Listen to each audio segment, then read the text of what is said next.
公元2120年，游戏与现实世界融合，恐怖的异世界生物全面入侵。于凡重回10年前，开局觉醒了 S 级天赋召唤物亲和。效果1：所有召唤类技能等级加2，召唤物全属性正 20%。释放召唤类技能时，召唤物数量 x5。效果2：召唤物数量不受限制。备注：学会10个召唤师技能后，天赋自动进入下一开发阶段，天赋效果提升。无限召唤开启，我无敌，你们随便入侵。第1章神级天赋召唤物亲和。我不是已经死在神灵手里了吗？这里是昏暗的房间内，于凡捧着手中永恒游戏头盔，双眼露出迷茫之色。他脑海中最后的记忆是公元2120年，游戏与现实世界融合，恐怖的异世界生物全面入侵。战力比肩神明的自己，为了守护海蓝星幸存者基地，独占6头真正神明级别的入侵者，最终力竭身亡。死亡后可怕的寂寥，他才刚刚感受到1秒，下一刻就重生10年之前，永恒世界重新开服的这一天了。没错，此时的于凡已经认出了熟悉的环境。身处这个昏暗的房间，与陪伴他10年之久的游戏头盔，让于凡内心再怎么难以置信，也不得不确定自己就是重生了。人生还能从头再来，于凡有种如梦似幻的感觉。但10年的厮杀生涯让他拥有一颗常人难以理解的大心脏。很快他就彻底冷静下来了。看了一眼时间，公元2110年1月1号下午5点50分，这是大龙国传统元旦节的日子，也是永恒世界定下的开服日子。距离开服还有最后的10分钟。于凡又看了一眼手中的头盔。这个世界目前除了他之外，没人知道永恒的本身其实一个宇宙级文明毁灭后遗留的智慧结晶。它存在的意义就是在不同维度宇宙中不断寻找新文明，并将其当作复仇者培养的目的。游戏一共有2种登录方式，游戏仓、游戏头盔。于凡选择的是后者。手里的这个头盔售价不菲，让原本就是孤儿的他几乎倾家荡产才顺利买到的。前世之所以下了这么大血本，就是因为于凡没有一技之长，想在永恒世界中当职业玩家赚钱糊口。如今重活一世，自然不会再有这么幼稚的打算。文明与文明之间的战争，海蓝星上没人能够躲避。既然老天让我有重来的机会，海蓝星文明由我来守护。于凡暗暗下定决心。既因为身为蓝海星一份子的他无法置身事外，也是因为前世太多的好友死亡，于凡恨意滔天。于凡思绪再次看了一眼时间，不知不觉距离游戏开服只剩下10几秒了。他立即戴起头盔，进入游戏等待画面。据说开服越早进入永恒世界的玩家，获得的天赋品质就越好。前世我就因为慢了一步，只拿到 C 级天赋，发展上限不高，以至于拼尽所有才堪挤进全服战斗力前100。这一世我可要抓住机会。于凡脑海中念头飞转，10几秒时间转瞬即过。冒险家，欢迎来到永恒世界，请玩家选择一个基础职业。与游戏提示声出现的同时，于凡视线中场景变换，战士、牧师、德鲁伊、弓箭手、法师、召唤师、刺客7个基础职业的雕像一一浮现。每个基础职业都有各自的特色， LV 20级、LV 50、LV 100级全都可以进行进阶各自的后续职业。前世于凡选择的是召唤师，没办法，不是不想玩战士等职业，而是他前世刚进入游戏时有自知之明，明白自己玩不来法师、弓箭手等需要吃操作的职业，果断选择号称可以挂机刷图的召唤师。省心省力，召唤物一放就坐在后方挂机，多舒服啊！这一世于凡选择还是召唤师，因为10年的游戏经验，他最熟悉的就是召唤师，其他职业还需要慢慢练操作，太麻烦了。现成就有的职业经验，为什么放弃呢？基础职业确定，召唤师，请为当前角色命名。千叶。于凡毫不犹豫地选择前世就用的 ID。当前角色名已确定，千叶。是否调整当前角色外貌？上调 30%。游戏内有魅力的隐藏属性，魅力值足够高，可以天生获得一些颜值党 NPC 的好感，不调白不调。于凡果断选择上调最大值。视线中出现一个剑眉星目的年轻人。如果男人外貌满分100的话，于凡觉得大多数人都会打99分。此人只应天上有，人间哪得几回闻？仿若谪仙。于凡扬着嘴角点点头，很满意。外貌调整确定，上调 30%。恭喜冒险家，你已经完成所有基础设置。接下来在进入永恒世界之前，你将获得一次与本职业相关的天赋抽取，是否立即抽取？立即抽取。于凡搓了搓手，暗自祈祷自己能抽中一个好天赋。接着他视线中出现一个大转盘，这是随机抽取天赋的界面。整个大轮盘大致可以分为6大板块，分别对应着灰色 F 级天赋、白色 E 天赋、绿色 D 天赋、蓝色 C 大师、紫色 B 极品、金色 A 史诗。另外还有一个肉眼几乎看不到的细线七彩色泽 S 级天赋。正在抽取天赋中，5、4、3、2、1，恭喜冒险家，你获得 S 级天赋召唤物亲和。视线中出现一抹七彩色的光芒，逐渐绽放，竟然出了最好的 S 级天赋。于凡瞪大眼睛，整个人被突如其来的惊喜淹没。S 级天赋又被称为神级天赋。前世10年，据于凡了解，整个永恒世界抽中品质最好的一个玩家也不过是 A 级而已。S 级别闻所未闻，可以确定无人获得。重活一世，老天都在照顾我吗？于凡心情美滋滋的，忍不住咧嘴傻乐。他按捺住沸腾的情绪，定睛看向天赋的详细信息。召唤物亲和 S 级天赋，开发初级，效果1，所有召唤类技能等级加2，召唤物全属性正 20%， 释放召唤类技能时召唤物数量 x5， 效果2，召唤物数量不受限制。备注：学会10个召唤师技能后，天赋自动进入下一开发阶段，天赋效果提升。强，匪夷所思的强。看完天赋详细内容后，饶是有10年游戏经验的于凡也忍不住感觉头皮发麻。召唤物就是召唤师使用召唤类技能召唤出来的生物，召唤物的战斗力会被技能品质等级影响，并且召唤师召唤怪物时会有数量限制。这个神级天赋对于凡这个召唤师职业的玩家来说，让他拥有无限可能的未来，是他挑战神明的资本。第2章青铜武器白银技能书提示：是否立即进入游戏？是。随着于凡做出选择，一道白光闪过，下一秒他瞬间在原地消失了。系统提示：欢迎冒险家千叶来到永恒世界，您当前所在的位置为编号9527号新手村。进入游戏后，于凡第一时间调出个人面板 ，ID 千叶，等级 LV1，职业召唤师 ，HP 180 ，MP 200，攻击10，防御4，属性力量2，敏捷6，精神10，体力8，幸运10，魅力10，暴击 0.01%， 额外爆伤 0.01%， 攻速 0.75 秒，移速 3.06 秒，战斗状态 10.06 秒，非战斗状态，释放速度 1%， 技能侦查术通用，装备墨的，财富墨的，天赋召唤物亲和 S 级，不错，精神、幸运、魅力3个属性都是10点满值的。于凡满意的笑了笑。力量、敏捷、精神、体力这4条属性对玩家的攻击、防御、暴击、爆伤等各项基础属性数值有重要影响。幸运属性决定玩家在游戏中的运气，比如打怪爆出的物品，而魅力值属性决定玩家接到隐藏任务的几率。每个玩家初始角色这6条属性从1点到10点不等。于凡有3条初始属性满值，他太满意了。精神决定召唤师的召唤物属性，而是幸运、魅力不像是其他4维属性那样，可以从升级获得的自由属性点以及装备等等方面提升。幸运值满值的话，让我看看新手礼包能不能开出好东西吧。于凡打开个人背包，80个空间，目前只有1个新手礼包占用其中1格。物品新手礼包，使用条件 LV 1级。备注：开启后必出新手装备 X3， 铜币 X50， 技能书 X1 的新手物资，装备与技能书有一定几率获得黑铁白银品质。新手礼包属于人人都有的东西，主要为了帮助玩家起步，毕竟一个技能都没有开局也太难了。比如于凡有神级天赋也发挥不出作用啊。没有犹豫什么，于凡直接开启了礼包。伴随着一道白银光泽闪过，他的面板上出现了数道提示。提示：你获得物品新手上衣普通，新手下装普通，魔力法杖青铜。提示：你获得白银品质物品召唤冰霜哥布林技能书。提示：你获得50铜币。我去，竟然开出青铜武器白银品质技能书了，不愧是满值初始幸运点，爽啊！于凡大喜过望，感觉跟炎炎夏日喝了冰镇西瓜一般舒爽。前世新手大礼包他开的全都是普通品质物品，这一世运气太棒了。全村公告：玩家千叶 LV 1级召唤师，运气爆发，从新手礼包中开出物品召唤冰霜哥布林技能书。全村公告：玩家千叶 LV 1级召唤师，运气爆发，从新手礼包中开出物品召唤冰霜哥布林技能书。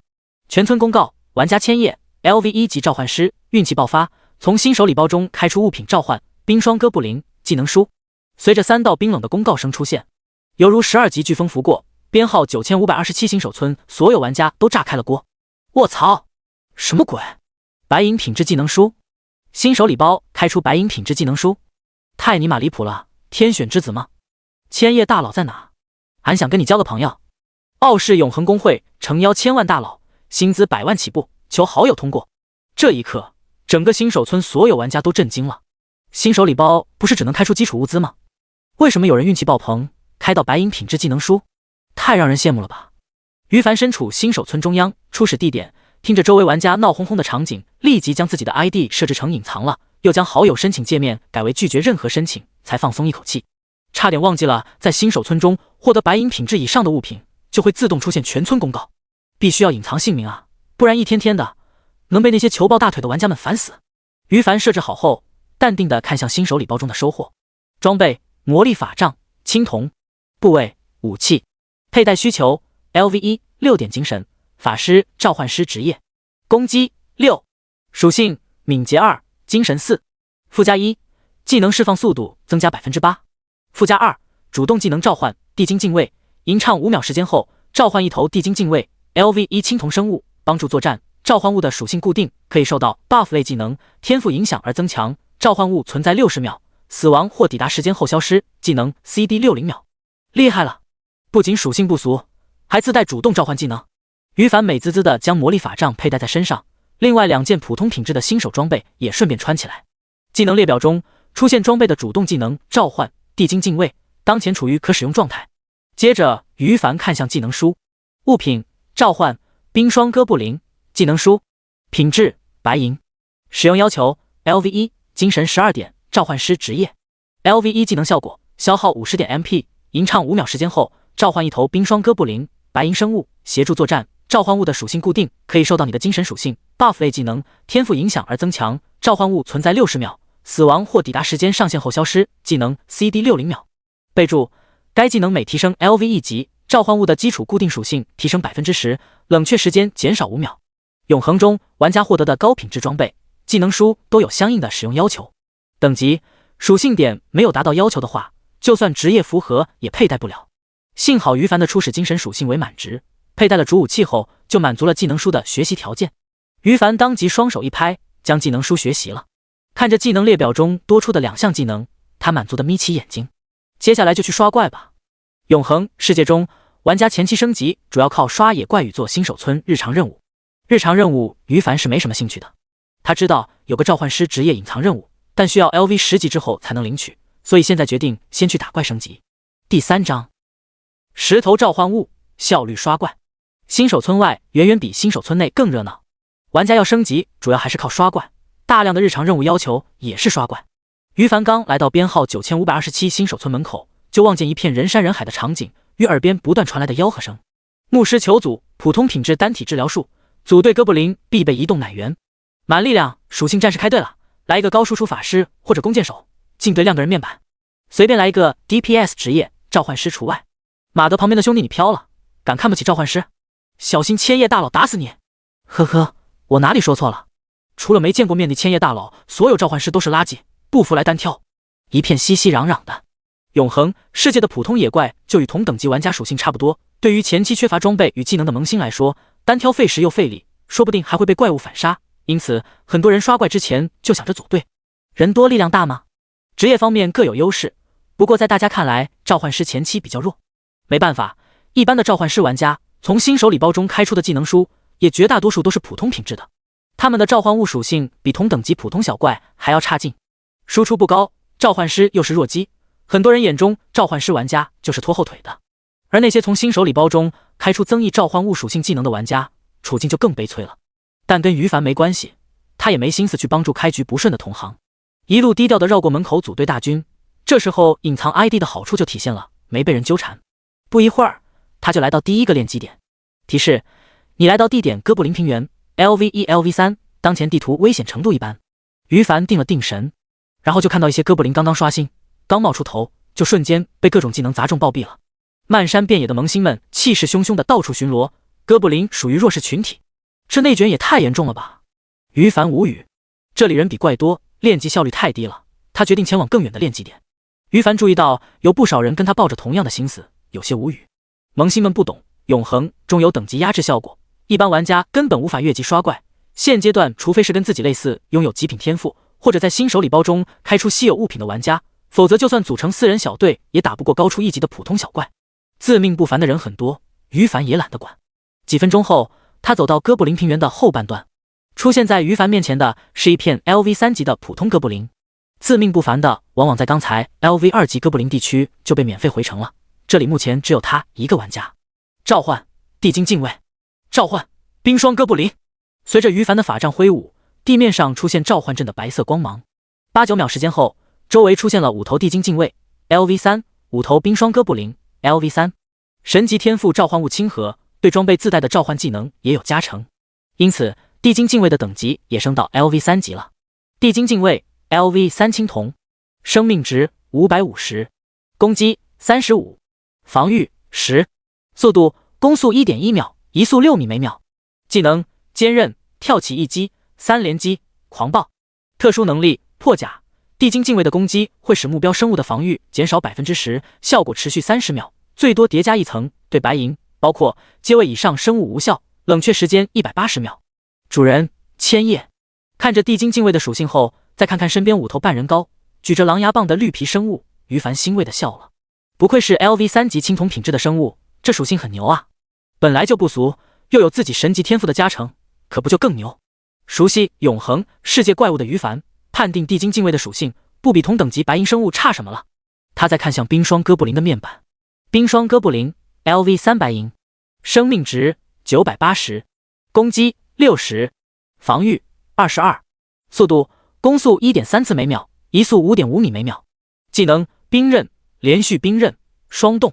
特殊能力冰冻，冰霜哥布林的攻击会使目标生物的受到5秒的 20% 减速效果，有 10% 的概率使目标生物受到2秒的冰冻效果，对黄金包括阶位以上生物无效。主人千叶。不错。于凡看完后心情美滋滋的，默默在心里面点评。虽然只是差了一个阶位，但冰霜哥布林属性本身就要比地精禁卫高出 60% 左右，属性高了，受到召唤物亲和 20% 的收益也就更高。道理很简单，举个例子，100的 20% 跟200的 20%。而除了各项基础属性，最让于凡开心的就是冰霜哥布林的特殊能力冰冻。减速冰冻，这属于控制能力啊。远程输出又有控制技能，地精禁卫只要老老实实当前排 T 加输出就好了。铁三角组合就差一个奶系召唤技能了。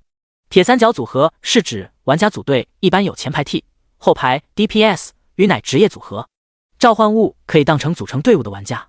末流召唤师才不会考虑召唤物之间的配合。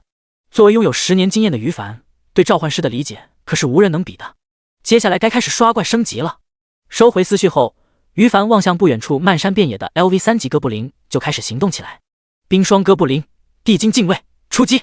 LV3 级普通哥布林没有主动攻击性，受到攻击后才会开始反击。他们的攻击力不高，防御力也平庸，唯一的优点就是血量不俗，350点 HP 的血量让萌新玩家们望而生畏。不过对于于凡来说，他们就是垃圾，是一个个移动的经验值储存器。无论是冰霜哥布林还是地精禁卫，属性超过 LV3 普通哥布林太多了，更何况还是群殴呢。5头禁卫负责拉怪，将普通哥布林集中在一起后，由冰霜哥布林放冰刃集火。于凡定下效率练级的计划，并付出行动。冰刃虽然直线攻击范围窄，距离近，但具有穿透性，可以当场小范围 AAOE 输出。连续冰刃属于加强版的 AAOE 输出。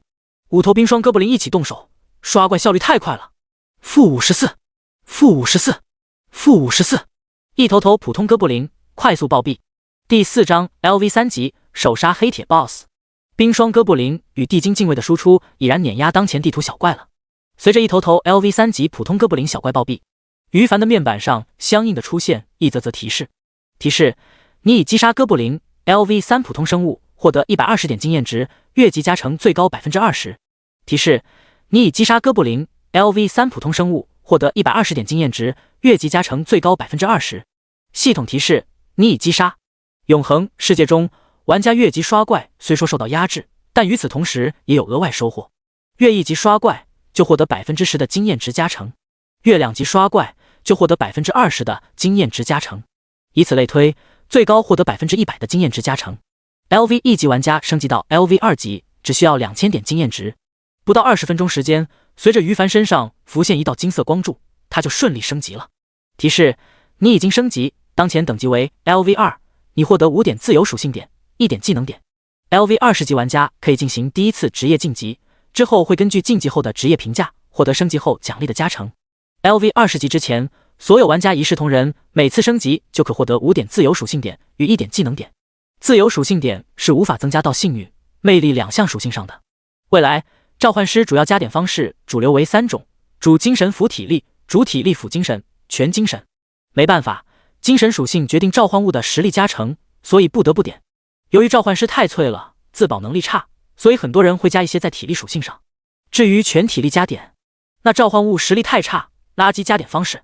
于凡有前世的记忆，知道不少召唤师职业重要自保技能的来源，所以不需要考虑体力属性，果断全部加到精神上。5点精神让冰霜哥布林与地精禁卫的属性提升了大约 2% 左右，很少，但也不错了。1点技能点于凡加在召唤冰霜哥布林上面。目前他身上只有这一个白银品质技能可用，技能点现在看起来似乎很珍贵，获取途径也不多，但那是对普通玩家而言的。黄金品质以下，任何技能在 LV 10级之前，每次升级只需要1点技能点。LV 10级以上则需要2点 ，LV 20级以上变为3点，以此类推。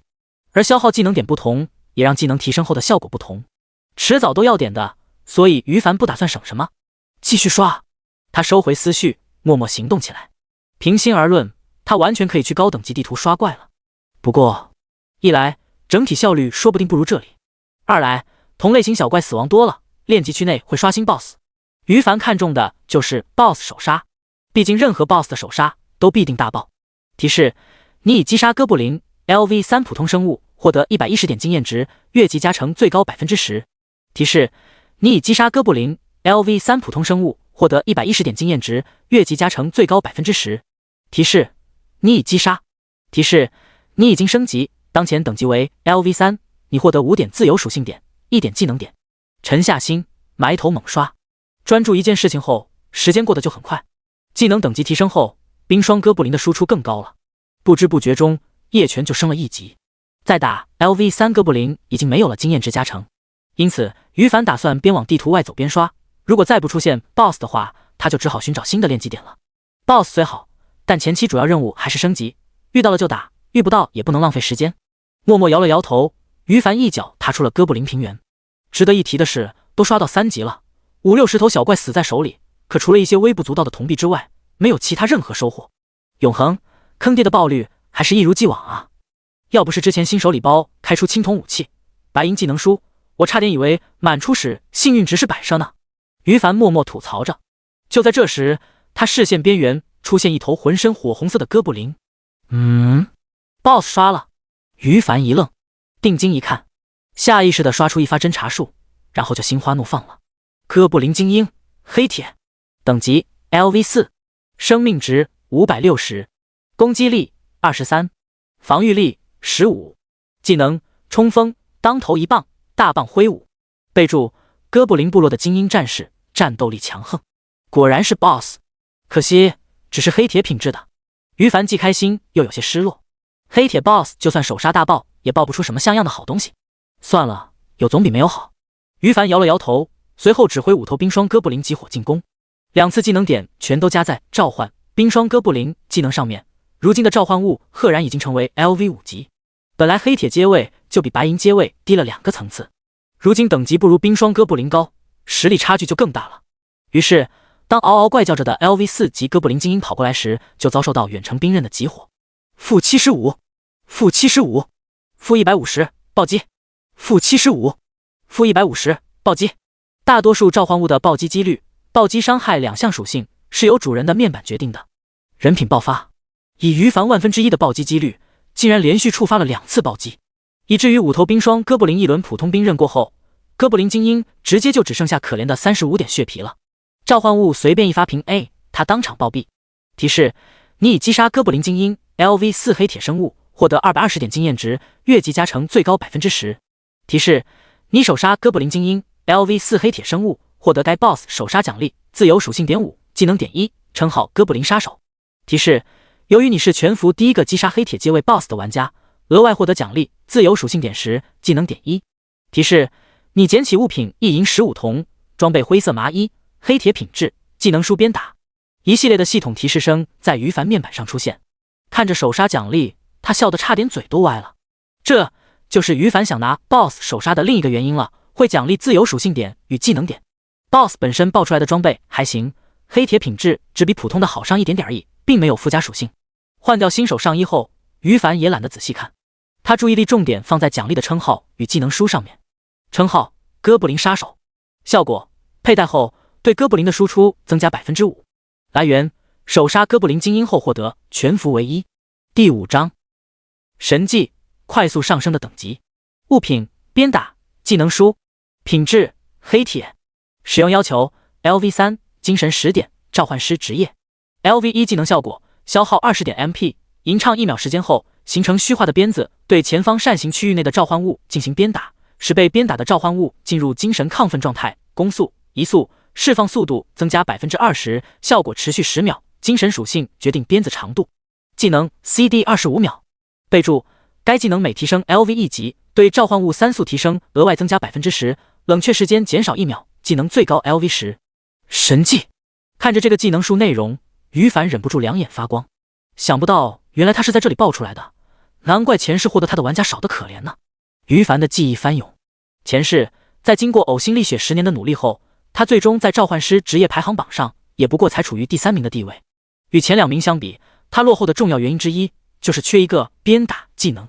没办法，召唤师的 buff 类型技能本来就稀少，黄金、白金等高品质别人有的于凡都有，偏偏这个黑铁品质的技能书前2名有而他没有，因此综合战斗力就落了一层。可别小看这增加3速的 buff 呀，3速快意味着攻击频率高，满级的鞭打可以让召唤物额外增加 110% 的3速。于凡至今都忘不了别人一鞭子下去让上百头召唤物沸腾的场景。前世他做梦都想得到一本鞭打技能书，却始终无法圆梦。今天他终于想明白原因了。 BOSS 被首杀后再次被击杀爆率就低得可怜，而玩家前期升级很快，随着等级提升也很快全都舍弃了新手村，以至于没人打哥布林精英。另外，如果有高等级玩家回头继续刷的话，是不爆出东西的，因此市面上的鞭打技能书就绝迹了。这一世圆梦了，爽！于凡开心的将技能书学习掉，另外又将所有获得的自由属性点全部分配在精神上。鞭打，他手痒使用新技能，下一秒手中出现一条大约3米长的鞭子，然后抽打到范围内的3头冰霜哥布林身上。这3头召唤物立马双眼变得通红，嗷嗷叫着。此时身边刚好刷新一头 LV 3级普通哥布林，刷刷刷，3道明显比之前更快的冰刃出现，将其打残。这时另外2头冰霜哥布林的攻击才抵达，将其干掉。攻速明显上升1小节了，有了这个技能后，我刷怪升级效率就更强了。于凡精神振奋，唯一让他感觉有些可惜的是，目前还不能肆无忌惮的使用鞭打，因为蓝量容易不足。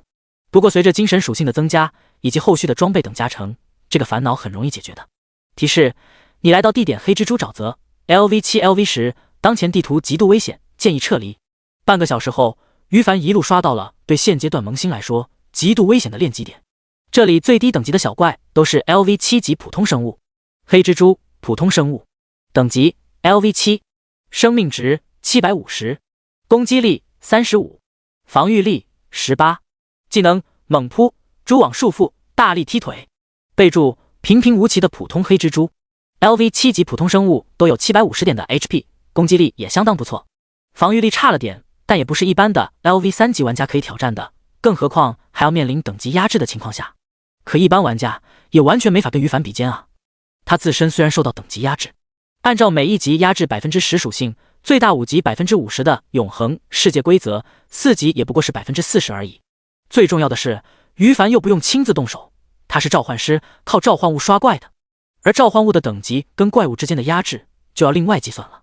LV3 级召唤冰霜哥布林，在经过天赋效果加成后，召唤出来的怪物处于 LV5 级，仅仅只受到 20% 的属性压制效果，与天赋召唤物亲和的其中一条效果正好抵消。也就是说，这是一场5头全属性 LV5 级白银 BOSS 刷 LV7 级小怪的对决。至于 LV3 级的地精战士，只能当炮灰使用了。接下来该定下心埋头刷怪练级了。于凡定了定神， LV7级、LV10级的练级点不少。他之所以选择这里，其中最大的原因就是黑蜘蛛比较集中，他们3、5成群。现阶段对于于凡来说，练级没有更合适的地点了。召唤冰霜哥布林，召唤地精战士，鞭打。随着3个技能释放出来，刷怪开始了。咻咻咻！冰霜哥布林率先发出冰刃进攻。经过半个小时对技能的熟悉，于凡如今可以同时鞭打到他们5个了。于是连续5发冰刃，快速打向一群4头 LV39冒号7普通黑蜘蛛。负72，负72，负72，5个一模一样的血红色数字从黑蜘蛛的头顶腾空出现。没有暴击，这才是0.01%暴击几率的正常发挥。5头冰霜哥布林凭 A 就是冰刃，下一轮攻击很快又出现了。与此同时，4头黑蜘蛛们受到攻击暴怒而起，3头向冰霜哥布林跳跃过来，1头释放远程的蛛网技能，但他们的攻击被前排地精战士挡住了。战斗继续，蜘蛛们的攻击力也很高，不过在他们干掉1头地精战士，即将干掉第2头时，先后被冰霜哥布林打死了。系统提示：你已击杀黑蜘蛛 LV7 普通生物，获得420点经验值，越级加成最高 40%。系统提示：你已击杀黑蜘蛛 LV7 普通生物，获得420点经验值，越级加成最高 40%。系统提示：你已击杀。系统提示：你已经升级，当前等级为 LV4，你获得5点自由属性点，1点技能点。又升级了，每只黑蜘蛛贡献300点基础经验值，非常可观。照例将5点自由属性点全部加在精神属性上，以及1点技能点加在召唤冰霜哥布林上后，于凡就收回心神，指挥召唤物攻击下一个蜘蛛群。技能等级提升，让于凡的刷怪效率更高了。就这样不知不觉过去了1个小时，于凡都刷到想吐了。等级升到 LV6， 升级的光芒刚刚闪过，与此同时，他面前刷新了1头体型明显较大的黑蜘蛛。青铜级 BOSS， 于凡眼前一亮。第6章首杀青铜 BOSS， 召唤榴莲树，黑蜘蛛头目，青铜，等级 LV8， 生命值1600，攻击力78，防御力36，技能跳跃、震战、狂暴、号令。备注：残忍嗜杀的怪物非常恐怖，建议逃离。这就是于凡甩出侦查术反馈回来的结果。赫然是 LV8级的青铜 BOSS， 这次一来就是青铜阶位的吗？运气不错，于凡暗喜。某一种怪物刷多了会刷新 BOSS， 但不一定都是像之前哥布林那样，一开始出现的是最低阶位的黑铁 BOSS， 也有可能是青铜、白银，完全看脸。显然，这一次于凡初始满值的幸运点发挥出作用了，刷到了青铜 BOSS。至于黄金阶位以上的 BOSS 如何刷新，一小部分是等小怪死的足够多，大部分则是一开始就存在的，遇到了就可以打。于凡不贪心，开服前几个小时就遇到青铜 BOSS， 他已经相当满足了。召唤地精近战，召唤冰霜哥布林。于凡释放技能，将10个召唤物重新召唤出来，然后就指挥召唤物上去围殴 BOSS。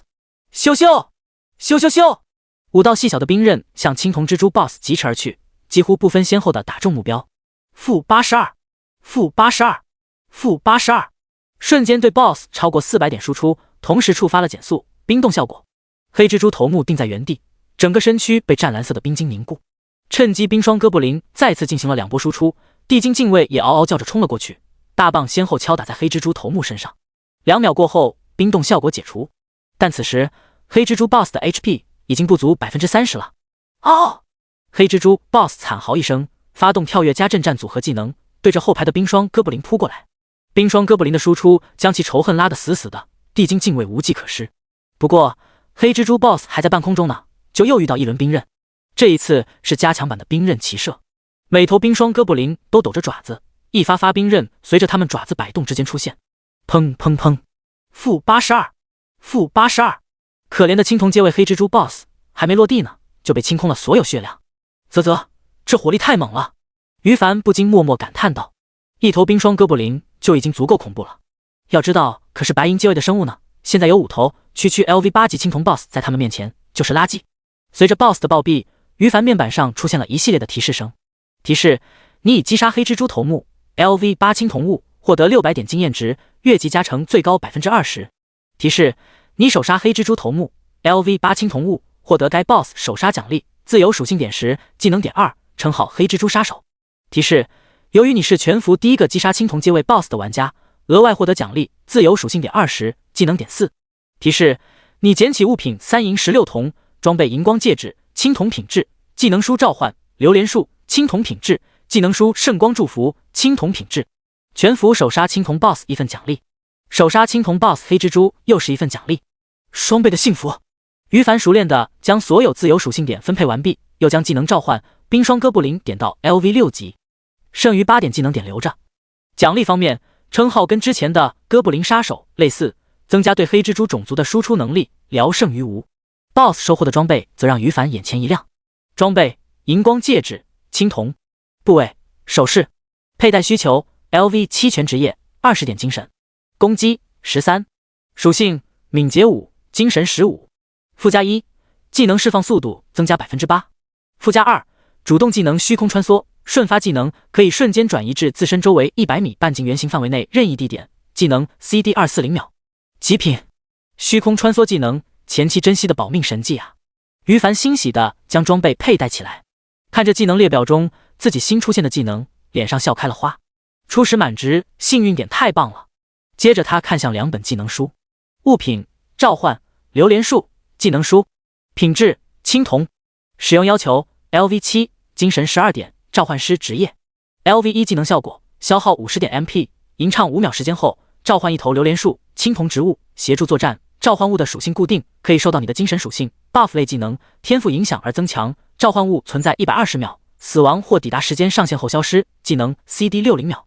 备注：该技能每提升 LV1级，消耗1点技能点，召唤物的基础属性提升 10%， 技能最高 LV50级。物品圣光祝福，技能书，品质青铜，使用要求 LV7 体力14点，牧师职业 LV1 技能效果，消耗50点 MP， 吟唱1秒时间后为队伍内队友增加15点力量、敏捷、精神、体力属性，效果持续30秒，技能 CD 45秒。备注：该技能每提升 LV1级， buff 效果提升5点，冷却时间减少5秒，技能最高 LV50级。看完2本技能书详细描述后，于凡眉头不由得皱起来。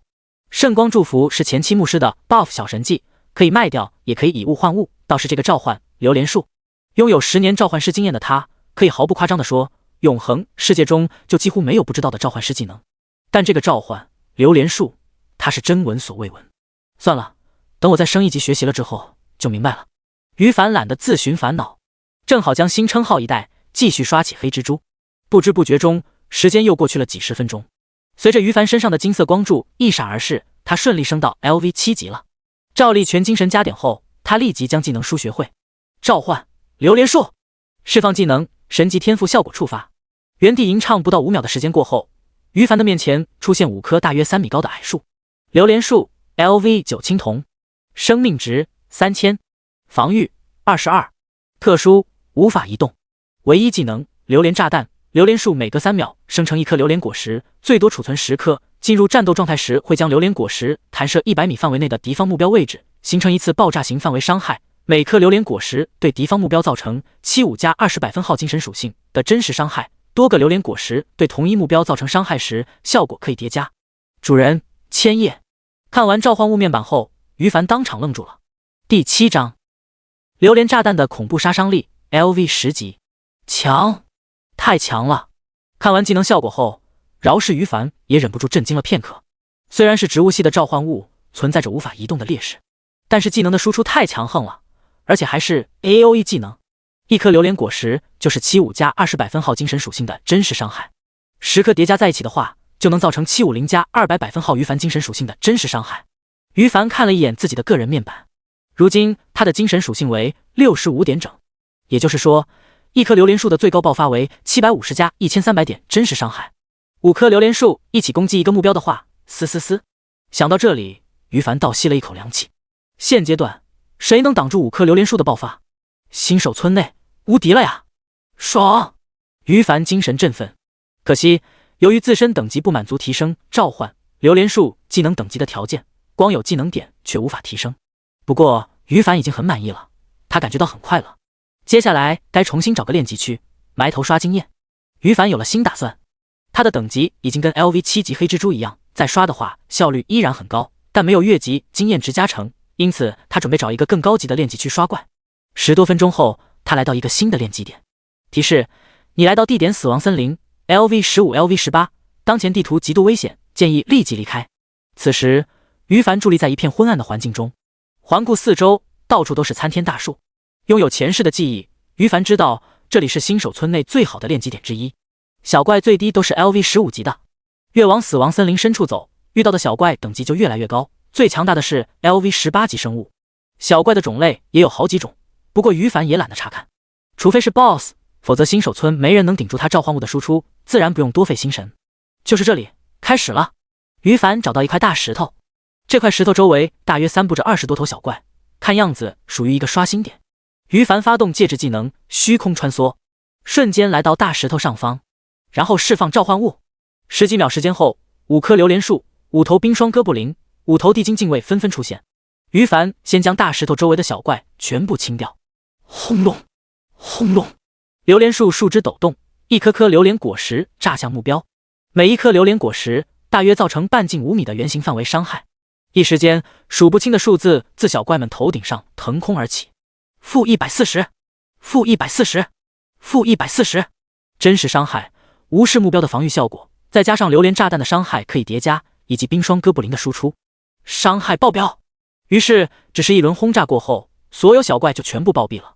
于凡的耳边出现一道道提示：你已击杀变异巨蜥 LV15 普通生物，获得600点经验值，越级加成最高 80%。你已击杀森林狼 LV15 普通生物，获得600点经验值，越级加成最高 80%。你已击杀。于凡的经验条飞速提升，他又指挥地精禁卫与冰霜哥布林去拉怪。榴莲树趁机储存果实。半分钟后，有20几头小怪被召唤物们拉了过来，拉到一起集中起来，榴莲果实轰炸。你已击杀。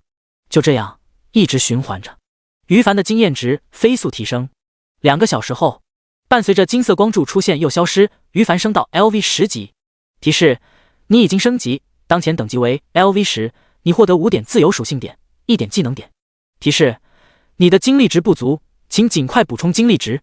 于凡有些郁闷，刷了2个小时，只获得1件不值钱的白板装备，除此之外没有爆出其他物品了。这爆率太坑爹了。摇了摇头，他熟练地将自由属性点全部加在精神属性上。看着面板上的最后一道提示，于凡叹了一口气，打开状态栏。ID 千叶，等级 LV10，职业召唤师，精力值12-200，状态饥饿。精力值是永恒世界真实性体现的一个特点，玩家在游戏世界中也会像现实世界那样累了、渴了、饿了，需要补充食物或者休息用于恢复精力值，否则精力值降到10点以下的话，会进入虚弱状态，减少个人属性。精力值为0时，更是会直接死亡。当然，精力值会随着个人属性的提升而提升上限，以后持久力将越来越强。可惜赶路半天才到这里，下次过来还需要浪费不少的赶路时间。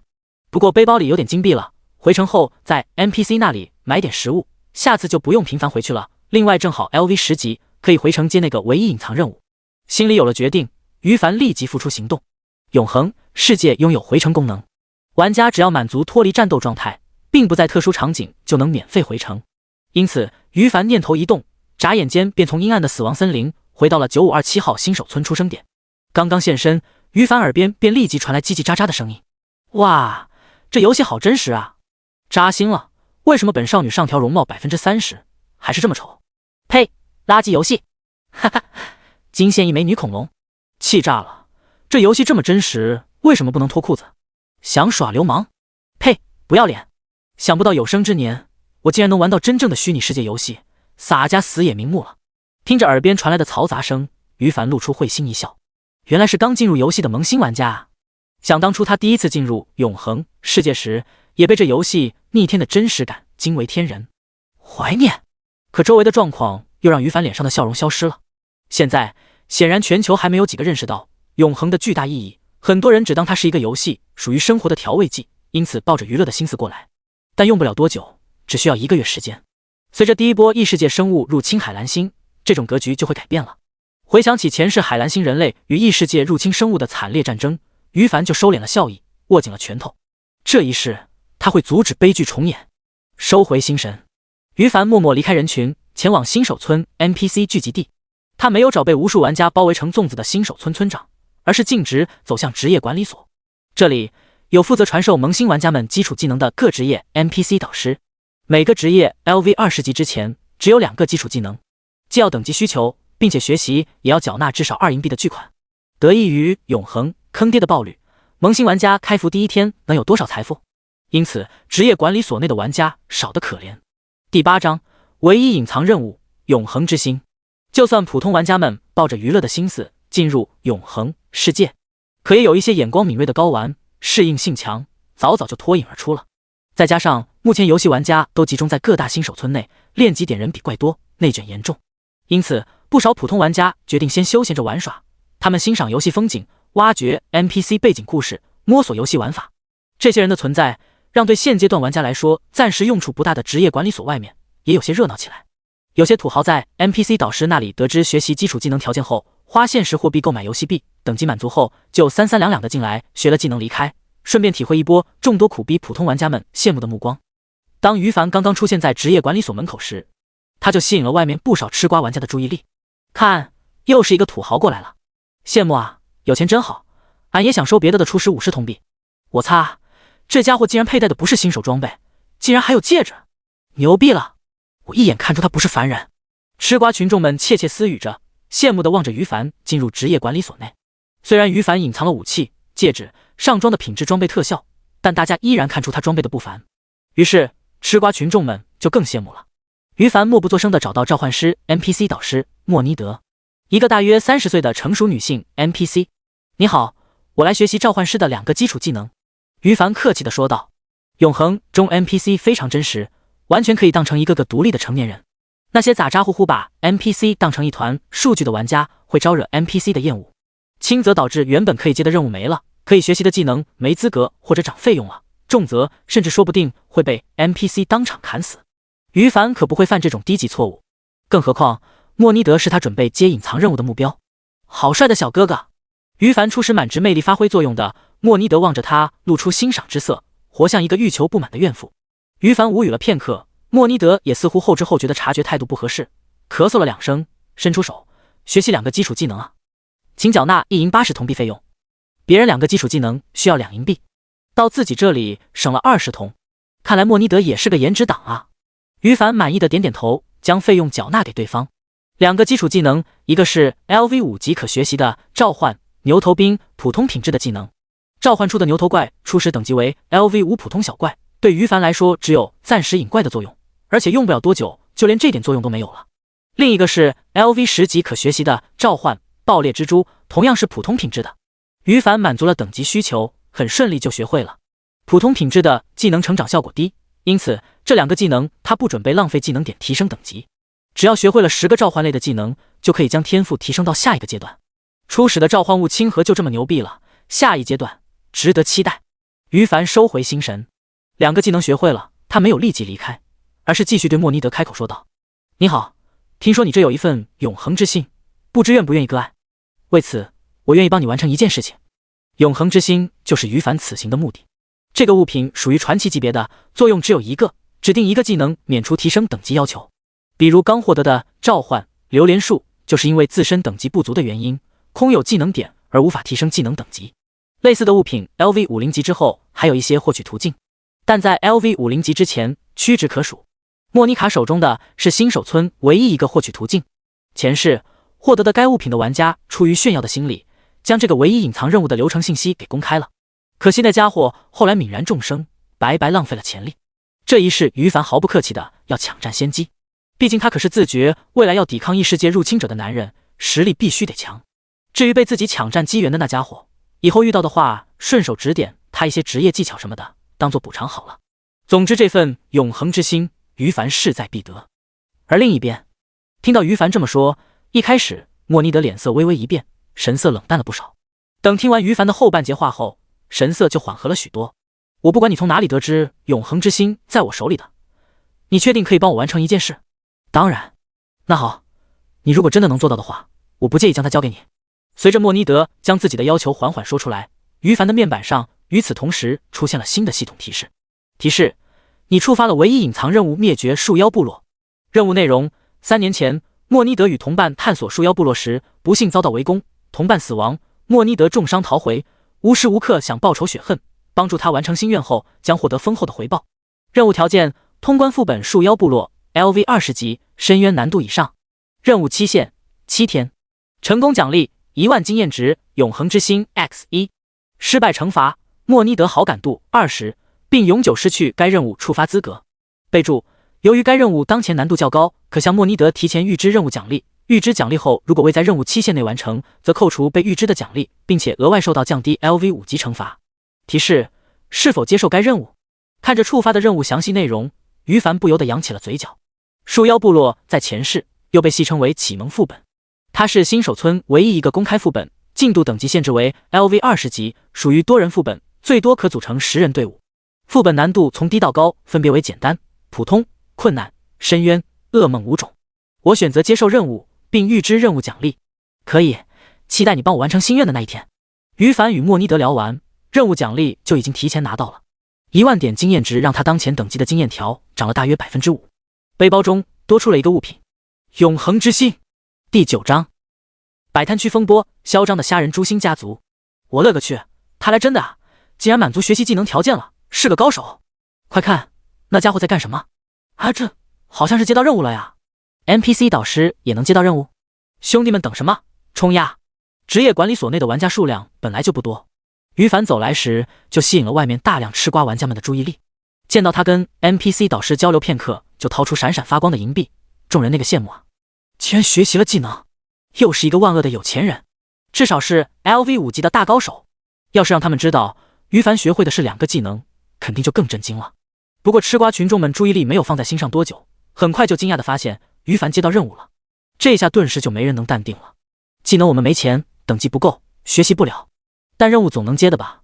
于是当于凡离开后，立即有人兴高采烈地走进 NPC 莫尼德面前，百般试探。莫尼德被纠缠得烦了，冷冷地警告道：闲杂人等立即出去，否则老娘就不客气了。气氛顿时凝固。为什么吃瓜玩家们待在外面观察？就是因为已经有鲁莽的前辈在职业所内部皮被 NPC 导师干掉了。现在听莫尼德这口气，这神态显然情绪暴躁了，情况不妙。理智的吃瓜玩家头皮发麻，怂了，想悄悄溜走。这时有一名机灵的玩家将之前于凡之前与莫妮卡交流的内容记在心里，此时按到机会来了。他邪魅一笑，张口就来：你好，听说你这有一份永恒之心，不知……周围玩家们又是一愣，继而纷纷露出古怪的表情。好家伙，你是将刚才那个大佬于凡的话复述了一遍啊！好小子，脸皮够厚。正当众多围观玩家好奇这一招行不行时，莫尼德终于忍不住了：给老娘死！只见他暴喝一声，不知从哪掏出一把法杖，当头敲在这名抖机灵的玩家脑袋上，将其免费送回复活点。暴躁 NPC 在线锤玩家，点子扎手，兄弟们撤！妈呀，母老虎发威了，快跑！看来刚才那家伙接到的是隐藏唯一任务，我们没办法复制的。可惜他溜得太快了，刚才我没好意思上去搭讪。吃瓜群众们一边闹哄哄的离开，一边不断避避着。不久后，职业管理所内有一名召唤师玩家领取到隐藏唯一任务， NPC 导师莫尼德当场发飙砍人之类的消息不胫而走，在9527号新手村内小小的轰动一把。离开了职业管理所后，于凡径直走到 NPC 生活区，在这里他花费50铜币买了10块黑面包。黑面包食用后在5分钟内缓慢恢复50点精力值，5分钟内食用多块效果不会累加。10块黑面包，于凡决定先吃2块，将精力值恢复到满值，其余的留在背包里，等接下来去野外刷本时当做补给品。买完面包，于凡毫不留恋地离开了生活区，前往新手村摆摊区。这里是 LV 20级之前玩家与玩家之间唯一可以产生物品交易的地方。他来到这里主要目的是为了在恢复精力值期间顺便处理一下背包中的牧师技能书圣光祝福 LV 7青铜品质。于凡不缺钱，能以物换物，能收获召唤师技能书最好。毕竟有了召唤物亲和天赋的他，不会跟别的召唤师那样战斗时会受到召唤物数量的限制。一人成军不是梦，而且学会10个召唤类技能还可以让天赋进化，因此比起装备之类的，于凡更希望获得技能书。提示：是否花费10铜币小时租赁一个摊位？走到一个无主的摊位面前，于凡操作一番，租赁成功。他将技能书圣光祝福从背包中掏出来，上架，设置出售价格10金币。现在才开服第一天，永恒没有开通现实货币与游戏币的兑换途径，就算是不差钱的土豪不惜血本从其他玩家那里收购10金币，也绝对是一个没人出得起的天价。于凡又将摊位的简介编写为青铜品质群体 buff 牧师技能书，以物换物，需求召唤师技能书。设置完毕。这段简介就出现在摊位上方，十分显眼，玩家们老远就能看到了。然后趁着难得的空闲时间，于凡闭起眼睛小寐片刻。永恒可没有防沉迷系统，他要养精蓄锐，多多爆肝呢。摆摊区玩家不少，就算现阶段大多数人没有任何东西值得卖的，但喜欢看热闹是国人的天性，大多数玩家都是来看热闹的。也有一些工会的采购员或者不缺钱的土豪们，腰包揣得鼓鼓的寻找消费点。因此这里本来就是闲逛的玩家多，摆摊的玩家少，再加上于凡设置的摊位简介已经点明了重点，所以很快就吸引了一大批玩家蜂拥而至。片刻后，现场的玩家们顿时发出一阵阵惊呼：开玩笑的吧？青铜品质技能书，卧槽，竟然是真的，牛逼啊！我的天，看看这本圣光祝福技能书的内容，俺惊呆了，前期的牧师神技啊，一级就能给队友增加 15.4 维属性，任何一个牧师学会了之后，立马一跃成为所有队伍的香饽饽啊！这本技能书是从哪里爆出来的？ LV 7级才能学习呢。开服第一天，绝大多数玩家身上清一色白板装备、白板技能书的情况下，在这个一件黑铁品质物品就足以让所有人抢破脑袋的状况下，突然冒出一本青铜品质的技能书，这是怎样的概念？拥有了它，立即就有了炫耀的资本，足以引起男人的羡慕，女人的嫉妒。走在大街上，你就是整条街最靓的仔。因此确定是青铜品质技能书后，就立即引起了轰动。而等看完圣光祝福的技能内容描述，大家就更来劲了。售价10金币，马德穷疯了吧？怎么不去抢？抢劫哪有这个赚钱啊？要知道现在游戏币都炒到1铜币等于10龙国币的天价了，10金币等于10万铜币等于100万龙国币，做什么能有这个赚钱？穷鬼少币币，牧师的前期小神技我感觉价格一点都不高。另外收铜币了，1铜等于11龙国币，无限收，铜比例无限收。另外高价收购召唤师的技能书，有意私聊。有人想联系于凡，但无奈于凡隐藏了自身信息，大家连他 ID 都不知道。于是现场一片闹哄哄的，吃瓜群众们激动地讨论着，想看这本技能书花落谁家。土豪们开始现场收购游戏币以及召唤师类的技能书，工会势力的成员们紧急呼叫老大过来抢机缘。等于凡从小妹状态中醒来时，就发现摊位周围已经被无数玩家们包围的水泄不通了。我去，这么多人！他擦了擦眼睛，很快就从围观玩家的惊呼声中确定了原因。于凡暗想，原来是自己上架的技能书太轰动了呀。理解。现在距离开服才过去6-7个小时时间，主流玩家等级应该在 LV 3级、LV 5级之间。得益于游戏坑爹的爆率，大多数人肯定还是一身白板装备，所以他们的4维属性大多数来自升级后获得的自由属性点加成。圣光祝福15点全部4维属性收益，相当于60点属性点加成呢。有几个人能扛住这种诱惑力？又有几个牧师玩家不想获得它？嗨，兄弟姐妹们，有召唤师技能书的就别藏着掖着了，快来跟我交易啊！于凡大声吆喝道，喊一句话说不定就能节省卖出去的时间，何乐而不为？看了一眼自己的精力值，于凡又啃了一块黑面包后，预估再过5分钟精力值就回满了，可以出去打怪升级了。周围玩家们听到于凡这个摊主喊话，顿时爆发了一波喧哗。摊主醒来了，小哥哥你好帅呀，能不能把圣光祝福技能书送给我？我是萌妹子，可以暖床哦。九幽阁长老在此，兄弟开个价，多少龙国币出售？摊主大佬收不收小弟？本人擅长花式喊666，当小弟保证合格。玩家们热闹极了，于凡却只感觉头疼。呸！一个个都在消遣自己，就没出现正经想买的玩家。至于那些想用现实世界货币购买的，于凡全当没听到。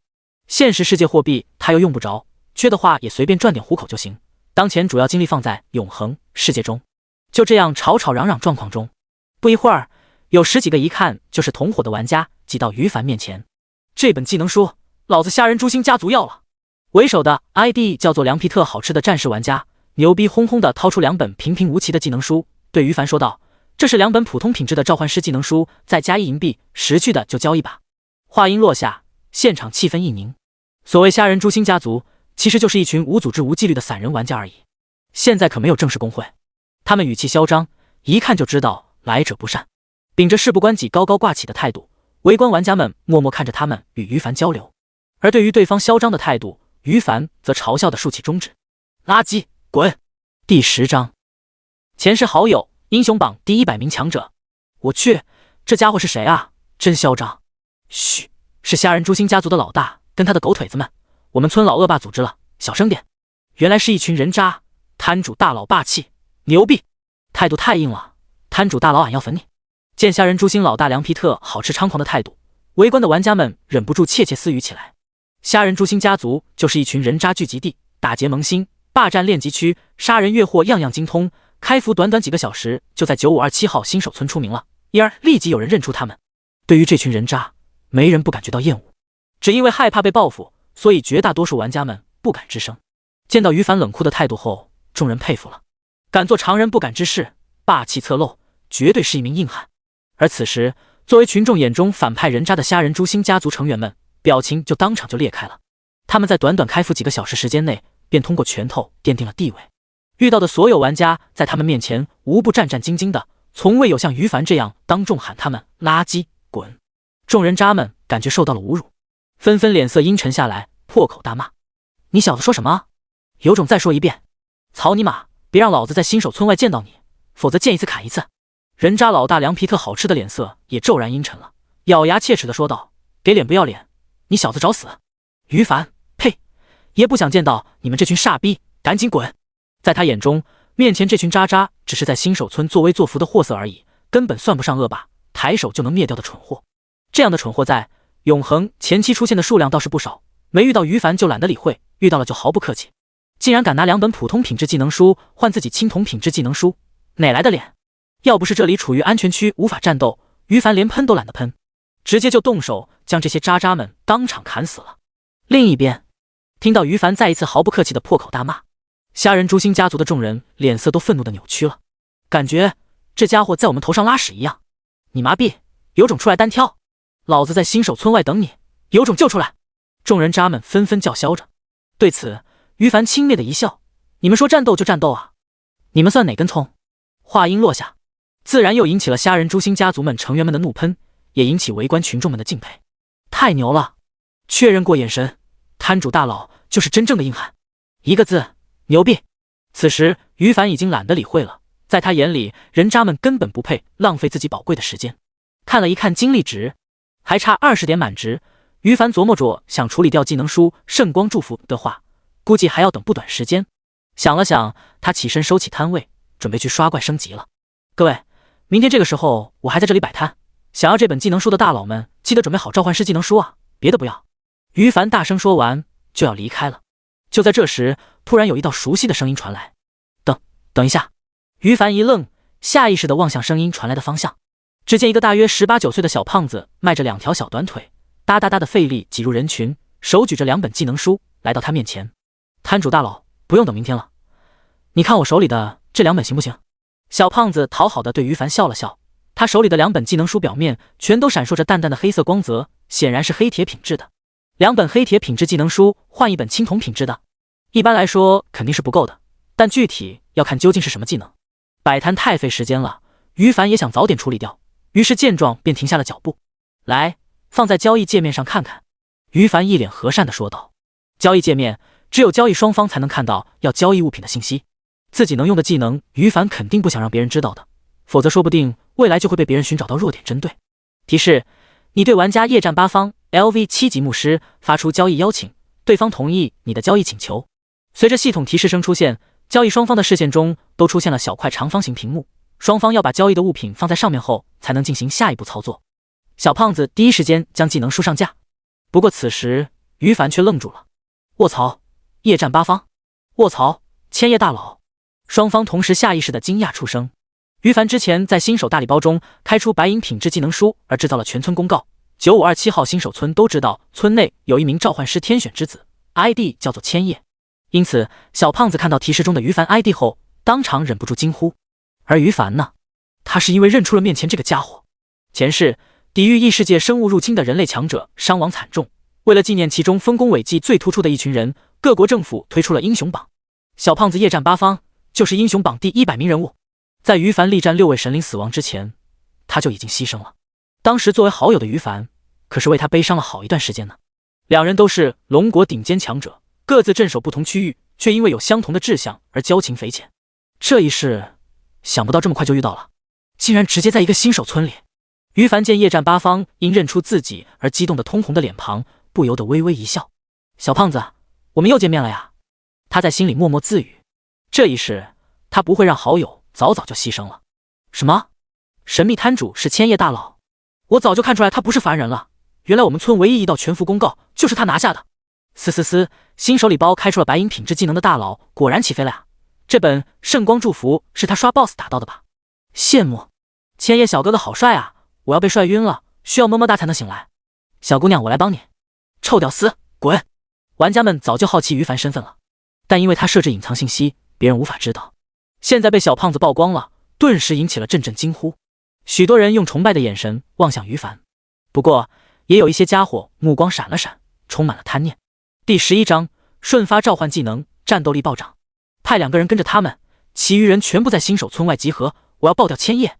凉皮特好吃目光闪了闪，对周围的小弟们说道。众人先是一惊，他们以前下手的都是一看就好欺负的萌新，于凡这种开服就名震新手村的大佬，还真没想过针对呢。现在听自家老大这么一说，可不就是受到惊吓了吗？但仔细一想，众人目光就充满了贪念。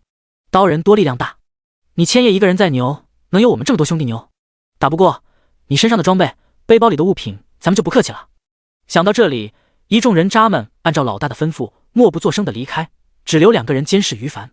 于凡看向小胖子摆上来的2本技能书，物品召唤秀技能书，品质黑铁，使用要求 LV4 精神12点，召唤师职业 LV1 技能效果，消耗55点 MP， 使自身在接下来10秒时间内取消主动技能的吟唱时间，技能 CD 60秒。备注：该技能每提升 LV1 级，效果持续时间增加1秒，技能最高 LV10级。物品召唤变异巨蜥技能书，品质黑铁，使用要求 LV5 精神14点，召唤师职业 LV1 技能效果，消耗50点 MP， 吟唱5秒时间后召唤一头变异巨蜥 LV5 黑铁生物，协助作战。召唤物的属性固定，可以受到你的精神属性 buff 类技能天赋影响而增强。召唤物存在60秒，死亡或抵达时间上限后消失，技能 CD 60秒。备注：该技能每提升 LV1 级，召唤物的基础固定属性提升 10%， 冷却时间减少5秒，最高 LV50 级。好东西啊！于凡眼前一亮，不由得小声赞叹道。前一个技能属于 buff 类型，在 buff 持续时间内取消了其他技能吟唱的时间，让一个个原本召唤前夕巨长的技能变成了瞬发技能。对于一般经常组队的玩家来说作用不大，但是在于凡眼里就是一个十分难得的好技能，缩短了吟唱时间。假如野外遇到某些别有用心玩家的恶意攻击，我就可以第一时间将所有召唤物全部召唤出来了。而且随着以后召唤类技能越来越多，没有这种瞬发 buff 的话，技能吟唱时间也是个大问题。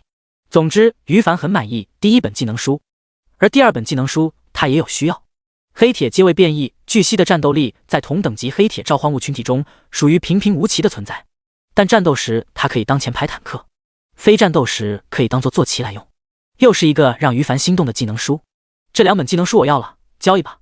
于凡果断将圣光祝福放在交易栏中，对小胖子说道。以市面上的价值来说，这场交易他算是吃亏的一方，不过见到老朋友于凡开心啊，吃点亏算什么？而且这本在牧师玩家眼中属于前期小神级 buff 的技能书，见多识广的于凡本来就不是很在乎。谢谢千叶大佬。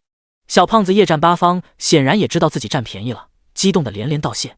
2人顺利交易完毕，于凡立即将2本技能书给学习了。小胖子同样这么做，让围观玩家中一些想玩杀人越货的渣渣们死心了。小胖子，加个好友，以后有时间哥带你一起玩，有什么事情需要哥帮忙的你也尽管开口。于凡主动发出好友邀请，这让夜战八方都有些受宠若惊了，再次激动的连连道谢。他已经知道于凡的等级是 LV10级，内心感慨着，不愧是名震9527号新手村的大佬。我氪金雇人帮我打怪升级，到现在也不过才 LV7级，大佬都 LV10级了，牛逼！大佬现在还这么和蔼，太幸福了。好了，有时间再聊，我先走了。于凡办完事情后就准备开溜，他现在不打算带前世好友一起刷怪升级，因为组队会分走他的经验值，拉低他的升级效率。而目前小胖子看样子发展还不错，他完全没必要横插一手。再说了，无缘无故帮忙的话，说不定会产生某些恶果呢，比如斗米恩胜米仇什么的。夜战八方见于凡要离开，赶紧提醒道：“大佬，小心虾仁诛心那群人，他们可能会在城外埋伏你。”那他们是自寻死路。于凡冷哼道。他看了一眼四周，虾仁诛心家族的成员们大多数都已经不见了，心里明白小胖子的提醒有几分道理，不过对此内心只有无语，嘲笑对方的不自量力，根本没有一丝一毫恐慌的感觉。大佬，要不要我去叫一些人跟着你？夜战八方问道。心想着大佬霸气归霸气，可过于自信的话，说不定可能阴沟里翻船啊。不行，新任的大佬，我要保护他。想到这类，夜战八方已经默默决定发挥土豪本质摇人了。但于凡阻止了他，这件事不需要你操心，小胖子赶紧去做正事，不要将时间浪费在那些垃圾身上。好吧，听大佬你的。于凡说服前世的好兄弟，满意的离开了。他嘴里是这么说的，心里也是这么想的。虾仁诛心那群垃圾真不值得他们浪费时间，前期还是以升级为主，遇到了就将其团灭好了，遇不到算他们走运。抱着这样的心态，于凡不急不慢的往新手村外赶去。他要快点找到一片合适的练级区，争取今天爆肝直接升到 LV20级。路上将从 NPC 莫尼德那里提前预支的任务奖励永恒之心掏出来使用掉。提示：你使用物品永恒之心传说品质，使技能召唤榴莲树解除学习前置要求。永恒之心属于一次性的消耗品，作用跟于凡前世记忆中的一样，指定一个技能免除提升等级要求。想来想去，他没有用在技能列表中品质最好的召唤冰霜哥布林上面，而是用在召唤榴莲树上，因为冰霜哥布林的爆发能力比榴莲树差多了。未来冰霜哥布林会被逐渐淘汰掉，但榴莲树的可以叠加的 AOE 真实伤害永远不过10。技能品质的话，于凡也有一些思路可以提升品质。第12章野外战斗，抬手30个召唤物。很快于凡就将储存的技能点全部加在了召唤榴莲树上面，将技能等级从基础的 LV3级提升到了 LV10级，加上神级天赋的效果加成，这个技能已经是 LV12级了。而每个技能升到 LV10级的倍数时，就会产生一次小跳跃。如今的榴莲树属性让于凡大喜过望。榴莲树 LV19青铜，生命值8500，防御99，特殊无法移动。唯一技能榴莲炸弹，榴莲树每隔2秒生成一颗榴莲果实，最多储存10颗。进入战斗状态时，会将榴莲果实弹射165米范围内的敌方目标位置，形成一次半径 10.75 米圆形爆炸输出。每颗榴莲果实对敌方目标造成300加30百分号精神属性的真实伤害，多个榴莲果实对同一目标造成伤害时，效果可以叠加。主人千叶，血量，防御今非昔比，储存果实的时间从3秒降低为2秒，伤害大幅度提升，范围大幅度提升。唯一可惜的是不可移动的特殊属性没有移除，这下升级效率就更高了，待会得找个更高等级的练级区。于凡心里默默有了打算。前世关于新手村的记忆太远了，大多有些模糊，不过现在随着重新进入永恒，一些重点信息也逐渐回想起来了。这次他准备直接前往一片名为黑暗之森的练级区，距离新手村很远，全力赶路估计都至少需要半个小时时间。但这个练级区内怪物最低等级都是 LV20级的，区域内又有巡逻的 BOSS， 非常合适当做他的练级点。想到这里，于凡迫不及待地赶路。老大，千叶他出来了。收到收到，兄弟们都就位了吗？一共26个兄弟，已经全部就位，就等老大你下命令了。新手村外，一群虾仁诛心的玩家们早就埋伏在必经之路，看到于凡的身影后，赶紧联系老大凉皮特好吃。凉皮特好吃也及时赶到了，望着于凡越来越近的身影，心里冷冷一笑。一般而言，一个势力老大遇到于凡这样出名的玩家，第一个念头肯定是拉拢。凉皮特好吃脑海中也曾经冒出这个念头，但很可惜，知道对方身份之前，他们之间就已经爆发冲突了。既然如此，再加上杀人夺宝的贪念，凉皮特好吃索性决定召集兄弟们埋伏对方。要知道，永恒世界中玩家的死亡惩罚很恐怖的，死在怪物手里，每天有一次免除死亡惩罚的机会，同一天死亡2次的话，就要受到降低1级的惩罚，死亡3次则会降低2级加虚弱，封印 50% 属性3天的惩罚。而死在玩家手里，则第一次就要受到降级惩罚，并死亡者身上必定掉落出1件以上的物品。当然，先攻击的一方被反杀的话，这个惩罚加倍。凉皮特好吃觉得对方再强也就是一个召唤师而已。众所周知，与召唤师战斗，只要打断对方召唤宝宝的吟唱读条，就能轻松取胜。他打算要做就做绝，等对方召唤一头攻击己方人员变成红名状态后再反杀，这样必然能获得2件以上的装备或者物品，爽。唯一有些担心的地方就是对方实力高强，可能会反杀我们所有人，但这种事情的概率太低了。1 vs 27人，游戏开服才多久啊？就算是 YY 小说主角也不能这么变态吧。随后他现在又看到对方仓皇逃跑，赶路急着去练级点打怪的样子，就彻底放心了。这波计划稳了，兄弟们，围上去后先别动手，注意等对方先手攻击一次后再去反杀。是，老大。接到梁皮特好吃命令，26个虾仁诛心家族的玩家们气势汹汹地跳出来，挡在于凡的面前。交出身上所有装备，交出背包里所有物品，我们饶你一命。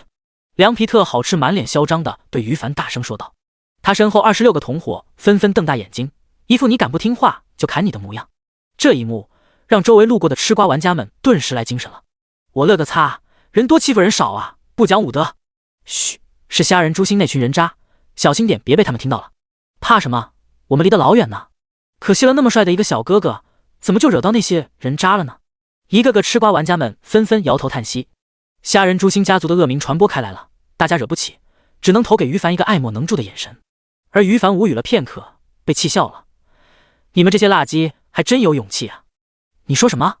找死！虾仁诛心家族的成员们怒了，但他们牢牢记住老大刚才的命令，要让对方先动手变成红名再反杀，所以怒归怒，都只待在原地口吐芬芳。只是他们很快就闭嘴了。原因嘛，自然是召唤冰霜哥布林，召唤榴莲树，召唤牛头兵，召唤爆裂蜘蛛。于凡总共有6道召唤技能，在释放新学会的技能召唤秀情况下一一瞬发出来。而在神级天赋召唤物亲和的加持下，原本只应该出现6头召唤物，瞬间变成30头。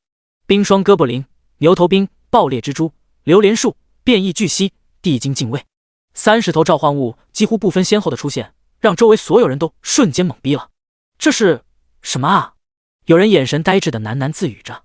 与此同时，于凡对召唤物发出进攻命令。咻咻咻！轰隆轰隆！榴莲果实震耳欲聋的轰炸声中，密集的兵刃激射而去。爆裂蜘蛛、矮小的地精、双眼发红的牛头兵、4只粗壮的变异巨蜥争先恐后向敌人扑了过去。战斗在一瞬间打响了，又在一瞬间结束。-220，-325，-290。当一道道血红色数字从虾仁诛心家族27名玩家们的脑袋上出现的时候，他们也被一一送回了复活点。地面上爆出数十件平平无奇的普通装备，以及1件黑铁长弓。然而于凡看都懒得看一眼，指挥召唤物不再攻击任何目标，过一段时间他们就会自动消失了，不用担心误伤路人。然后于凡跳在一头变异巨蜥的背上，头也不回地往练级点方向奔去。第13章，这才是真正的召唤师啊！于凡打完战斗后就潇洒地离开了，可他的身影深深印在周围路过玩家们的心中。战斗爆发得很快，结束得更快，以至于上一刻很多观众都还在摇头叹息着，以为于凡要倒霉了。下一刻就懵逼地看见30头召唤物凭空出现，1-2个呼吸间将所有虾仁诛心家族的人渣们全部秒杀。那天神下凡一般的身影，现场上残留的战斗痕迹，让所有围观群众觉得自己这辈子都忘不掉了。召唤师，那个神秘大佬是召唤师吗？我没看错吧？但现在的召唤师不是只能召唤出1-2头垃圾宝宝吗？他怎么召唤出30头？不止如此，那个神秘大佬还是瞬间召唤出30头怪物的，他怎么做到的？他有30个技能吗？简直让人难以置信，太匪夷所思了。这才是真正的召唤师玩家啊！虾仁诛心家族那群人渣还想打劫大佬，嘿嘿，自寻死路。看到了没？召唤师根本不是垃圾职业，你们谁见过比刚才那名神秘大佬更强的玩家？没有最垃圾的职业，只有最垃圾的玩家。操！住手！那件黑铁装备是我的，他妈的都点敏捷了吗？跑得这么快，给我留2件啊！围观玩家们沸腾了，他们从未见过如同于凡这样的召唤师玩家。1v27人的战斗竟然是前者碾压，并在短短几秒时间内便结束了战斗。大家心里既震惊又好奇，召唤师职业不是人人嫌弃的垃圾职业吗？为什么他能瞬间召唤出30头恐怖的召唤物啊？还有，他究竟是谁？不过好奇归好奇，震惊归震惊。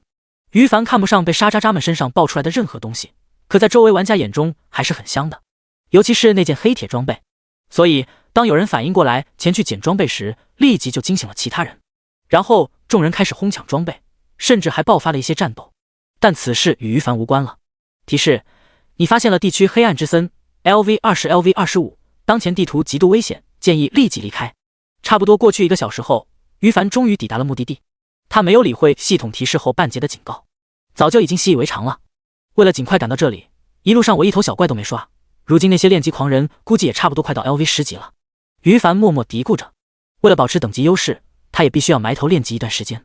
这一次出来，他背包里有足够多的黑面包，不缺精力值，埋头刷怪，正好可以度过刚才打架变成的红名时期。要知道，永恒世界内有 PK 是有罪恶值系统的，主动进攻，杀一个玩家增加10点罪恶值。于凡杀了27个，现在就有270点罪恶值，需要刷老长时间小怪才能消除，否则保持红名状态回城的话，会被 NPC 士兵主动逮捕并击杀的。于凡不怕玩家针对，就担心 NPC 士兵，毕竟现在他自己的身板还是很脆的，光有潜力还未成长至无视 NPC 战力的程度。找个好地方开始刷怪吧。收回思绪，于凡决定沉下心来行动了。黑暗之森外围属于 LV20级小怪的活动范围，前世就熟悉这一片地区的于凡很清楚，那里才是最合适刷怪的区域。没多久就来到了目的地。此时他身处一片怪石嶙峋的环境，放眼望去，周围出现数量很多的 LV20级小怪赤炎之蛇。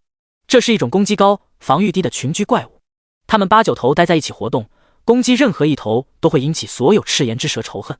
一般 LV20级玩家组成的4人小队都不敢轻易招惹，但是 LV10级的于凡毫无畏惧，召榴莲树，召唤牛头兵，召唤地精禁卫。于凡没有将所有召唤物全部释放出来，因为那样的话蓝量会缺得很厉害。地精禁卫如今早已可有可无了，但他们是武器自带的召唤物，不费蓝，不用白不用。榴莲树输出主力，牛头兵当作前排，摆好阵型后，等榴莲树果实储存满10个，接着于凡指挥早就四处跑去的地精禁卫攻击赤炎之蛇。LV3级的地精禁卫眨眼间就纷纷阵亡，可他们拉怪的使命已经完成。片刻之后，5个赤炎之蛇群气势汹汹地向于凡这边冲了过来，可他们还没来得及近身呢，就被榴莲树先手轰炸。轰隆隆，升到 LV12级的榴莲树杀伤力、杀伤范围都不容小觑。在榴莲果实伤害可以叠加的情况下，赤炎之蛇群就惨了。-332，-332，-332，-664，暴击！5棵榴莲树，一共50个榴莲果实共同轰炸。经过于凡释放鞭打的 buff 技能，每棵榴莲树几乎1秒内就将10颗果实打完。赤炎之蛇群上方瞬间爆发出密密麻麻的数字，由于是真实伤害，他们的防御力简直就是摆设。LV20级普通小怪又能有多少血量？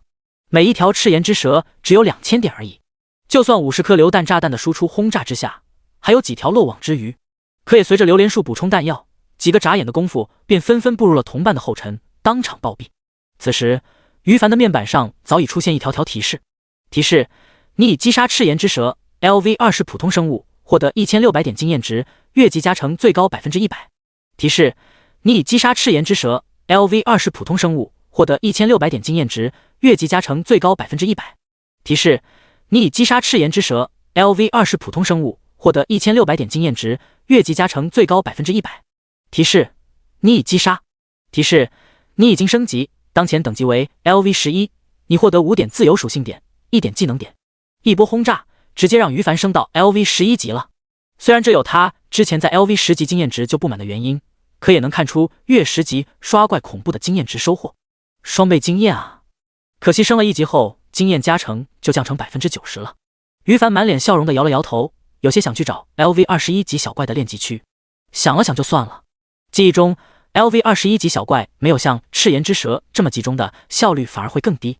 将升级后的属性点全部加在精神上，又将技能点加在召唤榴莲树上面后，于凡就开始指挥小怪进行下一波轰炸赤炎之蛇的过程了。第14章，秒杀青铜 BOSS， 榴莲树品质提升。刷怪很简单，时间大多数都浪费在拉怪、换个地点打新的小怪上面了。没办法，于凡是独自一人打的，如果有几个队友帮他拉怪，肯定效率更高。可队友会分走他的经验值，升级效率反而不如单刷呢。就这样独自埋头爆肝，过去20个分钟后，于凡升到了 LV12级别。又过去了半个小时出头，升到 LV13级。再过去将近1个小时，升到 LV14级。而连刷了2个小时的赤炎之蛇，期间于凡一共获得2件 LV20级的白板装备，属性垃圾的一笔，要不是背包空间很多，他都懒得捡。其余的收获就只有游戏币了，一共捡到了大约23个银币。于凡背包里存款目前达到了30个银币，他都这样了，别人就更没眼看了。坑爹的永恒世界爆率再一次得到印证，将升级获得的自由属性点、技能点全部转化为实际战斗力后，于凡耐下性子继续刷赤炎之蛇。从 LV14级升到 LV15级，总共需要21万经验值，估计差不多要1个半小时后我才能顺利升级。赤炎之蛇的经验值渐渐不够看了，待会升级后就去找新的练级点吧。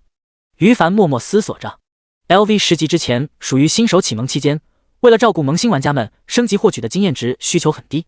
从 LV10级到 LV11级开始，升级所需的基础经验值暴涨，并且每一级增长的经验值需求都是前一级的 1.5 倍左右。前世普通玩家们从 LV10级升到 LV20级，差不多需要1个星期时间。花钱雇人刷怪的土豪或者练级狂人，也至少需要不休不眠3天以上。于凡想今天升到 LV20级再睡，这对他自己而言也是一个难度不小的挑战。毕竟在永恒还未与现实世界融合的情况下，现实世界的他也只是一个普通人而已，每天离不开吃喝拉撒，精力十分有限。好在技能召唤榴莲树如今达到 LV14级的情况下，召唤出来的榴莲树都是 LV23级的青铜生物，刷 LV23级以下的小怪都有等级压制效果，输出暴涨，这让于凡心里有了更多的打算。继续刷了10分钟左右，这时于凡注意到不远处出现一头体型比周围赤炎之蛇更大一些的怪物，他不禁眼前一亮，终于刷新 BOSS 了，同时甩了一发侦察术过去。赤炎之蛇头目，青铜，等级 LV21， 生命值6000，攻击力160，防御力120，技能石化、疾跑、狂暴、俯冲、死亡缠绕。备注：非常排外的生物会主动进攻族群领地内的其他生物。不错，是一头青铜 BOSS。于凡心情美滋滋的，首杀 BOSS 有不但会大爆，还有首杀奖励拿，他非常开心。普通攻击，于凡蓝粮不是很多，决定自己引怪，用平 A 打到赤炎之蛇头目身上。召唤师的平 A 跟法师一样，属于远程攻击，基础范围为10米，随着等级提升，职业加成这个范围会增加。被他攻击命中后，赤炎之蛇头目一双树瞳冰冷地望了过来，庞大的身躯看似缓慢，实则极快的游动，快速接近于凡。然而于凡平 A 甩出去之后，便扭头跑回5棵榴莲树附近。赤炎之蛇头目刚刚进入榴莲树的攻击范围，便迎面承受50颗榴莲果实的轰炸洗礼。轰隆，轰隆隆，密集的爆炸声不绝于耳。赤炎之蛇头目的脑袋上浮现一个个惊人而整齐的数字：-519，-519，-519。榴莲树的等级比对方高，因此非但没有受到任何压制，而且它的攻防属性受到神级天赋召唤物亲和的20%加成，最终每一颗榴弹炸弹都打出了500出头的攻击。5棵榴莲树一轮轰炸都没结束呢，LV21级的赤炎之蛇头目便倒下了。瞬秒，可怜他至死都没有对于凡造成任何伤害。提示：你已击杀赤炎之蛇头目 ，LV21青铜生物，获得5600点经验值，越级加成最高70%。提示：你首杀赤炎之蛇头目 ，LV21青铜生物，获得该 BOSS 首杀奖励，自由属性点10，技能点2，称号赤炎之蛇杀手。提示：你捡起物品4银15铜，装备荧光耳环，青铜品质，技能书初级复活术，技能书盾挡，特殊物品神奇物质，青铜。看着3则提示声，于凡忍不住面露惊喜，竟然打出了神奇物质。不用看一下，于凡就知道这件物品有什么作用。前世神奇物质是永恒中热门10年的稀有物品，爆料极低，它属于消耗品，作用跟之前预知的任务奖励永恒之心类似，作用于技能方面。永恒之心让技能免除学习等级的需求限制，而神秘物质则用于提升技能的品质。物品神奇物质青铜，类型消耗品，作用指定一项青铜品质，包括以下的技能，消耗后可使该技能品质提升1个档次。看完描述后，于凡露出果然如此的神色。青铜品级的神奇物质只对青铜品质以下的技能生效，白银品级的神奇物质只对白银品质以下的技能生效，黄金、白金等等依次类推。他回忆前世关于神秘物质的信息，惊喜地嘀咕着，毫不犹豫地将物品使用掉。提升的技能自然是身上最重要的召唤榴莲树。提示：你消耗物品神奇物质青铜，使技能召唤榴莲树晋升白银品质，该技能基础效果每一级提升效果得到提升。于凡看向新的榴莲树信息，榴莲树 LV23白银，生命值16500，防御188，特殊1米每秒移动速度，唯一技能榴莲炸弹。榴莲树每隔2秒生成一颗榴莲果实，最多储存10颗。进入战斗状态时，会将榴莲果实弹射210米范围内的敌方目标位置，形成一次半径13.66米圆形爆炸输出。每颗榴莲果实对敌方目标造成520+4 500分耗精神属性的真实伤害。多个榴莲果实对同一目标造成伤害时，效果可以叠加。主人千叶，输出、防御、技能范围等全面大幅度提升。尤其让于凡惊喜的是，紧急白银品质后，榴莲树可以移动了。第15章，白银 BOSS 也能碾压。变异技能等级在 LV10级以后，自身角色每升3级才可以提升技能 LV1级。召唤榴莲树技能基础等级已经抵达 LV12级，即使有永恒之心移除了这项限制，但每次升级需求的技能点从1点变为3点，这项不变。当然，每次升级后技能效果也是会提升的。而刚刚手杀了一个青铜 BOSS， 于凡正好存下了3点技能点，将榴莲树基础等级提升至 LV13级。现在重新释放技能，召唤出来的榴莲便全都是 LV26级的白银生物了。于凡的战斗力又有了一些提升。随后他看向 BOSS 的另外收获，第一件是装备。装备荧光耳环，青铜，部位首饰，佩戴需求 LV20 50点精神，全职业，攻击66，属性精神加40，体力加50，附加所有主动技能的等级加 LV1。于凡看完这件耳环的所有属性后，脑袋里立马冒出2个字：极品。所有主动技能等级加 LV1，这得让我剩下多少技能点啊？这种附加属性出现在一件青铜品质的装备上，简直凤毛麟角。于凡忍不住喜笑颜开。在他看来，对自己而言，仅仅这一条附加属性比 LV20级黄金装备都不相上下了。这么好的装备，自然要留着自己用。于凡将这件首饰放在背包里，决定等升到 LV20级满足条件后立即佩戴上。然后等他看完 BOSS 爆出的2本技能书后，心情就更好了。物品复活术技能书，品质青铜，使用要求 LV20 精神40点，牧师职业。LV1 技能效果，消耗150点 MP， 吟唱2秒时间后，将一名已经死亡的队友原地满 HP 状态复活。技能 CD180秒。备注：该技能每提升 LV1级，冷却时间减少5秒，最高 LV10级。物品盾挡技能书，品质黑铁，使用要求 LV20 精神14点，战士职业。LV1 技能效果，消耗50点怒气，接下来10秒时间内格挡敌人的所有普通攻击，技能伤害减少 10%， 技能 CD60秒。备注：该技能每提升 LV1级，持续时间增加1秒，最高 LV10级。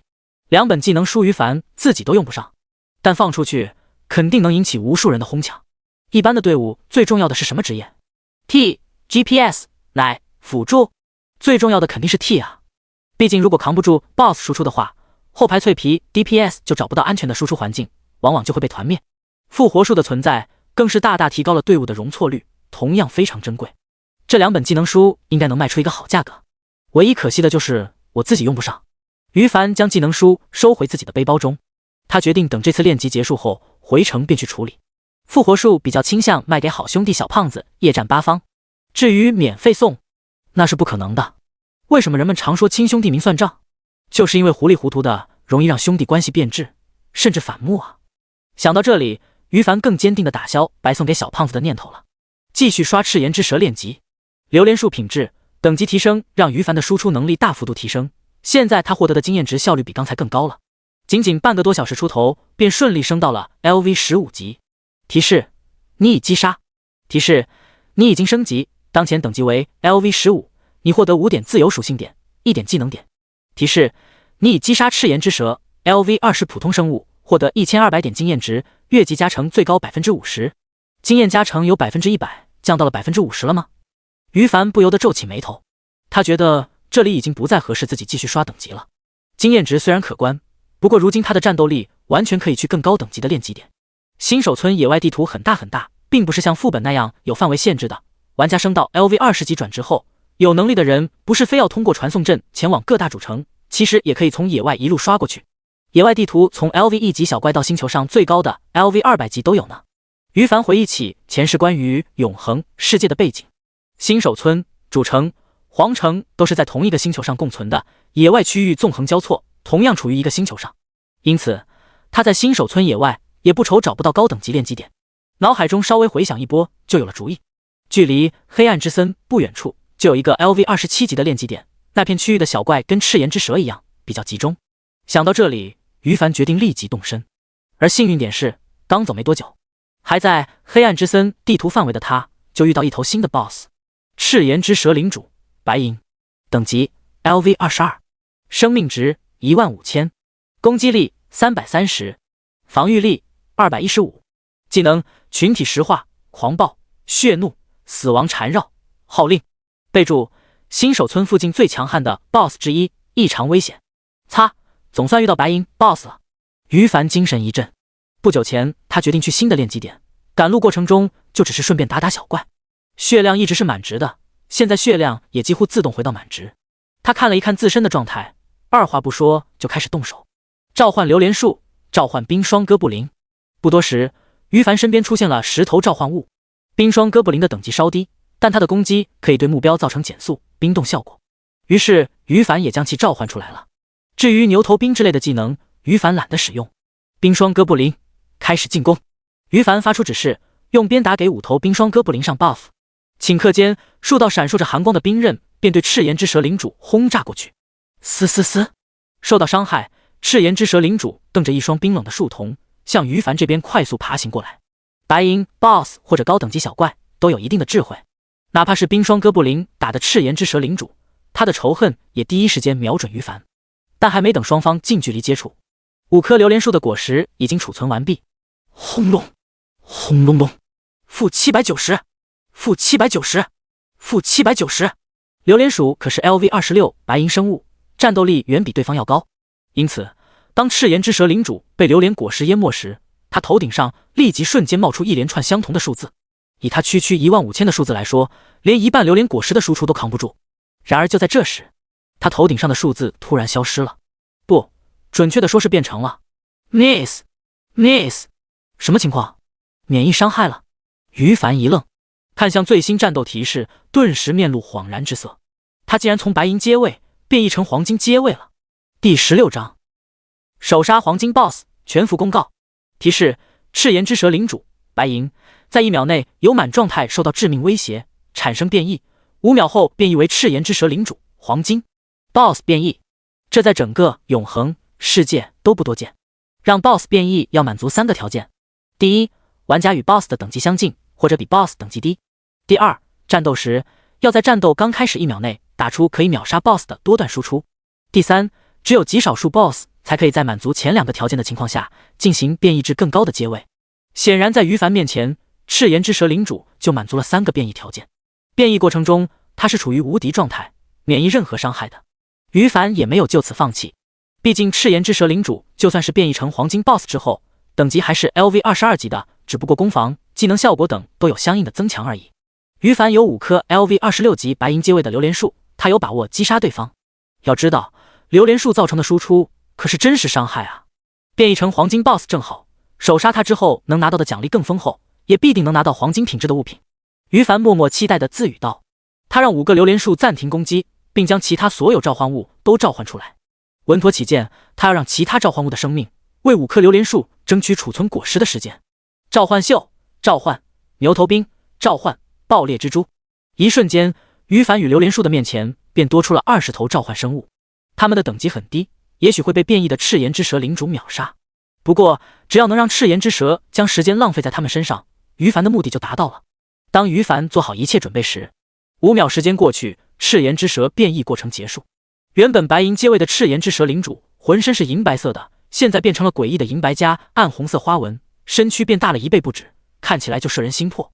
于凡甩出侦察术，赤炎之蛇领主黄金，等级 LV22， 生命值3万，攻击力530，防御力360，技能群体石化、狂暴、血怒、死亡缠绕、号令。备注：已经变异的 BOSS， 新手村附近的最强 BOSS， 极度危险。嘶嘶嘶，赤炎之蛇领主满脸仇恨地盯着于凡，在地面上快速游动着，向他发起冲刺。于凡全精神加点，他的血量、防御都不够看的。以赤炎之蛇领主如今高达530点的攻击力，随便3两下平 A 就能将于凡干掉。要是用技能的话，说不定就会被他给秒杀呢。好在于凡刚才的布置起了作用，20头新召唤出来的召唤物与原本就召唤出来的冰霜哥布林及时顶在双方之间。赤炎之蛇头领 BOSS 只能先把召唤物全部干掉后，才能攻击到于凡。砰！吃吃！他尾巴连连甩动，身躯横冲直撞，释放技能石化，让于凡的召唤物瞬间死了一小片。狂暴、血怒让赤炎之蛇的物理攻击伤害更高，攻击频率更快。25头召唤物10几个呼吸的功夫便纷纷阵亡了，只有2头残血的冰霜哥布林因为距离比较远，没有被干掉。赤炎之蛇头领无视他们，直接向于凡靠近。他有一招死亡缠绕技能，蓄势待发。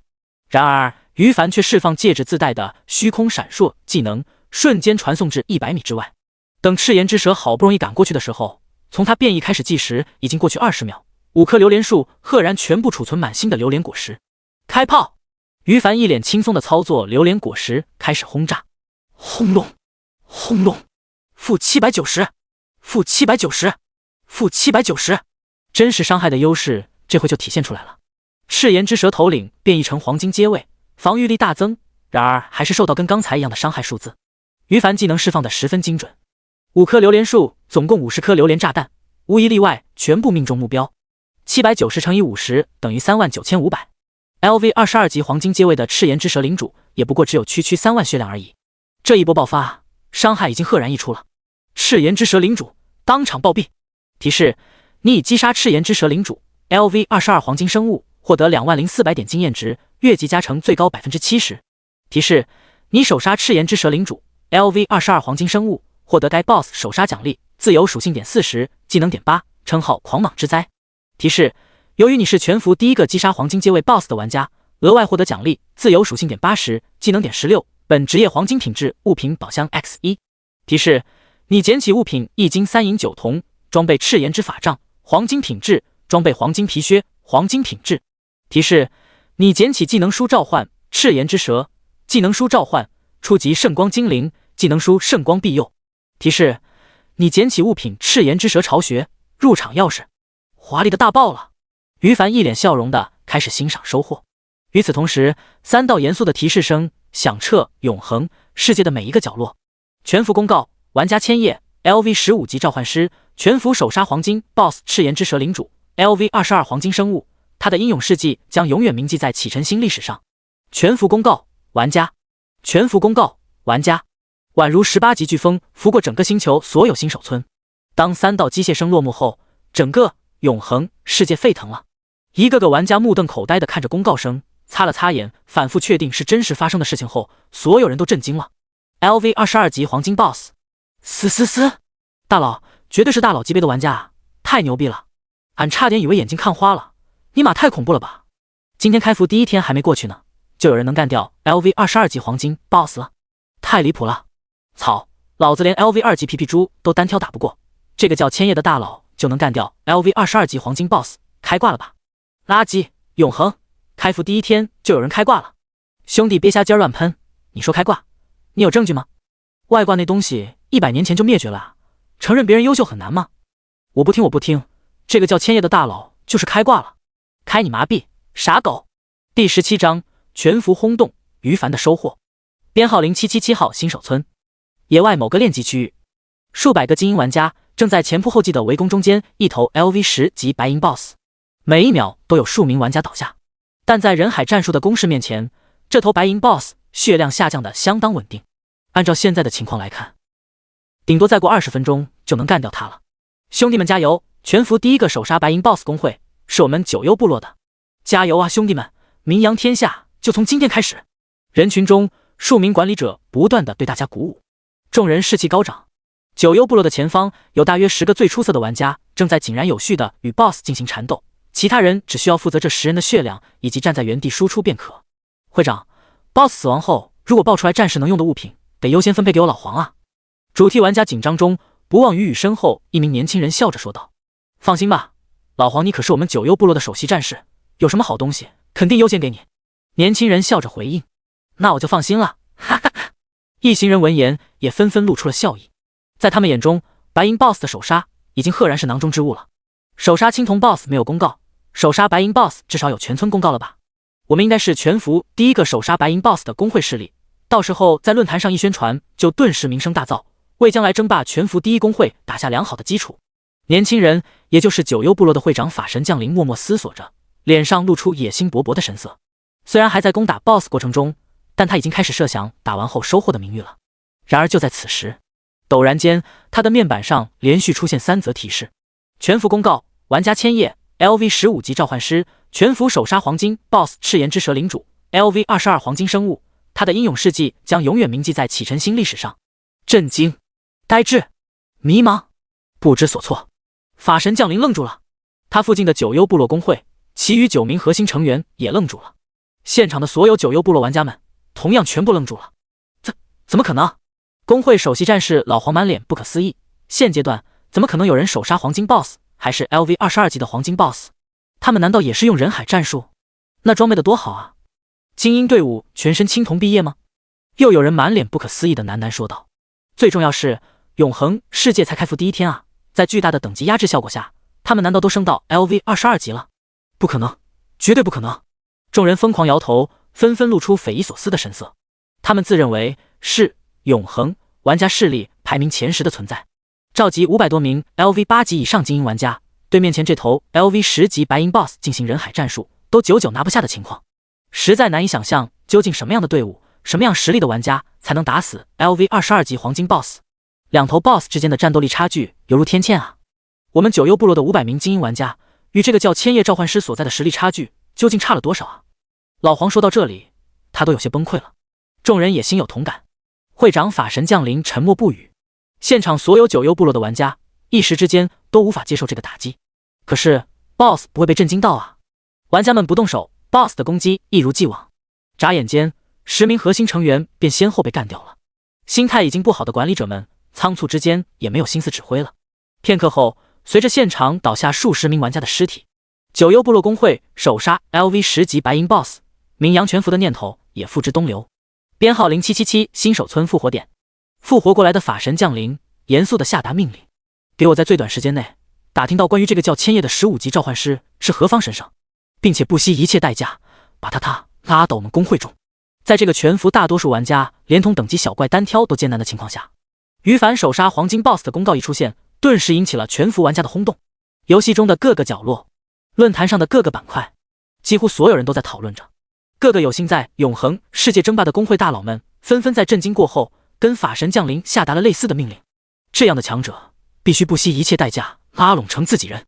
而编号9527新手村的玩家们倒是知道了于凡在跟他们在同一个新手村中，毕竟在这道全服公告出现在之前，于凡开局就从新手大礼包获得白银品质技能书，制造出全村公告了。论坛上立马就有人将消息传播出去。不过这一切于凡本人倒是没精力关注了，他此时正在心情愉悦的欣赏收获呢。老大，从今天起你就是我老大了，太牛了！老大，我对你的敬仰之情如同滔滔江水延绵不绝，又犹如滚滚黄河一发不可收拾，你简直太神了！黑暗之森地图中，于凡刚把奖励的属性点全部加在精神上面，就收到好友列表唯一存在夜战八方小胖子的私聊。对方在私聊里猛的一通彩虹屁，让于凡不由得会心一笑。会说话就多说一点，他笑着鼓励道。小胖子本来就是能说会道的性格，一听就顿时来劲了。老大，我……哈哈，开玩笑的。于凡笑着打断道：“你的敬仰我收下了，没事的话等有空再聊，我现在有事情。”好的，老大，您先忙。挂掉私聊，于凡开始欣赏收获。首先，自由属性点已经分配完毕。另外，首杀一共获得了24个技能点。想了想，他暂时先留着没用掉，因为从刚才的拾取物品提示中，显然有2个召唤师技能，一个召唤师宝箱等着开启。说不定就有技能需要用到的呢。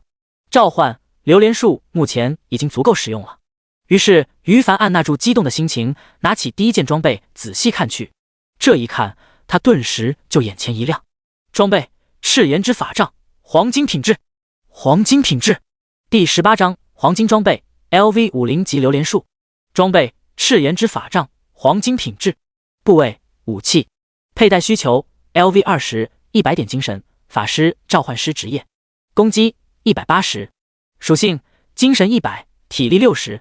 暴击6%。附加1，技能释放速度增加18%。附加2，减少佩戴等级 LV10。附加2，主动技能流星陨落，吟唱2秒时间后，召唤20颗陨砸向地面，每颗陨石造成1000点输出，多颗陨石命中同一个目标时，伤害可叠加，技能范围覆盖30的平方米，技能持续2秒，技能冷却时间60秒。装备：黄金皮靴，黄金品质。部位：防具。佩戴需求 ：LV20 80点敏捷，全职业。HP 500，防御115。属性：敏捷80，体力80。附加1，移动速度增加 15%。附加2， HP 上限增加1000。附加2，受到伤害时触发钢筋铁骨被动技能，为自己增加1层可吸收 200% 体力值的护盾，护盾效果持续10秒结束，或被10秒内被打破后消失，技能冷却时间120秒。看完2件黄金装备的属性，于凡开心的直咧嘴。高额的基础属性，每件装备还附带相当不俗的技能。鞋子暂时用不上，于凡将它收到背包里。法杖降低了佩戴等级要求 ，LV10级就能佩戴了。于是于凡立即将自己武器更新。现在我自己也可以在战斗中输出了，不必全靠召唤物。于凡看着技能列表中的流星陨落，心情美滋滋的。他接着欣赏第2项收获，称号狂蟒之灾，佩戴后精神加50，敏捷加50，幸运值加2。周围500的平方米范围内的蛇类生物将会主动对你发起进攻。好，不但有高额的基础属性加成，还有幸运值，最重要的是竟然还有吸引蛇形生物仇恨的效果，太好了呀！于凡双眼一亮，有了这个称号之后，面对赤炎之蛇生物就不用他拉怪了。现在他觉得自己升级的计划应该重新改变一下了，就在这里完全可以升到快速 LV20级。毕竟最浪费他时间的拉怪过程已经不用担忧，虽然越级经验加成变低了，可刷怪更多，升级效率反而会更高。称号没有条件限制，他马上将原本的赤炎之蛇杀手换下了，佩戴狂蟒之灾。随后于凡继续欣赏其他收获：3本技能书，召唤赤炎之蛇，召唤初级圣光精灵，圣光庇佑。前2本全黄金品质的，最后1本是白银品质。于凡将3本技能书拿出来，一个个仔细打量。第1本召唤赤炎之蛇，跟刚才打的黄金 BOSS 赤炎之蛇领主属性一致，属于近战高输出的召唤物，于凡很满意。第2本召唤初级圣光精灵，看完这本技能书的详细信息后，于凡顿时眼前一亮，竟然是辅助类型召唤物。物品召唤初级圣光精灵，技能书，品质黄金，使用要求 LV20 精神88点，召唤师职业。LV1 技能效果，消耗50点 MP， 吟唱5秒时间后，召唤一头初级圣光精灵 LV20 黄金生物，协助作战。召唤物的属性固定，可以受到你的精神影响而增强。召唤物存在120秒，死亡或抵达时间上限后消失。技能 CD 100秒。备注：该技能最高 LV60级。这个技能于凡记得前世他就有，虽然因为还没符合技能学习要求而无法召唤，无法观看初级圣光精灵的具体属性，可于凡已经心里有数了。圣光精灵种族在召唤物中属于最强的辅助之一，能群体奶，能加 buff 并附带控制技能，非常给力。初级圣光精灵属于黄金品质的，还有更强的中级、高级、圣级、神级。前世于凡开服3个月后，升到 LV50级2转才获得1本初级圣光精灵，这一世 LV15级就拿到了，他很开心。他看向第3本技能书，物品圣光庇佑，技能书，品质白银，使用要求 LV20 体力50点，牧师职业。LV1 技能效果，消耗50点 MP， 吟唱3秒时间后，为附近的队友施加可吸收1500点伤害的护盾，护盾持续30秒，技能 CD 120秒。备注：该技能最高 LV50级，还不错的牧师 buff 技能，可以卖个好价钱。等金叶进去升到 LV20级回城后，问问小胖子要不要。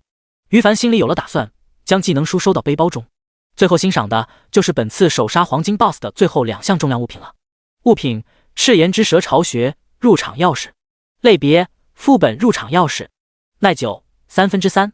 备注：赤炎之蛇巢穴内生物为 LV20、LV23级怪物，单人副本。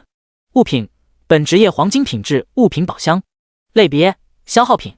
备注：使用后宝箱开启，获得 LV20级本职业黄金品质物品，技能书 O2 装备。隐藏副本，于凡开心了。要知道，全服第1个通关副本的玩家也是有首通奖励的。这个赤炎之蛇巢穴副本并没有进入等级限制，也就是说他现在就能进入。副本首通奖励已经是他的囊中之物。至于第二个物品宝箱，也是个好东西，不过宝箱开出来的东西是跟当前职业相符合的，于是于凡决定等 LV20级完成转职后再使用。24点技能点刚好把召唤榴莲树点到 LV19级，召唤冰霜哥布林点到 LV10级。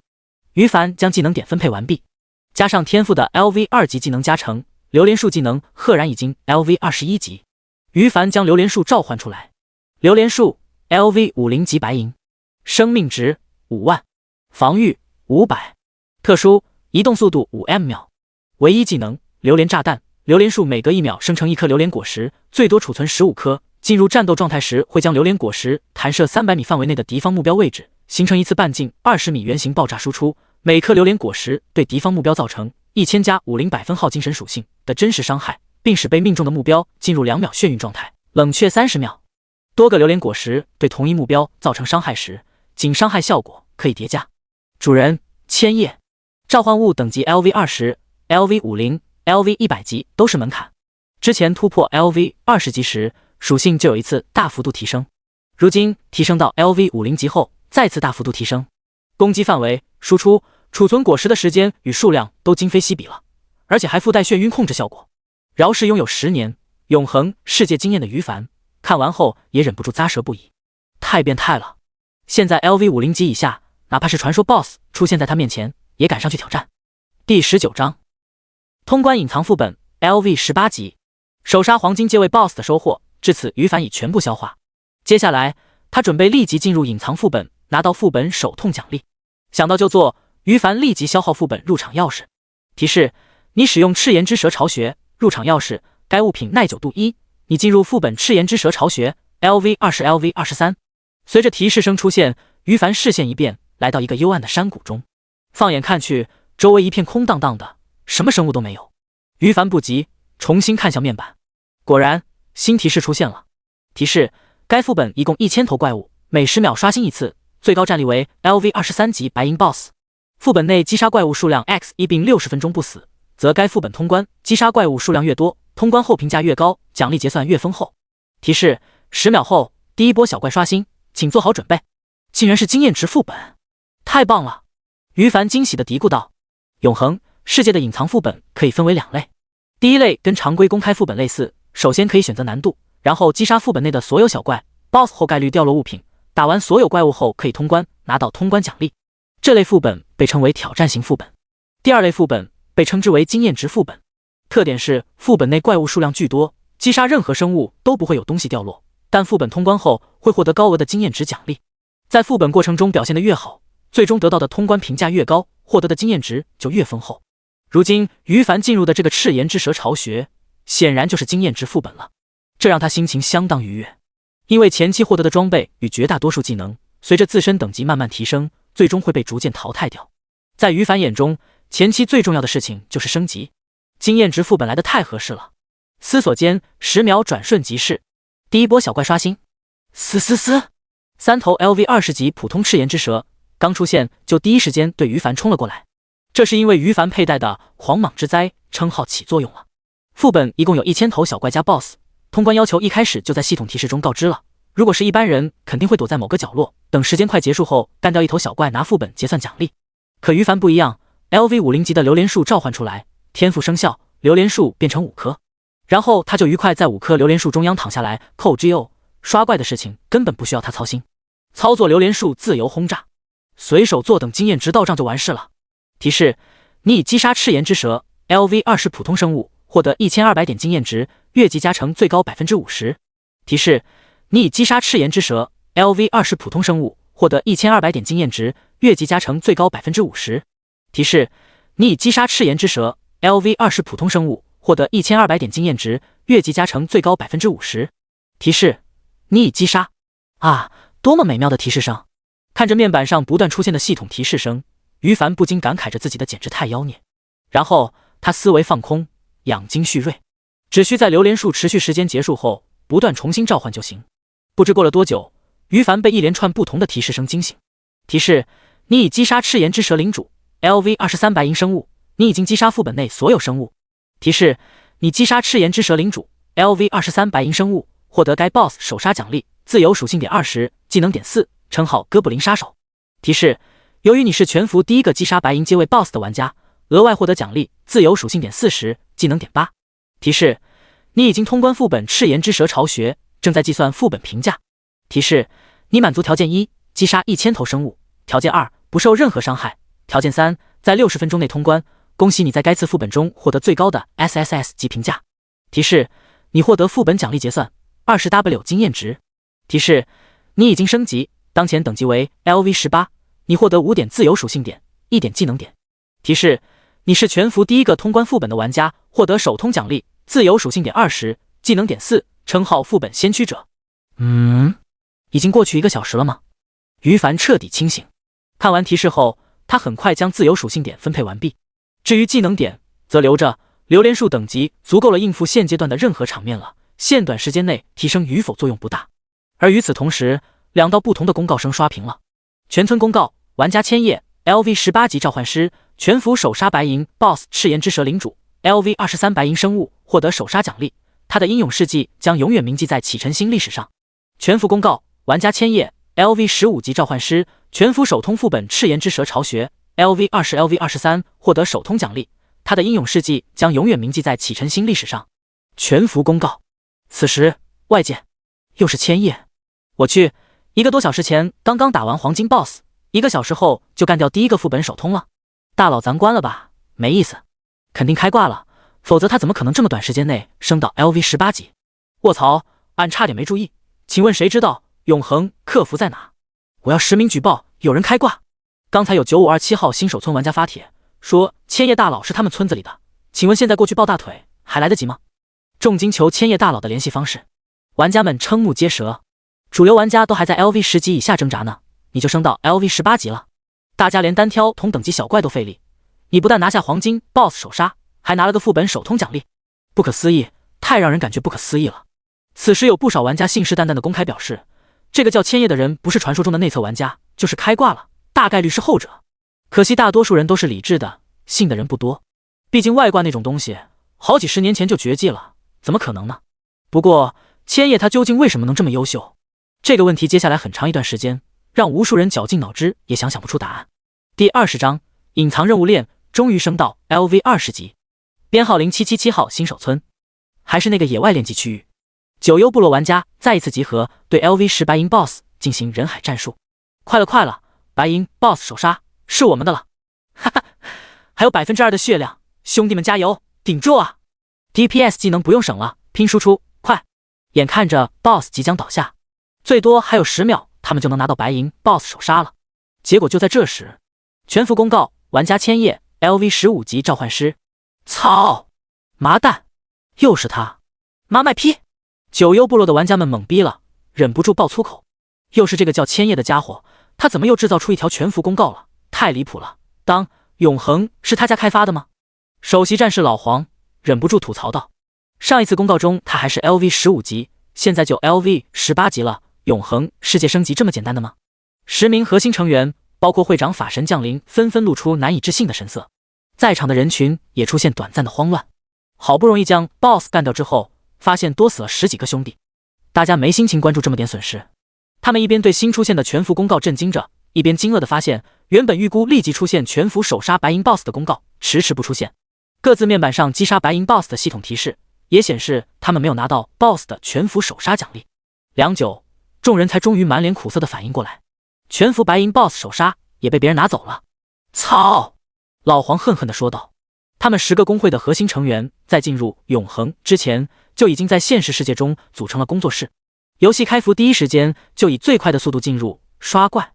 全服第一头普通小怪是他们其中一个干掉的，那时发现普通小怪首杀有额外的首杀奖励，他们推测出结论：永恒世界普通、黑铁、青铜、白银不同阶位的全服生物，无论具体是什么等级、什么品种，只要是全服第一头首杀，就都有额外奖励的自由属性点。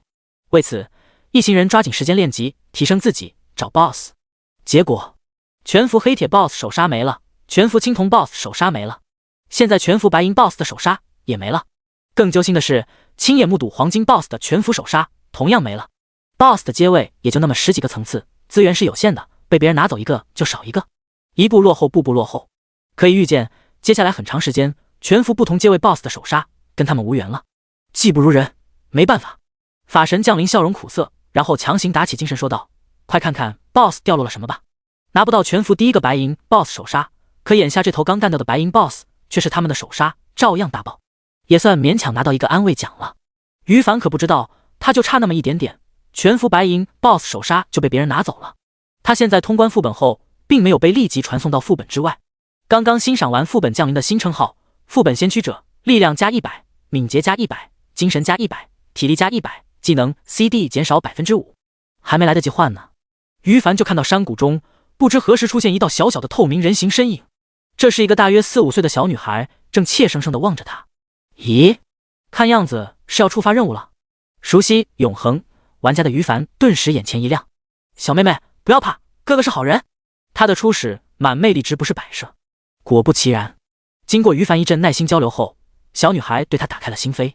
与此同时，他的面板上出现了任务触发的提示。提示：你触发了唯一隐藏任务魔戒的异常。任务内容：1年前，树星城光明神分殿的圣女爱丽丝受到魔戒生物的偷袭，不幸死亡后，灵魂被困在某个异次元空间。这一年，她发现了关于魔戒生物的某些异常，请帮助她汇报给光明神殿高层。任务条件：找到树星城光明神分殿大长老圣米德，将爱丽丝的信交给他。任务期限7天，成功奖励2万经验值。备注：该任务为多环任务，每一环完成后自动触发下一环任务内容，失败则失去下一环任务领取资格。提示：是否接受该任务？看着任务内容，于凡不禁眼神闪烁。魔戒，那不是应该在半年后玩家普遍升到 LV50级才会接触到的阵营战争反派吗？怎么现在就出现一些苗头了？于凡思索了片刻，叹息着摇了摇头，懒得深思了。前世他崛起的十分艰苦，前期属于在普通玩家范围内随波逐流的苦逼，即便后来成为赫赫有名的大佬，永恒世界也很多他不知道的信息。最典型的榴莲树的存在，前世他就闻所未闻。无论如何，既然触发了隐藏任务链，傻子才会不接受呢。接受任务，于凡做出选择后，小女孩爱丽丝交给他一封信，身影便消失了。不过于凡看得很清楚，爱丽丝的灵魂缩回了地底，并不是魂飞魄散了。任务内容中，异次元空间就是指这个隐藏副本。永恒 NPC 牧师强者，拥有许多强大的复活能力，副本要是留着一次入场次数，也许以后还会触发隐藏任务。于凡喃喃自语道：树星城是主城之一，玩家在新手村升到 LV20级并完成第一次转职之后才能过去，因此当前重心还是要放在打怪升级上面。赤炎之蛇巢穴的经验太丰厚了，刚才直接让于凡升了3级。副本入场要是还有2次使用次数，他想了想，索性决定再用一次。提示：你使用赤炎之蛇巢穴，入场钥匙，该物品耐久度1，你进入副本赤炎之蛇巢穴 LV20 LV23。随着系统提示出现，于凡重新进入副本，紧接着他开始进入自己扣 GO 休息，榴莲树从头轰炸到尾的模式。时间悄悄流逝，又是1个小时过去了。开服第2天凌晨7点整，于凡再次以 SSS 评价通关，他顺利升到 LV20 级。第21章，天赋开发至中级。升到 LV20 级的时间比于凡原本预计的省了好几个小时。升级后，他第一时间将背包中能用的东西全部用上：青铜耳环、荧光耳环佩戴，全技能等级加1；黄金品质鞋子佩戴，属性暴涨；2本召唤技能书学习掉。然后于凡打开个人面板，静静欣赏一波。ID 千叶，等级 LV20，职业晋级后可继续提升等级。职业召唤师 ，HP 5150 ，MP 8660，攻击677，防御214，属性力量102，敏捷186，精神433，体力188，幸运12，魅力10，暴击 6.71%， 额外爆伤 0.01%， 攻速 1.05 秒，移速 4.06 秒，战斗状态 12.06 秒，非战斗状态，释放速度 45%， 自由属性点0，技能点37，技能侦查术通用 LV13 召唤冰霜哥布林 LV4 召唤牛头兵 LV22 召唤榴莲树 LV4 召唤赤炎之蛇 LV4 召唤初级圣光精灵。装备荧光耳环青铜赤炎之法杖黄金黄金皮靴黄金荧光戒指青铜，其他部位墨的。称号副本先驱者已佩戴，狂蟒之灾，赤炎之蛇杀手。财富1金55银79铜币。天赋召唤物亲和 S 级，牛逼！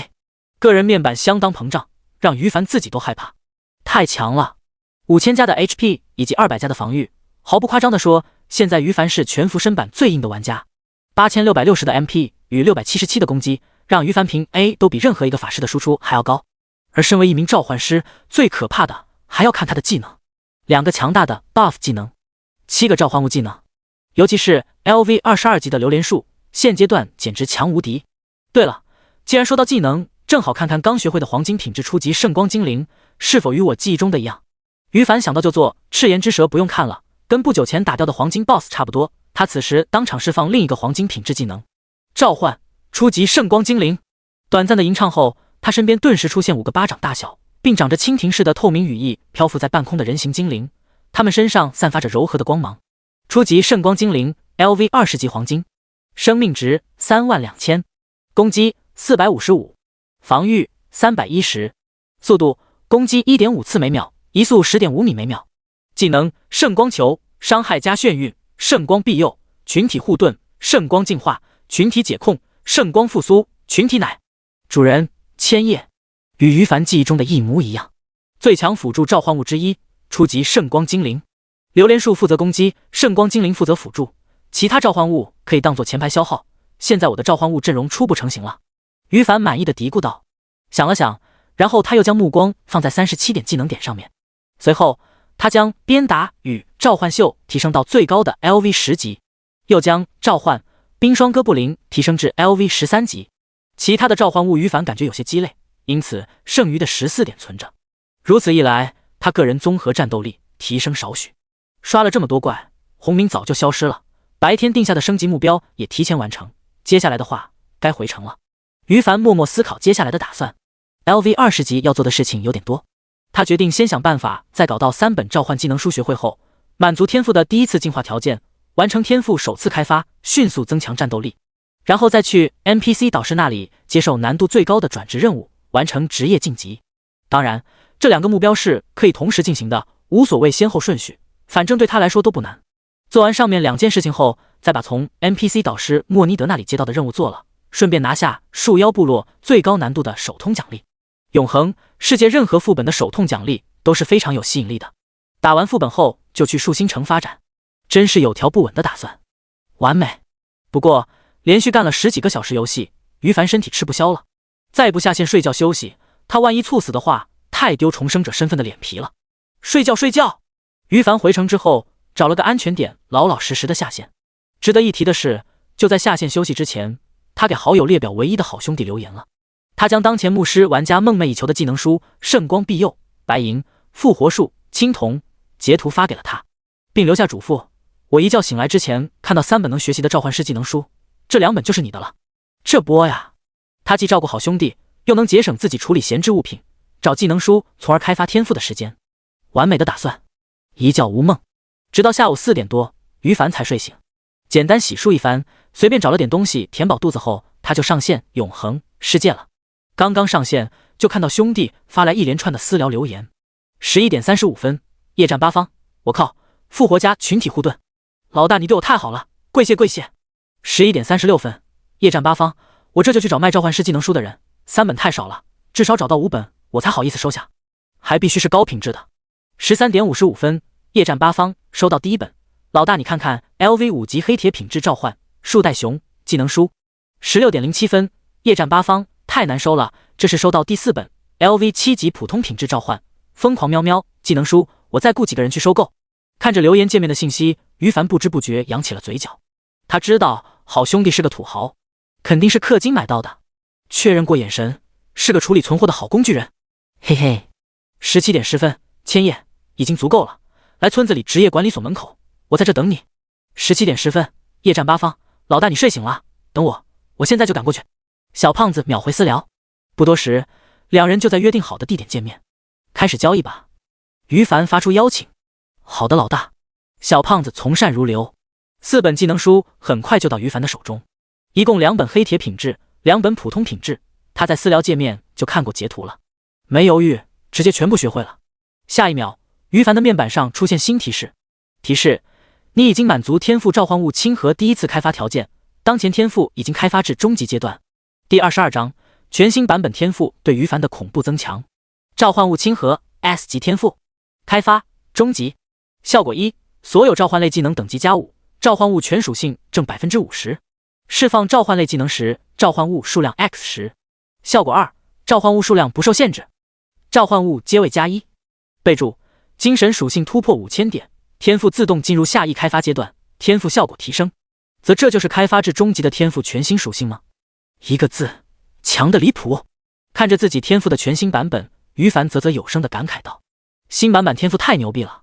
所有召唤类技能等级加5，以于凡当前总计11个技能来看，就让他省下至少60加数量的技能点了。这些技能点得升多少级，拿到多少首杀 BOSS 奖励才能搞到啊？现在直接剩下了。而且随着未来获得越来越多的新技能，这项加成更加明显。召唤物全属性正 50%， 召唤物阶位加1，这2条加成让于凡自己都不清楚战斗力提升了几倍。毕竟召唤物就跟 BOSS 一样，同等级状态下，青铜 BOSS 远比黑铁 BOSS 强，白银 BOSS 远比青铜 BOSS 强，召唤物本身属性就加强了一半，再加上阶位增加1级后，双管齐下，战斗力立即有了翻天覆地的变化。以榴莲树来说，原本它只是 LV50 级的白银 BOSS， 现在变成加强版 LV65 级黄金 BOSS， 技能等级 LV10 级以上，每升1级召唤物等级加3， 3乘以5等于15，输出简直爆表了。不只是属性提升，晋级黄金阶位后，榴莲树还有新的技能。榴莲树 LV65 级黄金，生命值15万，防御1500，特殊移动速度15 秒。技能1，榴弹炸弹，最多储存20颗，每颗榴莲果实对敌方目标造成3000加7500分耗精神属性的真实伤害，并使被命中的目标进入3秒眩晕状态，冷却20秒。多个榴莲果实对同一目标造成伤害时，仅伤害效果可以叠加。技能2，剧毒气体，榴莲果实爆炸后会在爆炸范围制造出难闻的剧毒气体，使范围内的生物进入中毒状态，每秒损失最大生命值的 1% 血量，离开爆炸范围后该效果持续5秒后消失。主人千叶。而除此之外，原本白银阶位的冰霜哥布林变成加强版黄金阶位，攻击力、攻击频率、攻击范围、减速冰冻效果都有大幅度的提升，也出现了新技能。原本黄金阶位的赤炎之蛇变成加强版白金阶位，大幅度提升。原本黄金阶位的初级圣光精灵变成加强版白金生物，终极圣光精灵，大幅度提升。其余的普通、黑铁、青铜阶位召唤物同样爆炸增强。因此新版本天赋仅这2条提升就让于凡大喜过望了。而最重要的是，原本天赋中的召唤物数量 X5 如今赫然变成了召唤物数量 X10， 不仅召唤物本身的战斗力提升，数量也翻倍了。我现在将所有召唤物全部释放出来的话，足足有110头。于凡倒吸了一口凉气，激动的目光发直。他忍不住回忆前世的经历，最终得出结论，如今的自己综合战斗力堪比前世 LV80 级左右的玩家，简直永恒，世界前所未有的妖孽。想到这里，于凡不禁感慨万千，这就是神级天赋的潜力吗？太神了。新版本天赋的最后一行显示，等精神属性达到5000点时，会自动开发至下一阶段。于凡很期待下一阶段的天赋又该有怎样不可思议的提升。老大，你已经 LV20 级了吗？我特么锤爆老大 YYDS。 由于隐藏了自身的信息，夜战八方到现在才知道于凡的等级，当场对着他开始拍彩虹屁。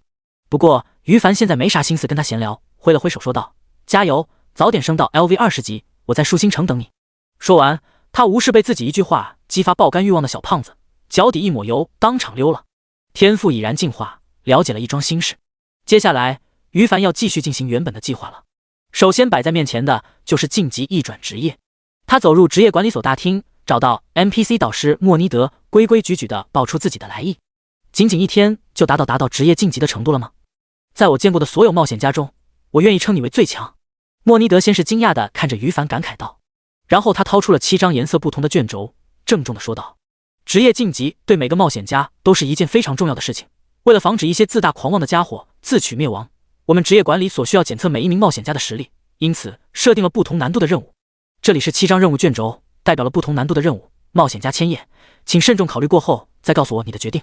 与此同时，于凡面板上也触发了转职任务的系统提示。提示：你触发了转职任务第1环，任务内容在 D、C、B、A、S、SS、SSS 代表着7种不同难度的任务卷轴中选择一种。任务条件：确认选择一种难度的卷轴。成功奖励1万经验值。备注：该任务为连环任务，完成后自动变更下一环任务内容，但该任务没有期限，可选择放弃，7天后可重新在 NPC 导师莫尼德处接取。提示：是否接受该任务？永恒世界是没有所谓的隐藏职业的，包括于凡在内，不管所有人一视同仁，都只能转至开放的职业。而转职时接受的任务难度不同，则决定转职成功后新职业的成长率。比如召唤师职业，一转晋级后有2个分支：植物召唤师、动物召唤师。双方的大多数技能其实都是通用的，不过前者对植物系召唤物有所加强，后者则侧重动物系召唤物。而不管是动物还是植物，新职业具体的提升比率，比如升级时获得的自由属性点与技能点多少提升，1点精神转化攻击 MP 有多少提升，1点敏捷转化暴击几率，攻速移速释放速度有多少提升，1点力量体力对 HP 防御暴击伤害又有多少提升，新职业对动物植物系的召唤物额外加成有多少，等等等。这些关键问题最终决定的因素就是看玩家完成什么样的转职难度。第23章 SSS 级转职任务，单刷噩梦树妖部落。难度越高的转职任务，固然完成后晋级的新职业提升越好，但是高难度的转职任务不是人人都能完成的。于凡前世见过太多心比天高的自大玩家，选择一个无能力完成的难度后，最终被折磨了数天乃至数月，饱受打击，不得不认清事实，选择放弃任务从头再来，白白浪费了大量时间与精力。人啊，一定要有自知之明。比如于凡，他就觉得自己完成 SSS 级转职任务轻而易举。我选择 SSS 级别难度，没办法，实力太强横，让于凡无比自信。提示：你已经完成任务转职任务第1环。提示：你触发了任务转职任务第2环。任务内容：单人通关副本树妖部落 LV 20级噩梦模式，并获得 A 级，包括以上的评价。任务进度01。成功奖励：第1次职业晋级7星至10星成长。备注：任务过程中表现越好，则最终获得奖励越好，最高获得10星满值评价的新职业。SSS 级难度的转职任务竟然是单刷噩梦模式副本，于凡有些惊讶。树妖部落只是 LV 20级的副本，他对这个副本有些记忆，毕竟被玩家戏称为启蒙副本，噩梦模式下副本内最高战力生物，好像才是 LV 22级的黄金 BOSS。 这种实力的 BOSS 自然让几乎所有 LV 20级玩家感到绝望的，可在于凡眼里，随便召唤出一头黄金召唤物都能碾压。通关并获得 A 级以上评价，非常轻松就能完成了。而让于凡惊讶的是，等过几天主流玩家升到 LV 20级，那些自命不凡接取 SSS 级难度转职任务的玩家，短时间内绝壁一点点完成的机会都没有，可怜哟。当然，如果一直不放弃，等过几十天 LV 20级白银黄金装备普及了，他们还是有机会完成的。只是这么长时间，就算完成了，估计也远远被主流玩家甩在身后，得不偿失啊。纵观全服，短时间内只有他自己能完成，嘿嘿，拥有神级天赋真爽。而且这个任务正好跟之前接到的唯一隐藏任务目标相同，真省心。于凡搓了搓手，转职任务已经确定，接下来就没必要在这里浪费时间了。他独自一人离开了职业管理所，前往新手村东面的副本广场走去。无论是新手村还是主城，哪怕是永恒中后期发展到宇宙星空，只要有智慧生物聚集的区域，就都有副本广场。副本广场内部存在着各个区域相同、不同的公开副本出入口，属于玩家们经常驻足的重要地点之一。而等级最低的公开副本树妖部落，也需要达到 LV 20级才能符合进入条件。现在才开服第2天，主流玩家刚刚抵达 LV 10级左右呢。因此，当于凡到达时，发现新手村的副本广场空荡荡的，一眼望去没几个玩家。副本的出入口具体工具为一个个传送阵。目前新手村只有1个副本，因此只有1个直径3米左右的圆形传送阵。于凡不疾不徐地踏上去。提示：该副本入口为树妖部落 LV 20级，请确定副本模式：简单、普通、困难、深渊、噩梦，然后进入下一步操作。提示：你已经确定选择模式为噩梦，请缴纳10银币费用。提示：你已缴纳费用，10秒之后即将进入副本，请做好准备。10、9、8，快看，那家伙在干嘛？哈哈，又是一个好奇心巨大的萌新玩家，出来吧！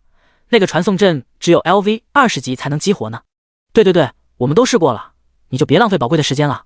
嘘，不要急，待会就能看到他懵逼的表情了。副本广场稀疏的吃瓜玩家们见于凡过来后，就投去眼神，在看到他站在副本出入口传送阵上后，立即发出善意的提醒，或者露出看好戏的戏谑神色。他们可都尝试过了，等级不足，站在那里只是浪费时间而已。然而随着时间的流逝，吃瓜群众们顿时越来越察觉不对劲了。所有人都在心想，这个好奇的萌新怎么还不离开？单纯到没注意系统提示不符合进入副本要求的吗？大家都这样想着，因为没人怀疑于凡能是 LV20级玩家。毕竟永恒开服第2天了，玩家们已经明白了升级的困难。而不知不觉10秒时间过去了，随着于凡身影陡然消失，吃瓜玩家们登时愣住了。这是下线了？不可能，下线会有5秒的独特光效，已经见太多了，一眼就能认出来，所以他不是下线。不是下线的话，卧槽卧槽卧槽，哪个家伙进入副本了？怎么可能？他难道 LV20级了？怎么可能啊？不是进入副本的话，你们怎么解释他为什么突然消失？吃瓜玩家们议论纷纷，很快就得出结论，哪怕再怎么难以置信，也不得不承认，不是萌新，而是众人无法理解的大佬强者已经升到 LV20级了。这个结论一出，一众玩家顿时瞠目结舌。在目前主流玩家刚升到 LV10级，大佬、土豪玩家冲刺 LV12、LV13级的整体环境中，竟然出现了一名 LV20级玩家，简直超出了所有人的理解。这人究竟是谁？在所有人都不明所以的时候，一个贼眉鼠眼的玩家反应奇快，脑海中突然闪过2个字，然后立刻激动起来了。他打开私聊界面，跟9527新手村某个玩家公会会长发出了私聊：老大，千叶出现在副本广场了，确定是他？好的，我守在这里，他出来我一定跟踪他。提示，请在60分钟内击杀 BOSS 树妖领主 LV22黄金，超过60分钟或副本内死亡1次后，副本挑战失败。副本内，于凡看向周围的环境，这里是一片密林地图，环顾四周，到处都是褐色的大树，地面上有灌木丛，有沼泽，有无数腐败的枯枝与树叶，空气中阴风阵阵，让他有一种仿佛置身于地狱中的感觉。60分钟之内通关吗？那么现在就开始横推吧。于凡原地开始吟唱技能。第24章噩梦首通到手，全服公告。于凡还记得树妖部落的攻略，一句话简单概述，找到 BOSS 树妖领主，干掉就通关。不过树妖领主的刷新地点不是固定的，需要玩家在副本中到处寻找。运气差可能60分钟过去了也没找到，运气好3-5分钟找到，将 BOSS 打完直接通关。因此树妖部落副本除了打 BOSS 领主之外，最难的点就是这个寻找的过程中。副本内的环境可不是单纯的背景，那一棵棵平平无奇的大树，等玩家们走到他们身边，说不定大树就活了，当场表演一个树妖打人。而树妖又是群军怪物，往往惊醒了其中一头，下一秒就有10几头一起跳出来了，将玩家们打个措手不及。因为不够谨慎而被小怪团灭的队伍数不胜数，因此玩家们需要时刻注意环境的变化，每秒都要保持警惕，预防那些隐藏在大树环境中的树妖。长时间的集中精神让无数 LV20级玩家折磨得欲仙欲死。而在噩梦难度模式下，副本内最弱的树妖小怪至少也是青铜阶位的生物，非全身青铜毕业的玩家根本扛不住几下伤害。于凡的这个 SSS 级难度转职任务，如果他不是能召唤出110头召唤物，并且召唤物们的实力足够一路横推的话，否则饶是他处理起来也十分麻烦。召唤秀，召唤榴莲树，召唤冰霜哥布林，召唤终极圣光精灵，召唤，一共11个召唤物类技能。此时于凡毫不犹豫的全部释放出来，眨眼间他已经被总计110头的召唤物包围，各自找一个方向，遇到所有大树都进行攻击试探，是树妖就干掉，开始进行地毯式搜索 BOSS 吧。于凡对所有召唤物做出操作，然后他自己爬到一棵榴莲树的背上。相比其他职业，召唤师有一个得天独厚的优势，就是可以将体型足够庞大的召唤物当作坐骑。如今 LV65级黄金阶位的榴莲树移动速度不凡，体型又足够庞大，爬到顶端后，他的视野开阔，能更好地指挥召唤物大军与观察副本。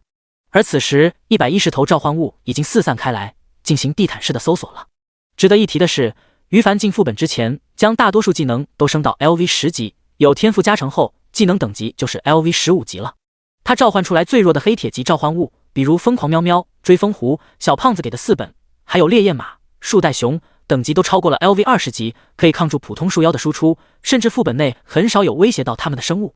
另外，召唤物群体中实力强横的黄金阶位冰霜哥布林、榴莲树，白金阶位赤炎之蛇、终极圣光精灵，他们探索的整体方向宛如蛛网中心点由内向外出发角度平均。如此一来，遇到副本中 BOSS 也可以被召唤物最快速度的干掉。很快，召唤物大军便遇到了第一批树妖。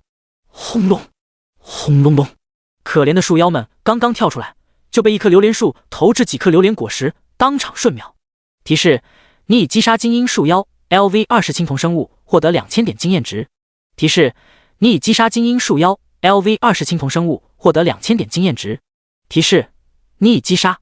相同的系统提示声不断出现，跟于凡记忆中一样，噩梦模式下的树妖部落副本最弱都是 LV20级青铜小 BOSS。启蒙副本的怪物实力还是太弱了，组成那些公开副本的噩梦模式最弱都是白银 BOSS。于凡摇了摇头，他对树妖副本突然变得兴趣缺起来。哎，没意思，一点挑战性都没有。咦，刚才被召唤物干掉的树妖掉落2件物品了。嘿嘿，树妖副本真有意思。于凡操纵着榴莲树迅速赶过去捡副本掉落的物品，脸上洋溢起美滋滋的笑容。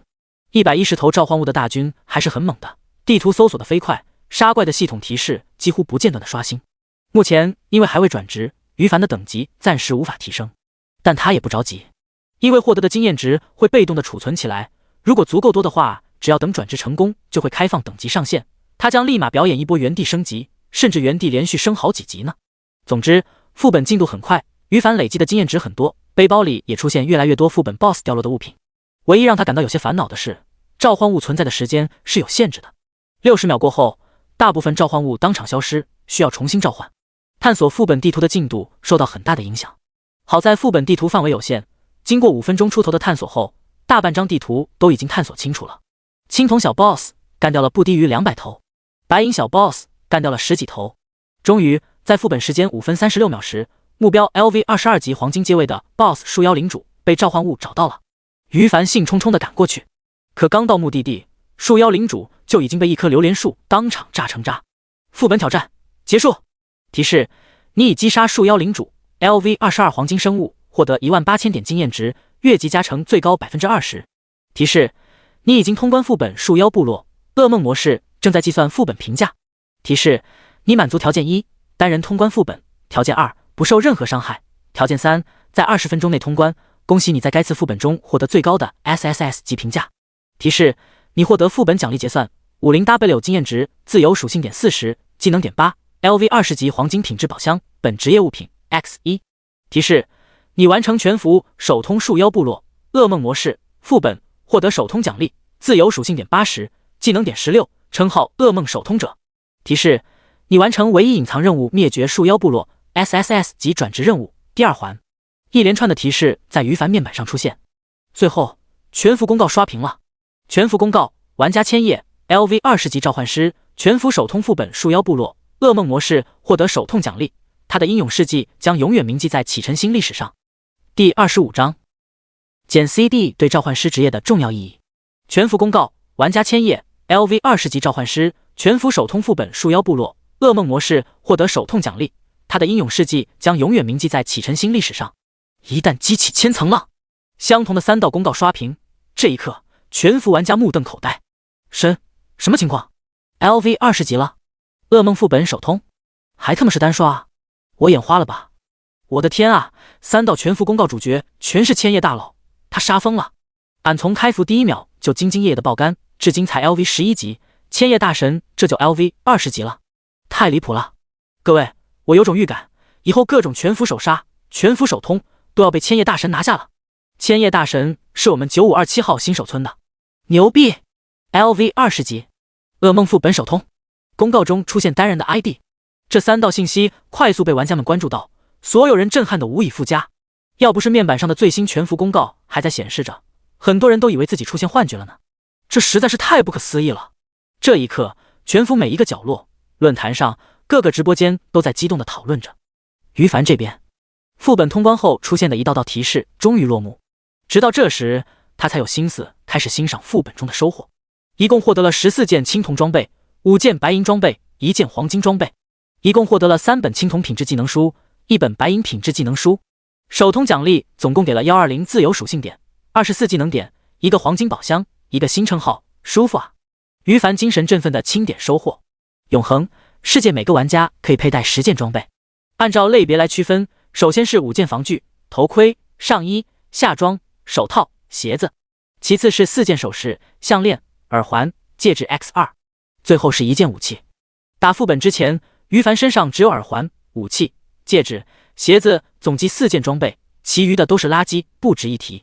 现在一下子获得这么多装备，他当场仔细查看，然后选择合适的更新。头盔、手套、上装全都换上青铜品质的，下装则换上1件白银，附带技能真男人，被动战斗状态中每过5秒获得 2% 的减伤 buff， 效果最多叠加5层，脱离战斗状态10秒后效果消失，进一步增强于凡的生存能力。首饰方面，虽然有1件白银品质的耳环，但于凡身上的荧光耳环青铜附带主动技能的等级加 LV1 的效果，在他看来完全没必要更换。双戒指随便选了加输出伤害青铜品质的，而至此唯一缺少的1件项链部位，正好是 BOSS 死亡掉落的唯一1件黄金品质。装备混乱时钟黄金品质，部位项链，佩戴需求 LV20 100点敏捷全职业，攻击180 HPMP 1000，属性敏捷100精神75，暴击 6%， 附加1，释放主动技能书时有 30% 的几率使技能无消耗。附加2，攻速正 15%， 移速正 21%。附加2，主动技能混乱时刻激活后，在接下来10秒时间内，所有主动技能 CD 减少 50%， 冷却时间300秒。极品项链，于凡开心地将这件项链佩戴在身上。让他最心动的是混乱时刻的主动技能，减少主动技能 CD 是所有召唤师玩家非常喜欢的一条属性。因为拿于凡最强的技能召唤榴莲树来举例，这个技能本身的描述是 LV22 召唤榴莲树，消耗450点 MP， 吟唱召唤物存在120秒，死亡或抵达时间上限后消失，技能 CD 57秒，原本60秒，称号负 5% CD， 召唤物存在120秒，技能 CD 57秒，并没有说召唤物存在时间未结束，而技能冷却完毕时重新释放后，前面召唤出来的榴莲树会消失。这意味着如果于凡有需求的话，120秒内他可以最多释放3次。被神级天赋加成后，同时出现30棵榴莲树，而如今有了混乱时刻的10秒减 50% CD 效果，榴莲树同时出现的极限数量就更多了。只可惜10秒的 buff 效果太短了，也就只能增加1次而已。不过于凡已经满意了，现在我身上已经有了3件 LV20 级黄金装备，还有2个宝箱没开，希望还能开出减少 CD 的装备。装备方面消化完毕，剩余的9件青铜、4件白银装备，它存在背包里会抽空卖掉。而技能书方面，3本青铜品质跟1本白银品质技能书都不是召唤师职业的。重生后，于凡还是第一次遇到连续爆出这么多本技能书，没有1本自己职业的。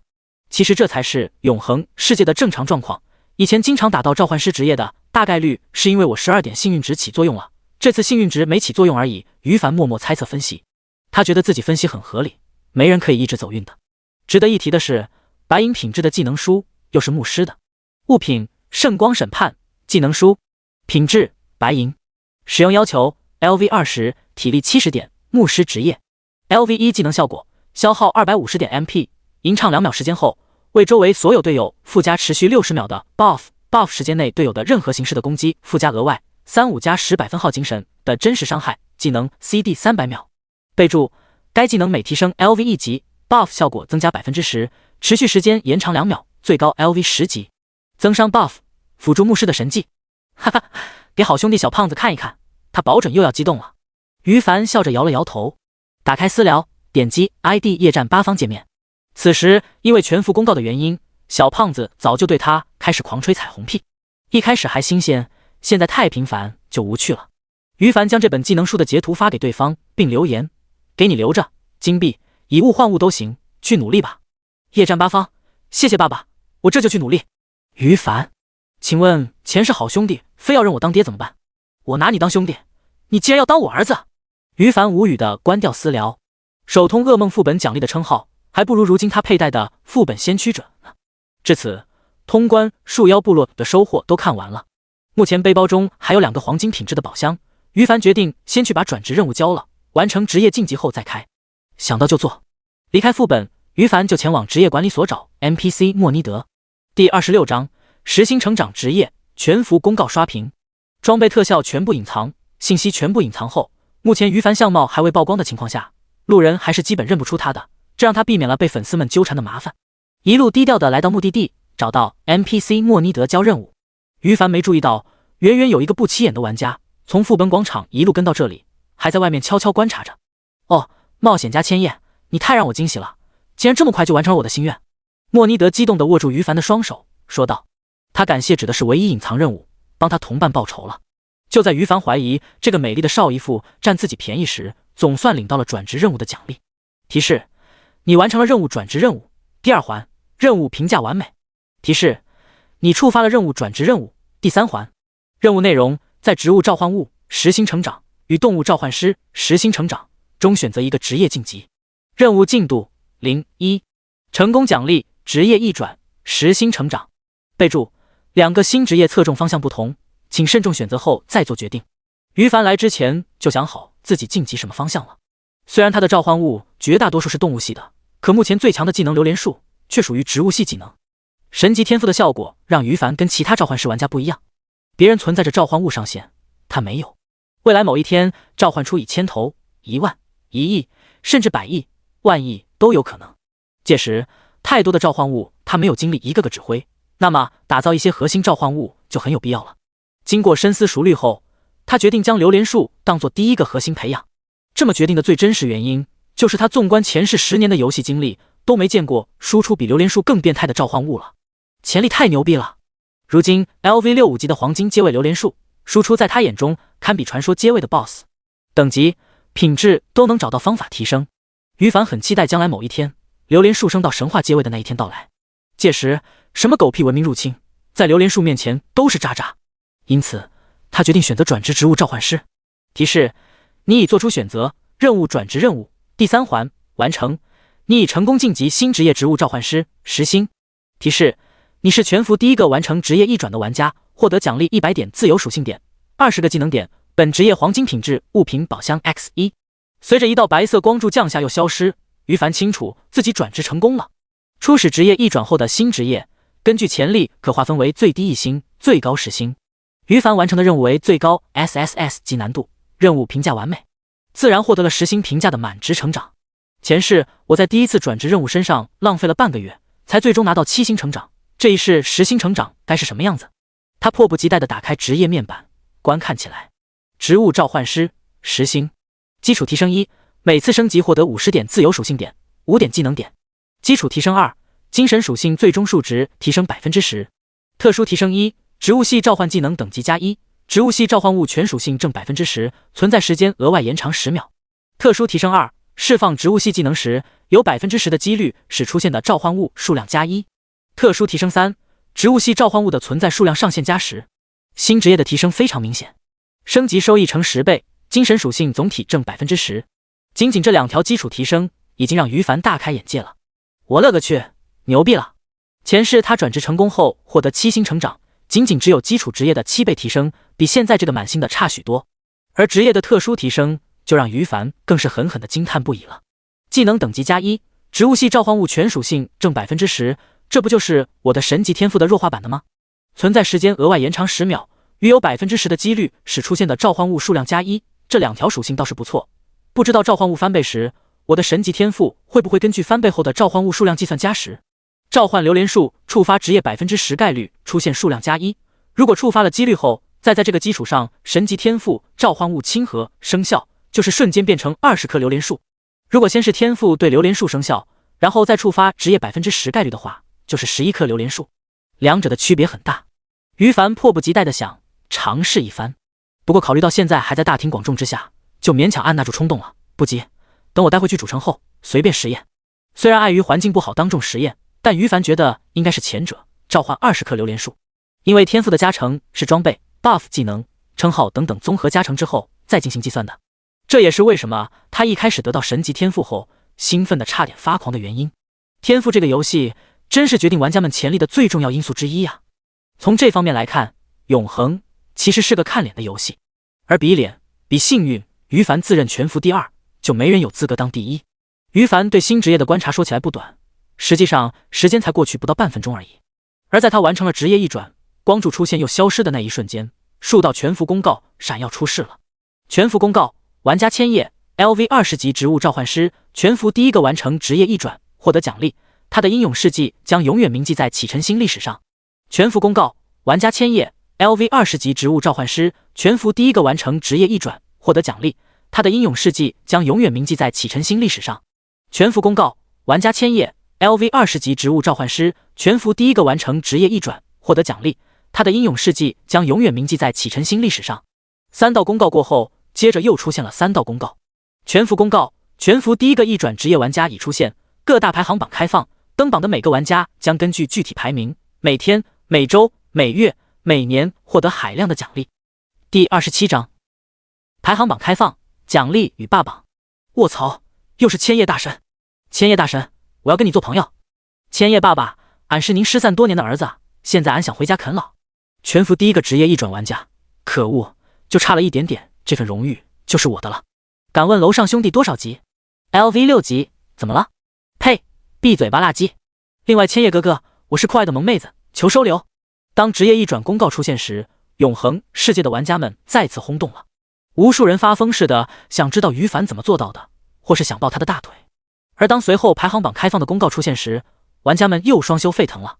全服排行榜，这东西登榜的玩家能名扬全服，实力不济的玩家们也可从排行榜中知晓顶尖大神的实力。总之，全服排行榜的出现立即牢牢吸引住所有人的注意力。当公告落下时，无数玩家们发现自己的面板上多出一小个功能模板，全服排行榜。打开之后，入目是7大分类：全服装备排行榜、全服等级排行榜、全服技能排行榜、全服职业排行榜、全服财富值排行榜、全服宠物排行榜、全服坐骑排行榜。一个个点击过去，出现各大排行榜的详细信息。全服装备排行榜第一，千叶。上榜装备：赤炎之法杖 LV 20黄金品质，黄金皮靴 LV 20黄金品质，混乱时钟黄金品质，荧光耳环 LV 20青铜品质。注：第一玩家每天0点奖励10万经验值，每周6 0点奖励100万经验值，每月最后一天0点奖励500万经验值加本职业宝箱白金品质 X1。第二，9天武神。上榜装备：金刚匕首 LV 15白银品质，星月皮甲 LV 11白银品质。注：第二玩家每天0点奖励8万经验值，每周6 0点奖励80万经验值，每月最后一天0点奖励400万经验值加本职业宝箱黄金品质 X1。第三，法神降临。上榜装备：光辉法杖 LV 10白银品质。全服等级排行榜第一，千叶 LV 20级植物召唤师。注：第一玩家每天0点奖励10万经验值，每周6 0点奖励100万经验值，每月最后一天0点奖励500万经验值加本职业宝箱白金品质 X1。第二，9天武神 LV 17级刺客。注：第二玩家每天0点奖励8万经验值，每周6 0点奖励80万经验值，每月最后一天0点奖励400万经验值加本职业宝箱黄金品质 X1。全服技能排行榜第一，千叶。拥有技能： LV 10鞭打青铜品质， LV 23召唤榴莲树黄金品质， LV 4召唤终极圣光精灵白金品质， LV 4召唤赤炎之蛇白金品质。注：第一玩家每天0点奖励10万经验值，每周6 0点奖励100万经验值，每月最后一天0点奖励500万经验值加本职业宝箱白金品质 X1。第二，暗夜君王。拥有技能： LV 15战士之星黄金品质， LV 10荆棘黑铁品质， LV 10横扫千军。注：第二玩家每天0点奖励8万经验值，每周6 0点奖励80万经验值，每月最后一天0点奖励400万经验值加本职业宝箱黄金品质 X1。第三，9天武神。拥有技能：全服职业排行榜第一，千叶植物召唤师。职业评分10颗星。注：第一玩家每天0点奖励10万经验值，每周6 0点奖励100万经验值，每月最后一天0点奖励500万经验值加本职业宝箱白金品质 X1。第二，暂无。第三，暂无。全服财富排行榜第一，千叶。拥有财富4金15银49铜。注：第一玩家每天0点奖励幸运钱袋1至5银币 X1，每周6 0点奖励幸运钱袋1金至5金币 X1，每月最后一天0点奖励100万经验值加幸运钱袋50金至500金币 X1。第二，灯塔国第一商人。拥有财富3金45银29铜。全服坐骑排行榜暂无。全服宠物排行榜暂无。除去最后2个排行榜因为还没人获得宠物坐骑的原因并没有人上榜，其余的5个排行榜第1名全都是一个人的 ID 千叶。静，死一般的寂静。这一刻，整个永恒世界所有玩家震撼失声。总共5个开放的排行榜，第1名全都是同一人。这是霸榜。良久过去，卧槽！啊！我要疯了！怎么会有这么恐怖的大佬？5榜第1，全服最强玩家出现了，千叶大佬 YYDS。之前我就猜测千叶大佬绝对榜上有名，毕竟开服至今所有全服公告都是他制造出来的，甚至昨天就干掉了 LV23级的黄金 BOSS， 不上榜才奇怪呢。只是万万没想到，千叶大佬竟然5榜第1，甚至每个排行榜都拉开第2名，太多了。这奖励我服了，千叶大佬，千叶老爹每天坐收40万经验值，每周400万，每月超过1亿5千万，真就强者越强呗。我酸了，我是9527号新手村的玩家，我实名举报千叶开挂。永恒的关一方在哪里？我要投诉。什么？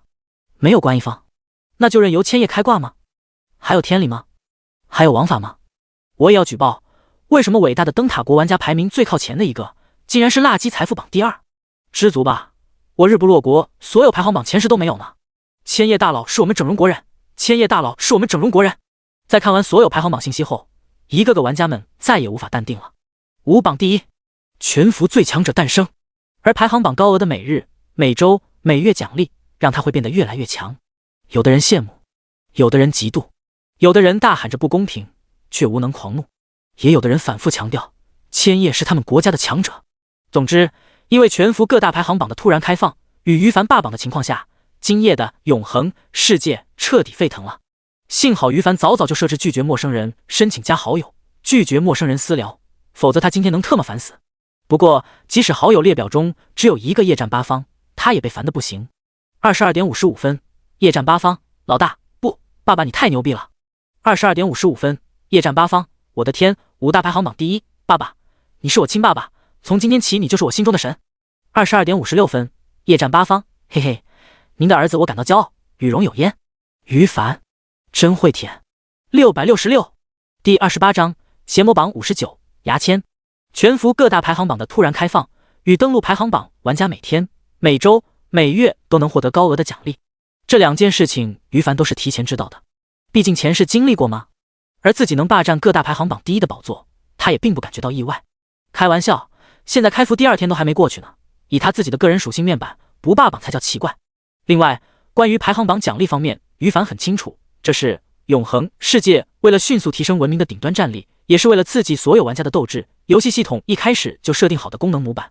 要知道，游戏存在的意义就是为了培养一个个维度文明，从而帮助创建永恒，并以灭亡的文明复仇而存在的。因此，游戏内有很多种激发玩家变强欲望的功能模板。这些信息目前只有于凡清楚。他甚至还明白，各大排行榜上的玩家不仅有每天、每周、每月奖励，还有年度奖励，以及游戏世界与现实世界彻底融合后的最终排名奖励。不过后2者的奖励需要时间来证明，确定最终都有谁能获得。开服1年内，于凡不用考虑那么长远的事情，把握好当下时刻就足够了。他有信心将永恒世界最好的奖励都拿到手。转职，唯一隐藏任务都已经完成了，接下来我在新手村已经没什么事情可做。去树星城之前，把背包里的装备、技能书都给处理了吧。于凡默默思索着，很快便做好了离开前的打算。他最重要的事情自然还是提升自己的实力。可提升实力不仅仅只是打怪升级就可以的，而是要全面发展。他背包中自己用不上的装备、技能书对其他玩家而言价值巨大。再过一段时间，等第一批玩家也升到 LV20级时，绝对能卖出一个好价格。到时候于凡又不好回新手村处理，也不愿意浪费时间，因此他决定将这些物品现在就给处理掉，再离开，顺便当做照顾一下兄弟好了。并且于凡考虑到未来某一天终究要与异世界入侵的神魔对线的，仅仅他一个人即便再强，除非强悍到那种有能力毁灭宇宙的至高强者程度，否则就需要一些并肩作战的队友。小胖子夜战八方，前世就是他的好兄弟，人品可靠。这一世于凡有心拉他一把。想到这里，于凡对小胖子发出私聊，来村子里坐标102124处，我把一些用不上的东西交给你，你帮我把它们卖掉。小胖毫不犹豫地答应下来。别人不知道于凡的身份，他可知道。于凡刚刚拿下一个副本的手通，还有各种手杀 BOSS 的奖励。小胖明白，他看不上的东西，在其他人眼里却是无价之宝。不一会儿，两人见面，于凡发出交易，然后将背包中存着的9件青铜、4件白银装备、1本青铜技能书、1本白银技能书全部放上去，并说道：“你自己能用的就先用着，价格你看着办，等你升到 LV 20级去主城后，再将金币一起给我。”这么多好东西，小胖看着自己背包中多出的装备与技能书，呼吸都急促起来了。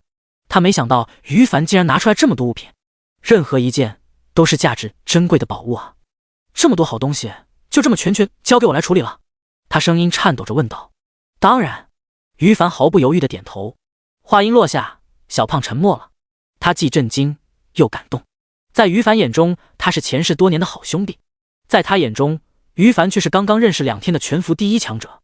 如此多的珍贵物品，就这么交给自己全处理了，这得多信任自己啊！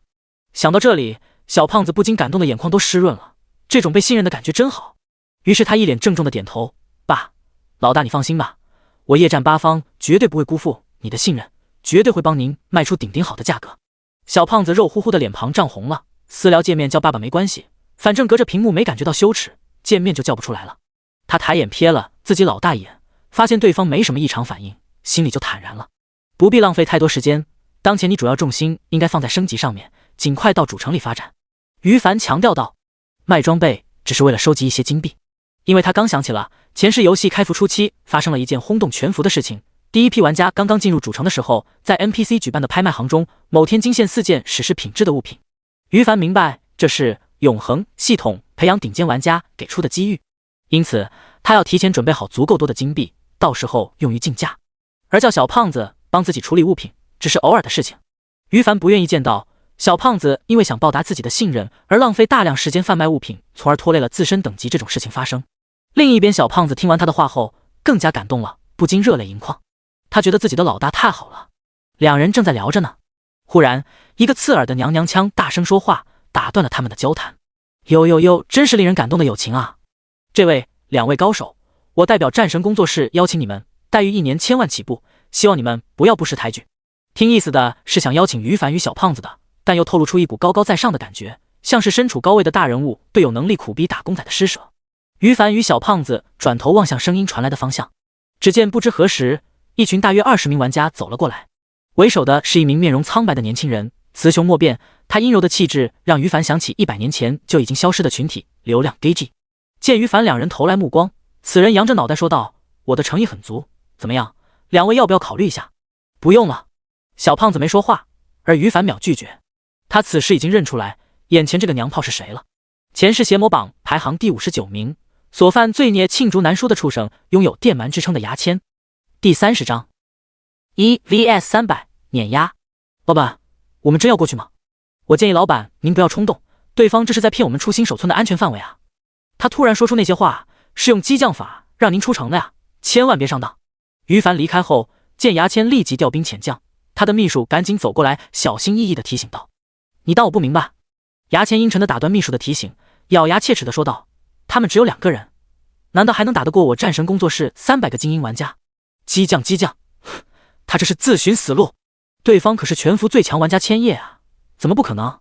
小秘书张了张嘴，下意识想反驳，然而他深知自家老板扭曲的心态，刚才开口劝说就已经冒着很大的风险了，现在再反驳，工作10有8九要丢，因此最终他还是沉默了。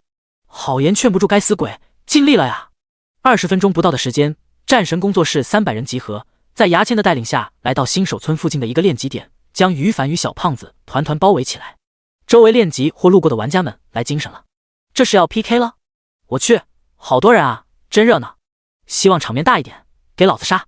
我去，几百人围攻2个人，又是霸凌吗？真可恶！玩家们窃窃私语，看热闹不嫌事大。对于人群中央的于凡2人，则投去同情、幸灾乐祸的眼神。而人群中央的于凡不慌不忙，之前说了好几次叫好兄弟离开的，但小胖子非常有义气，怎么也不愿意当缩头乌龟。老大，咱俩要死一起死！此时，小胖子满脸悲壮的大声表示道：“于凡，好兄弟的戏真多。”见牙签过来了，他就收回了注意力。这就是你工作室的所有人了吗？于凡沉声问道。没错，怕了吧？现在晚了。牙签狰狞的笑道：“给脸不要脸，敢惹怒我，你这是自寻死路。”经过这将近20分钟的思考后，他也不想知道对方从哪得知自己曾经当小白脸被富婆折磨的黑历史，反正这件事本身也就有人清楚的。他愤怒的只是对方竟然敢在自己面前当面提起，该死！另外也起了贪念，他可是知道于凡身上有3件黄金品质装备，其余的白银、青铜呢？一想到杀死对方后可能爆出黄金装备，牙签就激动得满脸涨红。给我杀！一声令下，300个战神工作室打工仔们瞬间对于凡发起了进攻。法师的火球术，战士的冲锋斩，牧师的圣光十字，刺客的近身平 A， 无数道攻击打在于凡身上，让他的面板上瞬间刷新数不清的提示。提示：玩家夜雨神对你进行一次平 A， 你损失1点 HP。接下来30秒内，你拥有正当反击理由，击杀对方后对方受到双倍惩罚。提示：玩家荒原老 K 对你释放技能火球术，你损失1点 HP。接下来30内。提示：与此同时，于凡脑袋上方出现了密密麻麻111的字样。如今于凡的防御力超过220点，无论是玩家还是 BOSS， 只有面板攻击力超过220点对他造成的伤害才算破防，或者带有真实伤害的 buff 与技能，否则就只能打出强制性的1点伤害。显然，包围他的300个玩家，每人面板攻击力超过220，他们全都无一例外的只打掉了1点 HP。以于凡如今5000加的 HP 而言，跟挠痒痒似的。好兄弟小胖子站在他身后，受到的攻击本来就很少，此时刚掉下的1点点 HP， 性命无忧。此时战神工作室的第1轮攻击已然落幕，望着于凡脑袋上111的数字，一个个玩家全都愣住了，不远处围观的玩家们也全都愣住了。老大，对面人太多了，你快跑，我帮你断后。小胖子义薄云天，瞬间跳到于凡身前大声喊道。话音刚落，他就察觉气氛不对劲，疑惑的挠了挠头，哎，怎么突然间全都不动了？于凡一脸无奈。好兄弟属于大器晚成的类型，前期还是小白玩家，反应没得到锻炼，十分慢。别人都愣住了，他才后知后觉的感觉到异常，跟个傻子似的。你先往边上站一站。于凡将懵逼的小胖单手推到一边，然后举起法杖，给你们机会，你们把握不住啊！接下来轮到我了。话音落下，便释放技能，召唤秀，召唤榴莲树。于凡为自己加完技能瞬发 buff 后，刚刚释放榴莲树就一脸错愕的沉默了。原因吗？榴莲树属于植物系召唤物，触发了新职业 10% 数量加1的效果，接着在神级天赋召唤物亲和的加成下，瞬间20棵粗壮的榴莲树拔地而起。以榴莲树的战斗力对付区300个 LV 10级左右的玩家，完全是高射炮打蚊子，大材小用啊！轰隆轰隆隆，榴莲果实一阵轰炸，负650，负760，负485，全部秒杀，伤害都是对方玩家的生命值上限。现场顿时清静了，整个战神工作室300人瞬间灰飞烟灭，只有几个漏网之鱼因为太靠近周围吃瓜群众，于凡不愿意误伤才侥幸活下来，但也像被吓傻了一般，双眼迷茫，不知所措。地面上爆出的装备数量500加，其中有好几件闪烁着黑铁品质的光芒，甚至有一件青铜品质的。这波先承受对方攻击获得反击权利的决定很棒，受到双倍死亡惩罚效果的战神工作室绝对伤筋动骨了，舒服。于凡欣慰的喃喃自语道。牙签名下的员工在前世有许多同样站在的人类的对立面，现在杀了就当为民除害，他没有一丝一毫的愧疚。至于其中一些被误杀的，算他们倒霉吧，希望早点醒悟，赶紧换个工作。因为于凡决定等以后有空或者想休闲散心的时候，时不时找牙签的麻烦，不赶紧离开，迟早还要被误杀呢。地上的装备就懒得要了，都是垃圾，谁捡走算谁的。于凡扭头对小胖说道，我待会就去树星城了，小胖你自己注意点，你是我罩着的，有什么困难就叫我。好的，老大。夜战八方懵逼的说道。战斗结束的太快，他的脑袋还没反应过来呢。于凡笑着摇了摇头，向新手村内部走去了。他要去找村长，通过传送阵直接抵达树星城。第31章，全服第2强者对于凡的分析，吹捧。全服最强者千叶现身，当街瞬秒300人。震惊！这样的召唤物你们见过吗？ LV65 级黄金召唤物，一次召唤20颗，实锤了，全服最强者开挂。再次声明，千叶乃我整容国强者。论坛上突然爆发了无数条热门帖子，被激动的吃瓜群众们顶到首页显眼处。如果有新玩家点击这些帖子，就会震惊的发现，这些帖子内容讨论的中心都是同一个人，几乎每个帖子都附带了录屏或者截图。每个好奇的观众都能在这些帖子中迅速领会到重点。千叶在编号9527号新手村野外，以一己之力瞬秒300个玩家。要问现在谁是永恒世界名声最广的玩家，100个人里有100个都会毫不犹豫地给出相同的答案。开服仅30多个小时的时间，独自一人制造出3条全服公告，全服首位一转玩家，霸占全服各大排行榜第1的最强玩家千叶。他创造的一条条记录还在让众人津津乐道着。不可思议的霸榜现状在全服玩家心中掀起的沸腾还未消停，现在又有关于他最新的大动作流传出来了，这不得狠狠地吃一波大瓜吗？于是几乎每个刚了解事情经过的玩家们都在置顶的热门帖子内留下留言。而于凡本尊的首次曝光，最先让吃瓜群众们震惊的就是他的惊人的颜值。这就是霸榜的全服最强者本尊吗？卧槽，实力强长得还帅，算了算了。老公是你吗？老公快回家吧，我被窝都已经捂暖和了，咱们来玩比永恒更好玩的游戏好吗？切建立角色时容貌上调 30% 了而已，实际上肯定是个丑比。楼上的煞比闭嘴吧，黑都不知道怎么黑，丑比就算上调 30% 也是丑比，这点道理都不懂吗？我老公千叶大神在现实世界肯定是个大帅比，千叶乃我整容国大帅比，千叶乃我整容国大帅比。于凡的颜值本来就是中上层次的，重活一世让他的气质变得十分独特，充满了魅力，对颜值有相当高的加成。创建角色时选择上调 30% 容貌，只有4个字能形容，仿如谪仙。进入游戏以来，他很少有与跟其他玩家接触的时间，大多数都是一个人进入孤儿模式玩耍。就这在9527号新手村已经有了不少迷妹呢。现在他一曝光，第一时间就让妹子们瞪直了双眼，哇，好帅的男人，爱了爱了。汉子们像恰柠檬一样的羡慕嫉妒，可恶，实力强颜值还这么高，还能不能愉快的玩耍了？而关于颜值的话题讨论过去后，接下来大部分人关注的重点就是视频或者截图中于凡显露出来的实力了。千叶一个 LV20级玩家，凭什么能召唤出 LV65级的召唤物吗？并且视频中他眨眼间就召唤出20颗相同的榴莲树，简直打破了我对永恒的认知。这合理吗？这不合理。有人发出强烈的质疑。这条评论点赞迅速破千破万，在帖子内部被顶到1楼。许多观众在看完视频后，被于凡1 vs 300人单挑碾压的引出的震撼情绪刚刚平息一些，内心就升起了无数类似的疑惑。看到这句话后，立马也纷纷下意识的点赞。是啊，太不合理了。一名 LV20级玩家怎么可能瞬间召唤出20颗 LV65级黄金召唤物呢？实在是让人难以理解啊。然而怎么想也想不出答案，毕竟此前大家对永恒了解的太少，短短开服的1-2天时间，大部分人都还没搞清楚游戏的规则呢。就在1楼的这条评论点赞数量超过10万时，突然有一条新的评论迅速得到多人点赞，传到了2楼位置。我来解答这位兄弟的疑惑。这一层回复留言的玩家 ID 叫9天武神，许多人一看这个 ID 就已经开始激动起来了，因为刚刚开放的全服各大排行榜上，装备等级排行榜第2，技能排行榜第3都是他的。而论坛是永恒自带的板块，包括直播平台也一样，用户的 ID 与游戏中完全一致，无人能冒充别人。9天武神的留言很长很详细，洋洋洒洒写了接近2000字，总结一下就是2个重点。第一，大家的疑惑无非是千叶一个 LV20级为什么能召唤出 LV65级的召唤物吗？第二，大家无法理解千叶为什么能瞬间召唤出20头相同的召唤物。那好，我来给大家分析解释。目前大多数召唤师玩家都不可能做到驱使比自身等级更高的召唤物，但那是因为普通玩家的技能等级不足。9天神武直言自己团队有个召唤师获得了技能等级+1的极品青铜装备，就召唤出比自己等级高的召唤物出来。而看看技能排行榜上，千叶那一排 LV10 加的技能等级，甚至有 LV20 加的存在，就是榴莲树。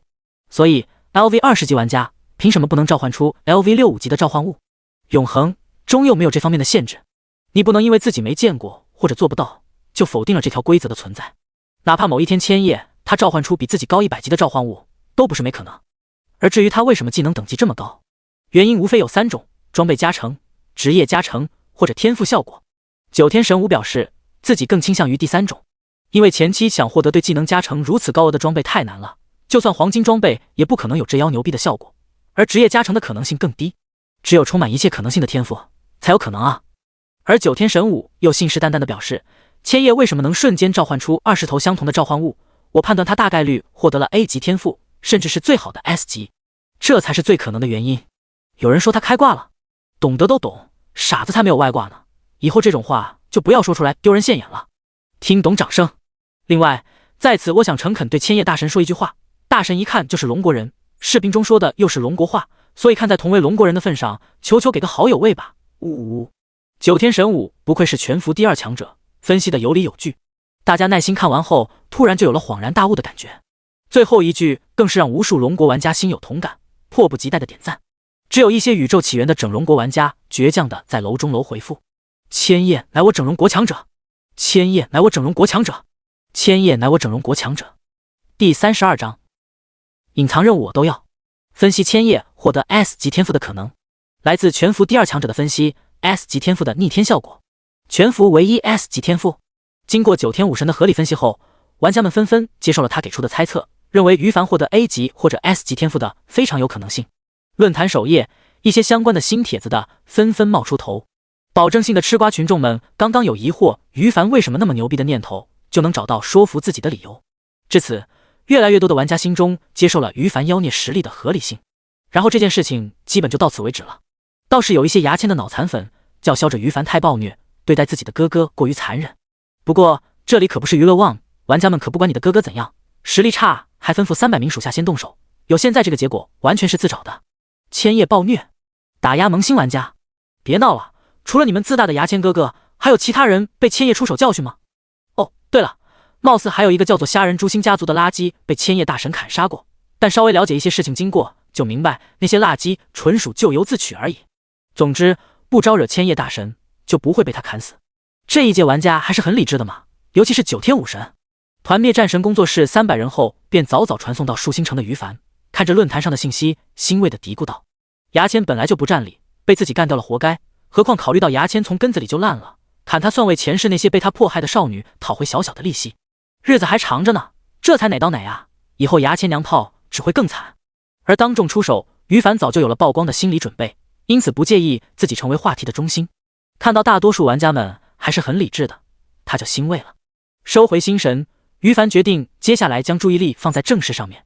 提升战斗力无非就是提升等级，获得高品质装备技能，堆属性点，堆技能等级等等，完全可以同时进行。具体点的话，目前我可以寻找野外 BOSS 拿手杀奖励，也可以打公开副本拿手通奖励。对了，那些奖励丰厚的隐藏任务，我得先把他们给领了。于凡精神一振，对接下来自己的发展有了初步打算。永恒没开服之前20多年的和平时间，他也就是个普通的宅男，爱好打游戏看小说。当看到一些小说中的主角重生后，就不知道利用自己先知先觉的优势，他就十分烦躁。现在自己既然有机会了，可不能犯糊涂，重生者的优势要充分发挥。眼下只有他自己一个玩家在树星城，记忆中的那些隐藏任务，沙比才不去接呢。至于副本什么的，公开副本本来数量就少，而且其中大部分都需要完成一些前置任务后才可以出现。目前 LV 20级可进入的副本，除了在主城中也有的树妖部落，就没有其他的了。于凡正好知道其中一个隐藏任务可以开副本，于是决定待会正好把那个任务给领了。想到这里，于凡当即决定按照计划进行。他走在空荡荡的主城大街上，眼神打量着一个个 NPC， 通过这种方式试图激活脑海中的遥远的记忆，务求不错过任何一个奖励丰厚的隐藏任务。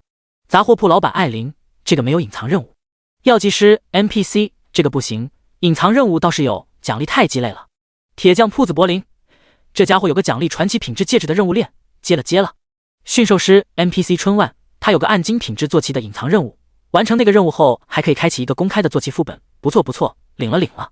NPC 卫兵副队长劳伦，我记得这家伙有个奖励勋章的隐藏任务，领了。于凡花了2-3个小时将树星城逛了个遍，城内几乎所有能遇到的 NPC 他都碰过面了，只剩下城主之类的顶尖 NPC 暂时没机会见。遇到任何一个 NPC， 只要于凡想起对方身上能领到奖励丰厚的隐藏任务，就不会错过。以他对待 NPC 的经验，几乎没有例外，全部接受。现在他打开个人任务列表，任务1，唯一隐藏任务魔界的异常1，任务2，唯一隐藏任务柏林的怒火，任务3，唯一隐藏任务柏林丢失的铁锤，任务18，唯一隐藏任务调查死亡峡谷的异常1，一共17个唯一隐藏任务。其中除了第一个是于凡之前在隐藏经验值副本赤炎之蛇巢穴中触发到的，其余都是在树星城县领取的。这些任务每一个对普通玩家来说很难，要么是要求去某个野外练级点刷 BOSS， 要么是寻找某个失踪的 NPC， 或者是调查某片区域的异常，对时间、精力、实力都是一个巨大的考验。但于凡拥有先知先觉的优势，已经提前想起了完成任务的完成办法。比如任务要求击杀某个 BOSS， 他能打过，也知道大致区域，然后只要辛苦跑一趟去打掉就好了。就是类似调查死亡峡谷的异常这类的任务链，需要在接取任务的 NPC 处于任务地点来回跑多次，有点浪费时间。不过想想任务完成后丰厚的奖励，于凡就勉强接受了。接下来找到光明神分殿大长老圣米德，将爱丽丝的信交给他，触发魔界的异常的后续任务，就去城外野区，一边做任务一边顺便刷怪升级吧。不多时，他就来到了树星城的光明神殿，对守门的圣职者 NPC 道明来意。圣女爱丽丝的信7个字一出，守门 NPC 顿时脸色一变，叫于凡稍等后，便匆匆往神殿内部走去。片刻后，于凡顺利见到了大长老圣米德。第33章启辰星格局，圣米德的感激。启辰星就是于凡脚下的这颗星球，在整个永恒世界的宇宙星空中不算强大，甚至只是地表级文明。在于凡的记忆中，启辰星最强的存在只是一个 LV200级的半神 NPC 而已。不过这里却是所有玩家的出生点，游戏前期唯一玩耍的环境。启辰星根据势力可分为2大阵营，分别是以启明帝国、光明神教共同统治的善良秩序文明，以及魔界生物的邪恶混乱阵营。目前游戏只是初期，但等过一段时间，主流玩家发展至 LV50级2转时，将触发相关任务，直至逐渐发展成热闹的阵营战争。在那之前，于凡没想到自己能在 LV20级之前就接受到关于魔界生物的任务链，对此十分好奇。他来此际为了触发后续任务，同时也为了未来进行阵营战争之前做一些准备，比如在 NPC 群体中争取到一些指挥 NPC 的权利之类的。此时他见到 NPC 大长老圣米德，对方是个白发老头子，身披红色长袍，神情激动。冒险家千叶，听说你有爱丽丝的信要交给我，是不是真的？当然是真的。于凡将任务物品从背包中掏出来交给对方。米德双手接过信件，迫不及待地打开观看。渐渐的眼珠子越来越红，直到最后竟忍不住流下了2行浊泪。圣女爱丽丝，我的孙女，终究如那些老家伙猜测的一样，1年前就战死了。可恶的魔物，我圣米德绝对不会放过你们。爱丽丝是眼前这老家伙的孙女。于凡恍然大悟，难怪这老头子悲痛万分。一般老人家突然得知自己孙女挂了，可不得伤心到忍不住哭泣吗？不过于凡内心却有些窃喜呢，因为他早有准备。嗨嗨，老人家你先别顾着伤心，我知道圣女爱丽丝的灵魂藏在哪里，并有办法找到她。什么？米德当场激动地看向于凡，你说的是真的？于凡不知道的是，爱丽丝是他唯一的孙女，同时也是这个世界上唯一的亲人。1年前得知孙女失踪，就整日忧心忡忡，如今得知孙女的绝笔信，终于不得不认清了现实，悲痛欲绝。此时突然听到于凡说自己孙女灵魂没有消失，还能带自己去找，激动的嘴唇都哆嗦了，目光死死盯着于凡。米德生怕对方突然又冒出一句我开玩笑之类的，虽然可能性极低，不过米德实在是承受不了绝望到希望再到绝望的冲击了，所以关心则乱。我是一个诚实的人。于凡面色不动地给自己刷对方好感，然后将赤炎之蛇巢穴的副本钥匙交在他手里，说道：这是我千辛万苦找到困住爱丽丝空间的钥匙，爱丽丝灵魂就藏在里面。话音刚落，于凡就惊讶地看到米德毫不犹豫地接过钥匙并使用，当场消失。随后仅仅过去不到半分钟时间，他就又出现在原地。只不过比起刚才的只身一人，现如今怀里多了一个大约4、5岁的小萝莉。爷孙2人抱头痛哭。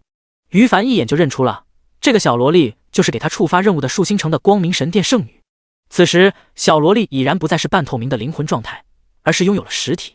显然米德不知用了什么手段将她给复活了。这一幕恰好是于凡之前预料到的。此时此刻他很满意自己的机智，不但拯救了一个可爱的小姑娘，还获得了圣米德的感激。圣米德可是树星城神殿的大长老啊，自己救了他孙女，不得报答一番吗？不可能。果不其然，米德的情绪稍微平静一些了，目光就重新望向于凡。老头子，我失态了，请见谅。于凡笑着摇了摇头，表示不在意。米德沉吟片刻，从背后掏出一张古朴的卷轴递给于凡。小哥，感谢你将我孙女的灵魂带了过来，可惜我并不精通召唤师的技巧，这是老头子我一个好友交给我的卷轴，拿着它前往黑岩城寻找火之冕下爱德华，他会满足你一个不过分的要求，这就是奖励了。于凡欣喜地接过来打量。物品：传奇召唤师火之冕下制作的特殊卷轴。类型：信物。用途：找到火之冕下爱德华，可领取未知奖励。爱德华的信物。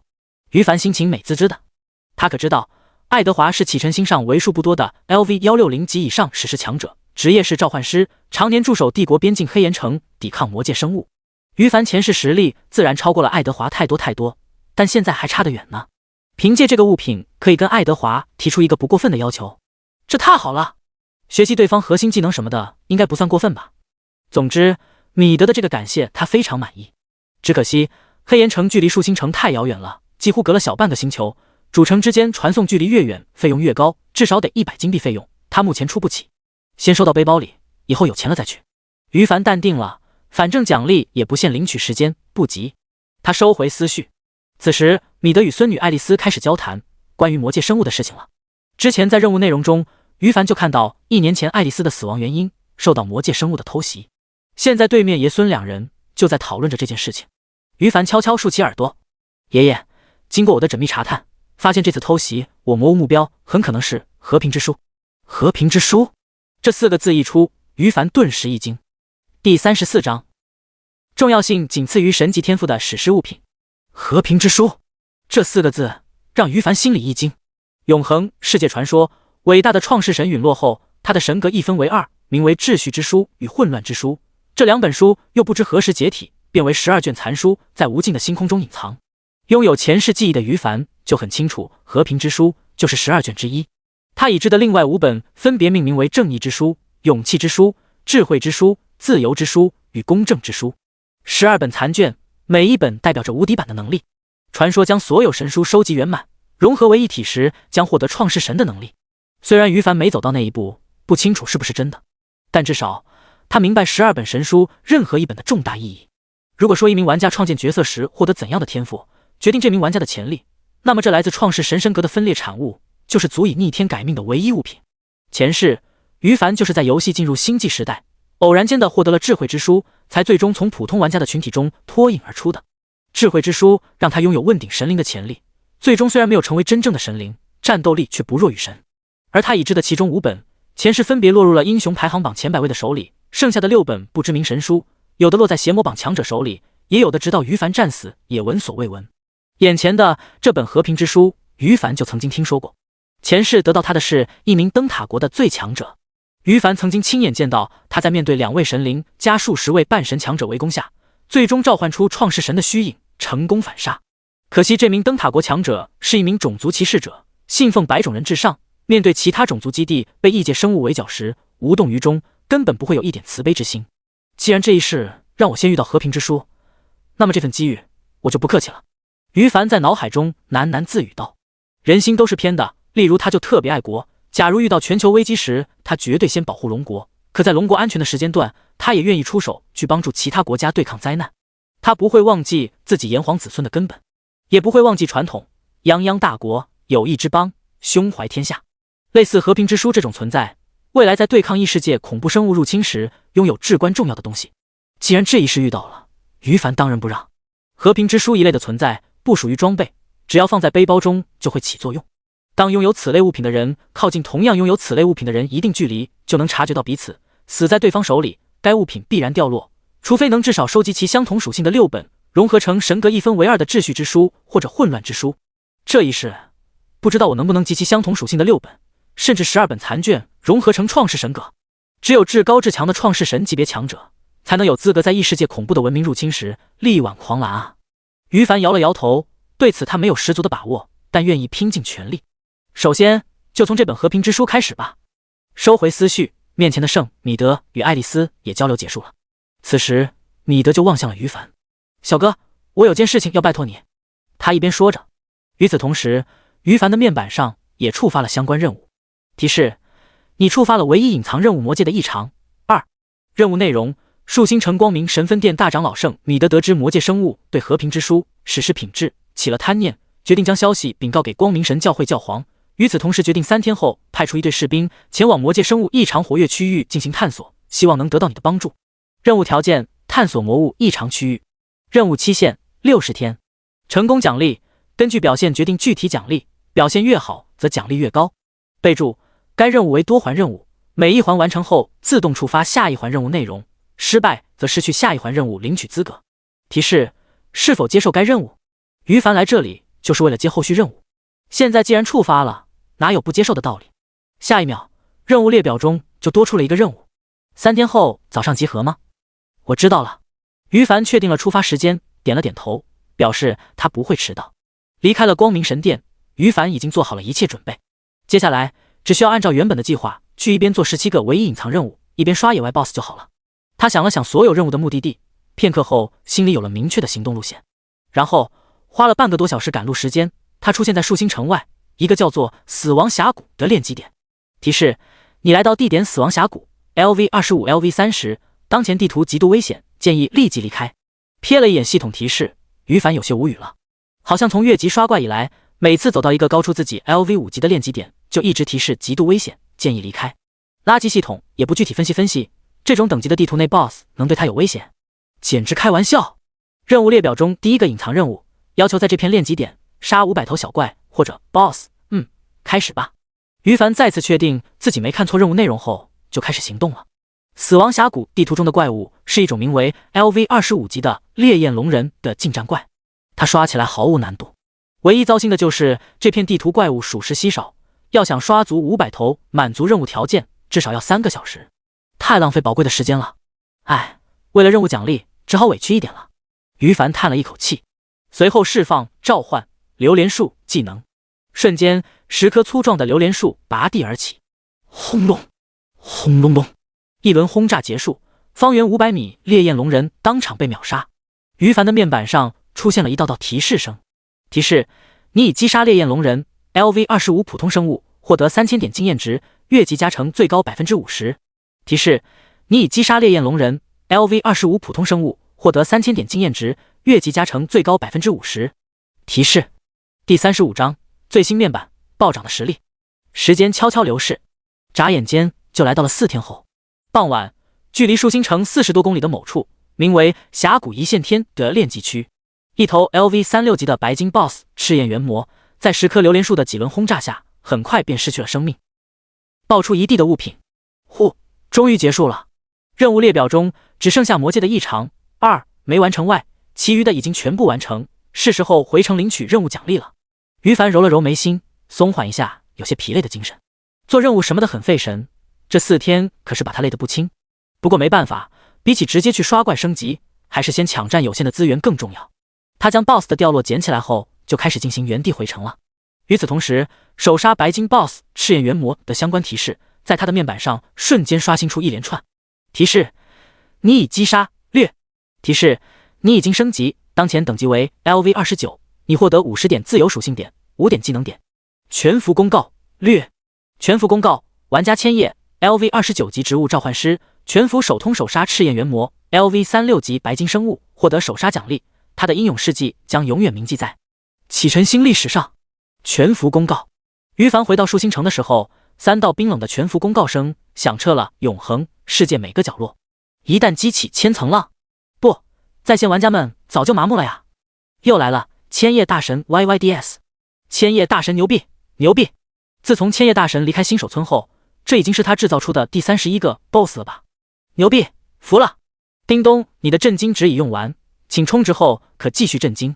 虽说这4天时间内，于凡主要是去做隐藏任务了，但由于任务都是离不开刷野外 BOSS 的，因此他拿下了不少手杀。黑铁、青铜，甚至白银 BOSS， 于凡自己都数不清干掉了多少。这些低阶位的 BOSS 奖励他也看不上，所以根本不在意。只有黄金、白金 BOSS 才值得他稍微投注一些注意力。而不同的黄金、白金 BOSS 手杀都是有全服公告诞生的。来到树星城至今为止，于凡一共击杀了31个不同种类的黄金、白金 BOSS 手杀，按照每个手杀公告重复3遍来计算，一共制造出93道全服公告。目前除了他以外，还没有任何人拿到手通公告呢。公告声频繁的刷屏，让无数吃瓜群众们都纷纷嚷嚷着麻木了，哪天不出现才值得震惊呢？此时，于凡回到树星城后，立即找到一个个当初他领任务的 NPC， 领取任务奖励。提示：你完成了唯一隐藏任务柏林的怒火，获得任务奖励。提示：你完成了唯一隐藏任务柏林丢失的铁锤，获得任务奖励。提示：你完成了唯一隐藏任务艾琳的怒火，获得任务奖励。提示：你完成了唯一隐藏任务调查死亡峡谷的异常中，获得任务奖励。系统提示声不断出现，于凡的背包中逐渐出现丰厚的任务奖励。在交完倒数第3个完成任务后，他停了下来。不是不想一口气将所有任务奖励全部领完，而是因为背包满了，得处理一波，先把能用的都用了，空出一些背包空间再说。于凡开始消化任务奖励。提示：你学会了白金品质技能召唤尸蝎领主。提示：你学会了白金品质技能召唤金翼大雕。提示：你对技能列表中的召唤金翼大雕使用物品永恒之心，取消提升该技能等级对自身角色等级的需求。提示：你佩戴了武器冰晶魔杖，战斗力大幅度提升。又是数道系统提示声过去，于凡将背包中能用来提升自己实力的技能书、装备等等全部搞定了。然后他打开了个人面板，欣赏一下自己的最新实力。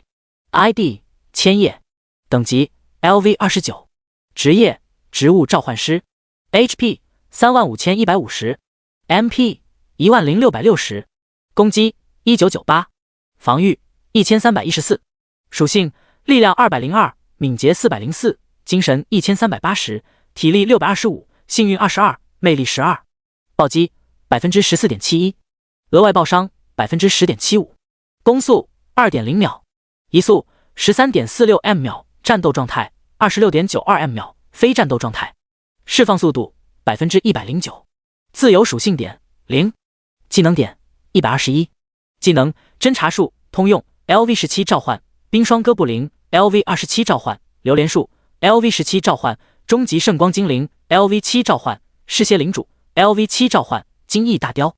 装备冰晶魔杖白金，光辉之靴黄金，荧光耳环青铜。称号副本先驱者，已佩戴。勋章莫的。财富21金55银79铜币。天赋略。相比4天前，装备几乎全面更新，技能多出了5个。看着自己如今的面板，于凡忍不住心潮澎湃起来。强，太强了！攻击、防御等基础属性，简直不是这个阶段的玩家应该拥有的。而且，要不是装备方面出于召唤师职业的考虑，让一些增加召唤物属性、技能等级的青铜白银装备佩戴在身上，而不是佩戴属性更强的黄金装备，它的基础面板将更妖孽。不过召唤师的强弱终究还是靠召唤物决定的，所以于凡选装备不看哪个牛逼，而是看哪个最合适自己。比如荧光耳环青铜，这件 LV20级的青铜耳环，由于附加的主动技能等级加1效果，让于凡明明背包里有 LV28级的黄金耳环，却还是佩戴它。要说这4天最让于凡开心的，还要数技能方面了。5个新技能，其中只有2本是黄金品质的，其余的3本全都是白金品质。在天赋召唤物亲和终极的开发阶段，5个新技能的品质全部往上提升一个层次。3个白金技能赫然成为了传奇品质。第36章传奇品质技能好兄弟的请求。5本技能书有的是于凡这4天刷 BOSS 爆出来的，有的是唯一隐藏任务的奖励。于凡找了个人少的角落，将召唤物们一个个召唤出来，查看属性。2个黄金技能的召唤物：食人花 LV34级白金，生命值145000，攻击1875，防御760，技能吞噬，单体高额输出，真伤，毒物 AOE 输出，尖刺 AOE 持续输出。中阶风之精灵 LV33级白金，生命值，攻击，防御略，技能锋刃，凭 A 远程穿透输出，风之敏捷，群体3速 buff， 暴风领域，持续 AOE 高额输出。3个白金技能召唤物：橡胶树人 LV33级传奇，生命值21万，攻击2975，防御1314，技能坚韧之躯，减伤，震战大地， AOE 单段输出加眩晕，祈祷，恢复自身 HP。尸蝎领主 LV33传奇，生命值，攻击，防御略，技能略，飞行 BOSS 可乘坐，输出巨高，但攻击频率有点拉胯。金翼大雕 LV34传奇，略，技能略，飞行 BOSS 可乘坐，输出巨高， AOE 输出高攻速一般，外形好看，可当多人坐骑用。最新的5个召唤物能力于凡全都看完了，属性非常变态，尤其是3个在天赋生效的情况下从白金变为传奇的召唤物，强悍的战斗力让于凡自己看了都忍不住感到害怕。不过传奇级的召唤物毕竟等级还是太低了，面板上显示出的爆发能力还要比榴莲树差得远呢，这让榴莲树在于凡的心中地位越来越高了。我面板上还有121个技能点没有使用，这东西普通玩家缺，我却能在各种 BOSS 手杀等奖励获取，根本不缺，存着也是浪费，不如把全点了吧。想了想，于凡决定让花光这121个技能点。LV20级以上升级太难了，饶是他也花了4天才升到 LV29级别，以后升级还会越来越慢。于凡也不准备早早就去打高级的 BOSS， 因为打了爆出来的物品大多也用不了，因此未来一段时间内他就都是无敌的，不用着急将某一个技能点到上限。如果遇到上百头召唤物都保不住自己的危险，于凡就当自己倒霉。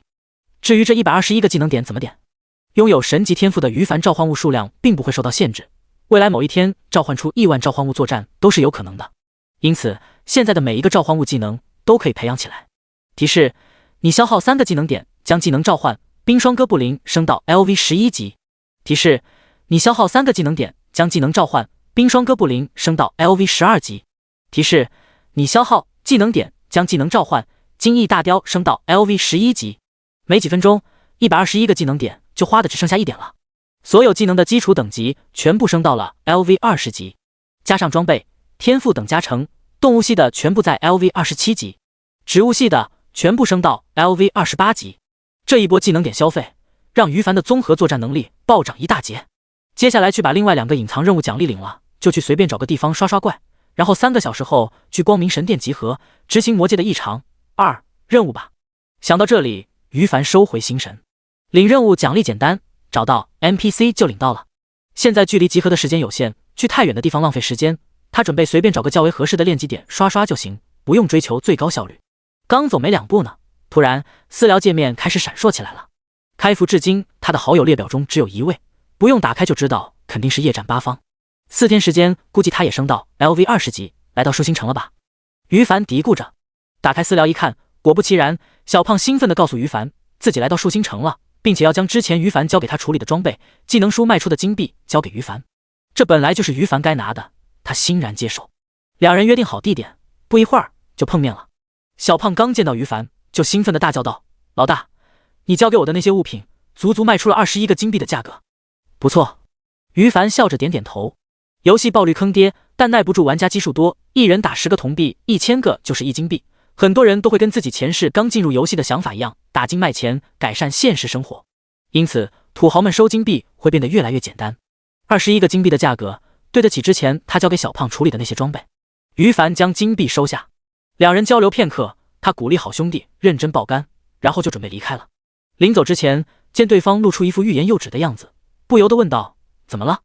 有话直说。”小胖犹豫了片刻，才咬了咬牙，憋红着脸说道：“老大，要不要咱们一起打本吧？”于凡一愣，他没想到小胖子竟然提出这个请求，他们的等级相差太大了。当初在新手村的时候，于凡就不是不想带好兄弟一起玩耍，只不过自己孤儿模式玩法对自己的提升效率最大，如今依然也是如此，带好兄弟一起刷图，好兄弟爽了，自己却索然无味。小胖以前从未提过这种请求，于凡也给忽略了。不行吗？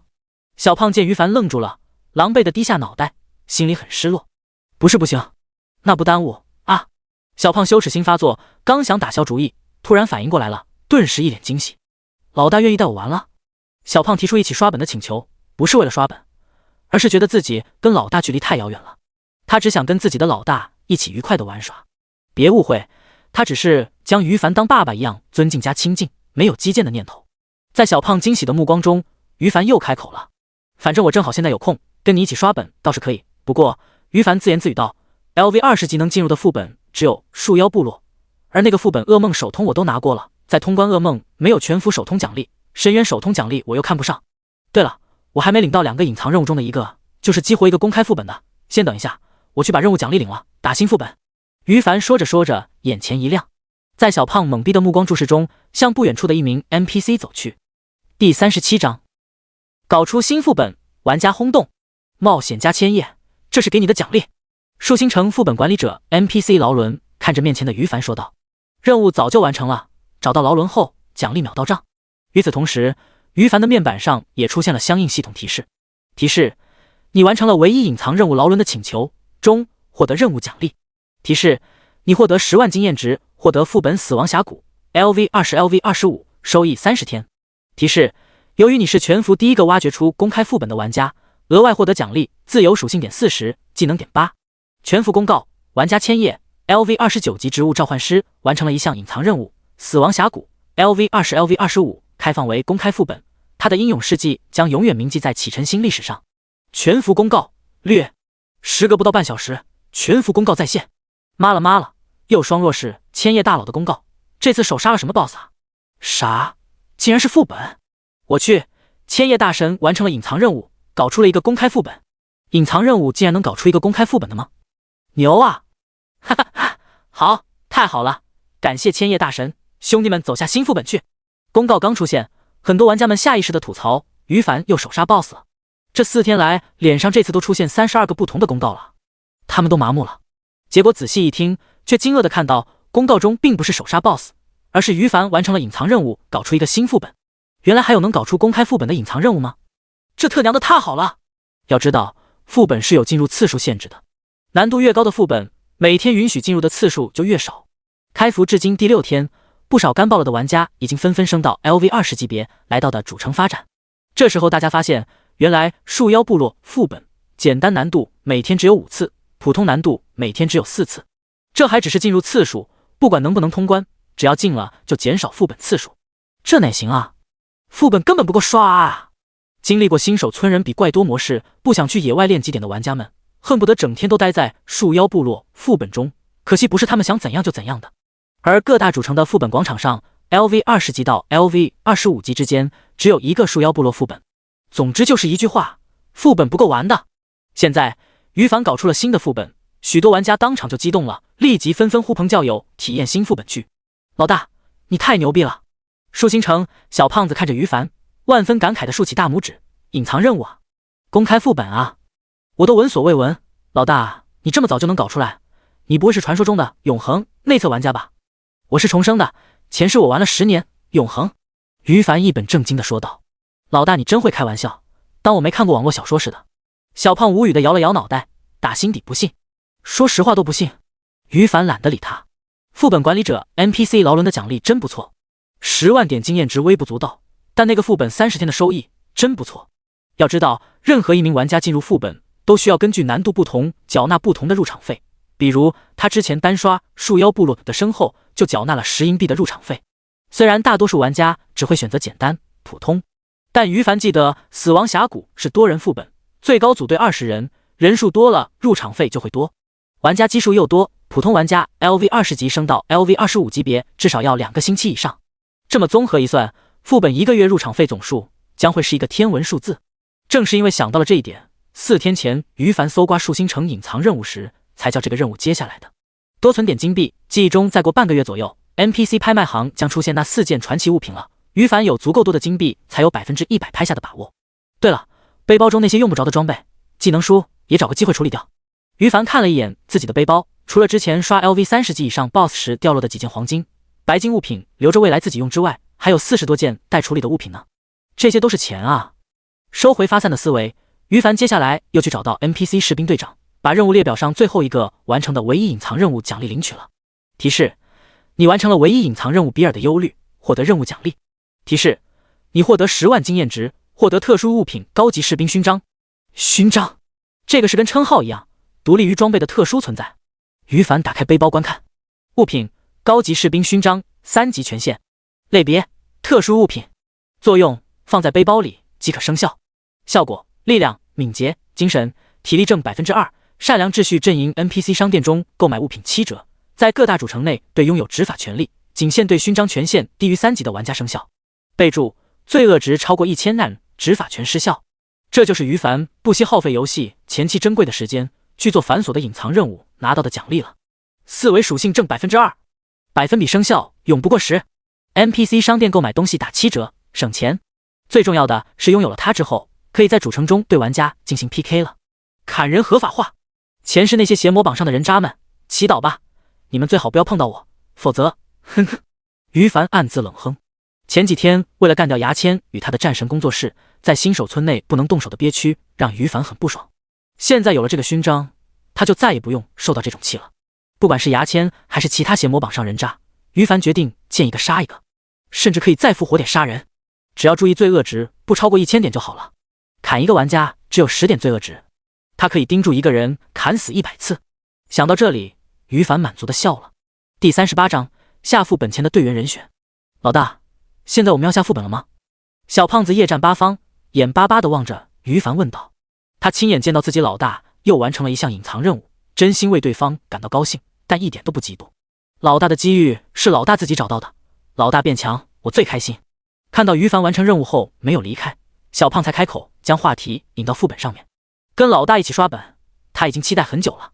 放心吧，今天肯定带你把新副本噩梦模式全服首通奖励拿了。于凡拍了拍好兄弟的肩膀，笑着说道。那我们现在就去？小胖问道。不急，刷副本很快的，我先叫几个人过来一起。于凡说道。叫谁？一些朋友。于凡笑着回道。小胖子没有再说话了，内心开始窃喜起来。老大有朋友是好事情啊，老大的朋友估计十有八九也是大腿，多认识点大腿太好了。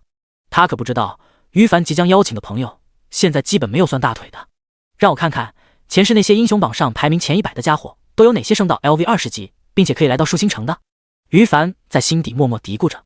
没错，他准备邀请记忆中前世的大佬了。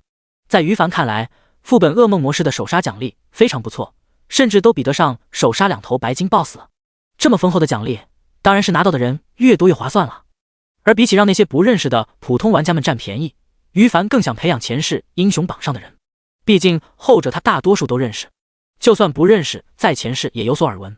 最重要的是，能有资格登录英雄排行榜的，既有潜力又有人品。这一世，他准备将上榜的英雄们召集在一起，创建一个佣兵团或者工会。有空自己就像跟培养好兄弟夜战八方一样，培养他们，让人类的尖端力量整合在一块，未来能发挥出更大的作用。不是为了获得他们的感激，只是为了让人类在面对异世界恐怖生物入侵的时候更早的崛起。啧，我这格局真没谁了哦。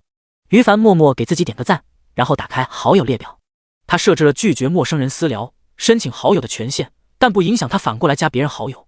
前世英雄榜第1名半城烟雨小姐姐搜索到了，申请好友。前世英雄榜第2名朝歌晚酒小哥哥也搜索到了，加好友。前世英雄榜第4名浮生若梦小哥哥发出好友申请。前世英雄榜第发出好友申请。于凡在好友界面输入一个个 ID， 逐一发出邀请。他是按照记忆中的排名从上到下发出去的，并不是所有 ID 都能搜索到了。即使于凡的记忆没有丝毫问题，不过有些上榜的家伙跟他现在类似，开服就出名了，所以为了避免麻烦，关闭了好友申请界面。这种的没办法。也有一些少数的玩家，甚至直到此时还没有进入永恒。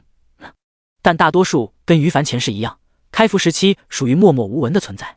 他也不着急，反正排行榜上足足有1000人，他大多数都记得 ID， 想凑齐一个20人队伍下死亡峡谷副本，难度还是简单的。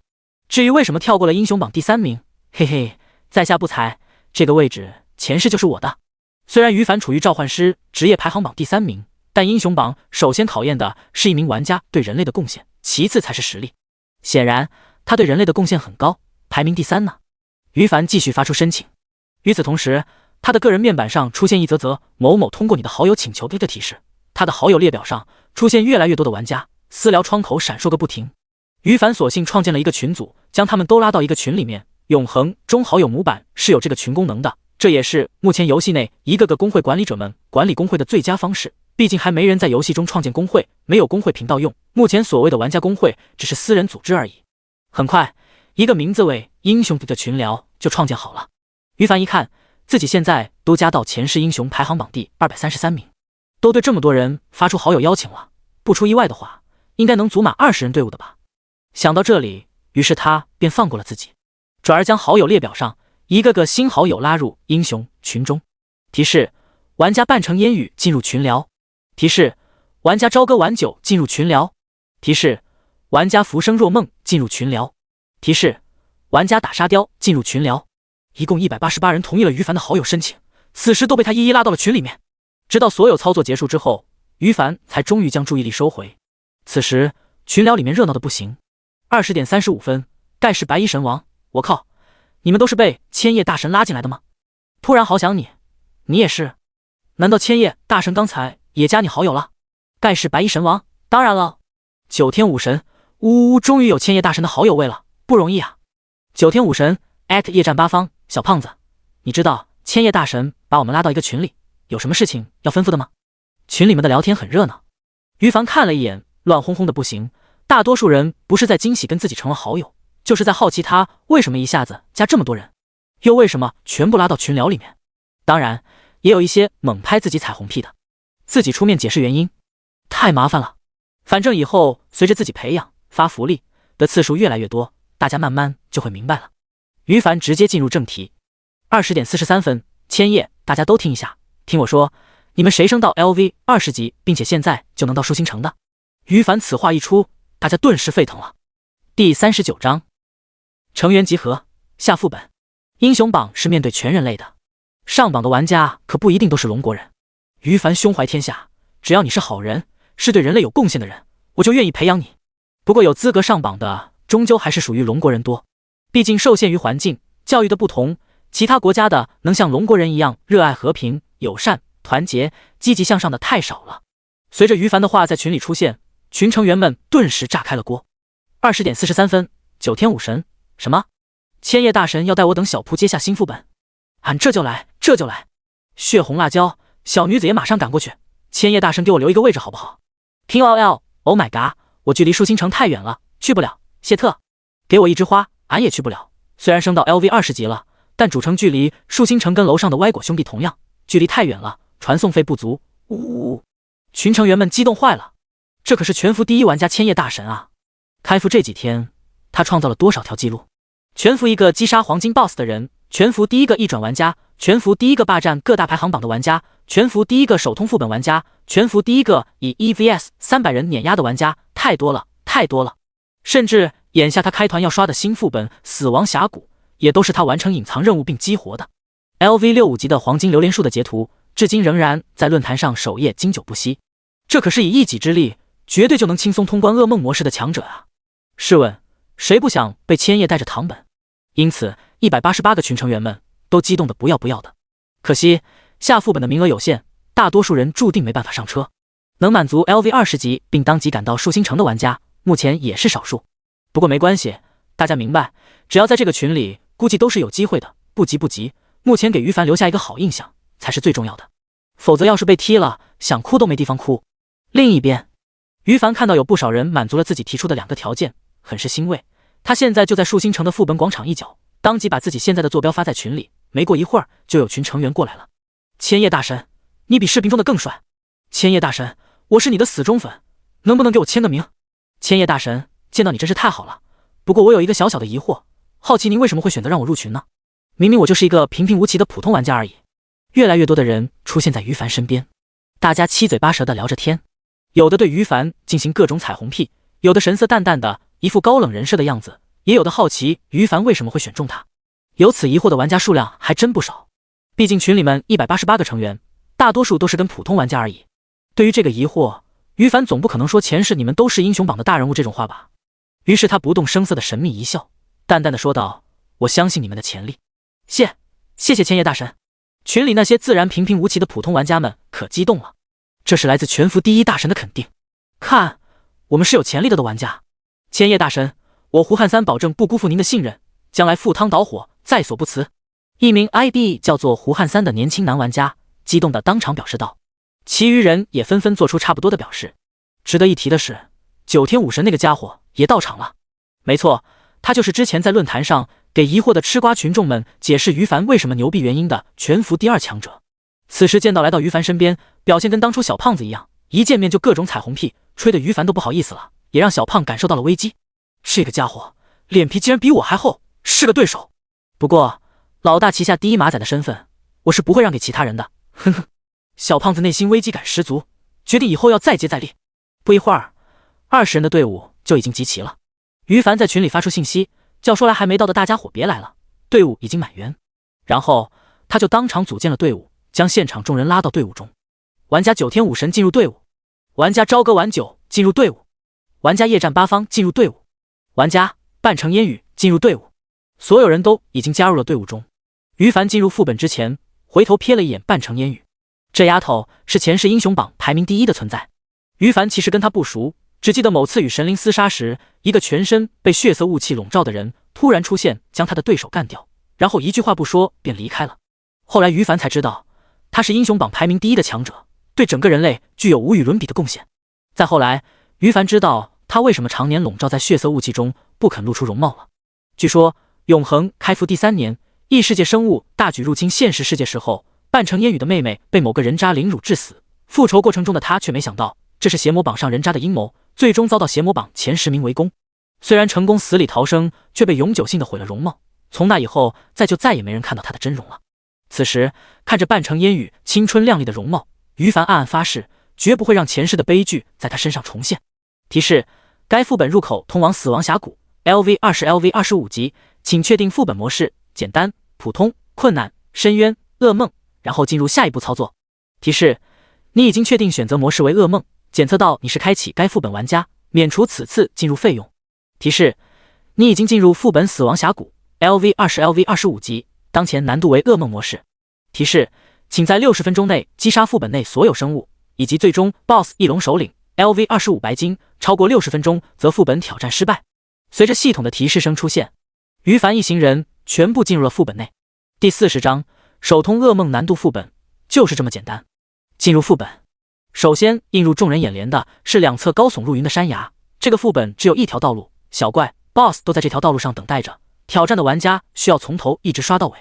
一个最高 BOSS 只有区 LV25 级白金实力的副本，于凡根本懒得思考什么攻略，召唤物一放，然后一路横推就完事了。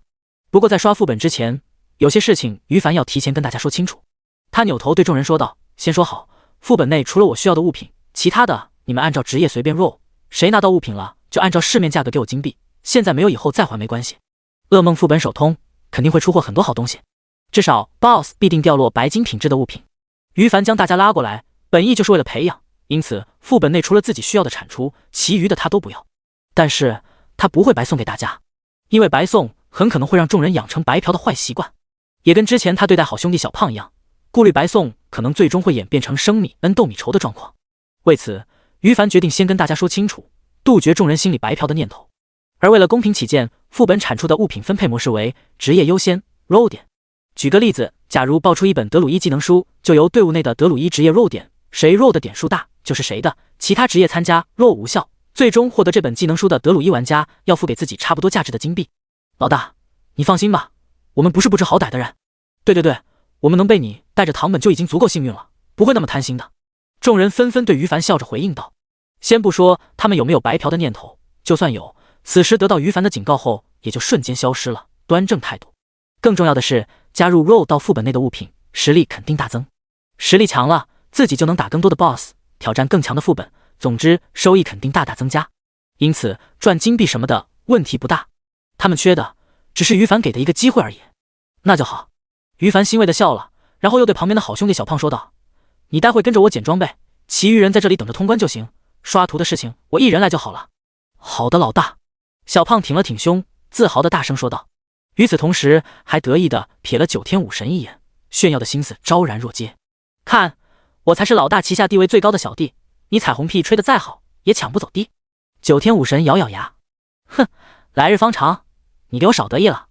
这个副本对于凡来说一点挑战性都没有，他想着以最快的速度打通这个副本，于是嘱咐完众人之后，就当场释放技能：召唤尸蝎领主，召唤金翼大雕，召唤榴莲树。3个技能先后释放，恰好满星植物召唤师的 10% 几率触发，20棵榴莲树拔地而起。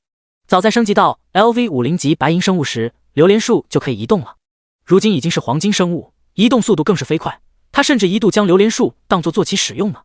而现在有了2个大型鸟类飞行召唤物后，于凡又有了新玩法，操作尸蝎领主与金翼大雕降落在地面上，然后一棵榴莲树爬到一个大鸟的背上，缓缓起飞，而他本人则先坐在一棵榴莲树的树枝上，一起低空飞行。至于小胖子，他要在地面上捡装备，于凡想了想，又释放一个召唤技能赤炎之蛇领主。这个原本黄金品质的技能，在天赋的效果下变成了白金品质，召唤出石头，让小胖子随便骑上一头，慢慢打扫地面，其余的不管了。随后于凡便操纵着尸蝎与大雕往前飞，这才是真正的召唤师啊！近距离亲眼见到千叶大神的召唤物，果然更加震撼啊！那些在大鸟背上的就是榴莲树吗？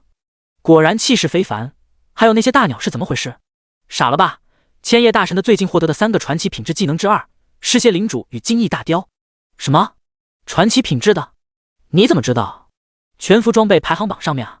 不知道这次被千叶大神带着打通噩梦副本，能收获什么样的好东西？期待。望着半空中于凡消失的背影，地面上众人目光沉迷的感慨着。九天武神的心中更是感慨万分，不怕你全服第一，就怕你成长速度快到让所有人绝望。现在你就已经让我彻底放弃一丝一毫争夺全服第一的心思了。摇了摇头，他把思维从不重要的事情上拉回来，开始沉思着怎么才能让自己将夜战八方在老大心中的地位取而代之。轰隆轰隆隆，榴莲树、尸蝎领主、金翼大雕都有高额爆发的远程 AOE 输出，半空中的于凡根本不用停下来的，飞到了哪里的副本小怪就死一片，他都懒得看一眼。一路横推，仅仅副本时间3分钟出头就到达了峡谷的终点。这里，于凡看到不远处半空中出现了一个比自己召唤出来的任何一头鸟，体型只有1/3的蝙蝠类生物，正挂在悬崖上沉睡着。这就是副本的最终 BOSS 了吧？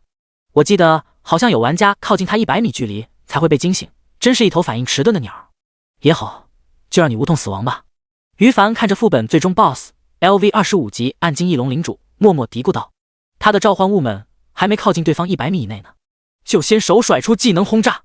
负5691，尸蝎领主；负7771，金翼大雕；负4106，榴莲树；负4106，榴莲树。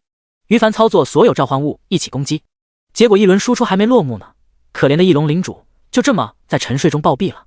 提示：你已击杀翼龙领主 LV25白金生物，获得15000点经验值，你是击杀者，获得50%经验值，其余50%队员评分。看着这第一条系统提示，于凡撇了撇嘴，这就是他不愿意组队的原因。别的玩家组队是为了挑战难度更高的副本，收益更多，而他组队基本上就可以当做慈善了。第41章，法神降临，老倒霉蛋了。雷鸣城副本树妖部落困难模式 BOSS， 一行20个装备精良的玩家正在集中所有精神对 BOSS 缠斗着。兄弟们加油啊！还差最后15%的血量就能通关了。困难模式下 BOSS 是白银阶位的，砍死他必定能爆出白银品质装备，加油，奥利给！一行人大声叫喊，互相鼓励着。虽然处境艰难，数次险象环生，不过 BOSS 的血量依旧在持续稳定的下降着。不出意外的话，最多再有个5分钟左右就能通关了。兄弟们加油！队伍中看似队长的家伙再次大声鼓励道，队员们跟打了鸡血一样。见状，队长也就是法神降临笑了。没错，这一行队伍就是九幽部落的开荒队，他们是第一批升到 LV20级进入主城的树妖部落，他们已经打了2天。作为启蒙级的副本，它很简单，2天时间的副本经验让九幽部落开荒队成员们对困难模式发起冲击。这个时间点打通困难模式，绝对整个雷鸣城第一的队伍，甚至在全服范围内都能排得上前5吧。想到这里，法神降临欣慰地扬起嘴角，他似乎看到了自家公会即将成为雷鸣城霸主，然后迅速发展，最终成为全服第一公会的一幕。千叶啊千叶，就算你再强，也就是一个人而已，人多力量大的道理你不明白，空有优势，迟早要被我们集体实力追上，然后甩到身后去。独行侠玩家可能一时领先大公会，但最终的赢家一定是集体势力。法神降临看着全服各大排行榜上所有第一名相同的 ID， 暗暗地笑了。九幽部落的霸主之路就从现在开始。你千叶现在的确强悍，但终究有一天会被我甩到身后。对此，法神降临信心满满，就连部落的开荒队成员们也在他的洗脑下信心十足。然而就在这时，全服公告：死亡峡谷 LV20 LV25级副本噩梦难度被一队英勇的冒险家打通，队长千叶 LV29级植物召唤师，队员半城烟雨 LV20级时空法师，队员获得首通奖励，他们的英勇事迹将永远铭记在启程新历史上。全服公告，全服公告，3道全服公告声闪过，顿时法神降临自信的表情凝固了，队伍内所有开荒成员们也愣住了。怎么可能？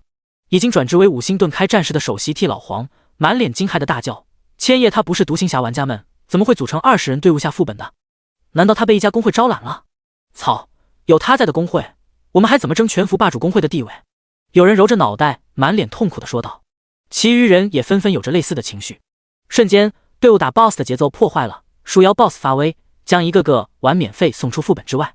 本次通关树妖部落困难模式成了笑话，直到挑战失败被动传送出副本，众人依旧难掩沮丧、震惊、愤怒的情绪。会长法神降临的雄心壮志消失了，他满脑子都是千叶竟然加入了公会势力，或者千叶竟然加入培养一个势力了，为什么不是我们九幽部落？这样的话，我们还怎么争霸全服第一公会？不行，必须要尽快联系上千叶，不惜一切代价挖墙脚。想到这里，法神降临顿时急了。全服公告的诞生并不奇怪，至少这几天一来，永恒世界的数亿普通玩家们都已经麻木了。然而这次的公告与以往任何一次都不同，透露出一个非常重要的信息：千叶大神带队拿新副本噩梦首通奖励了。以前千叶的 ID 出现在公告中都是他自己一个人，现在这则公告中足足有20个玩家。这意味着什么？在大部分普通玩家眼中，这是一个由0到1的突破呀。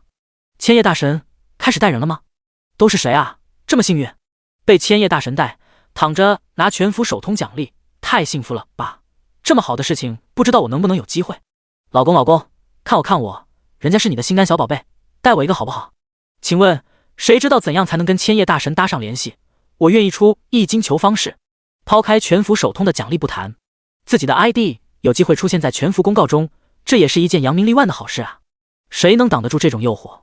于是见于凡开始带其他人一起拿首通奖励后，许多玩家顿时就轰动了，红着眼睛也想成为被于凡带的幸运儿。外界的喧哗暂时跟于凡一行人没什么关系。全服公告出现时，一行人各自已经领取了副本的通关结算奖励、首通奖励。副本内所有生物都是于凡干掉的，只是他的等级超过了副本内最强的 LV25 级白金 BOSS 翼龙首领，因此只获得了 SS 级评价。但其他人清一色全部获得最低的 D 级评价。好在就算是 D 级评价，副本结算也有相当诱人的奖励，10万经验值加黄金品质宝箱，开出物品随机 LV20 级 LV25 之间，加全服首通称号。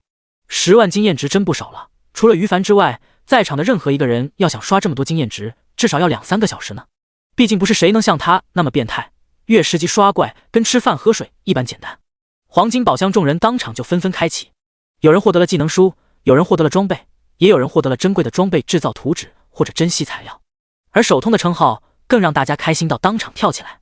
梦幻队伍成员体力、精神、智力、力量加120，所有技能 CD 减少 5%。 我的天啊，这个称号比我刚开出来的黄金装备加的属性还高，太爽了！牛逼！感谢千叶大神给我们这次机会，我开心的都不知道该说什么好了。感谢千叶大神YYDS， 感谢千叶大神！一行人纷纷激动地对于凡道谢，扮成烟雨也对他腼腆地笑了。见于凡的目光扫过来，他脸色不知怎的突然一红。第42章，队员们嘴都笑歪了。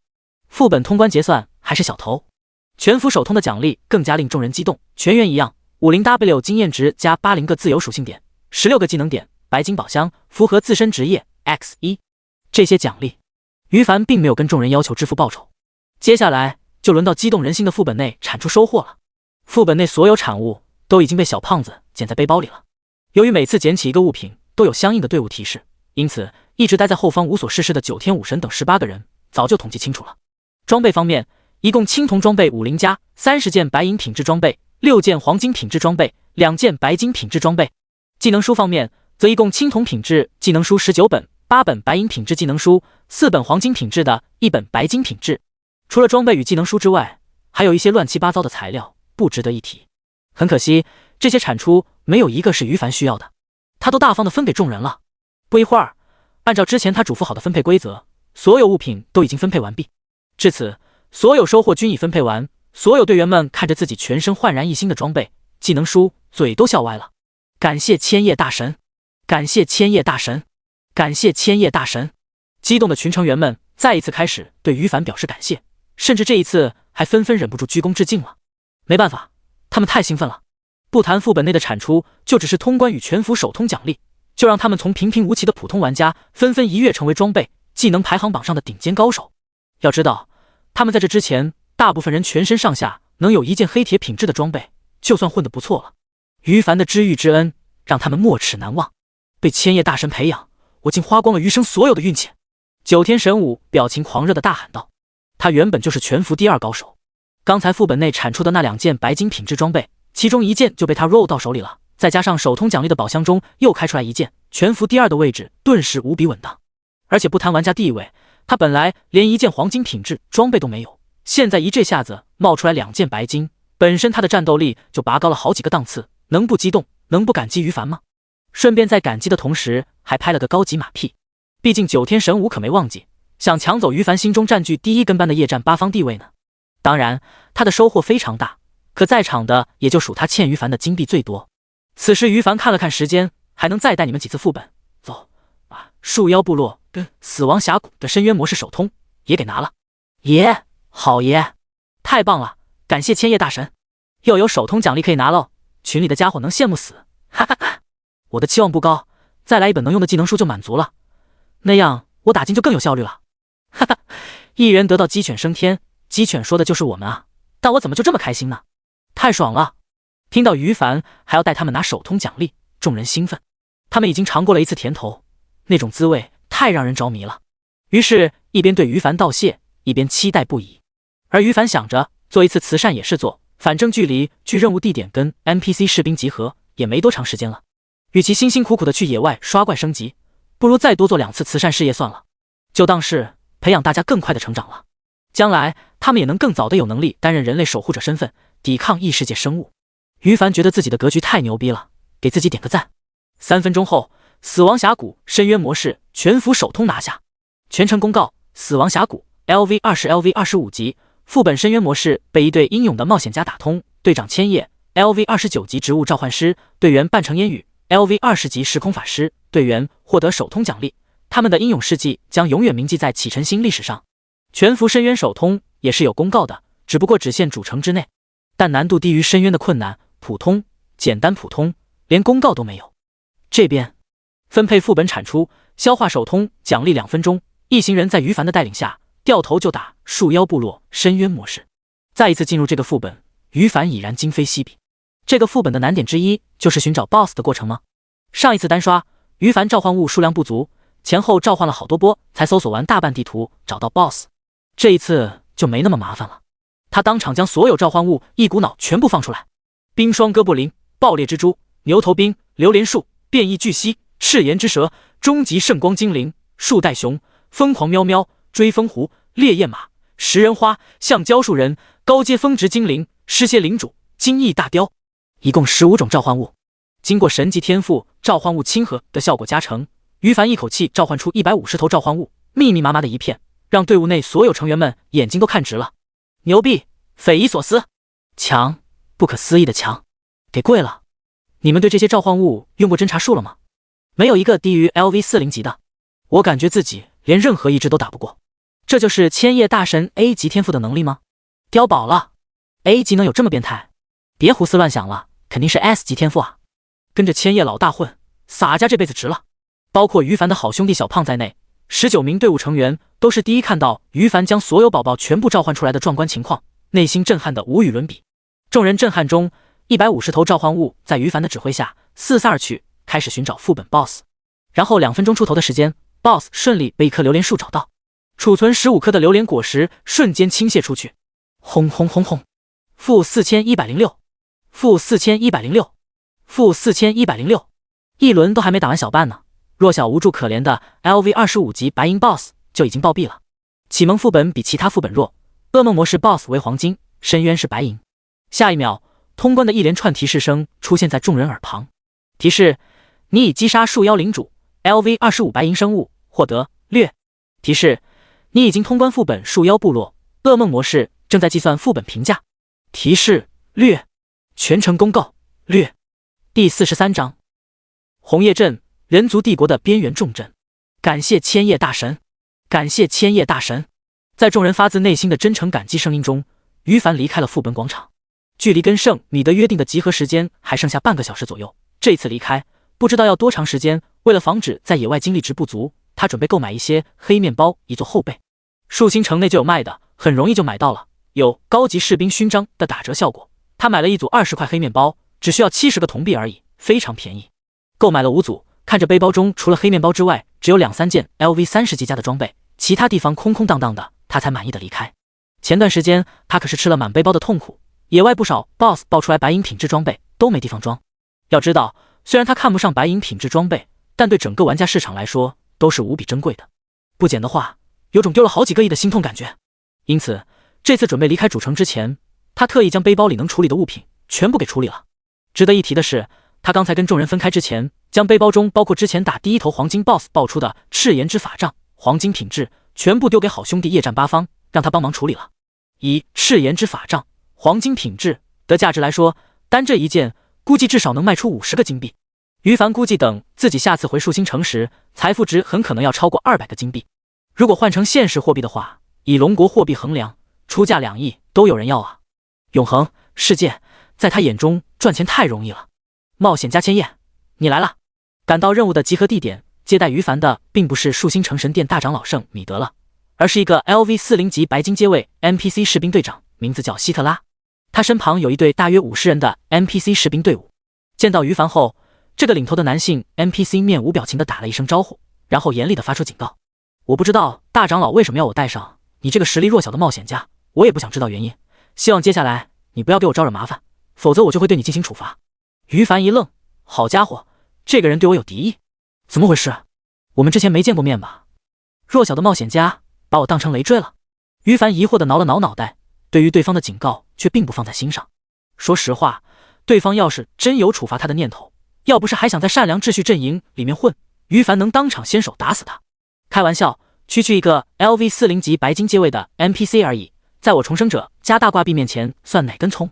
NPC 队长希特拉见于凡没有说话，以为他默认自己的警告了，于是立即挥挥手跟上，说完就带领着众多 NPC 士兵离开。于凡顿了顿脚步，便面无表情地跟随上去。NPC 士兵队长的态度他无所谓，反正他的目标只是为了做任务，顺便看看有没有机会拿到勇士之章而已。相比前者，后者其实更重要。如果获得他需要与启辰星所有善良秩序阵营的 NPC 玩家为敌，于凡也在所不惜。不一会儿，于凡就跟着 NPC 士兵们来到树星城传送阵上。传送阵的光芒激活，下一秒他就跟 NPC 士兵一起出现在一个陌生的地方。提示：冒险家，欢迎来到红叶镇。什么？红叶镇？于凡微微惊愕片刻，他对这个地方的名字太熟悉了。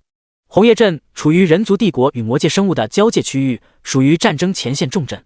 记忆中，这里是善良秩序阵营与邪恶混乱阵营全面打响后，玩家们待的时间最长的一个地点。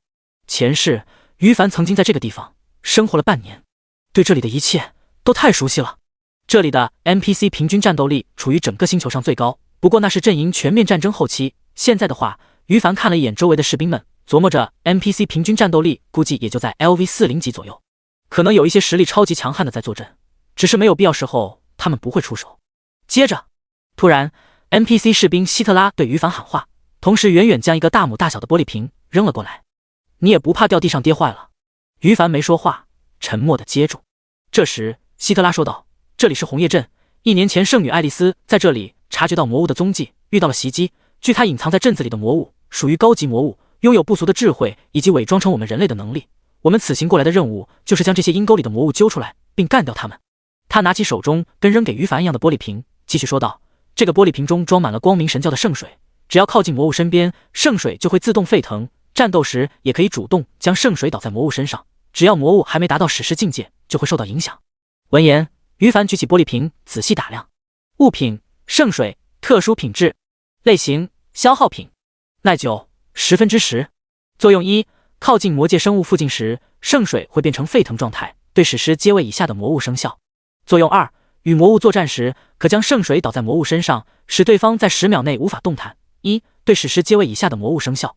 2： 30分钟内连续使用，只能生效1次。好东西！于凡眼前一亮，当即将圣水收到背包中。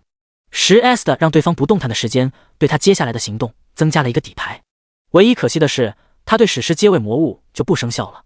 而红叶镇西面就是一望无际的魔界地图，他接下来要去魔界刷怪练级的话，说不定就会遇到史诗魔物呢。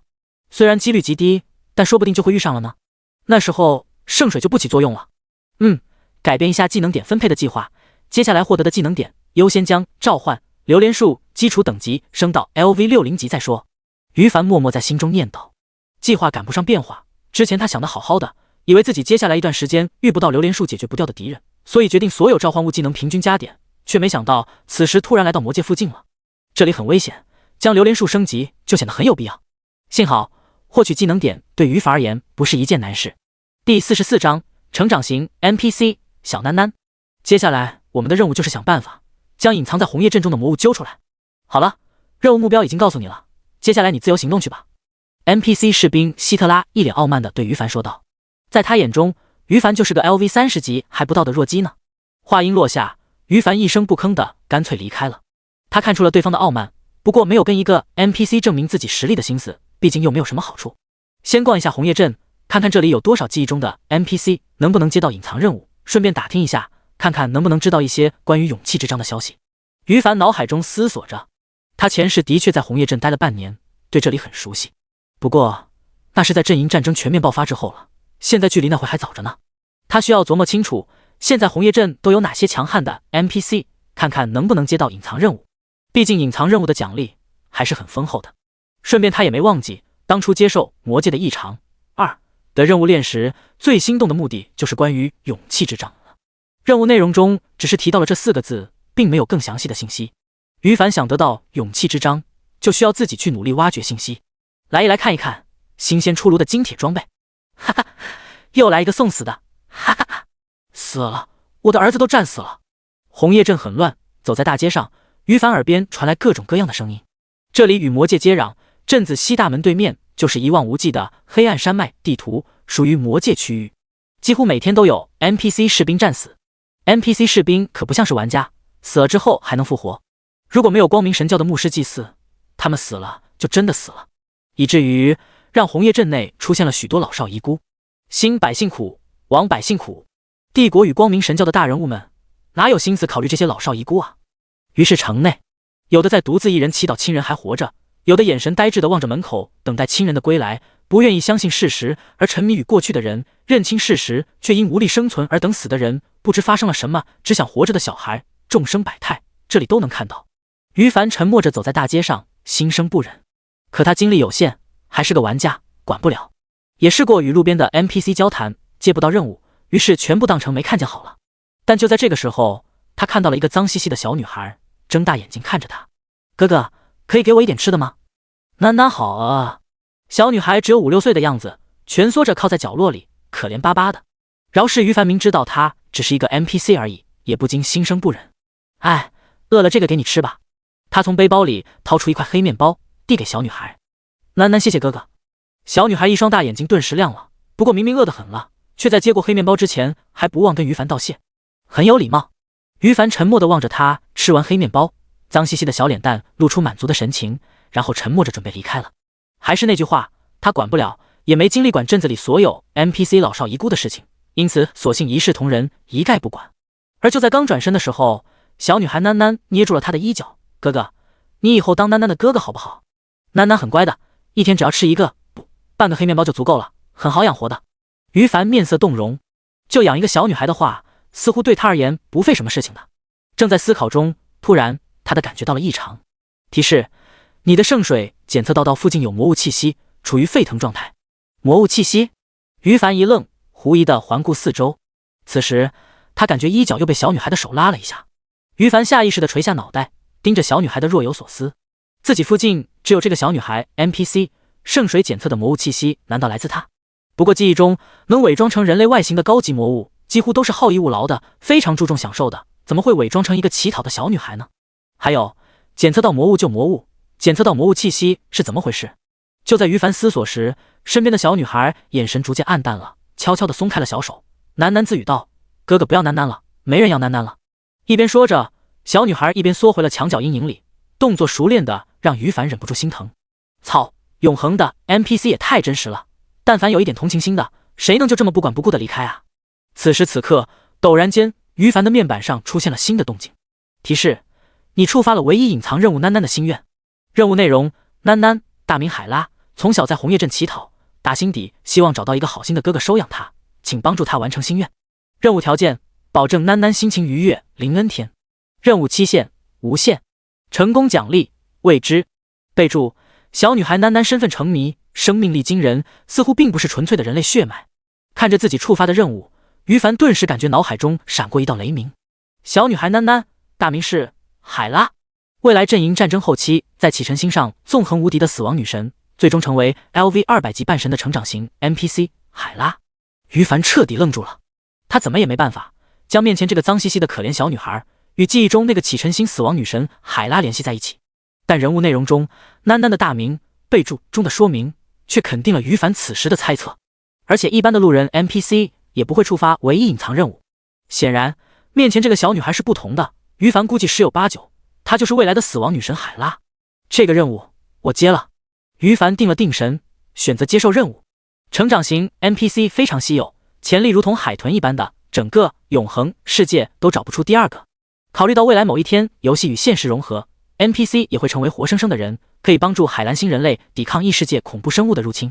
我对培养 NPC 帮手什么的根本不感兴趣，就是单纯的想养一下小女孩。于凡淡淡的嘀咕道，然后他对小囡囡伸出了双手，他笑容和蔼，小囡囡，快到哥哥怀里，不，快到哥哥怀里来。第45章，黑暗山脉刷怪升级。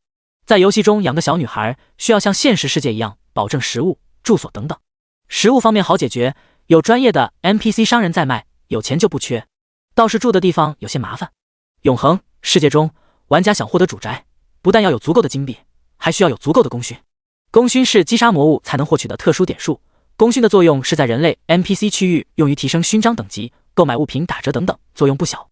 于凡回忆脑海中关于如何在游戏中获取住宅的流程与方法。当然，他完全可以对小囡囡只管吃喝，不管住所，毕竟小囡囡以前从小到大就在红叶镇流浪，大街上都能睡。不过刚刚触发的任务内容是让小囡囡保持每天心情愉悦，这个期间是代表着无具体天数。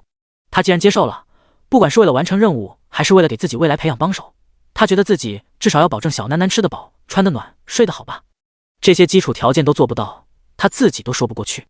幸好这里是红叶镇，从西大门出去后就是魔界生物的地盘了，到时候击杀他们就有功勋点数拿。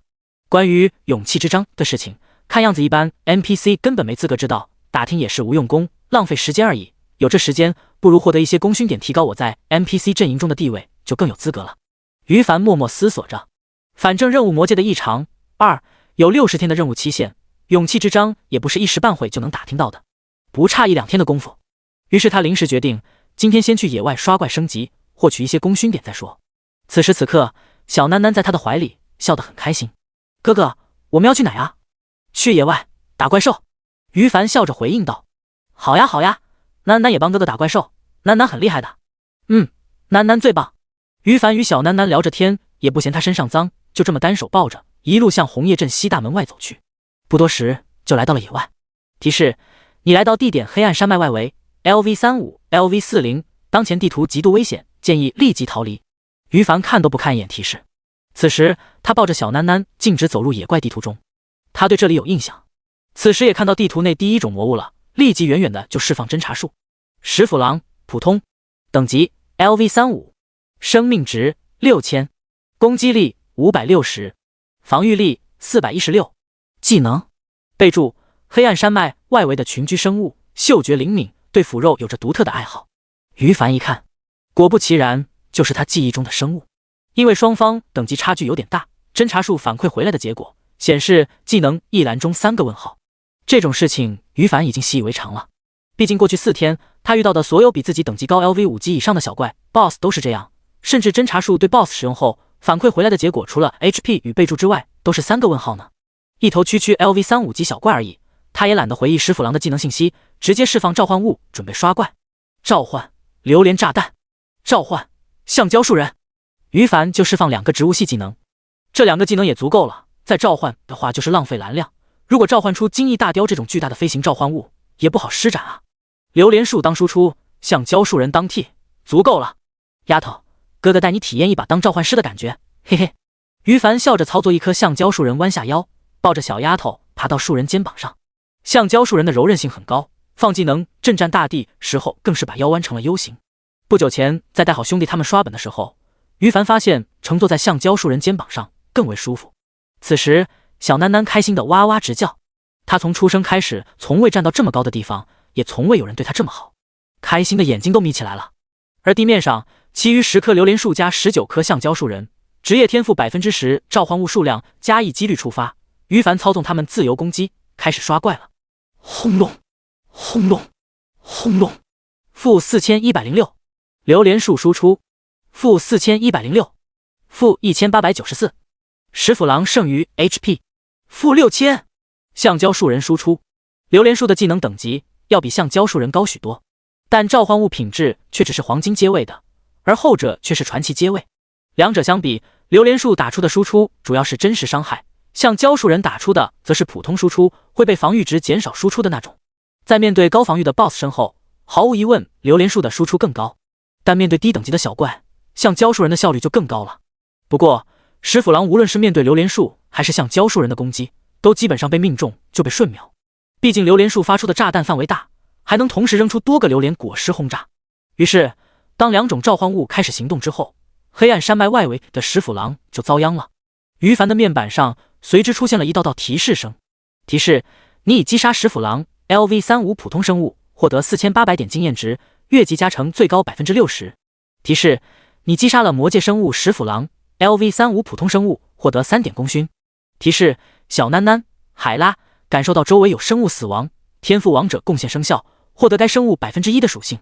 提示你已击杀石斧狼 LV35 普通生物，获得4800点经验值，越级加成最高 60%。 提示声不断刷新。关于功勋值的具体获取，于凡心里有数。击杀 LV1、LV10 级的普通魔物，获得1点；击杀 LV11、LV20 级的普通魔物，获得2点；击杀 LV21、LV30 级的普通魔物，获得3点。以此类推 ，BOSS 有加成另算，因此于凡一点也不意外。然而刚开始看提示的时候，于凡就是随意瞥了一眼而已，可等他仔细一看，顿时愣住了。提示小囡囡海拉感受到周围有生物死亡，天赋王者贡献生效，获得该生物 1% 的属性。擦了擦眼睛，于凡差点以为自己出现幻觉了。定睛一看，他自己每干掉一头石斧狼，这条提示就出现一次，并不是幻觉。于凡忍不住望向怀里的小囡囡，脑海中掀起了滔天大浪。不愧是成长型 NPC， 小囡囡竟然跟玩家一样有天赋。第46章，小囡囡，你才是主角吧？接受囡囡的心愿任务之前，于凡没有对她释放侦查术，心想一个小女孩能有什么奇怪的。接受了任务之后，于凡也满脑子在想着怎么照顾好她。现在看到系统提示的异常，才突然想起来自己完全可以用侦查术啊！这可是游戏中遇事不明放侦查术，正好看看他究竟是神人还是魔，为什么圣水会沸腾。于是于凡对着小囡囡甩出侦查术。姓名小囡囡海拉，类型成长型 NPC， 种族人魔混血，等级 LV1 01000经验值升级至 LV2， HP 1080，攻击124，防御54，装备墨的，称号墨的，技能生命不息，长期自动回复自身血量。天赋王者贡献 S 级，效果1，附近1000米内有生物死亡，吸收 1% 属性。1. 对死亡后立即复活的生物无效。2. 对非独立生命的生物无效，例召唤物、分身等。3. 对阶位超过自身等级2个阶位的生物无效。效果2，自身等级每提升 LV10 级的倍数时，自动领悟一个技能，并使天赋效果一略微提升。看完侦查术反馈回来的信息后，于凡吃惊了，不愧是成长型 NPC， 不但跟玩家一样有天赋，竟然还是 S 级别的。于凡被震惊到了，他自己就有 S 级天赋，很清楚这种神级品质的天赋效果究竟有多么逆天。而再看看小囡囡面板上的这个王者贡献，只要有生物在自身1000米内死亡，小囡囡就能获得对方 1% 的属性值，并且他每升 LV10 级就自动领悟一个技能，无限成长型。虽然跟自己的召唤物亲和不是一个发展类型的天赋，不好比较，但显然同样属于妖孽级别的。看完天赋内容后，于凡总算明白了，如今他在他怀里开心大笑的小女孩，凭什么未来成为启辰星上的死亡女神？神级天赋太变态了。于凡突发奇想，我怎么突然感觉小囡囡才是主角，而我就是保护她成长的工具人？想到这里，他不禁露出哭笑不得的神色。小囡囡越强，未来对我的帮助就越大，我明明应该高兴才对。摇了摇头，于凡将胡乱发散的思维收回来，抱着小囡囡继续安心的刷怪。榴莲树与橡胶树人的属性，在这片黑暗山脉外围区域，几乎没有哪种怪物是一合之敌。于是在两类召唤物的轰炸之下，于凡的经验值、功勋跟坐火箭一般暴涨。小囡囡的属性也在他的天赋效果下飞速提升。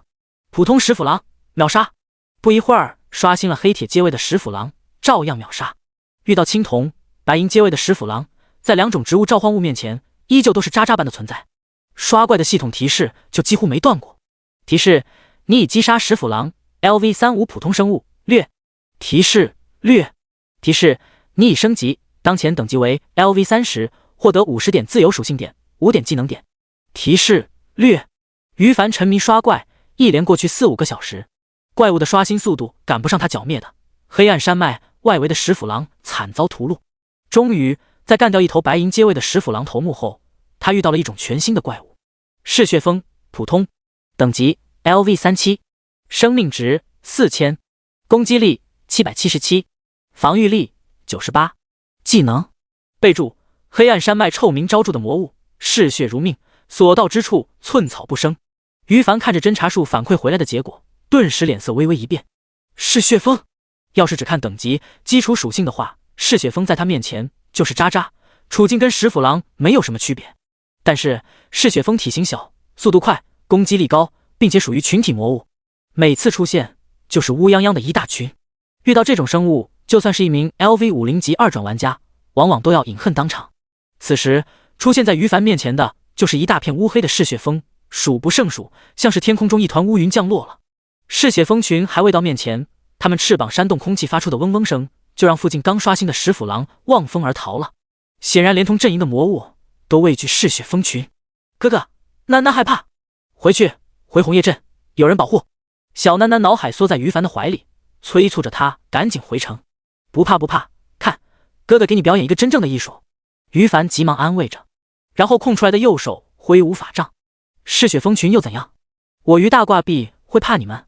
哼，笑话！召唤秀，召唤榴莲树，召唤橡胶树人，召唤终极圣光精灵。一群群召唤物被于凡瞬间释放出来。嗜血蜂群数量多，但他的召唤物数量也不少，还几乎个个都带 AOE 群攻技能的。由于技能 CD 的关系，前面的榴莲树与橡胶树人还未结束持续时间呢。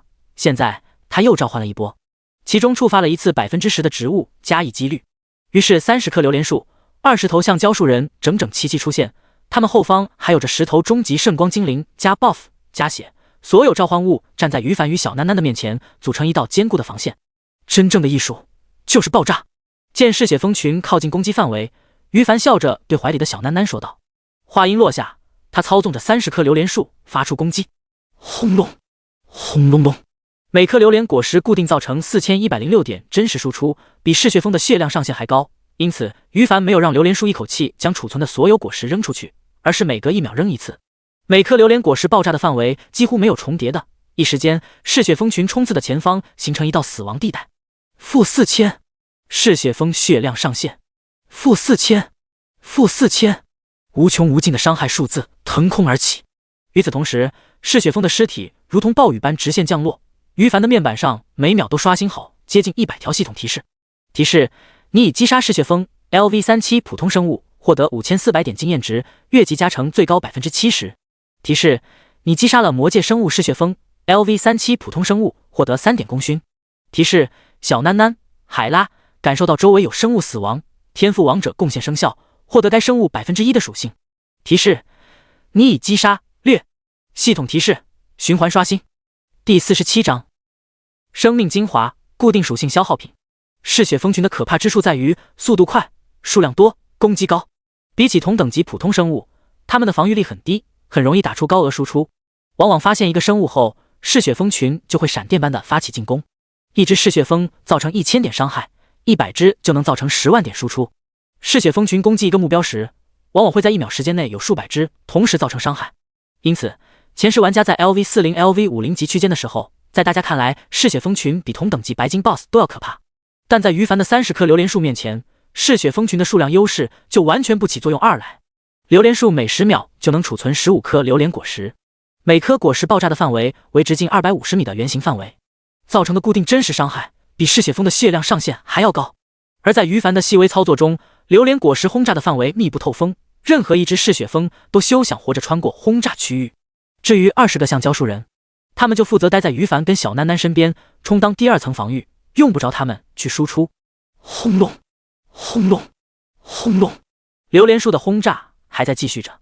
嗜血蜂群还很壮大，同类的死亡并没有让他们产生畏惧而逃离，反而被激发了骨子里的嗜血与凶狠，进攻更加疯狂了。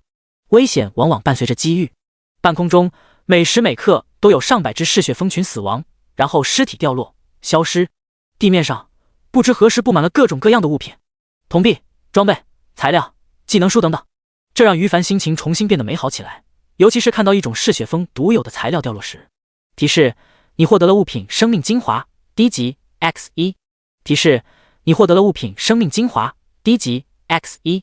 提示：你获得了物品生命精华，低级 X1。提示：你获得了。于凡将地面上一些指甲大小的物品捡起来，这些物品数量不多，大约30-40只嗜血蜂会掉落一个，它们表面上闪烁着柔和白光，面板上出现一系列系统提示，也说明了这些物品的名称。于凡单独拿出一颗仔细打量。物品生命精华，低级。类型消耗品。作用：食用后可在力量、敏捷、精神、体力4种属性中随机一项加50点。备注：每个人使用超过10个该物品，后续继续使用则无法生效。果然是他，于凡精神振奋。生命精华有低级、中级、高级3种层次，属于永恒游戏玩家在 LV100 级别最喜欢的消耗品之一。这类物品的爆率很低很低，能产出的怪物种类也相当稀少，而嗜血蜂就是其中一个。虽然只是效果最差的低级生命精华，不过服用1颗就能随机增加50点4维属性，相当不错了。于凡美滋滋地捏起1颗，将低级生命精华扔在嘴里。生命精华入口即化，下一秒，一股暖流顺着于凡的喉咙进入5脏6腑，他感觉自己的实力稍微提升了一些。提示：你服用生命精华，低级 X1， 体力加50点。每个人能食用10颗，超过10颗继续使用就不再生效了。于凡看了一看自己的背包，就这么一会，他已经捡起了21颗了，并且半空中的嗜血蜂既没死绝，也没跑掉，显然还会爆出来新的。于是他也不犹豫，当即又掏出来9颗低级生命精华，磕掉。提示：你服用生命精华，低级 X1， 体力加50点。提示：你服用生命精华，低级 X1， 敏捷加50点。提示：你服用生命精华，低级 X1， 精神加50点。提示：你食用。提示：你服用生命精华，低级 X1， 精神加50点。幸运值发挥作用，10颗低级生命精华，其中足足7颗都随机到精神属性上面，让于凡增加了350点基础精神属性。另外3颗正好体力、力量、敏捷各自加50，350点基础精神属性，比我现在手里的这个 LV26 级白金品质魔杖加的还多出50点。于凡看了看自己手中冰晶魔杖，他也不过才增加300点精神属性而已。按照功能来估算，一颗生命精华低级的价值大约在50个银币到1个金币之间，很贵，但要摆出去卖肯定有土豪愿意买。可我现在又不缺金币，该怎么处理呢？于凡暗暗嘀咕道。他已经磕完10颗了，再食用不会有效果，于是思考多余的低级生命精华该怎么处理才合适。稍微思索了片刻，他决定让英雄群里的玩家们内部消化了。毕竟群里的188口人都是前世英雄榜上前300的家伙，人品值得信任，也被他视为未来的帮手小弟。念头刚确定，于凡就瞥见了怀里小囡囡的在悄悄擦口水，不禁莞尔。小丫头从小就在乞讨，过着饥一顿饱一顿的日子，吃过的东西种类有限，于凡一眼就看出她望到自己吃生命精华，馋了，却似乎害怕会给自己留下贪吃的印象，没有提出自己也要吃，懂事的让人心疼。那这些给你吃。于凡掏出了10颗低级生命精华，递给小囡囡。不要，囡囡都吃了那么好吃的黑面包了，囡囡不饿的。小丫头摇摇头，一本正经地跟于凡说道，生怕于凡不相信，还特意挺了挺小肚子。啊，我知道了。于凡捏了捏他的小鼻子，然后主动将一颗生命精华投喂到他的嘴里，只是零食而已，尝一尝没关系的。小丫头不吱声了，赶紧闭起嘴巴享受食物，然后一双大眼睛顿时亮了。哇，好好吃，好吃，这些就都拿去吧，哥哥不缺的。于凡摸了摸他的头发，笑着说道。小囡囡重重的点头，小脸上洋溢着发自内心的幸福。有吃的他幸福，有哥哥宠他更幸福。小囡囡感觉今天跟做梦一样，如果是梦，他不愿意醒来。嗜血蜂群的数量终究不是无穷无尽的。大约过去10分钟时间，战斗结束。杀红眼的嗜血蜂群无一生还，于凡则看着收获心花怒放。第48章勋章升级，购买房产。提示：你已击杀嗜血蜂 LV37 普通生物，获得5400点经验值，越级加成最高 70%。提示：你已升级，当前等级为 LV32， 获得50点自由属性点，5点技能点。提示：你的功勋抵达1万点，勋章高级士兵勋章3级权限，已自动升级为初级兵官勋章4级权限。随着最后3道系统提示声落幕，于凡今天刷怪生活就圆满结束了。嗜血蜂群给力，牛逼，竟然让我升到 LV32级了。于凡心情美滋滋的嘀咕道。本来他预估自己从 LV29 级升到 LV32级至少需要2天时间的，结果今天就搞定了。不得不说，危险越大，收益就越高。遇到嗜血蜂群，他今天很开心。功勋点达到1万，勋章也自动升级了。奈斯啊！于凡看着升级后的勋章属性，不由得发出冷笑声。物品：初级冰冠勋章，4级权限。类别：特殊物品。作用：放在背包里即可生效。效果：力量、敏捷、精神、体力正 5%， 技能消耗减少 10%。善良秩序阵营 NPC 商店中购买物品6折，在各大主城内对拥有执法权利，仅限对勋章权限低于4级的玩家生效。备注：罪恶值超过5000难，执法权失效。看着全新版本的勋章属性，于凡双眼一亮，思维属性加从正 2% 变为正 5%， 仅仅这一条就让他的个人基础属性暴增了1小节。原本其余的2项效果 NPC 商店购买物品打折与罪恶值上限都有所提升，并且新勋章还多出了一条技能消耗减少 10% 的新效果。于凡觉得随着以后自己的召唤物技能越来越多，这一条属性将大大增加自己的持续作战能力，相当不错。看完收获后，于凡将升级的自由属性照例全部加在精神上，储存下来的3点以及升级获得的15个技能点全部加在召唤榴莲树上面。提示：你消耗6个技能点，将技能召唤榴莲树基础等级升到 LV21级。提示：你消耗6个技能点，将技能召唤榴莲树基础等级升到 LV22级。提示：你消耗6个技能点，将技能召唤榴莲树基础等级升到 LV23级。之前说过，技能升级在 LV10级以下时，每点1级就只需要1点技能点。LV11、LV20 每点1级就只需要3点技能点。LV21、LV30 每升1级就只需要6点技能点。以此类推，技能基础等级每升10级，需求的技能点越来越高。当然，需求高，但召唤物的实力也会随之变强。现在榴莲树的基础等级是 LV23级，加上天赋、装备、职业的加成，技能最终等级为 LV31级。于凡当场释放，然后查看榴莲树的最新信息。榴莲树 LV89级黄金，生命值412500，防御3000，特殊移动速度26 ms。技能1：榴莲炸弹，最多储存20颗，每颗榴莲果实对敌方目标造成5250加100百分号精神属性的真实伤害，并使被命中的目标进入3秒眩晕状态，冷却20秒。多个榴莲果实对同一目标造成伤害时，仅伤害效果可以叠加。技能2：剧毒气体，榴莲果实爆炸后会在爆炸范围制造出难闻的剧毒气体，使范围内的生物进入中毒状态，每秒损失最大生命值的 2.75% 血量。该异常效果最多叠加3次效果，被命中目标离开爆炸范围后，该效果持续10秒后消失。主人：千叶。如今的榴莲树绝对是于凡技能列表中综合实力最强的召唤物，防御超高，血量超高，输出更是爆表了。于凡琢磨了片刻，一颗榴莲树果实储存满额后，瞬间爆发出20颗榴莲炸弹，输出就是105000加自己 2000% 的精神属性真实伤害，瞬间爆发接近15万。毕竟7颗生命精华低级加在精神属性上面后，于凡目前的精神总属性再加上升级获得的自由属性点，已经接近1700点了。一颗榴莲树的瞬间爆发就是15万真实伤害，那10颗是多少？150万。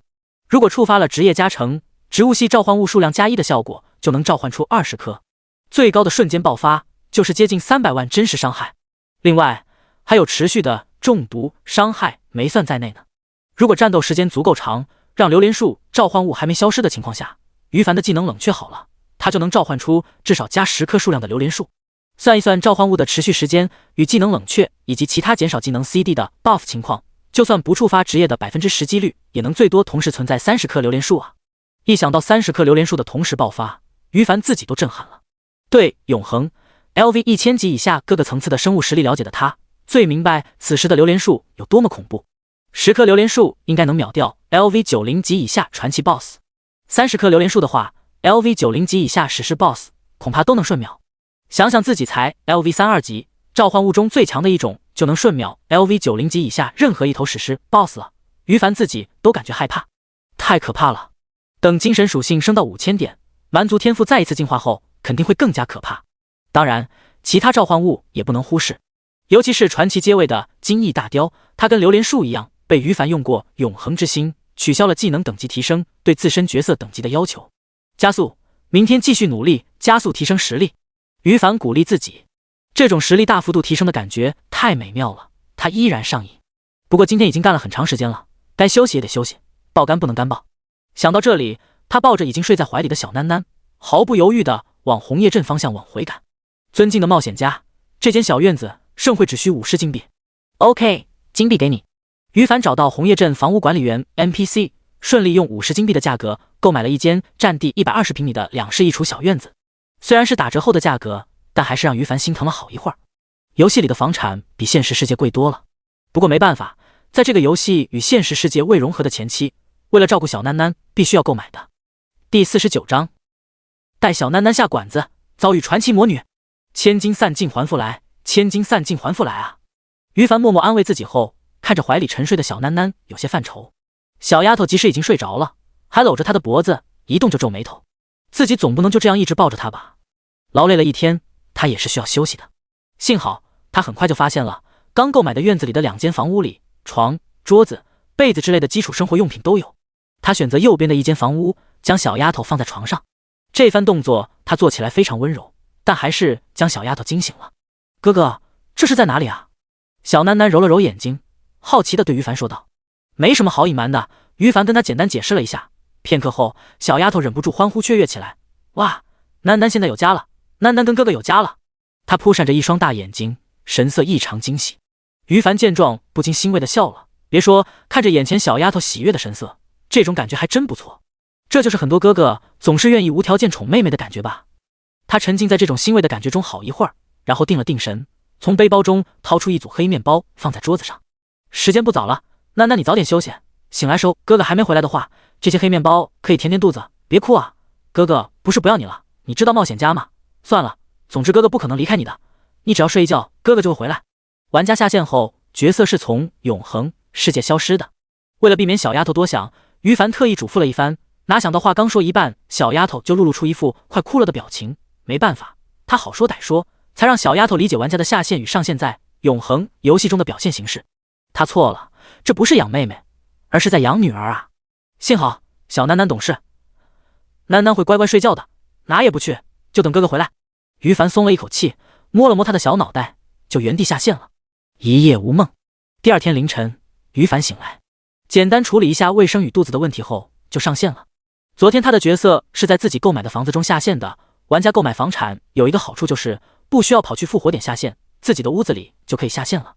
刚刚登录永恒，于凡就看到小囡囡搬了小凳子，端坐在他之前下线消失的面前。见于凡身影出现，小丫头顿时眼前一亮，兴奋地朝他怀里扑了过来。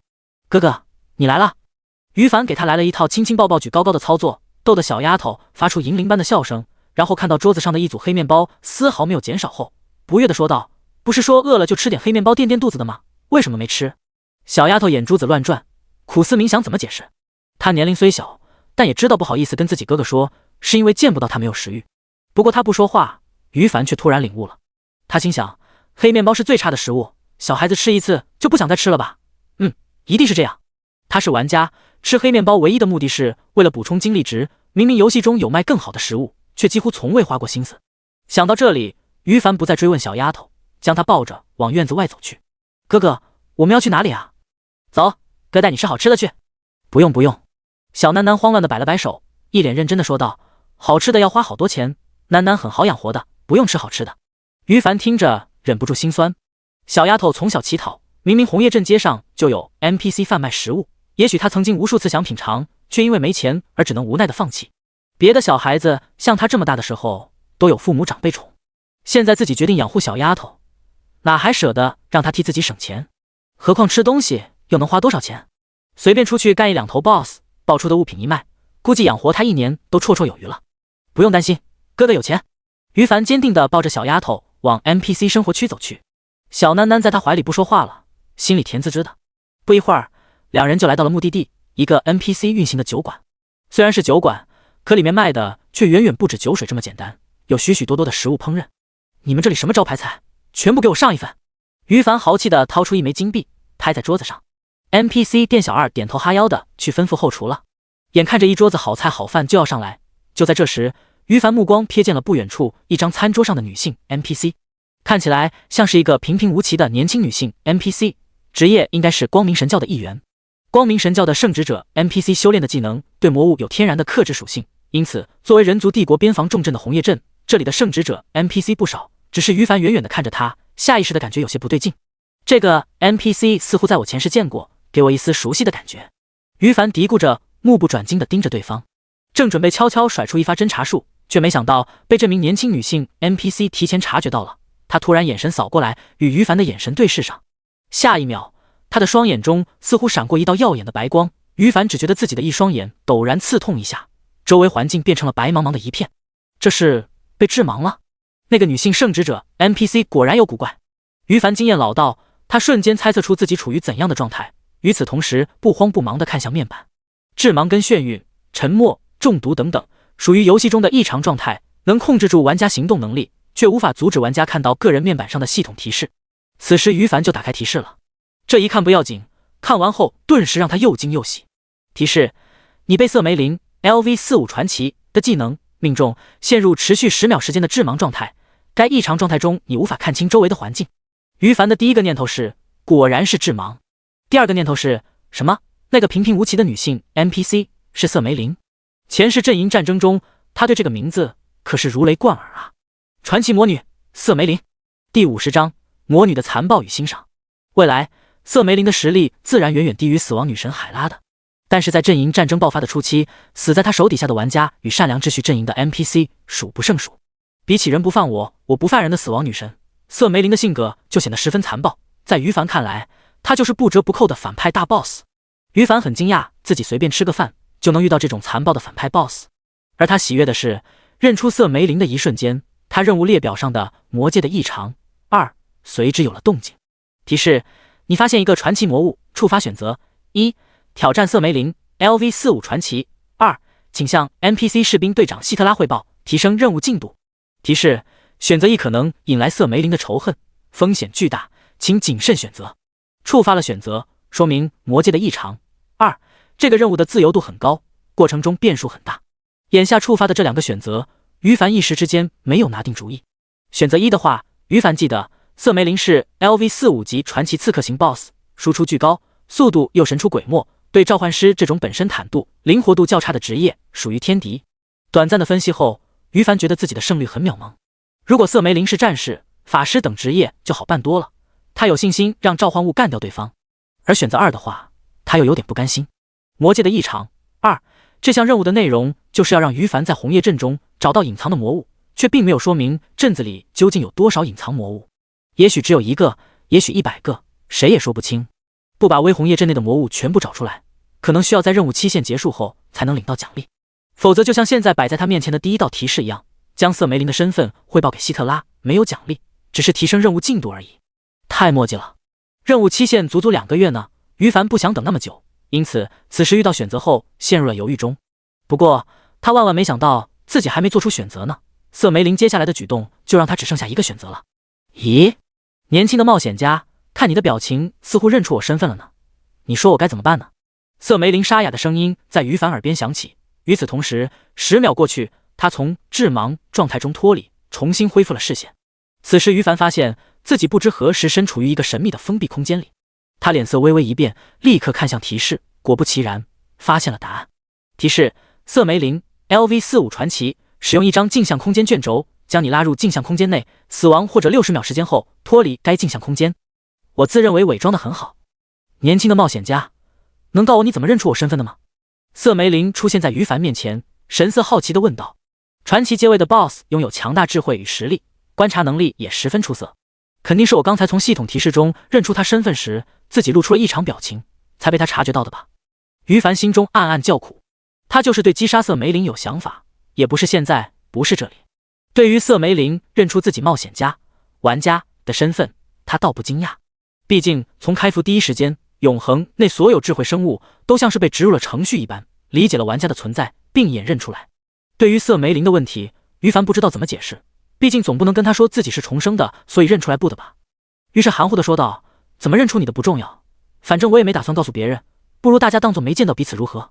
于凡谨慎的没有点名色梅林的身份，这样说不定对方会接受自己的提议呢。与此同时，他也默默做好了随时战斗的准备，以于凡对召唤师职业的理解，保证1秒时间能将所有召唤物全部释放出来。打不打得过是一回事，打不打又是另一回事，于凡可不会坐以待毙。小家伙，你很机灵，只可惜……瑟梅林悠悠地叹了一口气，隐藏在红叶阵中的我憋屈太久了，迫不及待想杀个人发泄紧绷的情绪呢。操，差点忘记对方生性嗜杀残暴了。于凡张了张嘴，却始终沉默着，举起法杖就要开始释放技能。他是冒险家，死了就能复活，不怕不怕。突然，他耳边又传来瑟梅林的声音：“对了，差点忘了，冒险家不会真正的死亡，那就让你多次死亡就好了。”于凡内心陡然间有了不祥的预感。据说冒险家死亡后，即使能复活，实力也会越来越弱，不知道是不是真的，正好拿你实验一下。瑟梅林说完，手一挥，一道乒乓球大小的黑色光团在他指尖出现，对于凡冲了过来。于凡陡然变色，不再藏手，当场将法杖挥舞出了幻影。召唤秀，召唤榴莲树、橡胶树人、金翼大雕。只是一眨眼的功夫，绝对没有超过1秒，于凡身边就出现各种各样的大量召唤物保护着。咦，不错的实力。瑟梅林不知想到了什么，突然眼前一亮，点头称赞道：“还没完呢，接招吧你！”于凡冷冷地说一句，然后开始操作起来。近战的缩在内圈，上空布满了金翼大雕与尸蝎领主组成的防线，将自己保护个水泄不通。远程输出靠外围，无限轰炸。顷刻间，榴弹、炸弹、冰刃、暴风、火焰，无数个 AOE 技能铺天盖地的向瑟梅林轰炸过去。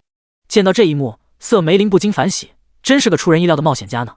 我现在改变主意了，我很欣赏你，你有资格当我的属下。话音落下，他的身影陡然间变得虚幻起来。轰隆隆，召唤物们的轰炸对瑟梅林没有丝毫影响。然后释放一个类似闪现的技能，瞬间出现在于凡的身边，将指尖又重新凝聚起来的黑色光团打入他的体内。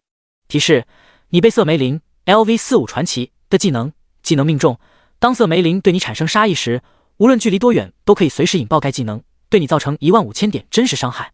该技能不会随着死亡而消失，1个小时内最多可使用1次。瑟梅林死亡后，则技能效果消失。第51章阵营选择：大棒甜枣。可恶，传奇刺客太克制我了。看着面板上最新的系统提示，于凡深吸了一口气。他想过自己会失败，却没预料败得这么快。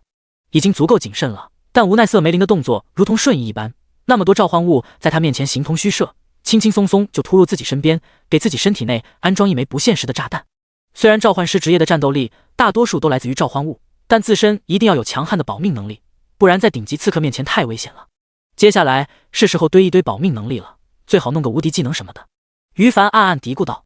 现在他的生命值还不到1万点，也就是说生死就掌控在瑟梅林的一念之间。不过也不慌，因为提示内容中就已经显示出解决的办法，只可惜他目前解决的可能性相当渺茫。与其相比干掉LV45级传奇 NPC 瑟梅林解除这个未知技能的危险，他不如想办法将血量上限尽快提升到15000点以上，只堆血量的话还是比较容易做到的。想到这里，于凡安心了许多。与此同时，见到于凡平静的神色，瑟梅林看着他的眼神更加欣赏了。真是一个有趣的小家伙，我很喜欢，以后就安心做我的属下吧，不会亏待你的。瑟梅林的话音刚落，于凡面板上新的系统提示随之出现了。提示：你自动选择1挑战瑟梅林 LV45 传奇，挑战失败，任务魔界的异常2，无变化，无提升。提示：当前你触发了一项新的选择机会。选择1，被瑟梅林 LV45 传奇击杀后，将消息告诉 NPC 士兵队长希特拉，魔界的异常2，进度提升。选择2，帮瑟梅林 LV45 传奇做事。该项选择可能会发生阵营判定，你将加入邪恶混乱阵营。提示：你已做出选择，帮瑟梅林 LV45 传奇做事。于凡淡定地做出选择。身为人族，天生属于善良秩序阵营一方，但谁规定就不能换阵营了？邪恶混乱阵营听起来像是反派该待的地方，可是力量是不分正邪的，只有使用力量的人才会分善恶。于凡可不认为自己是邪恶的家伙，要不然前世哪里有资格上英雄排行榜第3名呢？话说回来，选择1当场暴毙，选择2就有机会发育，争取破开困局的时间，甚至找到反杀瑟梅林的机会。这么简单就能分析出来的后果，傻子才选择1呢。很好，看来你已经臣服于我了。瑟梅林见于凡不说话，以为他默认了，一脸满意的继续说道：接下来正好有一件事情需要用得上你，这件事是……这是虚与委蛇，老子可没有臣服你啊，臭魔女！于凡没好气的翻了个白眼，然后就被面板上新触发的任务吸引走了注意力。提示：你触发了唯一隐藏任务谋夺勇气之章任务内容：勇气之章，史诗，让魔界生物无法攻下红叶镇。年轻的传奇魔女瑟梅林 ，LV45 传奇，听从某个神秘魔王的命令，正在计划着谋夺她，帮助瑟梅林将获得丰厚的回报。任务条件：请前往红叶镇坐标113194648处，打探关于勇气之章史诗的相关信息。任务期限7天，成功奖励30万经验值。本职业白银品质技能书 X1。警告：完成该系列任务将100%加入邪恶混乱阵营，会被善良秩序阵营通缉，同时会引起启程星游戏进程，请谨慎考虑后决定是否接受任务。勇气之章4个字一出，还用考虑？于凡1秒都不考虑，毫不犹豫地接受任务。虽然完成了之后没办法在善良秩序阵营里面混了，但那又有什么关系呢？勇气之章这种东西可是整个永恒世界最重要的物品一类啊，哪怕与整个启程星 NPC 为敌，我也愿意。于凡看着谋夺勇气之章1出现在自己的任务列表中，不由得露出了欣慰的笑容。他昨天还在思索着如何才能找到勇气之章所在位置，然后想办法将其收为己用呢。可惜毫无头绪，计划第一步就困扰了他许久。现在从瑟梅林这里获得的最新唯一隐藏任务，第1环就显示出勇气之章的坐标了。舒服啊！放心吧，瑟梅林阁下，我一定会尽快打听到关于勇气之章的信息。为了我自己，于凡信誓旦旦地对瑟梅林说道：“你果然知道我，真是个神秘的冒险家。”瑟梅林深深地望了于凡一眼，从头到尾他都没有提出过自己的名字。不过这种小事他并不在意什么，继续说道：“不急，这件伪装者面具给你，算是你臣服于我的奖励吧。”瑟梅林像混混头子奖励新任的小弟一般，先给好处。于凡接过来一看，脸色不由得一喜。物品：伪装者面具，特殊，类别：装扮，效果：佩戴后可调整 ID、等级、外貌等个人信息，面对高于自身 LV50级、阶位低于史诗生物时不会被勘破伪装，冷却时间7个自然日。好东西！装备是区别于装备的独立物品，但是跟装备一样，装扮也有10个部位。大多数装扮只能起到改变外形的作用，能附带属性的十分稀少，而且不管带不带属性，获取途径都不多。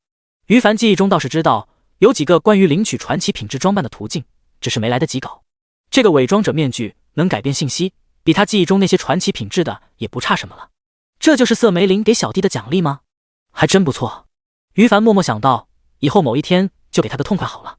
这时他见到瑟梅林有说话了：“我对自己人很大方的，背包里还有许多私人收藏，如果你有需要，可以花费金币在我这里购买。”或许是为了激励于凡，又或许是为了让他彻底臣服自己，瑟梅林对于凡开放了自己的私人背包。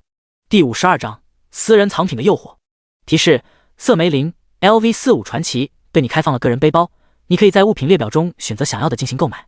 一道系统提示声闪过，与此同时，于凡视线中出现了一个物品清单，他忍不住一个个仔细打量。物品：生命精华，高级，类型：消耗品，作用：使用后可在力量、敏捷、精神、体力4种属性中随机一项加200点。备注：每个人使用超过10个该物品，后续继续使用则无法生效。价格：80金币分。物品：宗师级恢复药剂，类型：消耗品，作用：使用后将在10秒内稳定恢复 HPMP 的 30%， 该消耗品30秒内连续使用只生效1次。备注：该效果对史诗阶位以及以上的生物恢复效果会减少。价格：50金币分。物品：精神刺激秘药，类型：消耗品，作用：使用后将在20秒内使自身防御减少 10%， 输出总和增加 17%， 主动技能 CD 减少至 50%， 不与其他减 CD 物品同时生效，包括装备。备注：该效果对史诗阶位以及以上的生物效果会减少。价格：200金币分。物品：黑暗召唤师8星成长，类型：卷轴，消耗品，需求 LV50级 V2 转玩家，作用：符合使用需求后可以消耗该卷轴，成功转职2转职业黑暗召唤师8星成长。备注：转职黑暗召唤师8星成长后，你将自动判定归属邪恶混乱阵营。价格：1000金币分。物品：召唤，堕落天使，传奇品质，类型：技能书消耗品，需求 LV35级1000点精神，邪恶混乱阵营，召唤师职业。LV1技能效果：消耗500点 MP， 吟唱10秒时间后召唤一头堕落天使。LV35传奇生物，协助作战，召唤物的属性固定，可以受到你的精神属性 buff 类技能天赋影响而增强，召唤物存在300秒死亡或抵达时间上限后消失。技能 CD 180秒，价格5000金币分。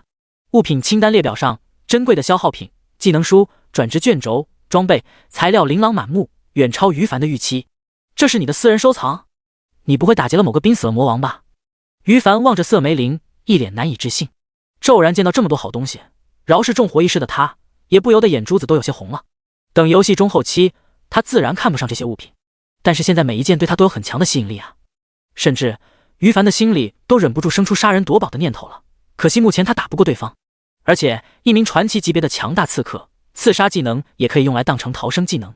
想打败他不难做到，可是想击杀他，难度一下子就往上拔高了好几个档次。于凡觉得自己想成长到打败他的实力很容易，只要有自保能力就行。输出方面，如今的召唤物就已经足够了。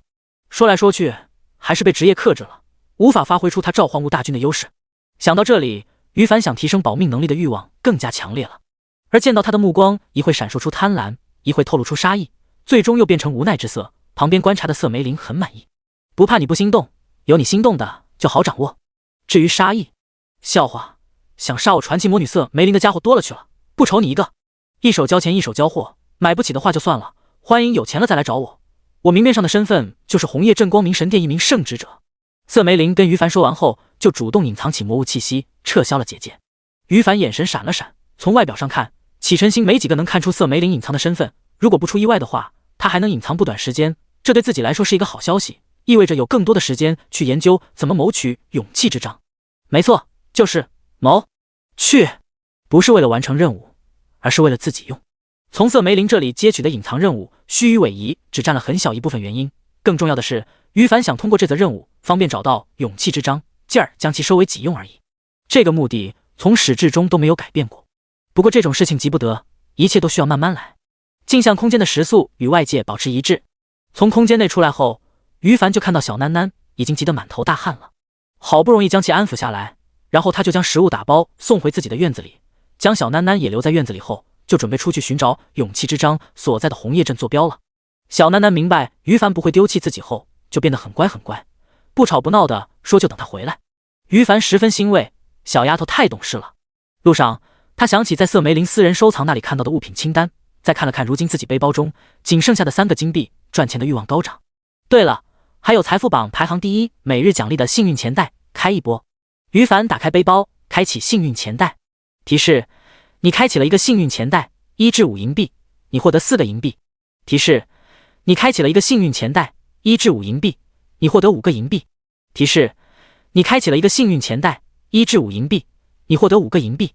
提示：昨天花完金币购买院子后，于凡就在全服财富值排行榜第1的位置掉落100名以外了。之前一共获得的5个幸运钱袋全部开启，运气不错，不是开到4个银币就是5个银币，可惜总共加起来也不过才20个银币出头而已，杯水车薪。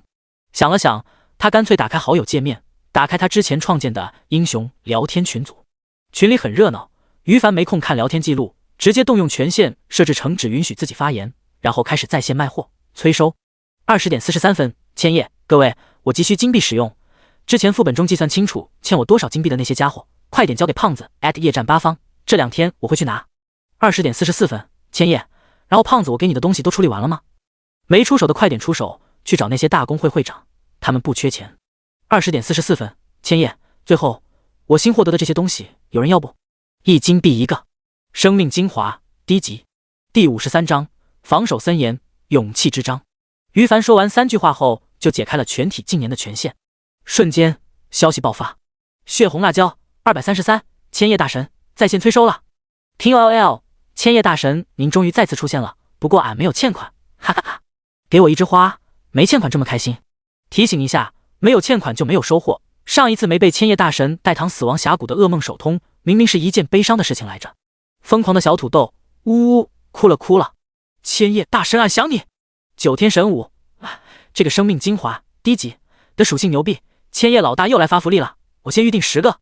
群里的玩家都是通过于凡集中起来的，他们对于凡非常感激，尤其是那些上次被他带躺副本手通的玩家，只要于凡一在群里发言，就引起大家的兴奋。此时群里的发现大概可以分为4类。第1类，疯狂吹于凡彩虹屁，然后问他什么时候有空再带大家。第2类，疯狂吹于凡彩虹屁，然后说自己欠的金币打得差不多了，承诺今天就能凑足之后交给胖子。第3类，疯狂吹于凡彩虹屁，然后跟于凡预定生命精华低级。第4类，疯狂吹于凡彩虹屁，然后好奇地问他在哪里。为什么人人都在疯狂吹于凡彩虹屁呢？造成这种局面的原因，不得不说夜战八方与9天武神发挥出关键性作用，搞得群里成员们都有模有样的。于凡看完就无语了，好在目的达到了。上一次那19个群成员获得自己培养后，实力暴增，打金效率暴涨，如今才过去1-2天功夫，就差不多凑足欠的金币了。而胖子那边倒是有些小麻烦，因为之前于凡让他处理的那些物品，其中一件的价值迟迟没有定局。这件装备就是于凡获得的第1件黄金品质装备赤炎之法杖，黄金品质。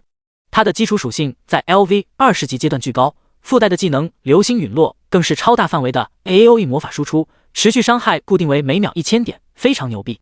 最为重要的是，这件装备附加的第2条属性是减少佩戴等级 LV 10，也就是说 LV 10级玩家就能使用了，这就牛逼了。比如一个 LV 20级法师召唤师玩家佩戴了它之后，本来只能通过 B 级难度转职任务的，现在突然变成能通过 S 级获得高薪成长职业，这就是赤炎之法杖最大的价值。小胖放在群里卖，有人出价5金币，有人出价10金币，但在他看来，赤炎之法杖的价值低于30个金币，免谈。所以这件价值最高的装备目前还没有出手呢，去找那些大公会会长谈，或者直接上架拍卖行，这还需要我教吗？于凡没好气地说道。要是不缺钱，于凡甚至愿意免费送给群里人抽奖，谁抽中免费给。这缺钱了，下次一定。教完小胖子怎么做事情后，于凡也即将抵达勇气之章的坐标地点了。坐标113194648，没错，就是这里了。于凡打开任务列表，确认了一眼，然后愣住了。此时在他面前出现的是一座大约10米高的古塔，远远的就能看到古塔最上层，一个老头 NPC 正闭眼假寐着，他的面前有一块拳头大小的七彩光团。勇气之章，于凡一眼就认出来了，七彩光团就是自己做梦都想要的物品。他的视线牢牢锁定在勇气之章上面，却突然被一阵大喝打断。那边的冒险家，这里不允许靠近，赶紧离开。于凡的视线降低，便看到对他说话的是一名陌生的 NPC 士兵。再环顾一下四周，映入眼帘的士兵至少有300多个，防守森严。然而对于勇气之章这种来源于创世神神阁的神奇物品，再怎么防守都不过分。可惜 NPC 们实力潜力不够的话，发挥不了勇气之章真正的用处，完全就当它是驱逐魔界生物的宝物而已，简直是大材小用。人族帝国的 NPC 也没有付出足够的重视。不过这倒是对我有利。于凡默不作声地暗自想到，他脑海中念头飞转，宝物有灵，勇气之章就像是装备一样，满足他的使用需求之后才能发挥出作用。虽然只是史诗品质的物品，但毕竟是来自于创世神神阁破碎后的产物。勇气之章一类的正义之章、自由之章等等14个章节，对使用者的要求普遍很高，要么是本身的实力符合条件，要么就是潜力、天赋。关于这一点，于凡很确定，因为这是前世公开的信息。前世他在升到 LV 300级，进入宇宙星空后，偶然间获得了智慧之章，满足了该物最低的实力要求才配使用的。而那时的 LV 300级比起晨星上所有生物都要强悍，因此现阶段启辰星上无人真正知晓勇气之章的真正作用。这一世，于凡虽然远比前世自己的 LV 300级实力弱，可潜力足够啊。不过他对勇气之章的了解还是太少了，必须亲眼看过之后心里才有底。想到这里，于凡决定尝试一下，看看能不能靠近勇气之章，顺便侦查一下古塔上方的老头怎样的实力，自己需要怎样的战力才能强取豪夺。想到就做，于凡收回思绪，率先对迎面走过来的士兵头头悄悄甩出一发侦查术。姓名霍格西，白金，等级 LV 50，职业狂暴战士2转职业，已经足够了。其他的信息于凡也懒得看，反正几乎都是问号而已。LV 50级传奇战士吗？于凡心里有了底，坦然迎上对方。别误会，我不是一般的冒险家，而是帝国的士兵长官，有勋章的。他将勋章掏出来一亮，这东西可以证明他的身份。果然 NPC 队长看完后脸色就缓和了许多，说道，我在你身上感受到浓烈的战火气息，能获得4级权限的勋章，想必最近杀了不少魔物。好，既然是自己人，那你自由活动吧。于凡点点头，趁机问道，听说勇气之章就在古塔上，我能不能去参观一下？第54章勇气之章的属性。听到于凡提出参观勇气之章， NPC 队长一愣，他不怀疑于凡从哪得知这4个字的，反正在勇气之章在红叶镇，很多人心中都不是秘密，毕竟这东西可是对付魔界生物的重要物品。NPC 队长狐疑地反问道：“你小子不会动歪脑筋，想什么歪主意吧？难道对勇气之章起了贪心？这种念头要不得。”于凡赶紧摇头：“不，怎么会呢？就是好奇的参观一下。”行了，我知道了。他指了指高塔上的 NPC 老头，叮嘱道：“注意别打扰主教休息就好，其他的你自己随便办。”好的，保证不打扰他。那就好。说完 ，NPC 士兵队长就果断离开了。于凡畅通无阻地走到古塔下方，心情美滋滋的，觉得勋章在人族帝国里面太好用了。他光明正大的径直往高层走去，守塔的士兵没人阻止。于凡顺便给他们也甩出侦察术，大多数都是 LV50级白金以下的生物。刚才的队长属于士兵中最强存在，心里对 NPC 综合实力有了底，他很快就来到了顶层。这里只有那个 NPC 老头以及他面前的勇气之章了。于凡先给 NPC 老头悄悄来了一发侦察术，姓名约束牙，史诗，等级 LV50，职业审判骑士2转职业，地位光明神教红叶镇主教。其余的信息于凡也不用再侦查了。LV50级史诗，他应该就是红叶镇的最强者了，可怕。深吸一口气，他脑海中念头再次飞转，分析情况。除了榴莲树的真实伤害外，其余召唤物的输出估计打在对方身上有限。榴莲树触发职业10%几率+1，不考虑 CD 冷却好继续召唤的情况下，爆发伤害的极限大概在300万秒伤左右。不过伤害虽然高，但前提是被召唤物轰炸的目标不动。显然 LV50级史诗 NPC 不可能傻乎乎的站在原地任由榴莲树轰炸，更不可能没有保命底牌。冰霜哥布林像胶树人等召唤物的控制，估计也刚出来就被对方解控了。要知道审判骑士的基础职业是牧师，而解除异常状态的进化是牧师玩家的 LV10级基础技能，人人都能在 NPC 导师那里学习的，对面怎么可能没有吗？而考虑到自己脆弱的身板，很快于凡得出结论：战撸输出，我可能赢，真正的战斗对方必赢。实力暂时还不够，低调一些。于凡按捺住抢夺勇气之章的念头，见 NPC 老头约束牙没动静，就悄悄地将手放在七彩光团，也就是勇气之章上面。下一秒，物品的相关信息就显示在他系统提示面板上了。物品：勇气之章，史诗，类别：特殊，开发初级阶段。需求1：力量、敏捷、精神、体力4项基础属性中任意一项超过10万点。需求2：天赋品质 S 级。效果1：玩家职业主属性加500点。效果2比5000米内使混乱阵营生物显出原形，500米内对混乱阵营生物削弱10%攻防。效果3：未开发。效果4：未开发。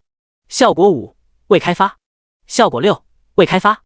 备注：1、物品放在背包中即可生效；2、使用需求2项中满足1项即可生效；3、拥有者被拥有同类物品的生物处于一个星球上，即可互相察觉，并被拥有同类物品的生物击杀后，该物品掉落。4、该物品可与自由之章、公正之章、善良之章、和平之章、智慧之章、意志之章与勇气之章合成为秩序之书。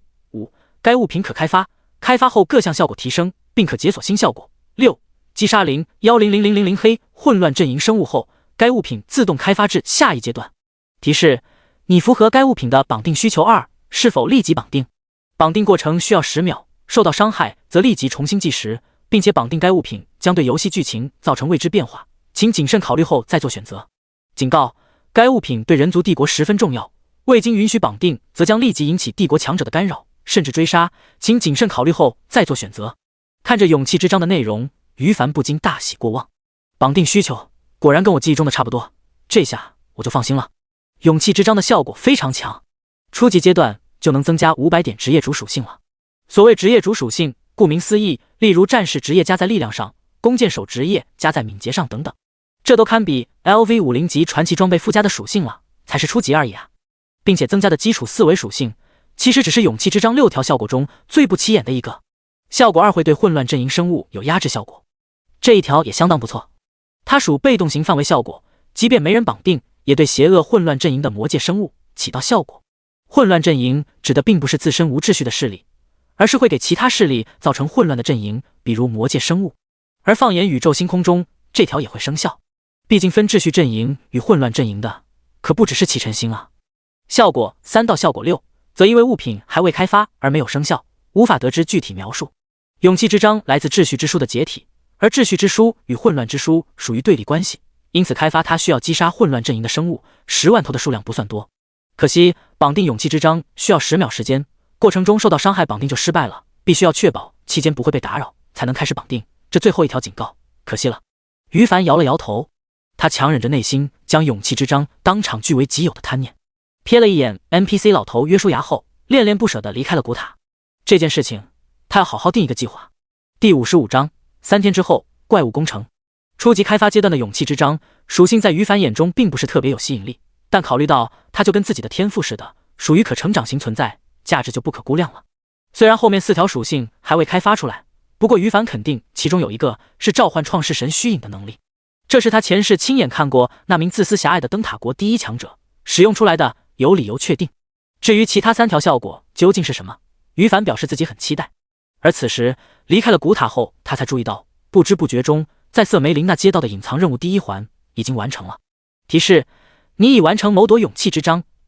任务，请到瑟梅林 LV45 传奇处领取任务奖励。任务内容上显示的奖励只是区30万经验值以及本职业白银品质技能书1本而已。于凡根本不在乎这么点奖励，可确实该去找瑟梅林打听接下来的计划了，这对他能不能早一点拿到勇气之章很关键。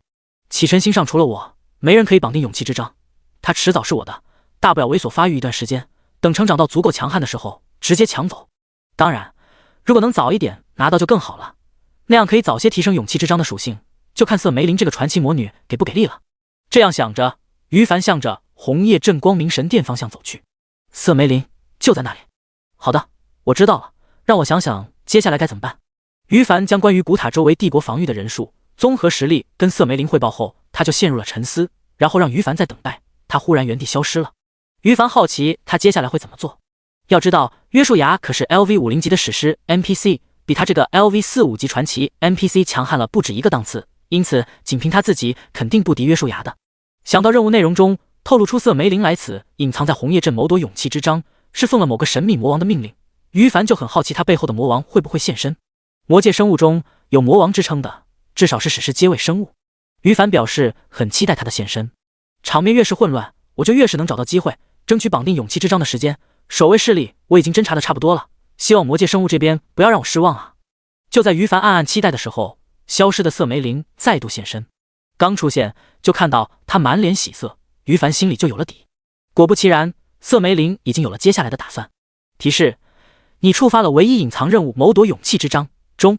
任务内容：得知守卫勇气之章史诗的人族士兵实力后，瑟梅林与他背后的神秘魔王决定在3天后召集大量魔物对红叶镇进行全面攻击，准备在此期间寻找到谋夺勇气之章的机会，请帮助他们。任务条件：在3天后的攻城战争中尽可能击杀更多的人族士兵。成功奖励1100万经验值。未知，根据表现决定物品奖励，最低白银，最高传奇。警告：完成该系列任务将100%加入邪恶混乱阵营，会被善良秩序阵营通缉，同时会引起启辰星游戏进程，请谨慎考虑后决定是否接受任务。3天后，大量魔物对红叶镇进行冲击。于凡不禁反喜，按到机会来了。从任务的内容中，他明白了瑟梅林的打算。简单来说，就是让大量魔物吸引走红叶镇 NPC 的注意力，削弱守护勇气之章的守卫力量，让他以及他背后的神魔魔王找到机会干掉约束牙，夺取勇气之章。于凡不明白，以瑟梅林的以及他背后魔王的智慧，难道就没想过约束牙可能带着永恒之章跟 NPC 士兵一起行动吗？这样一来，所谓削弱守卫力量就是笑话。但于凡知道自己想不明白，是因为获得的信息太少了，毕竟关于永恒之章这段游戏剧情是他前世没有经历的事情。也许魔界那边就有某种让永恒之章不可移动的，或者将空间顶固的针对办法呢？于凡也懒得猜测，反正他只要自己知道就行了。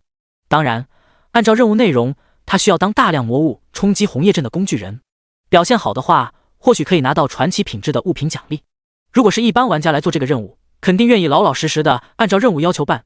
只可惜在于凡看来，别说区传奇物品奖励了，就算是史诗半神品质，吸引力都远远不如勇气之章。3天之后才开始吗？这3天我要做好准备工作了。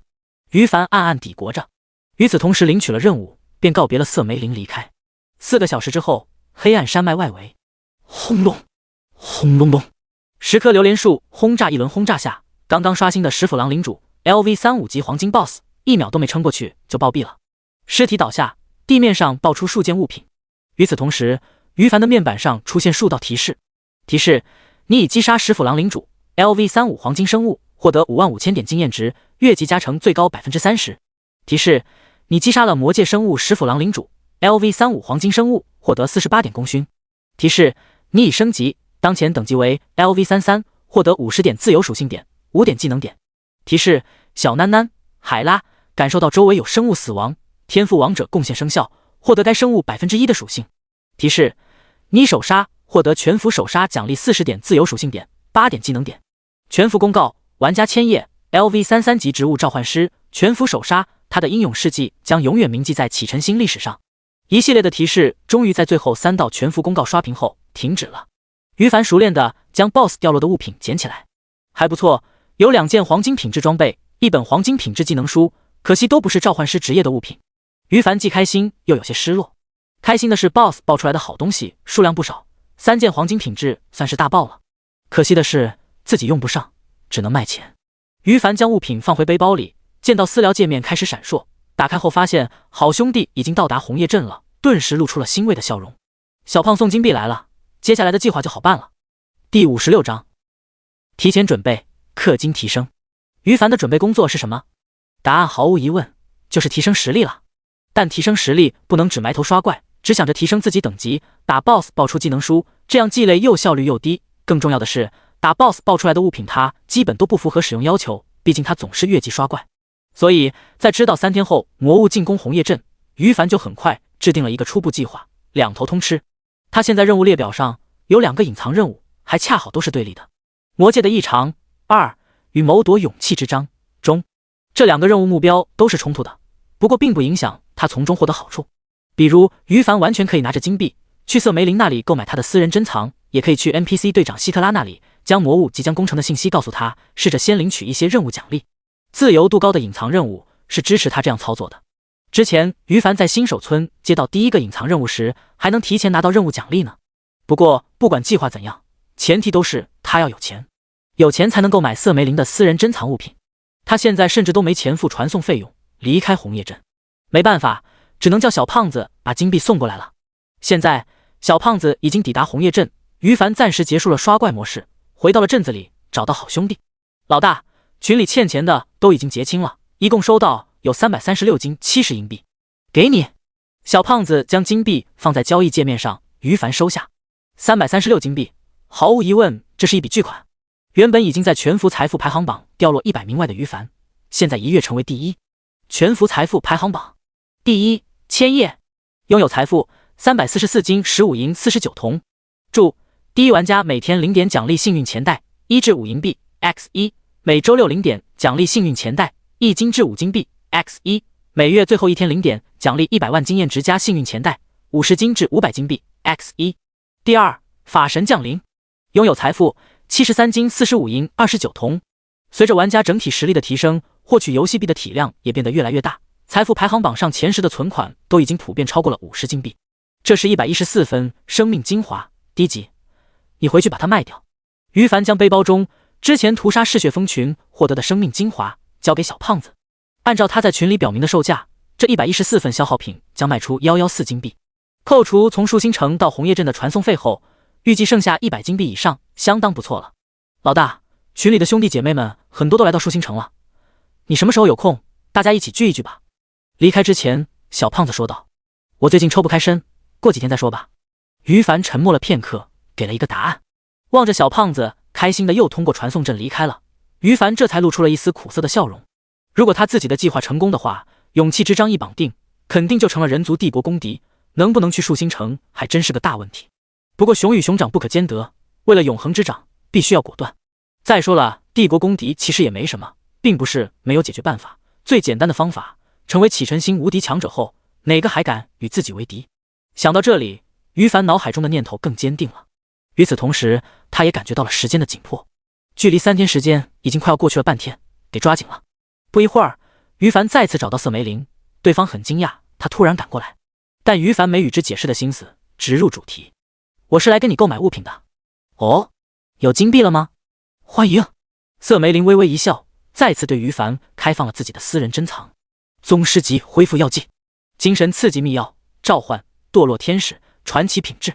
于凡目光从一个个珍稀的物品上面扫过，最终强忍住诱惑，确定了需要购买的物品——生命精华，高级。购买之前，他看向瑟梅林，说道：“看在自己人的份上，能打个折吗？ NPC 也是可以讨价还价的，几句话的功夫，如果能便宜的话，就再好不过了。”瑟梅林微微一笑，语气坚定：“暂时不可以哦。”臭魔女，真不给面子。于凡放弃了，一咬牙直接购买。提示：你花费80金币购买生命精华高级 X1。提示：你花费80金币购买生命精华高级 X1。提示：你花费80金币购买生命精华高级 X1。提示：你花费344个金币，瞬间变成了24金。于凡购买了4支生命精华高级，但既然舍得花，于凡就认为是值得的。他默默祈祷，现在不想再出现精神了，希望增加到体力值上面，然后当场将5支高级生命精华服用了。提示：你服用生命精华高级 X1， 体力加200点。提示：你服用生命精华高级 X1， 体力加200点。提示：你服用生命精华高级 X1， 体力加200点。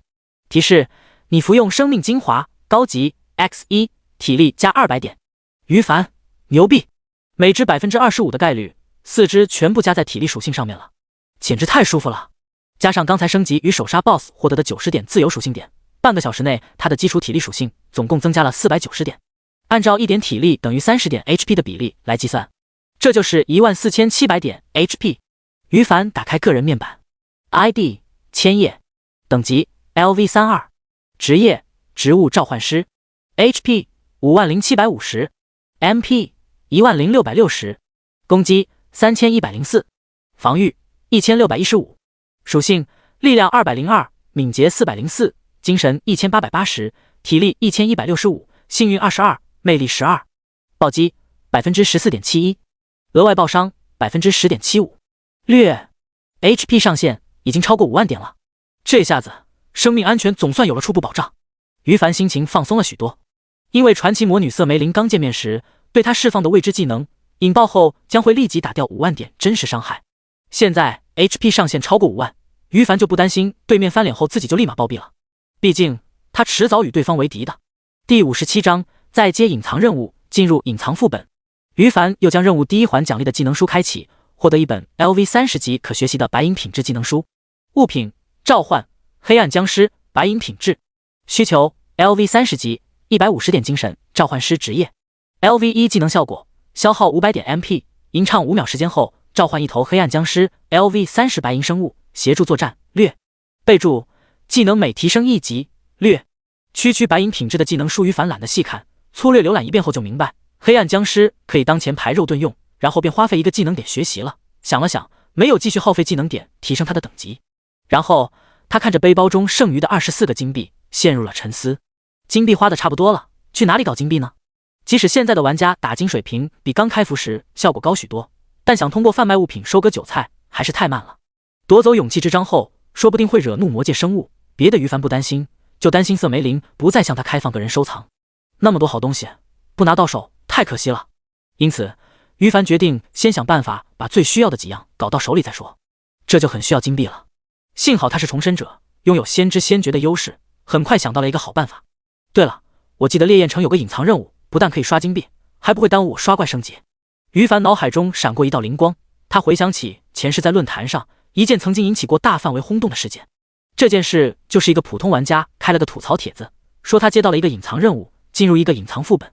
一开始心情还是美滋滋的，但渐渐的就烦躁起来了。因为这个隐藏副本中怪物实力很强，处于 LV40 级水平，他当时也才 LV40 级而已，刷起来效率慢。副本内怪物数量还巨多，不打完的话，别说死亡了，就连下线都离不开副本。整天的待在副本内出不去，可不就着急了吗？足足困了将近1个月后，这名玩家才终于打完了副本最后一个小怪，成功出来了。然后重点来了，他交任务后获得了5000枚金币。据说在隐藏副本内干掉一头小怪，就算50银币。当时消息流露出来，立马就造成了全服轰动的效果，无数人竞相模仿。可惜没人再跟他触发一样的任务了。那回于凡也曾羡慕过，要知道5000金币价值可真不低呀，差点忘记了呢。嘿嘿，既然想起来，这一试我就不客气了。于凡收回了思绪，心里有了决定。他找到红叶镇的传送员 NPC， 选择传送至烈焰城。提示：你已缴纳23金币，传送至烈焰城阵法即将激活。3、2、1，开始传送。提示：你已抵达主城烈焰城，冒险家，祝您生活愉快。烈焰城距离红叶镇不近，差一点点，于凡都付不起传送费用了。好在有惊无险，没有浪费时间。主城内已经有许多 LV20级的活跃玩家了。为了避免麻烦，于凡利用伪装者面具将自己的容貌稍微调整一下，保证路人玩家认不出自己。考虑到自己的身份在 NPC 面前有些面子， ID 等信息就没有调整。反正设置成隐藏后，除非有玩家攻击自己，否则不会有人察觉到他就是千叶的。搞定之后，于凡按照记忆中的信息，一路七拐八拐来到城内一处简陋的铁匠铺子。这里只有一个不起眼中年独腿 NPC， 吭哧吭哧的在打铁。侦查术反馈回来的结果显示，他叫柏林。烈焰城铁匠柏林，就是他。于凡眼前一亮，上去交谈。铁匠柏林，有什么我能帮助到你的吗？闻言，柏林冷冷地望了他一眼，嘲讽道：年轻人，你的实力太弱了，不要来打扰我。知道隐藏任务是一回事，能不能接到又是另一回事。等级、职业等等因素都会有所影响。前世那个幸运儿从柏林这里接到任务，当时他是 LV40 级，现在于凡不管他怎样，等级才 LV33级呢。柏林口中的实力太弱了，于凡一秒就会疑自己的等级不足。不过在来的路上，他就想到了这一点，并准备好了后续办法。实力弱，那可不见得哦。如果说我能轻松干掉魔狼王呢？魔狼是指隐藏副本中的生物，魔狼王则是其中唯一一头 BOSS。铁匠柏林听完后，立马死死地盯着他。你确定这句话是真的？如果你确定自己能做到，我这里的确有一件事情需要你的帮忙。提示：你触发了唯一隐藏任务柏林的复仇。任务内容：柏林 LV35级普通 NPC 的唯一的儿子外出采集矿石时，不幸卷入一处空间秘境。副本：被秘境中的生物魔狼 LV40级普通生物干掉。柏林无时无刻想干掉秘境中所有魔狼，完成复仇。帮助他完成心愿后，将获得丰厚的奖励。注意，你只有3次机会。任务条件：击杀魔狼0100000。任务期限15天。成功奖励：大量金币、10点技能点。失败惩罚：持续10天虚弱状态，30%属性被封印。备注：该任务难度极高，请谨慎考虑后再决定是否立即接受。成了，于凡大喜过望，他准备好好几种说辞，没想到自己第一次尝试就成功触发任务了。就是他，接受。铁匠柏林深深地望了于凡一眼，然后将一枚钥匙递给了他。年轻的冒险家，如果你准备好了，就去帮我复仇吧。这个自然。于凡接过钥匙。物品：魔狼平原副本钥匙。类型：消耗品。耐久3/3。作用：使用一次后将消耗1次耐久度，并进入魔狼平原 LV40 LV45 级副本。看到这枚钥匙的信息，于凡关于这条获取5000金币的最后一条信息也确定了，他脸上笑逐颜开。副本钥匙除了极少数的特殊场景，其余地方只要不在战斗状态，随时随地都能进入。1万头魔狼而已，早点搞完了，早点拿到金币。于凡没有犹豫什么，当场消耗1次钥匙耐久，然后他身影消失，立马进入了副本中。第58章，副本通关，5000金币巨款到账。提示：你使用魔狼平原副本钥匙，该物品耐久度1，你进入副本魔狼平原 LV40 LV45。提示：该副本一共1万头怪物，将所有魔狼击杀后才算可以自动离开副本。随着2道提示声的出现，于凡就发现自己站在一片一望无际的青青草原上。哦！周围不远处，一些比成年二哈大1倍的魔狼见到他出现后，立刻纷纷发出凶狠的嚎叫，并向他冲了过来。畜生们，死在跟我召唤物攻击下吧！于凡二话不说，立即为自己释放召唤物，得到技能吟唱时间为0的 buff， 然后开始释放召唤物。瞬间，10棵榴莲树整整齐齐的出现。轰隆，轰隆隆，负7000，负7000，负7000，统统秒杀！魔狼这种区 LV40级普通小怪，在于凡的召唤物面前根本不堪一击。接下来就埋头猛刷吧。于凡小声嘀咕道：这个副本不用再释放别的召唤物了，榴莲树足够。他当场将10棵榴莲树安排成一字形，开始横推。10个小时后，一望无际的草原上，10棵榴莲树狂飞乱舞，一颗颗榴莲果实不断将附近的魔狼轰炸成渣。清完一波小怪，于凡的面板上随之出现了一条条新动静。提示：你已击杀魔狼 LV40级普通生物，获得4000点经验值，越级加成最高 60%。提示：你已击杀魔狼 LV40级普通生物，获得4000点经验值，越级加成最高 60%。提示：你已击杀。提示：你已升级，当前等级为 LV36，获得50点自由属性点，5点技能点。看着面板上的提示，于凡缓了缓疲惫的精神，下意识将升级后新获得的自由属性点全部分配在体力属性上。他喃喃自语道：已经升到 LV36级别了吗？真快啊！榴莲树面前，区魔狼根本顶不住的。只可惜，平原的广阔远远超出了于凡的预料，并且副本内魔狼刷新点非常分散，以至于刷了足足10个小时，意识都快模糊了，才终于到了尾声。自从睡醒上线游戏后到现在，都过去将近20个小时了，枯燥的刷怪过程也让于凡劳累不堪。不过好在辛苦归辛苦，收获也十分喜人。首先，等级从 LV33级升到 LV35级别，获得的自由属性点全部被他加在体力上面，技能点则保留着，因为他在瑟梅林那里看好了一本技能书，完成眼下这个任务后就会过去购买，到时候说不定需要技能点呢。再说了，他背包中还有一个物品，传奇召唤师火之冕下制作的特殊卷轴，按照圣米德的说法，可以凭此领取一个奖励。这2天，于凡准备抽空去黑岩城找火之冕下爱德华，学习对方一个召唤师技能，到时候可能又要需要技能点。总之暂时先存起来，等搞完准备工作后再做决定。其次，收获了大约10个金币的辛苦费吧，都是从魔狼身上爆出来的。最后，平原上不只是只有普通魔狼与魔狼王，还有黑铁阶位的精英魔狼、青铜阶位的魔狼头目、白银阶位的魔狼禁卫。这10个小时，于凡一共收获了5件白银品质的 LV40级装备，以及一本自己能用的 LV40级白银品质召唤师技能书，都存在背包里。此时此刻，于凡看着任务柏林的复仇进度9999-10000，缓缓露出了笑容。只剩一头 BOSS 魔狼王了，打完收工。于凡开始寻找魔狼王，这家伙不知道藏到哪里去了，足足让于凡找了半个小时。就在他都忍不住开始烦躁的时候，终于找到了魔狼王黄金，等级 LV45，生命值、攻击、防御、技能。于凡确定目标后，当场下命令，10棵榴莲树同时将所有储存好的榴莲炸弹一股脑丢出来。轰隆隆，负7130，负7130，负14913，暴击！一阵密集的爆炸声过后，可怜的魔狼王根本顶不住，头顶上数道恐怖的数字腾空而起，当场灰飞烟灭。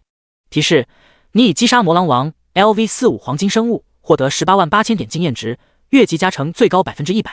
提示：你首杀，获得全服首杀奖励40点自由属性点，8点技能点。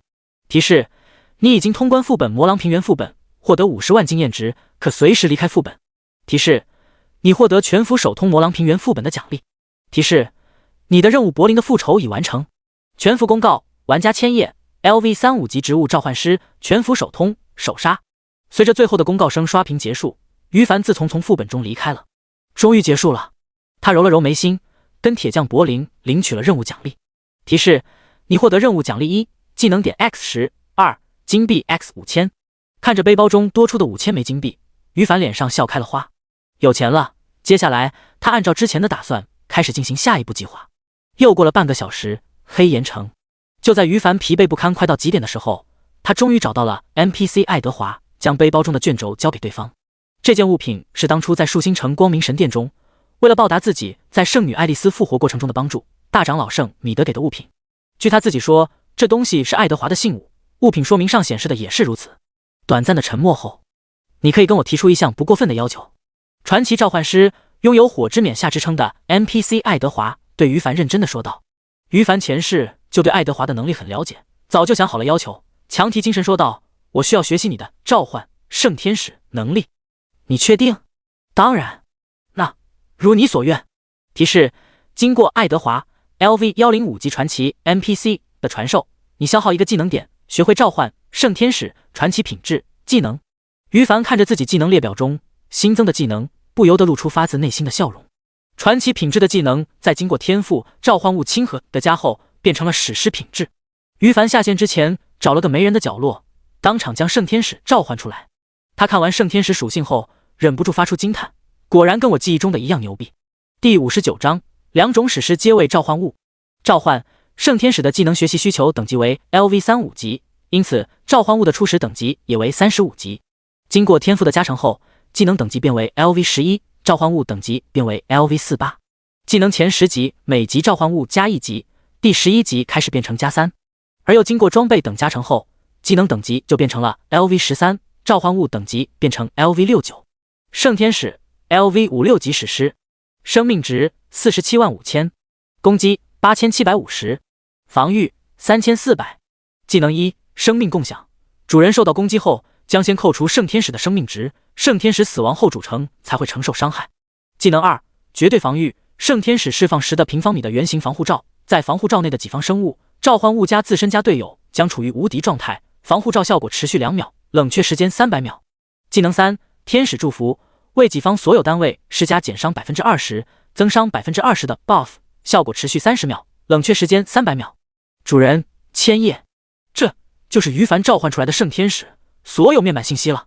只有3条技能，但每一条的作用对于凡来说都太美妙了，尤其是第2条的绝对防御，范围无敌。别看持续时间只有短短的2秒，但是召唤圣天使技能跟于凡其他召唤物一样，受到于凡天赋的作用，一放出来就是石头。轮番使用的话，就是20秒的无敌。于凡看了一眼，圣天使的持续时间为300秒，冷却时间只有180秒，受到自身减 CD 装备技能的影响，大概150秒就能召唤一次。这意味着每过150秒，于凡就能拥有20秒的无敌 buff。第1条技能的生命共享，让于凡都不禁暗暗咂舌。圣天使一召唤就出现10个，总血量加起来有475万，也就是敌人对于凡造成475万输出后，才能消耗他自己那可怜的5万出头 HP。不考虑其他因素的情况下，150秒内475万伤害，什么样的 BOSS 才能打出这么高的输出？至少于凡敢肯定，瑟梅林那个 LV45级传奇刺客根本不可能做得到，约书亚那个 LV50级史诗 NPC 也做不到的。第3条技能天使祝福，石头圣天使轮番使用，完全可以做到全程保持 buff 状态，并且还能让自己的所有召唤物受益。所以只要将10个圣天使召唤出来，现阶段就没人能打得死我。持续20秒的无敌 buff， 我现在就可以当着约书亚老头的面强行将勇气之章给绑定了。想到这里，于凡大喜过望。此时他看着身边漂浮在半空中的圣天使，笑得合不拢嘴。每一头圣天使外形都一模一样，大约有成年人高，身披银白色战甲，背后一双洁白的翅膀闪耀出柔和光泽，看不出男女，眼神古井无波。于凡心念一动，让圣天使轮流给自己释放绝对防御，确定每个圣天使都能独立生效后，最近一直紧绷的压力终于松缓了。有了史诗阶位的圣天使，他再也不怕那些谋夺勇气之章的 NPC 们对自己产生威胁了。甚至只要将圣天使的等级提升更高一些，启辰星他举世无敌。虽说得到了史诗阶位圣天使的我，现在就能强行夺走勇气之章了，可夺走之后，必将迎来善良秩序阵营 NPC 大人物的追杀，说不起就有刚遇到的 LV105级传奇召唤师爱德华。于凡思索了片刻，还是觉得谋夺勇气之章这件事不用急，他还需要提前将事后工作准备好，以免有可能被困在红叶镇，引发大量强悍 NPC 的围剿。而在准备工作之前，于凡决定先找瑟梅林消费一波，然后赶紧滚去下线睡觉，以免猝死。才一个白天不见的功夫，你竟然凑到了这么多金币，看来我以前小看你了。瑟梅林听到于凡的消费请求后，颇为意外地看着他。话音落下，也随之开放了个人藏品，毕竟欣赏归欣赏，金币还是要赚的。来之前，于凡就想好了需要购买什么，当场毫不犹豫地买下。提示：你花费5000金币购买物品召唤堕落天使传奇品质 X1。没错，他买的就是瑟梅林私人仓库中唯一一本传奇品质的技能书召唤堕落天使，跟刚才学习的召唤圣天使一样的 LV35级传奇品质技能书。于凡已经符合了学习要求，成功购买后，当场双手一合将技能书使用掉，技能列表上随之出现了一个新技能，也跟召唤圣天使一样，刚刚学会的召唤堕落天使技能等级，经过天赋装备等加成后，瞬间变成 LV13级，技能品质也由传奇阶位一跃成为史诗阶位。想赶紧找个没人的地方将堕落天使召唤出来，查看属性。他可不想让自己的实力在瑟梅林面前曝光。对方虽说是传奇刺客，但技能书来自他手里，肯定清楚学习后，原本于凡召唤出来的应该是 LV35级传奇阶位而已。如果于凡此时在他面前将 LV56级史诗阶位堕落天使召唤出来，还一召唤就是石头，估计能直接把他给吓跑了。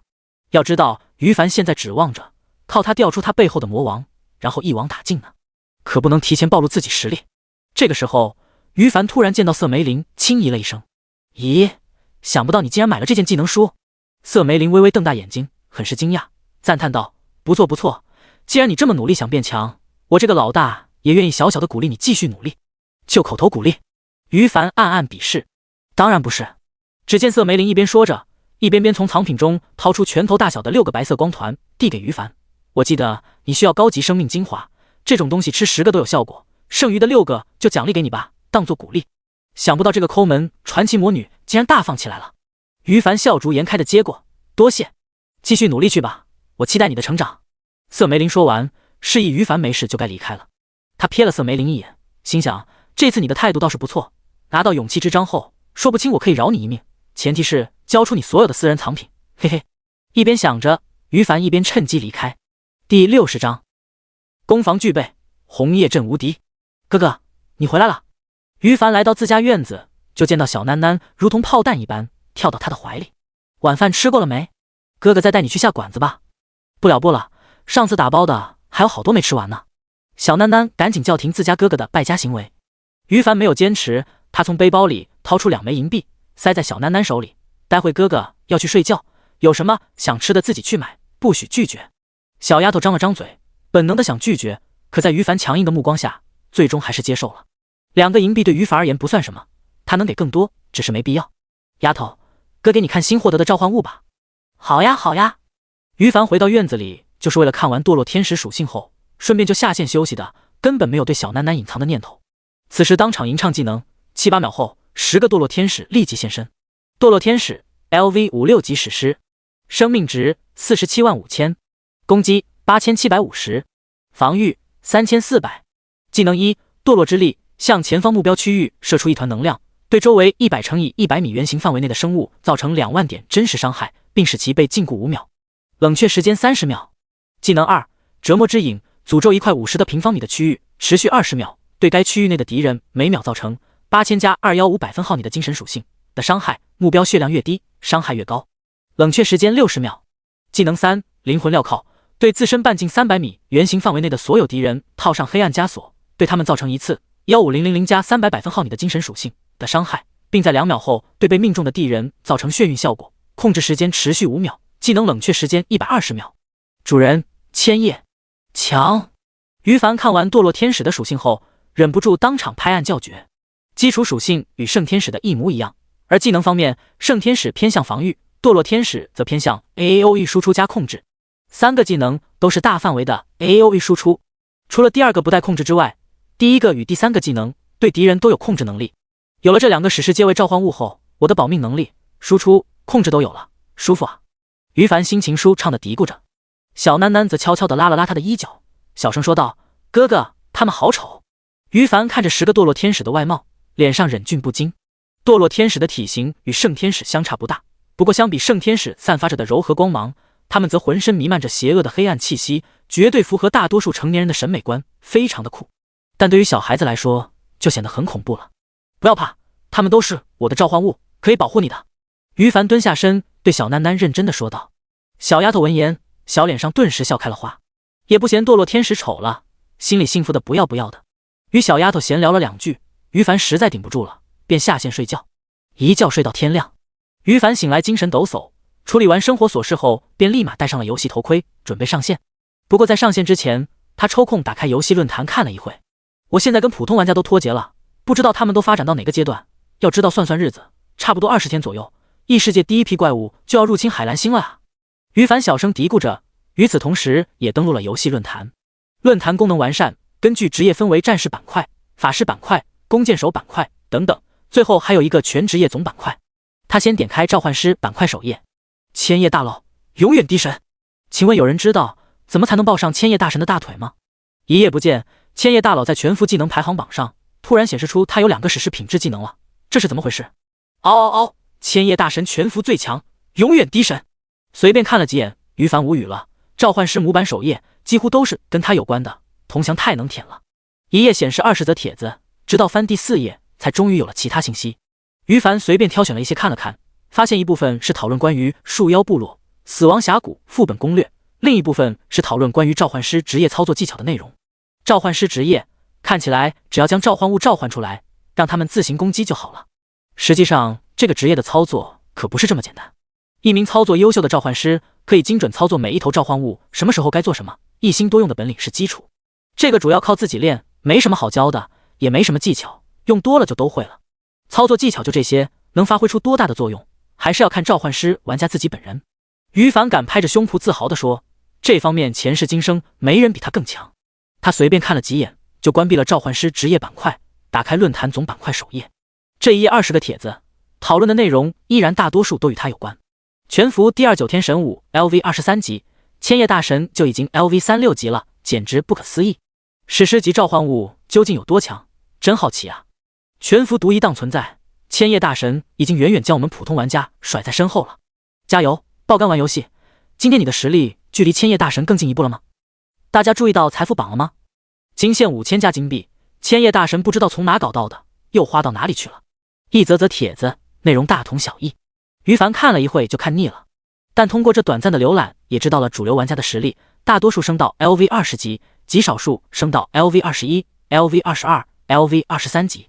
这很正常， LV20 级开始，比在新手村时期升级需求的经验值骤然拔高好几倍，升级自然就越来越困难了。除非有人能跟于凡这样越级秒怪跟吃饭喝水一般简单，不然效率就是低。有一则帖子标题说的没错，他于凡就是全服独一档的存在。哎，大家都在同一个起跑线开始，如今这种状况我也很无奈啊，谁叫我太强了呢？于凡摇了摇头，关闭了论坛。进入游戏，新的一天又开始了。第61章，准备工作结束，怪物工程倒计时。提示：你服用生命精华高级 X1， 体力加200点。提示：你服用生命精华高级 X1， 敏捷加200点。提示：你服用。提示：你服用生命精华高级 X1， 精神加200点。上线第一件事，于凡将瑟梅林给的6个高级生命精华磕掉了。运气不错，其中3个精神，2个敏捷，1个体力，没有一点浪费在对召唤师职业无用的力量属性上。眨眼功夫，他的精神力就已经增加了600点了。这就是高级生命精华的对玩家的重要作用。可惜高级生命精华只有10个对玩家起作用，再服用就是浪费。于凡摇了摇头，带着小囡囡在红叶镇逛了一圈，吃了点东西后，他就独自找上杂货商 NPC。 我需要购买一个远距离定点传送装置，有货，每份售价10金币，由于你有低级冰冠勋章，打折后只需要6金币即可购买。没问题。于凡将金币交给 NPC 商人。提示：你花费6金币购买远距离定点传送装置 X1。 物品：远距离定点传送装置。类别：一次性消耗品。需求： LV20 级以上。作用：提前设置好装置后，装置激活后可开启临时传送阵，用于最远20公里之内的定点传送，最多只能通过1人。装置激活后，1人通过或传送阵持续5分钟后，装置自动损坏。这就是于凡的最后一项准备工作了。有了它，就可以在接下来怪物工程战争中想办法绑定勇气之章后，让于凡免于被帝国 NPC 强者追杀。东西拿到手，于凡接下来打算老老实实的刷怪升级，就等魔物工程开始了。刷怪地点很好找，红叶镇外面的黑暗山脉中就有大量符合于凡要求的练级区。他并没有特意去寻找那些高级怪物的练级区，虽然他有能力刷比自己高 LV20 级以上的 BOSS， 可高级怪物爆出来的物品都因为自身等级不足的原因用不上，而又因为只要是 BOSS 的首杀就能有首杀奖励，所以于凡练级的地点大多数都是 LV40 级左右。刷怪的过程是非常枯燥的，尤其是召唤物能轻松秒杀一大片野怪的情况下。就这样，时间不知不觉流逝，眨眼间就来到了任务谋夺勇气之章中即将开始的中午。此时，在一种叫做吞噬魔的 LV42 级怪物链区域，于凡怀里抱着小囡囡，淡定的操作召唤物，将刚刷新出来的 LV43 级白金 BOSS 干掉。由于小囡囡也有神级天赋，他每次出发就都把小丫头带上。小丫头由于没有亲自打怪，得不到经验值升级，但实力却在急速提升中。迟早有一天，他会成长到有资格成为于凡左膀右臂的程度。提示：你已击杀吞噬魔领主 LV43 白金生物，获得经验值、首杀奖励、称号。提示：你已升级，当前等级为 LV39， 你获得50点自由属性点、5点技能点。提示：你捡起了 BOSS 掉落的物品。全服公告：玩家千叶 LV36 级植物召唤师，全服首杀，他的英勇事迹将永远铭记在启辰星历史上。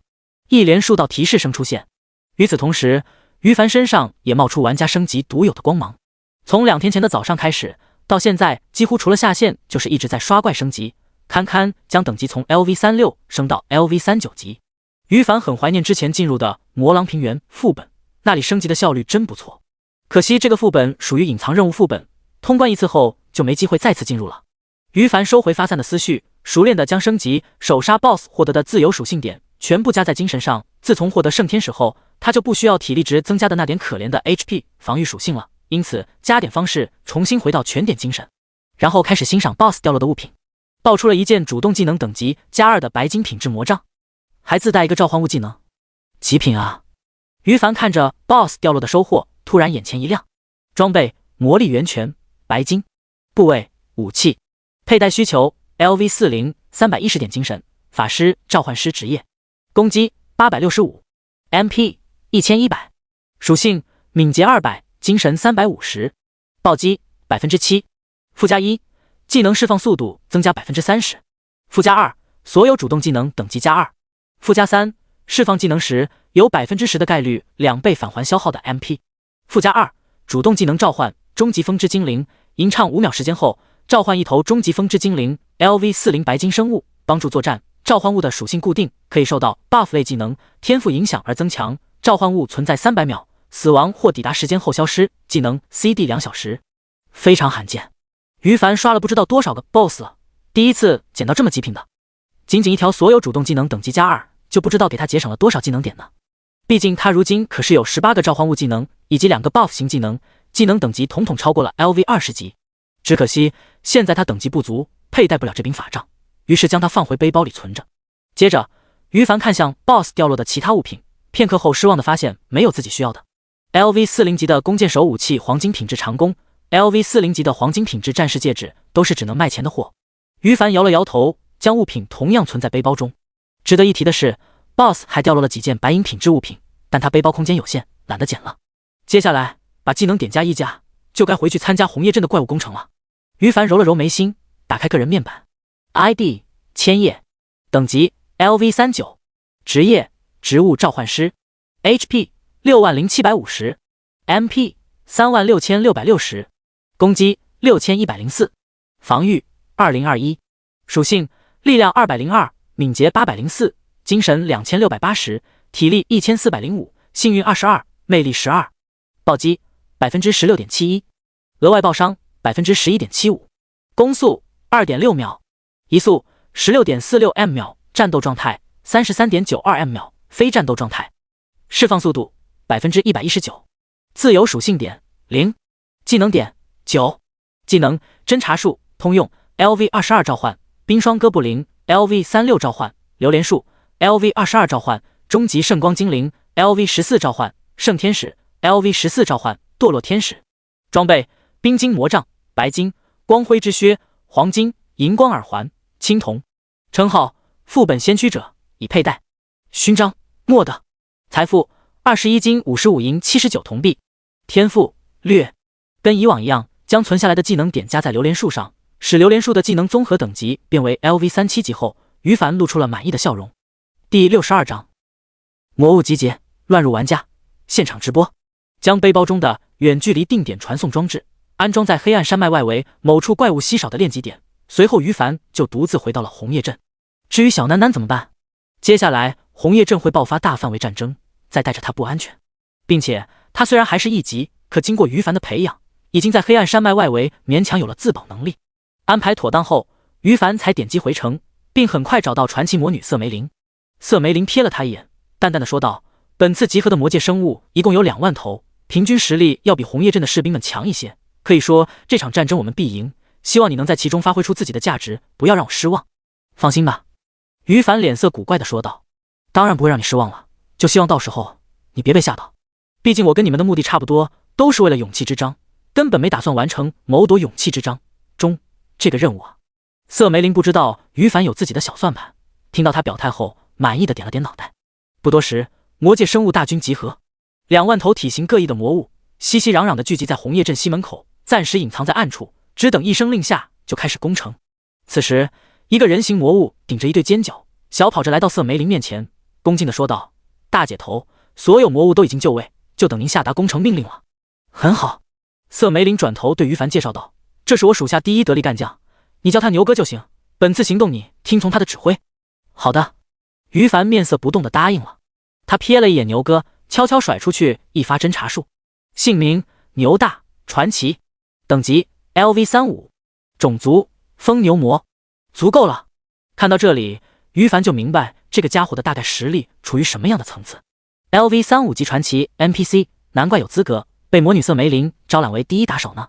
如果是3天前，这种层次的生物于凡可能需要小心对待，但现在已经可以无视了。今非昔比了呀！于凡将目光重新放到瑟梅林身上，仅凭这些魔界生物对红叶镇造成的威胁有限，解决不掉约束牙的话都是无用功而已。你准备怎么对付他？约束牙自然有人去对付，这点你不需要操心。你去对付吗？都说了你不用操心了，闭嘴，接下来好好听牛大的指挥就行。瑟梅林说完就神色不悦地离开了。于凡心中暗自叹息，到现在还不知道瑟梅林背后的神秘魔王究竟是谁。多少级？刚才他想试探，却吃了个闭门羹。没办法了，只能待会找机会亲自去古塔那边看一看究竟。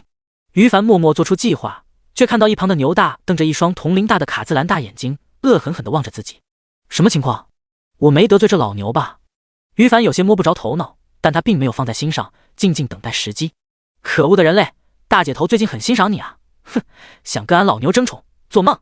这次攻城，俺要坑死你！牛大脑海中闪过2道念头，看着于凡的目光不断闪烁。要是于凡能知道他的心思，绝对无语。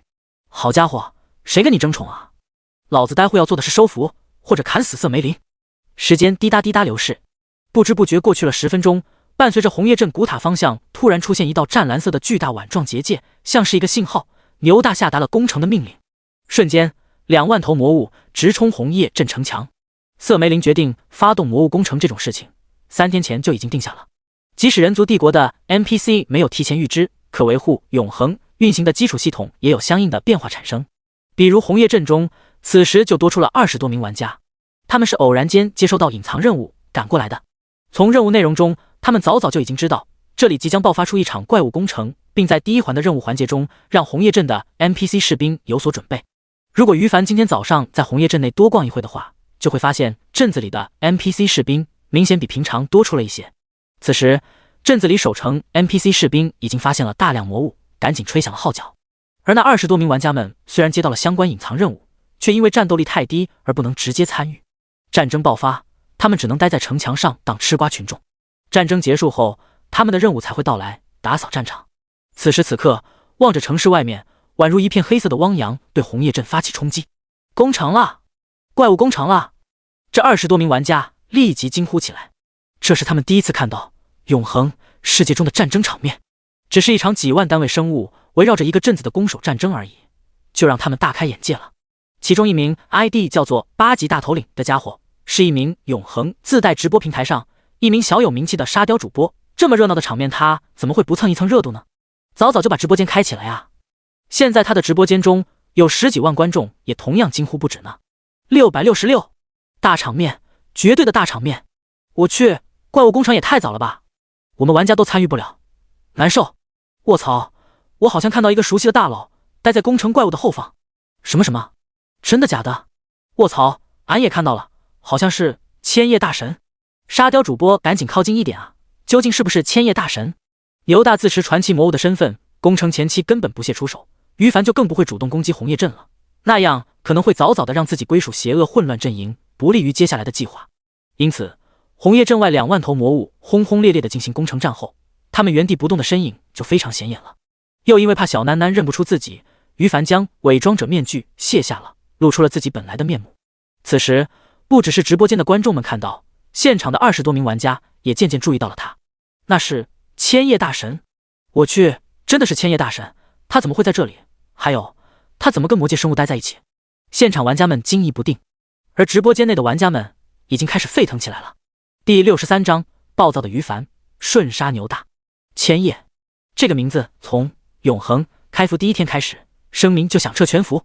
这些天全服公告超过 95% 都是他一人制造的，其余各大势力用人海战术干掉的黄金级 BOSS 制造的全服公告占比还不足 5% 呢。一人力压全服。各大排行榜除了财富值这个榜上大佬经常换的榜单，其余都是无可争议的第一，并且将第2远远甩在身后，成为全服独一档的存在。关于他的消息一直是全服绝大多数玩家津津乐道的日常。可惜，除了之前他干掉牙签那次，几乎从未在公众视野前现身。不过这反而让全体玩家们对他更好奇了。全服公告制造者，唯一 S 级天赋拥有者，全服最强玩家，全服各大榜单霸占者，全服最帅玩家，一系列的名头，让所有玩家对他的强大与神秘为之侧目。许多人私底下自称是他的死忠粉了。现在，千叶在8级大头领沙雕直播间露面的消息立即不胫而走，无数人收到消息后奋涌而至，观看红叶镇怪物工程的直播间观众数量很快便突破100万，并且还以每秒上万的数字增加着。真的是千叶大神，老公，原来你在红叶镇吗？我这就赶过去。千叶大神还是那么帅气啊！话说他现在在干嘛？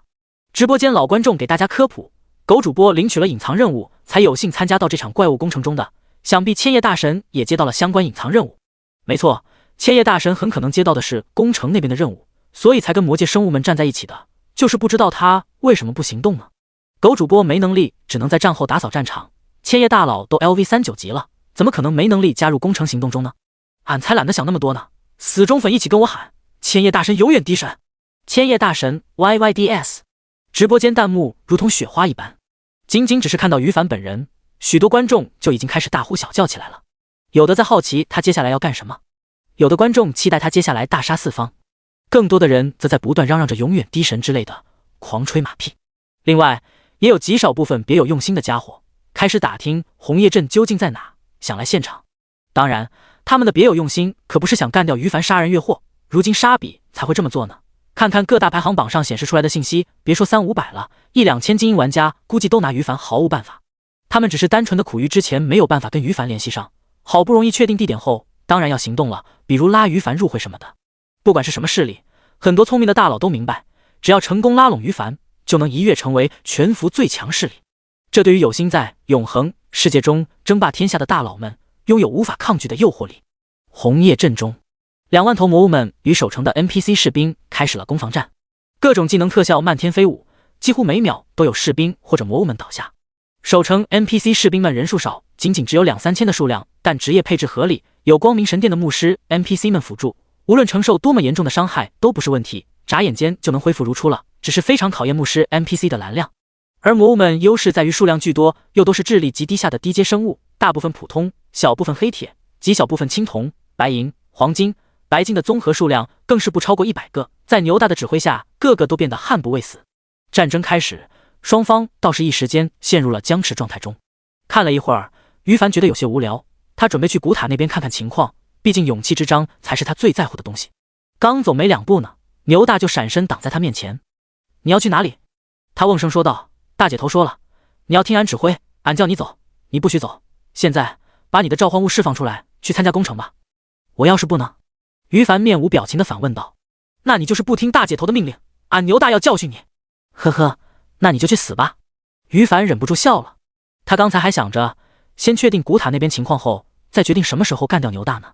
要知道 LV35级传奇 NPC 砍死他后，正好能爆出来自己能用的物品。现在面对牛大明晃晃的威胁，于凡决定随心一把，成全对方找死的念头，顺便把现场的魔物们短时间能干掉的都干掉。在于凡眼中，他们可都是行走的经验值啊，难得自己送上门来，不收下简直没有天理。话音刚落下，他就为自己释放召唤秀 buff， 然后召唤榴莲树，召唤冰霜哥布林，召唤金翼大雕，冰霜哥布林，爆裂蜘蛛，牛头兵，榴莲树，变异巨蜥，赤炎之蛇，终极圣光精灵，树袋熊，疯狂喵喵，追风狐，烈焰马，食人花，橡胶树人，高阶峰值精灵，尸蝎领主，金翼大雕，黑暗僵尸，堕落天使，足足17种召唤物瞬间出现。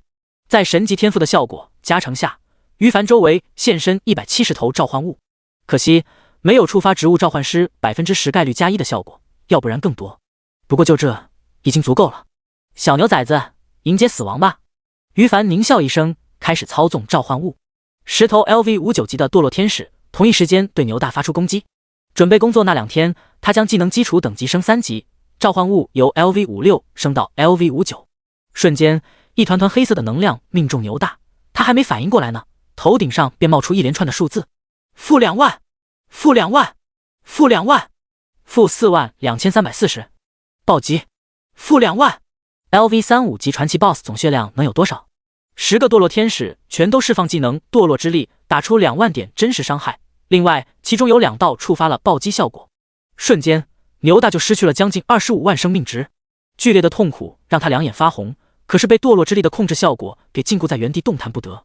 而下一秒，10个堕落天使的下一发技能折磨之影瞬间落在他周围。比起前一个技能折磨之影的爆发要稍低一些，可也有1万出头的秒伤了。同时，它还是一个持续性技能。于是，已经陷入残血状态的牛大连遗言都没说出口，当场暴毙。第64章全服公告刷屏，玩家轰动。一切发生的太快了，在红叶镇城墙上的现场玩家与直播间内上百万的观众们眼中，牛大与于凡刚一接触，下一秒170头召唤物现身，再过1秒，牛大当场暴毙。不管是现场还是直播间的观众们，一个个全都露出了不由自主的张大嘴巴、瞠目结舌的表情。他们不是一伙的吗？怎么互相残杀起来了？主播8级大头领满脸错愕地说道。无数观众们也想知道这个答案。与此同时，大家也下意识地觉得牛大只是个小垃圾而已，所以才能被于凡随手秒杀的。然而几秒后随之出现的全服公告声，狠狠地刷新了所有人对永恒世界的理解，也对于凡的个人战力有了最新认知。全服公告：玩家千叶 LV39级植物召唤师，全服手杀牛大 LV35级传奇生物，获得全服手杀传奇生物奖励，他的英勇事迹将永远铭记在启辰星历史上。全服公告：玩家千叶 LV39级植物召唤师，全服手杀牛大 LV35级传奇生物，获得全服手杀传奇生物奖励，他的英勇事迹将永远铭记在启辰星历史上。全服公告：玩家千叶 LV39级植物召唤师，全服手杀牛大 LV35级传奇生物，获得全服手杀传奇生物奖励，他的英勇事迹将永远铭记在启辰星历史上。3道公告声刷屏，顿时整个现场的玩家与直播间内所有观众全都再次愣住了。LV35级传奇生物，这道信息对大家的认知造成了无与伦比的冲击，不可思议的情绪充斥着每一个玩家的脑海。良久，才终于有人逐渐接受、消化了事实。我的天，刚才被千叶大神秒杀的是 LV35级传奇 BOSS！ 卧槽卧槽卧槽！千叶大神如今杀 LV35级传奇 BOSS 都是秒杀的吗？他怎么能这样牛逼啊？我爱死他了！服了，彻底服了！千叶大佬 YYDS， 第一个击杀黑铁、青铜、白银、黄金、白金传奇 BOSS 的荣耀，全都是千叶大神的，仅仅只是拿手杀奖励他都能拿到手软，俺也打心底服了。哇 ，BOSS 掉落了好多物品啊，好多好多！现场玩家们震撼着，直播间弹幕爆炸，每个人都沉浸在无以复加的震撼情绪中。事前没人能想到，于凡竟然有能力瞬秒跟自己等级差不多的传奇生物，他的战斗力已经达到这种程度了吗？简直匪夷所思！甚至有人当场在论坛上开帖子，信誓旦旦表示，全服玩家总共分为2个档次，一个是千叶大神，另一个是除了千叶大神之外的全体玩家。在这个全服各大排行榜上，顶尖玩家全都无法单挑同等级白银 BOSS 的情况下，千叶竟然能秒杀 LV35级传奇 BOSS， 可不就是独自一个档次的存在吗？战力超然，全服最强者。而震撼的同时，玩家们也会忍不住分出一分注意力。惊诧于牛大死亡后爆出来物品的数量，简直让所有人都看不懂了。远远看去跟个小土堆一样，各种品质的物品闪烁着不同的颜色的光泽，五颜六色的煞是好看。初步估计至少有100件物品，一个 BOSS 能爆出大约100件的物品，可不是让所有观众们都看不懂了吗？没办法，他们对永恒的体验时间还是太短了。如果此时于凡知道他们的想法，肯定会忍不住露出笑意。NPC 是 NPC，BOSS 是 BOSS， 两者并不一样。BOSS 实力再强，也基本上没几个有智慧的，全凭本能行事。而 NPC 就算是普通阶位的生物，也因为有智慧，就有收集、储存物品的习惯，击杀他们后将获得身上携带的所有收获。所以，这也是为什么当初于凡看到色梅林的私人珍藏后，脑海中冒出的第一个念头就是杀人越货的想法。有时候，于凡甚至觉得永恒在鼓励玩家们击杀 NPC， 毕竟比起 BOSS， 击杀 NPC 的收获多出太多了。当然，拥有智慧的 NPC 比同等级 BOSS 可怕许多，击杀 NPC 后也不会跟 BOSS 一样隔段时间就重新刷新出来，并且大部分也不会将收藏随身携带着。牛大是传奇 NPC 魔物，它不像此时攻城的2万头魔物一样属于小怪 BOSS， 它有智慧有收藏，于凡击杀之后就爆出了满地的物品，最低普通，最高传奇，大多数对于凡而言都是废品。低于黄金品质的装备，他大多数都懒得看，只注意一些技能书，有价值的就收起来。而黄金品质以上的一股脑全部塞在背包里，背包空间不足，正好他看到牛大的收藏品中有一个黄金品质的空间戒指。物品：空间戒指，黄金。类型：特殊物品。作用：储存物品。空间：0500。备注：魔界炼器大师出品，空间充足，此类物品同时装备多件时只有1件生效。来得正好。于凡开心地将空间戒指佩戴在手指上，与此同时他的背包失效了。将原本储存在自己背包中的物品转移至空间戒指中后，他又开始搜查牛大爆出的物品还有哪些是自己能用上的。很快浏览完毕，于凡手里拿着一本技能书加2件装备，表情笑逐颜开。技能书当场学习了，然后他释放召唤物观察。疯牛魔 LV56级传奇，生命值345000，攻击2455，防御2100。技能：疯牛冲击，冲锋加直线 AAOE 加命中眩晕，疯牛护体，被动护盾，疯牛倒立，群体嘲讽，疯牛之力，血少增加输出。主人：千叶。这个 LV35级白金技能经过于凡天赋装备等加成后，立即一跃成为 LV56级传奇召唤物。防高血后自带嘲讽，就是输出低了那么一丢丢，不过当前排替的作用绰绰有余了。不错不错，每一头疯牛魔比牛大还强。于凡心情美滋滋的将新释放出来的10头疯牛魔与其他召唤物一样发出指令，让他们去前方屠戮魔物。他本人则将手中的装备佩戴在身上了。2件 LV35级的传奇品质。第65章传奇品质套装，战力大增。第1件传奇品质装备上衣，装备魔晶轻甲传奇，部位上衣防具，佩戴需求 LV35 500点体力全职业 ，HP 2万，属性力量300，体力500，敏捷280，防御660。附加1 HP 上限增加 15%， 附加2受到暴击伤害减少 10%， 附加3承受伤害减少 16%， 附加4主动技能疯牛护体，吟唱5秒时间后为自身施加所受伤害减少 50% 的 buff， 效果持续10秒，技能 CD 300秒。这件传奇品质装备明显更合适战士一类的职业，召唤师最需要的精神属性他就没有。不过于凡看重的是他为自己增加的抗揍能力，因此毫不犹豫的就佩戴在身上了。第2件传奇品质装备戒指，装备麻痹戒指传奇，部位戒指首饰，佩戴需求 LV35 550点精神全职业，攻击600，属性敏捷200，精神550，暴击 9%， 附加1精神正 10%， 附加2受到攻击时有 30% 的几率使攻击者进入持续5秒的麻痹状态，原地抽搐，对同一目标60秒内最多生效1次。附加3所有技能主动加被动加特殊等级加2。附加4主动技能传送，瞬发技能每次释放消耗500点 MP， 可以瞬间转移至自身周围200米半径圆形范围内任意地点，技能无冷却。什么是极品？这就是极品。看完属性后，饶是于凡也不由得当场愣住。高额的基础属性暴击几率就已经让他大喜过望了，4条附加属性更是一条更比一条强。精神正 10% 让他瞬间多出了200加的精神属性，受到伤害 30% 几率让攻击者陷入麻痹状态，绝佳被动能力，所有技能等级加2，这都堪比他召唤物亲和初始属性之一了。要知道初始天赋也不过是召唤物技能等级加3而已，而最后一个附加技能更是让于凡当场笑出了猪叫。200米内的瞬间移动技能无冷却，只要有蓝量就可以无限使用，太舒服了啊！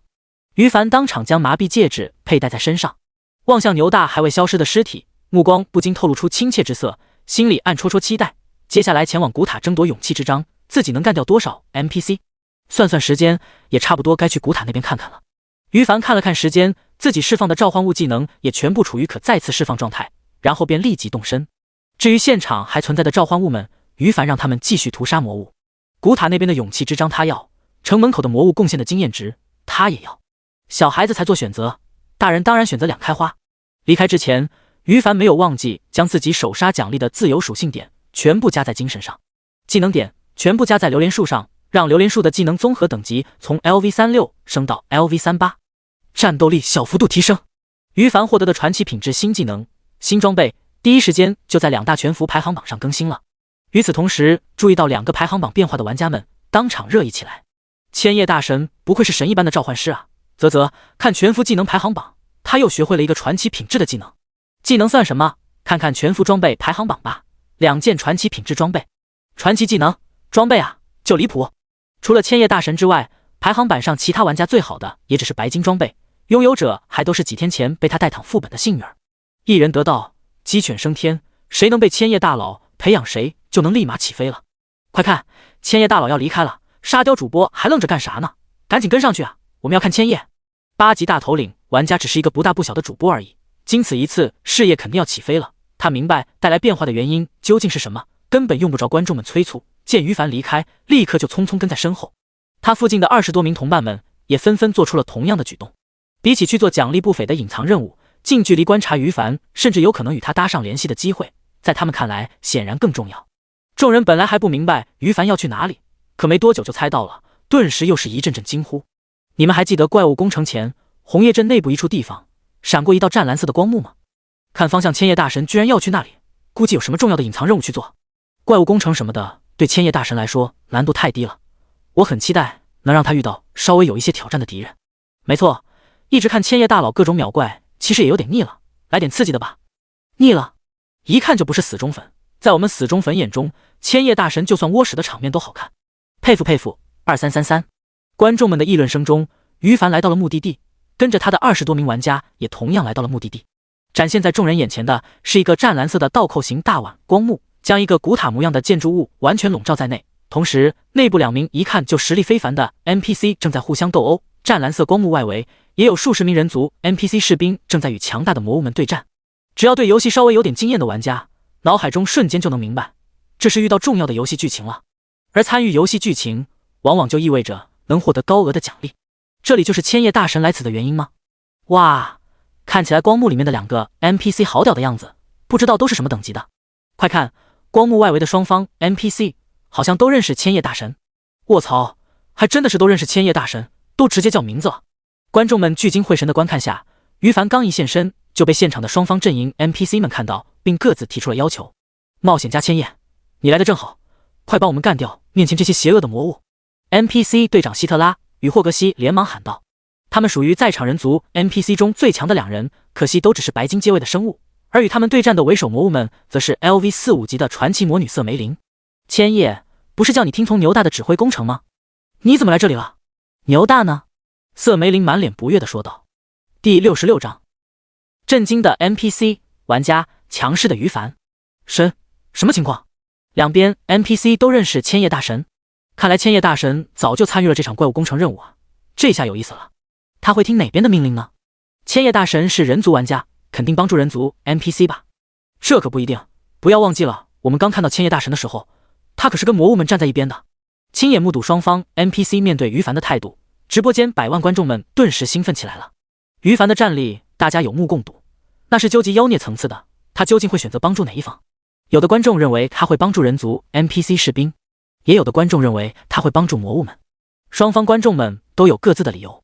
他们认为于凡不管之前如何认识这2方 NPC 的，现在肯定会选择帮助其中一方。然而他们全都猜错了，于凡有着自己的打算，谋夺勇气之章必然会得罪人族帝国所在的善良秩序阵营。就算成功绑定后，魔界生物所在的邪恶混乱阵营并不介意，但为了让勇气之章升级，于凡也需要屠杀大量魔物，到时候关系肯定还要破裂的。所以从一开始他就已经做好了与世接敌的准备。再说了，为了爆出物品提升自己的实力，现场 NPC 们他可都没打算放过呀。想必各位很疑惑，我为什么跟你们的敌人都有联系吧？不要紧，这个问题答案你们一会就知道了。于凡面色平淡地回答希特拉、霍格西以及瑟梅林的问题，然后在这3者惊疑不定的目光下，当场将堕落天使召唤出来。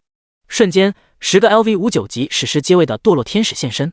是魔界的生物堕落天使，虽然是召唤物，但也是魔物。冒险家千叶他的确受到魔界生物的污染了，该死。霍格西认出了堕落天使，脸色难看地说道。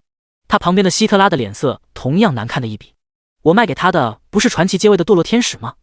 怎么会变成史诗阶位的？不对劲，太不对劲了。瑟梅林喃喃自语着，他的脸色也不比霍格西、希特拉好多少。甚至见多了魔界背叛戏码的他，心里隐隐约约明白，自己忠心耿耿的属下牛大估计已经完蛋了。情况看起来不妙啊。瑟梅林脑海中念头急转，虽然不知道这个曾经被轻松打败的家伙为什么突然间变得这么强，也不知道为什么传奇阶位的堕落天使他学会后召唤出来的却是史诗阶位，但现在既然这样毫无保留的使用出来了，明显要有大动作。糟糕，我危险了！想到这里，他不敢再犹豫，一声不吭，直接引爆了几天前在镜像空间中打入于凡体内的能量。提示：瑟梅林 LV45 传奇的主动引爆了在你体内的技能，你损失5万点真实伤害。看着提示声，于凡有些无语的看向瑟梅林，你丫的动作也太快了！他刚刚把堕落天使召唤出来，还没来得及体验几秒装逼爽快感呢，结果瑟梅林就直接发动攻击了。要不是于凡的生命值已经超过了5万，这回就该躺尸了。你就不怕原本我是准备帮你的，因为你这次攻击直接将我推到敌对阵营吗？于凡好奇地问瑟梅林。与此同时，他为了自身安全，将另一种召唤物 LV59级史诗阶位圣天使也给召唤出来了。瞬间，石头圣天使现身，生命共享的能力让于凡顿时觉得安全感爆棚。而接下来几秒，他再次享受了现场双方 NPC 震撼惊呼的声音。火之冕下爱德华大人的传奇召唤物圣天使，你怎么会这个能力？怎么能召唤出石头？还有，圣天使不是传奇阶位的吗？怎么又变成史诗阶位了？ NPC 士兵队长希特拉·霍格西当场震惊了。NPC 爱德华在人族帝国属于顶尖大人物，他们两人都曾经见识过对方的恐怖召唤物们，并对其中最出色的圣天使而记忆犹新。于凡怎么会召唤出圣天使？圣天使明明是传奇，怎么变成史诗阶位了？爱德华大人都只能召唤出一头，他怎么能瞬间召唤出10头的？这3个疑惑，他们两人绞尽脑汁也想不清楚呢。而另一边的瑟梅林同样再次被震撼到了，他也曾经跟随魔王见识过圣天使这个火之冕下爱德华的招牌召唤物，传奇圣天使的恐怖能力，他至今还记忆犹新。此时见于凡召唤出10头史诗阶位圣天使，希特拉·霍格西脑海中浮现的3个疑惑，他也有。第一个问题还能勉强猜出答案，瑟梅林估计于凡不知何时从爱德华那里学会召唤圣天使而已。而第二个问题、第3个问题，启辰星大陆历史上从未有过类似的情况。传奇魔女不禁想到于凡的冒险家玩家身份，内心有了大胆的猜测，这就是冒险家吗？可怕，太可怕了！堕落天使与圣天使同时现身，现场的双方 NPC 们顿时纷纷停手了。见到这一幕的无数玩家们感慨不已。可恶，被千叶大神撞到了！ NPC 们都被深深震撼到了呢。看他们此时的表情，好像之前我们对千叶大创造的一次次不可思议大事件时候露出的震撼神色究竟是怎样的。你们仔细听他们说什么了吗？那个圣天使与堕落天使原本都是传奇品质的，结果千叶大神召唤出来就变成史诗阶位。俺现在有 99% 的把握敢说，千叶大神的确拥有 S 级品质的神级天赋。千叶大佬牛逼，牛逼！不过逼都装完了，接下来他要怎么办？帮哪一方呢？弹幕热议。至今大家还觉得于凡会选择帮助其中一方打击另一方呢。然而于凡已经体验过装逼的爽快感，接下来的动作就让所有观众全都炸开了锅。满足了，接下来该办正事了。于凡喃喃自语着。与此同时，他操作圣天使放 buff， 堕落天使对周围的所有 NPC 们进行无差别攻击。第67章大开杀戒，帝国通缉。正事是什么？玩家们摸不着头脑。NPC 士兵队长希特拉·霍格西与传奇魔女瑟梅林则纷纷头皮一麻，生怕于凡直接对自己出手。尤其是瑟梅林，要知道刚才他可是先对于凡出手攻击了呀。如果说堕落天使出现，他还有信心干掉于凡，毕竟在他看来，堕落天使再强也只是召唤物而已，能力属于真正堕落天使的阉割版本，他只需要干掉于凡这个召唤物主人还是有可能的。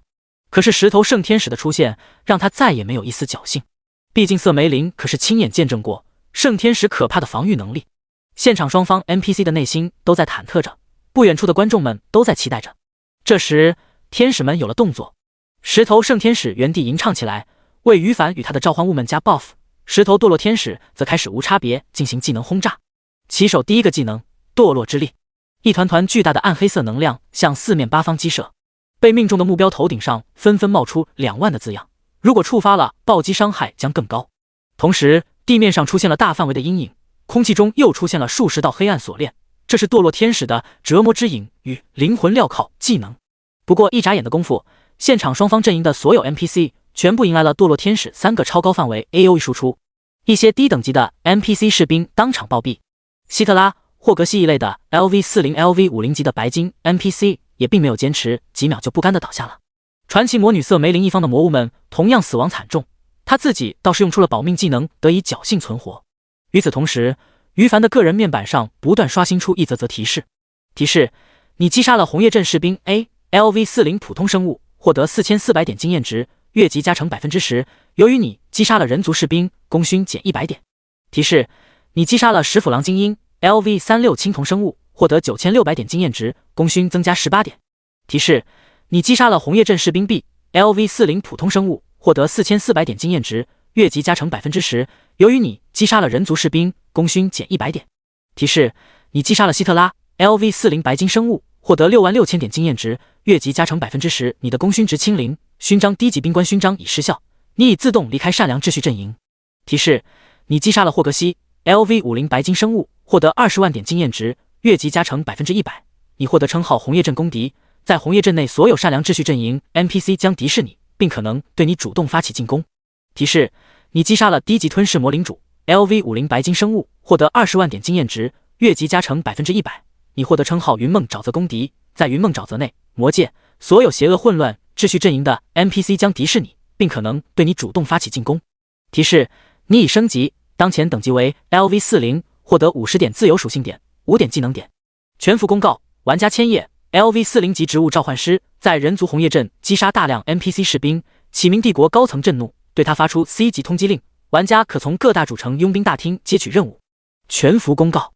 伴随着最后一道系统提示声音落幕，终于于凡成功得罪了2大阵营，不过收获也是巨大的，他成功升到了 LV40 级。地面上爆出的物品数不胜数，成堆成堆的摆放着。现场除了于凡之外，只有传奇魔女瑟梅一个生物成功活了下来。从面板上给出的系统提示看，于凡知道对方用了某种无敌 buff 技能，一段时间内免疫伤害控制。他暂时没空理会，附身将现场地面上将有价值的物品搜刮到空间戒指里。提示：你捡起了装备辛德匕首，黄金品质。提示：你捡起了装备光辉长剑，白金品质。提示：你捡起了技能书弩之咆哮，黄金品质。提示：你捡起了低于黄金品质的，于凡都懒得捡，只有技能书会看一看，如果是自己能用上的就当场学习了，如果是其他职业的小神技也留着，等以后找机会卖掉。黄金品质以上的物品一概全部捡起来。很快，于凡的空间戒指中就多出了近100件各种各样的物品，而他自己的技能列表上也出现了3个新技能：召唤剧毒蜘蛛，白银品质；召唤黄蜂鸟，黄金品质；召唤初级土元素精灵，白金品质。在满足了等级要求更换之前打到的装备魔力源泉白金法杖后，他自己的技能列表上各个技能综合等级再次往上加2级，召唤物们的能力焕然一新。而直到于凡将战场打扫完，不远处悄悄观望的20多名玩家们，以及直播间内数百万观众们，才终于反应过来了。我的天哪！卧槽！千叶大神杀疯了！千叶大神把现场所有 NPC 全部干掉了，牛逼，霸气！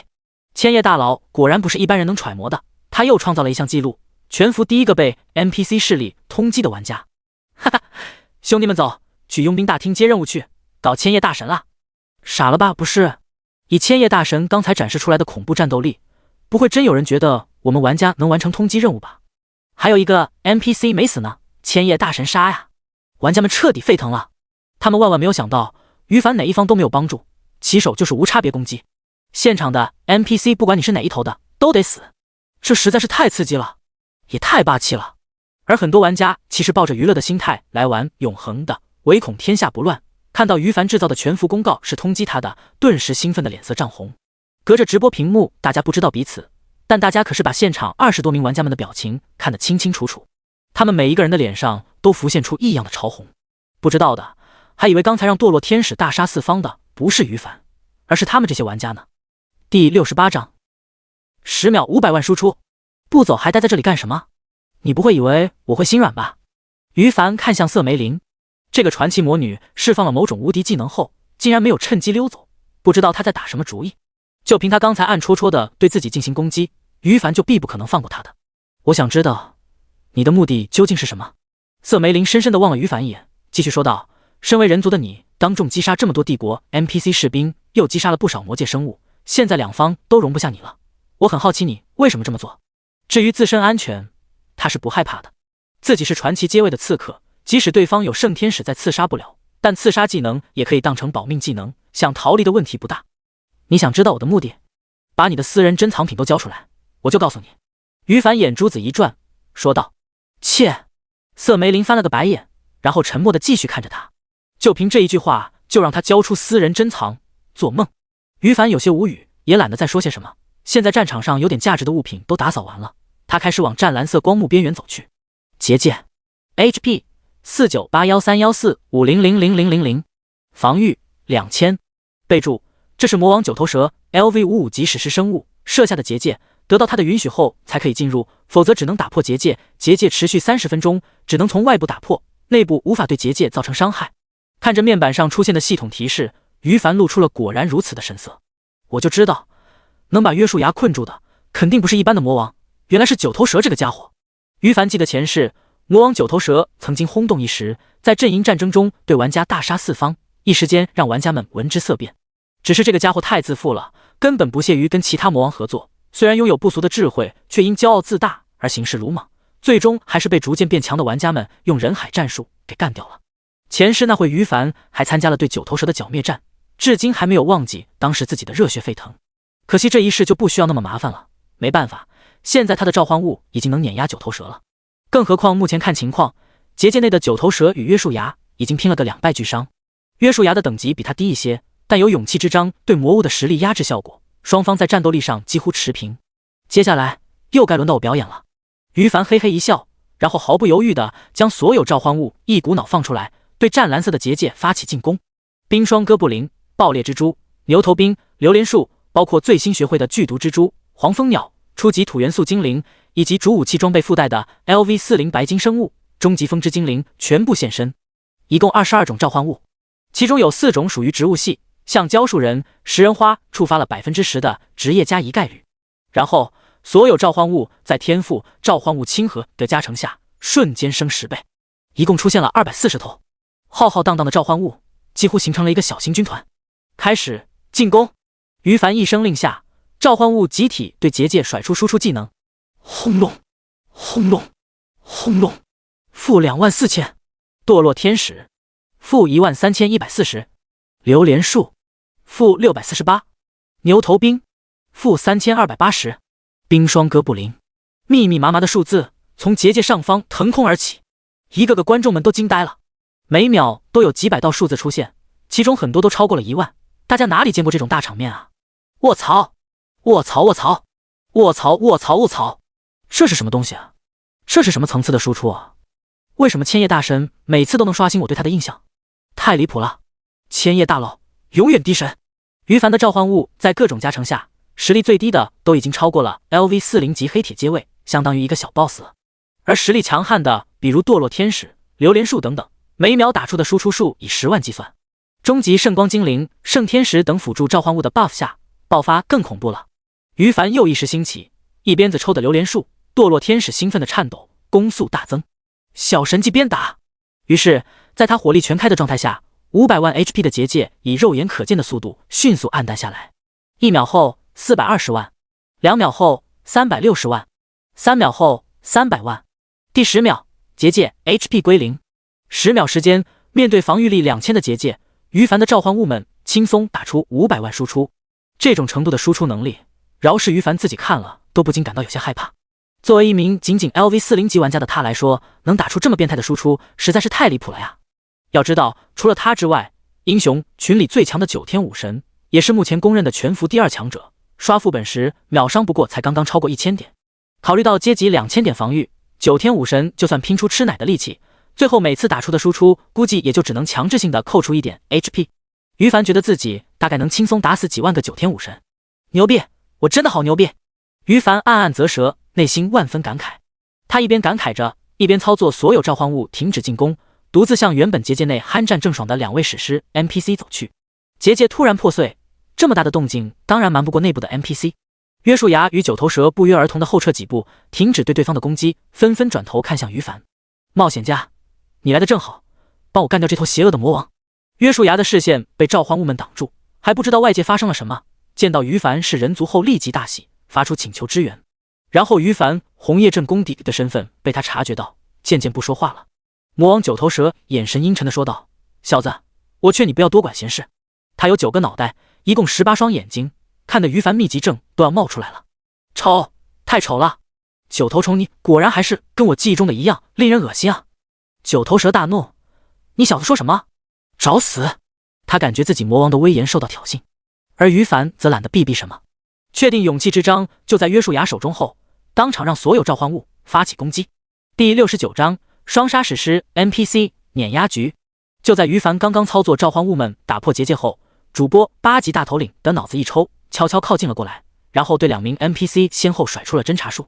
约束牙史诗，等级 LV50， 生命值其他，备注红叶镇光明神殿主教。九头蛇史诗，等级 LV55， 生命值其他，备注魔界统治云梦沼泽区域的魔王。由于他把自己面板的权限设置成开放模式了，因此直播间内的所有观众们都能看到这2名 NPC 的面板信息。瞬间弹幕炸了，史诗，我的天，2头 LV50 级以上的史诗 NPC，2头 LV50 级以上的史诗 NPC 之前在互相打架，果然是什么了不得的任务剧情啊！2头 LV50 级以上的史诗 NPC 又怎样？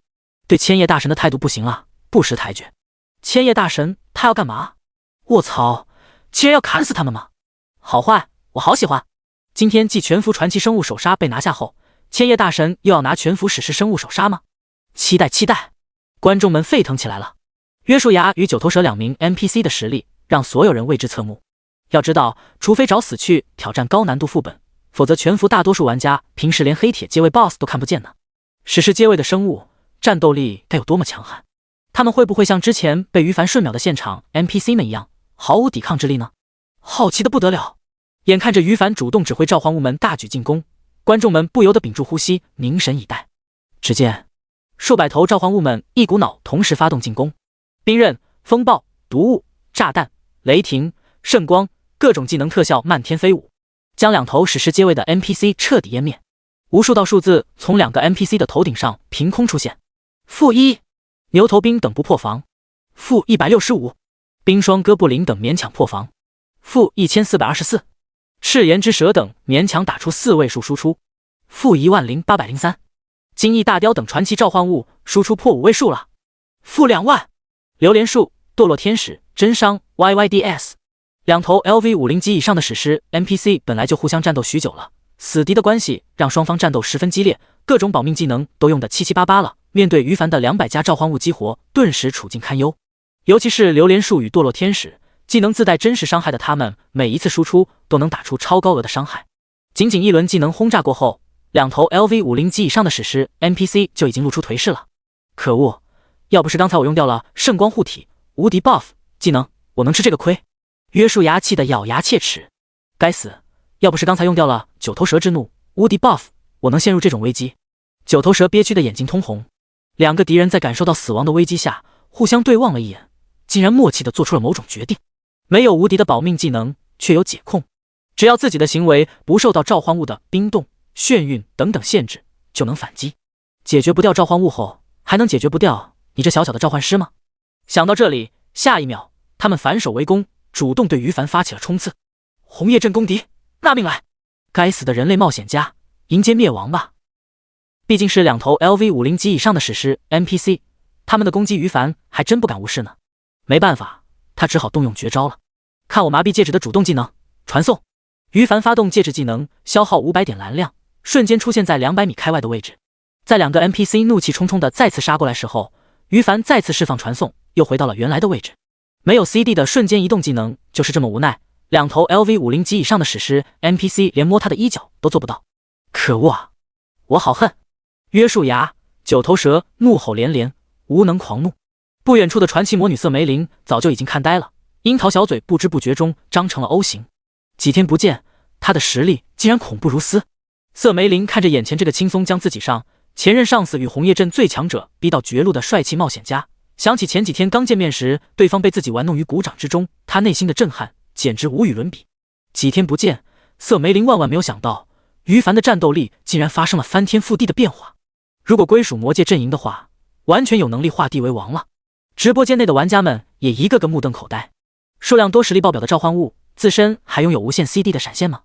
妖孽一般的玩家 ，LV40 级就能正面力压2头 LV50 级以上的史诗 NPC 了。千叶大神无敌了，真的要无敌了！千叶大神，千秋万代，一统永恒，纵横无敌，震惊、震撼、不可思议，难以理解，匪夷所思，不敢置信。千叶大佬永远第神！直播间弹幕如同雪花，观众们内心的震撼无以复加。而要是让他们知道于凡其实还有圣天使的生命共享与绝对防御底牌没用，肯定更加震撼了。不用出来是因为于凡觉得没必要，装逼爽一次就足够了，爽多了乏味，不然他就站在原地任由2个史诗 NPC 技能轰炸了。差不多该结束了吧。于凡看了看动作越来越慢的约束牙与九头蛇，心里暗暗琢磨着。果不其然，每秒都承受着海量伤害的2头史诗 NPC 已经沦为了强弩之末的境地。冒险家千叶，你背叛了光明神教，背叛了启明帝国，你将受到成为启辰星所有人类的唾弃、追杀。约束牙愤愤不平地说完遗言，当场倒下。该死的冒险家，我要以灵魂为代价，诅咒你承受永远的折磨。与约束牙的无能狂怒相比，九头蛇就显得很刚了。于凡知道，史诗阶位的 NPC 死亡并不会真正的死亡，只要灵魂不灭，就有复活的机会。九头蛇放弃复活而诅咒自己，他只能默默吐槽道：“心态崩了吗？上头了吗？诅咒可不是随便说着玩玩。”于凡看了一眼自己的状态，笑了，对着九头蛇的尸体竖起大拇指：“自伤1000，杀敌1000，不愧是你，最莽的魔王。”第70章全球公敌于凡。击杀掉2头史诗 NPC 的一瞬间，于凡的个人面板上刷新了一连串的系统提示。提示：你已击杀约束牙 LV50 史诗生物、九头蛇 LV55级史诗生物，获得经验值、全服首杀史诗奖励，获得称号全球公敌。提示：你已升级，当前等级为 LV41，你获得50点自由属性点、5点技能点。提示：你的任务魔界的异常2，失败，谋夺勇气之章中失败。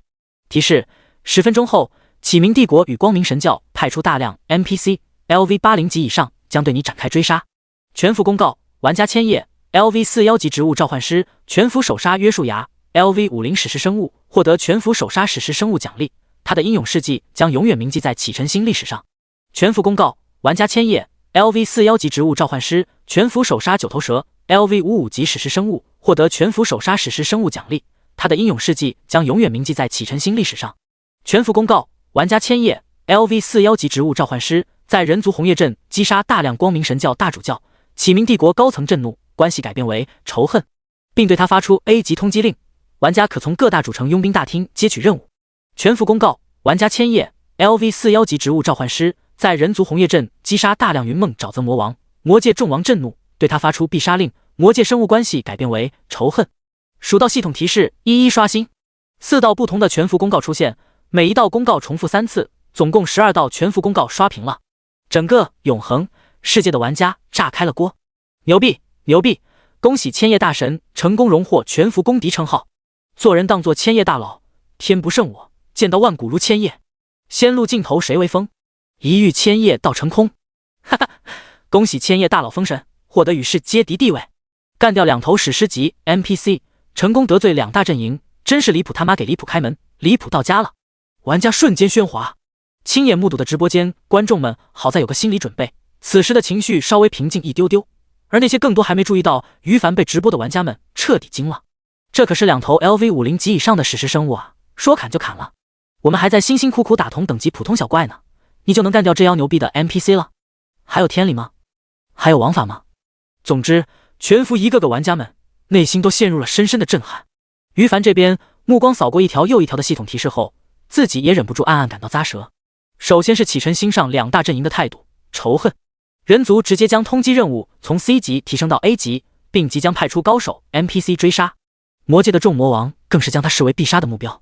可以说，从现在开始，启辰星上2大阵营都把于凡当成敌人了。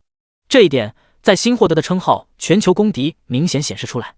全球公敌称号：体力负500点，防御负20%，承受伤害正10%。好家伙，前世今生，于凡第一次见到称号这种东西，是削弱拥有者战斗力的。我堂堂全球公敌就不要面子的吗？于凡哭笑不得地嘀咕道。然后他看向任务列表中2道唯一隐藏任务，失败了，这在于凡的预料之中，倒是没怎么在意。最后至于九头蛇的诅咒，在于凡看来就是个笑话。提示：九头蛇 LV55级史诗生物，以灵魂为代价对你释放诅咒。效果：战斗状态时，你释放所有技能的蓝量消耗将额外增加20%，效果持续30天。备注：可在云梦沼泽中找到提前解除诅咒的方法。就这，于凡看着诅咒效果，差点当场笑出声。蓝量消耗增加 20%， 都可以无视啊！他甚至都懒得按照备注中去云梦沼泽寻找解除诅咒的办法，反正30天后诅咒就自动消失了。时间不早了，再耽搁下去，可能要被人族 NPC 追杀过来，被缠住就太麻烦了。于凡收回发散的思维，他捡起2个史诗 NPC 爆出的好东西。提示：你捡起了装备斯莫克权杖，白金品质。提示：你捡起了装备圣光耳环，黄金品质。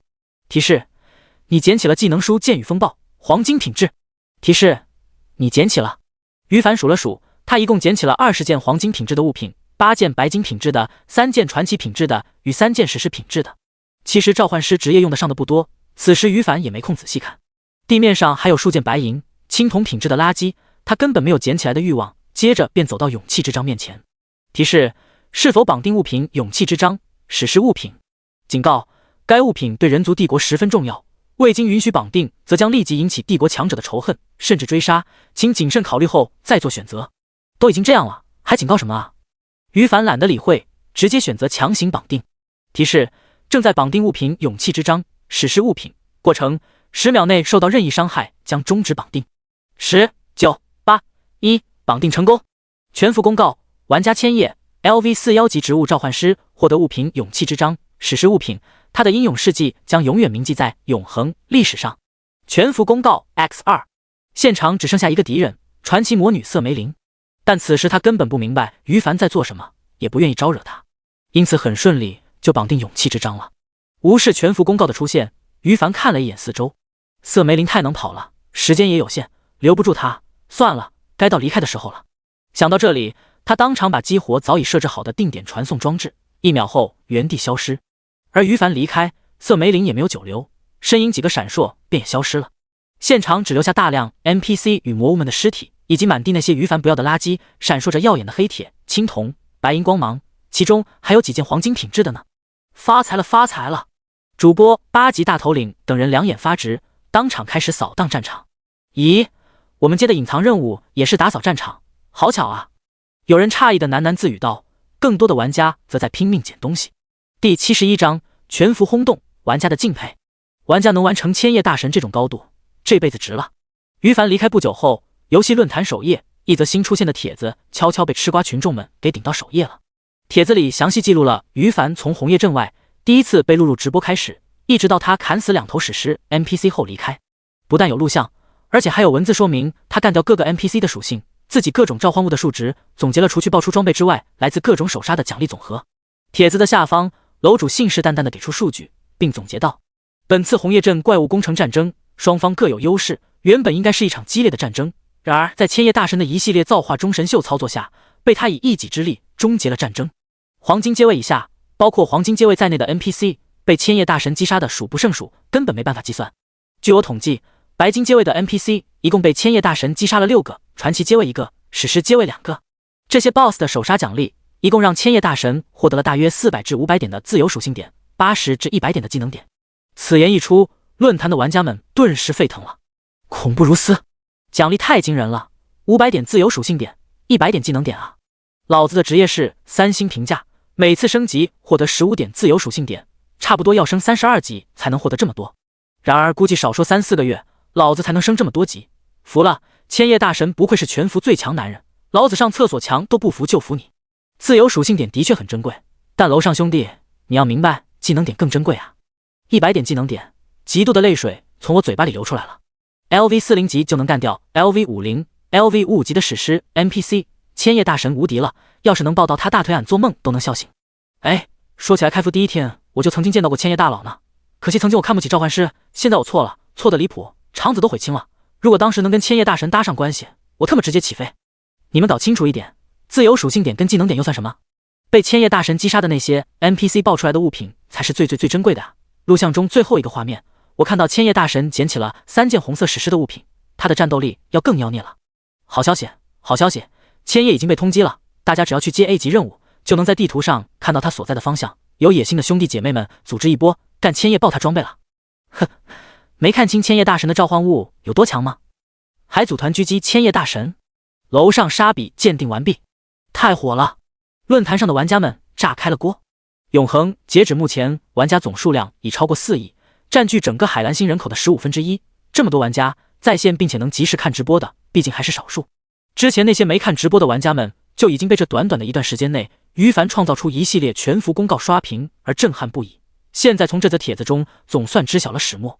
看着帖子中于凡召唤物们纵横无敌的过程，看着楼主分析他获得的各种奖励，所有人都彻底沸腾起来了。一时间，全服各个角落的玩家，论坛上的所有吃瓜群众都在激动地讨论着。有人眼红于凡的收获，有人羡慕他爆表的战力，少部分人被于凡的收获刺激得两眼发红，踌躇满志的组团想要干掉他爆装备。帝国 A 级通缉任务中会显示出于凡实时坐标所在的方向，给这些玩家极大的便利。不过，大部分人都是理智的，并没有被贪婪冲昏了头脑，不认为人多就能干掉于凡。看看视频中于凡的召唤物们吧，随便挑出一头，就算最垃圾的，每个100-200个玩家根本都没资格挑战。而这样的召唤物，于凡却能召唤出200多头更强悍的。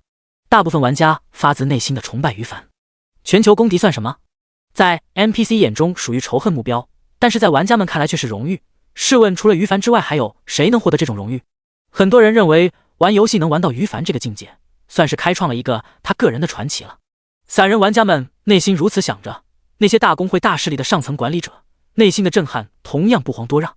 他无敌了，只要不出现重大意外，这辈子再怎么爆肝，我们也永远超越不了他，甚至目前看来差距还会越来越大，远远被他甩在屁股后面。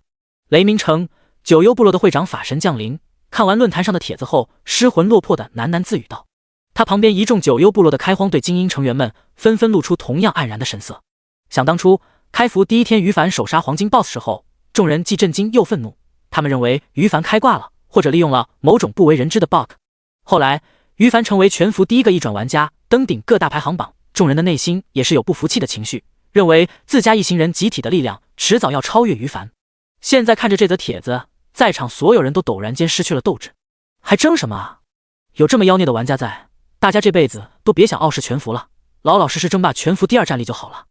势力加个人综合计算战力第2，得千叶者得天下。法神降临满脸恍惚地说道。他现在别的不怕了，就怕于凡加入了某个势力，势力方面自己的九幽部落也要黯然失色。此时此刻，众多大势力工会管理者们内心的念头跟法神降临都差不多。树星城副本广场上，一行大约70-80个玩家正在激动地窃窃私语着。千叶大神永远低神，千叶老大，我爱死你了！能有幸得到千叶大神的赏识，加入英雄聊天群，属实是我这辈子最幸运的事情，简直祖坟冒青烟了。没错，他们就是于凡亲自拉到群里的，前世英雄榜上赫赫有名的大佬。其实之前很多人内心有一丝争强好胜的心，说大家都是玩家，你千叶这么掉，我就运气能比你差点，迟早要变得比你更强。现在看到于凡今天创造的传奇后，直接彻底被折服了。千叶永远都是我们的老大。第72章消化收获，等级 LV 200级的榴莲树。黑暗山脉外围某个炼级点，于凡激活定点传送装置后，1秒便来到了这里。哥哥，小囡囡看到他，开心的扑到于凡怀里。小丫头不知道今天他为什么要安排自己在这里等待，聪明的没有多问，只是隐约有些担忧害怕。现在见到于凡平安归来，顿时笑逐颜开，黏糊糊的缠着他。囡囡，从今天开始我们就要到处流浪了，你也要开始逐渐变强，将来帮哥哥打坏蛋怎样？于凡蹲下身，认真的对小丫头说道。有 A 级通缉在，人族帝国那边暂时是回不去了。当然，如果他想的话，随便找个新手村之类的小镇子，以个人武力征服还是很简单的。不过这样做既麻烦又没什么好处。早在前往红叶镇之前，于凡就想好了接下来的打算。成功绑定勇气之章后，这个打算就更坚定了。双线发展：第一，击杀魔界生物，提升自己等级实力，开发勇气之章的下一阶段属性效果。第二，培养小囡囡，让她及早成为前世启辰星人人闻之色变的死亡女神，这样小丫头对于自己就不再是累赘，而是左膀右臂一般的存在了。此时此刻，他就趁机跟小丫头提一嘴，让她有个心理准备。帮哥哥打坏蛋，囡囡愿意。小丫头眼睛亮亮的，大声说道。好。于凡欣慰的笑了。接着他开始消化之前在红叶镇一通操作的收获。首先是各种首杀 NPC 奖励的自由属性点与技能点，这2样收获比论坛上吃瓜群众们猜测的还要更高一些。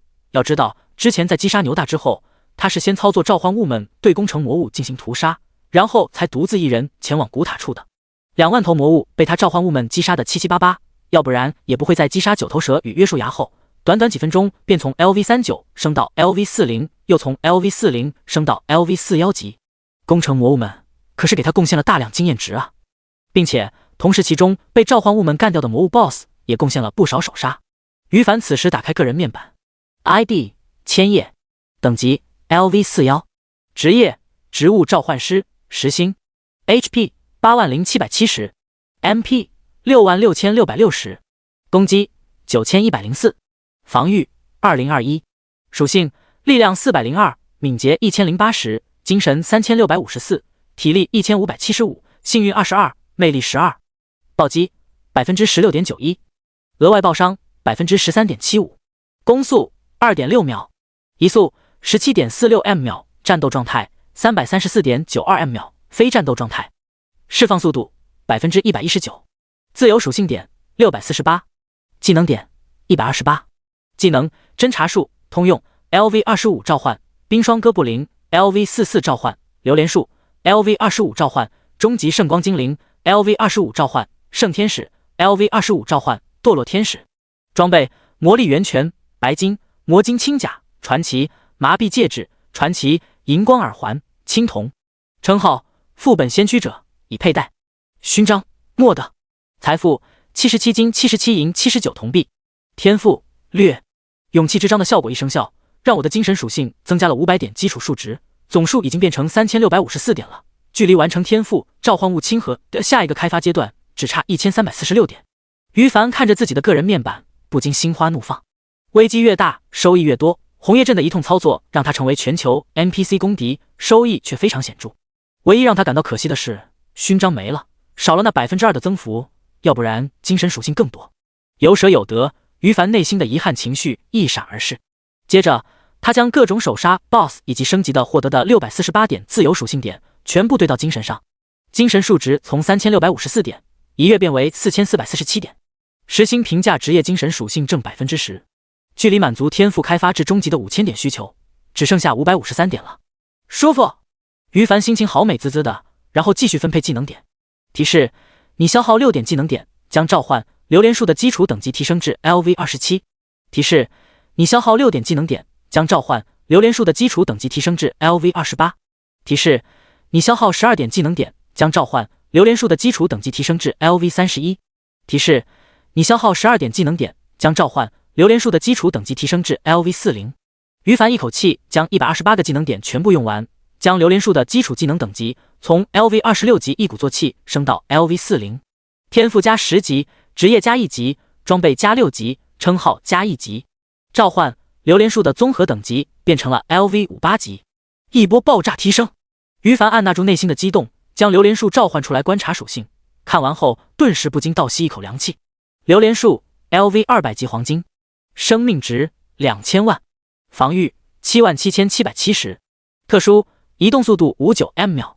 技能1榴莲炸弹，榴莲树每隔 0.5 秒生成一颗榴莲果实，最多储存50颗，每颗榴莲果实对直径500的平方米圆形范围内所有敌方目标造成4万正 125% 精神属性的真实伤害，并使被命中的目标进入5秒眩晕状态，冷却20秒。多个榴莲果实对同一目标造成伤害时，仅伤害效果可以叠加。技能2剧毒气体，榴莲果实爆炸后会在爆炸范围制造出难闻的剧毒气体，使范围内的生物进入中毒状态，每秒损失最大生命值的 5.0% 血量。该异常效果最多叠加5次效果，被命中目标离开爆炸范围后，该效果持续20秒后消失。技能3自爆，榴莲树即将抵达存活时间上限或即将被清空所有 HP， 或者由主人主动操作时，会立即发生自爆，对自身周围半径500的平方米圆形范围内所有敌方目标瞬间造成100万真实伤害。状态抵达瓶颈，需突破阶位后才可以继续提升等级。主人千叶，变态！看完榴莲树的最新属性后，饶是于凡自己都受到了惊吓。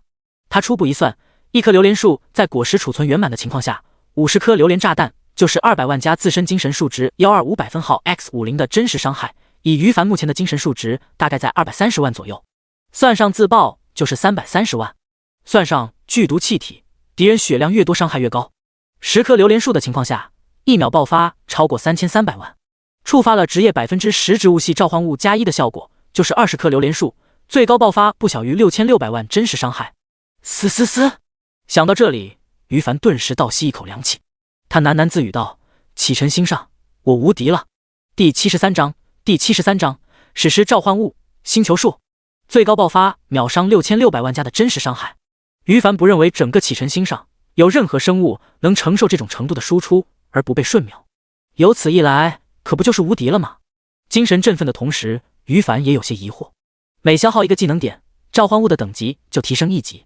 召唤榴莲树的初始等级是 LV7 级，技能 LV10 级时，榴莲树为 LV17 级，技能 LV20 级时候，榴莲树为 LV77 级，技能等级为 LV40 级时候，榴莲树等级应该是 LV257 级才对。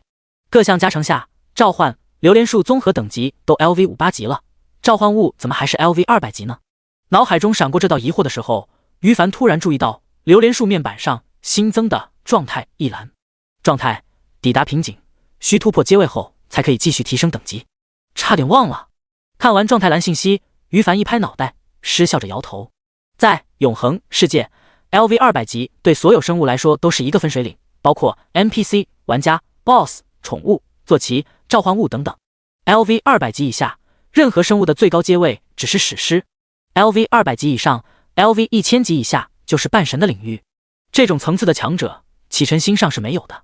召唤物想要突破 LV200 级的等级限制，就必须要将阶位提升至史诗级，然后去挑战启辰星最高难度副本神之试炼。通关后，自身获得半神阶位的召唤师、史诗阶位的召唤物才有可能突破 LV200 级的限制。不过，神之试炼副本需要完成一项隐藏任务才能开启，那项隐藏任务于凡也有记忆，目前他距离接取任务的等级需求还差得远呢。再说了，榴莲树目前只是黄金，距离史诗阶位也同样差得远呢。一枝独秀虽好，但百花齐放更妙。不只是榴莲树，其他召唤物能提升到史诗阶位的，也尽量提升。于凡默默做出决定，召唤物突破半神阶位暂时不用思考，榴莲树技能目前没必要再浪费技能点在它上面了。于凡决定目光放得长远一些，所有召唤物能提升至史诗阶位的都不要放过。只可惜他记忆中在启辰星上能让召唤物阶位提升的珍贵物品太少了，他不得不将希望放在自己的神级天赋以及勇气之章上面。召唤物亲和开发一次便让我的所有召唤物阶位+1，开发至下一阶段这条效果会不会增加呢？于凡觉得很有可能，毕竟上一次开发除了新增的一条效果之外，原有的效果都提升了。勇气之章作为创世神格分裂的产物，于凡也对其寄予厚望。想到这里，他再一次为自己重生后获得神级天赋感到由衷的庆幸。召唤物的先放一放，接下来欣赏一下2大史诗 NPC 爆出的收获吧。于凡手未发散的思维，他打开自己的空间戒指，目光在一件件装备、技能书、材料消耗品等等上面扫过。之前例如牛大爆出来的都欣赏完了，他此时目光的重点在击杀2大史诗 NPC 后，匆忙捡起的20件黄金品质、8件白金品质的、3件传奇品质的与3件史诗品质的物品。黄金、白金品质的物品大多数都是其他职业专属的，其中只有4件属于召唤师职业，可惜属性一般般，等级要求还 LV50 起步。3件传奇品质物品，其中1件是我能用上的，3件史诗物品我能用上2件。于凡很快打量完最新收获，顿时眼前一亮。装备：狂风怒嚎传奇，部位：耳环首饰，佩戴需求 LV55 850点精神全职业，攻击1300，属性精神950，额外爆伤 15%， 附加1 HP 上限增加 15%， 体力增加 10%， 附加2受到攻击时有 30% 的几率使自身进入持续5秒的隐身状态，附加3召唤物存在时长增加20秒，附加4被动技能能量源泉，释放技能时每释放第3次主动技能，该技能消耗 MP1除。高额的基础属性让于凡非常喜欢。爆伤也是个相当珍贵的数值，让于凡召唤物们攻击触发暴击效果时候打出更高的伤害。而最让于凡惊喜的还要数附加3效果了，召唤物存在时长增加20秒，这让他的持续作战能力大大增加。唯一可惜的是，这件装备 LV55 级才能佩戴，目前只能放在空间戒指里吃灰了。另外2件史诗物品则是1件戒指加1本技能书。装备：至高君主史诗，部位：戒指首饰，佩戴需求 LV50 1550点精神全职业，攻击2700，属性敏捷500，精神1600，暴击 20%， HP 15万。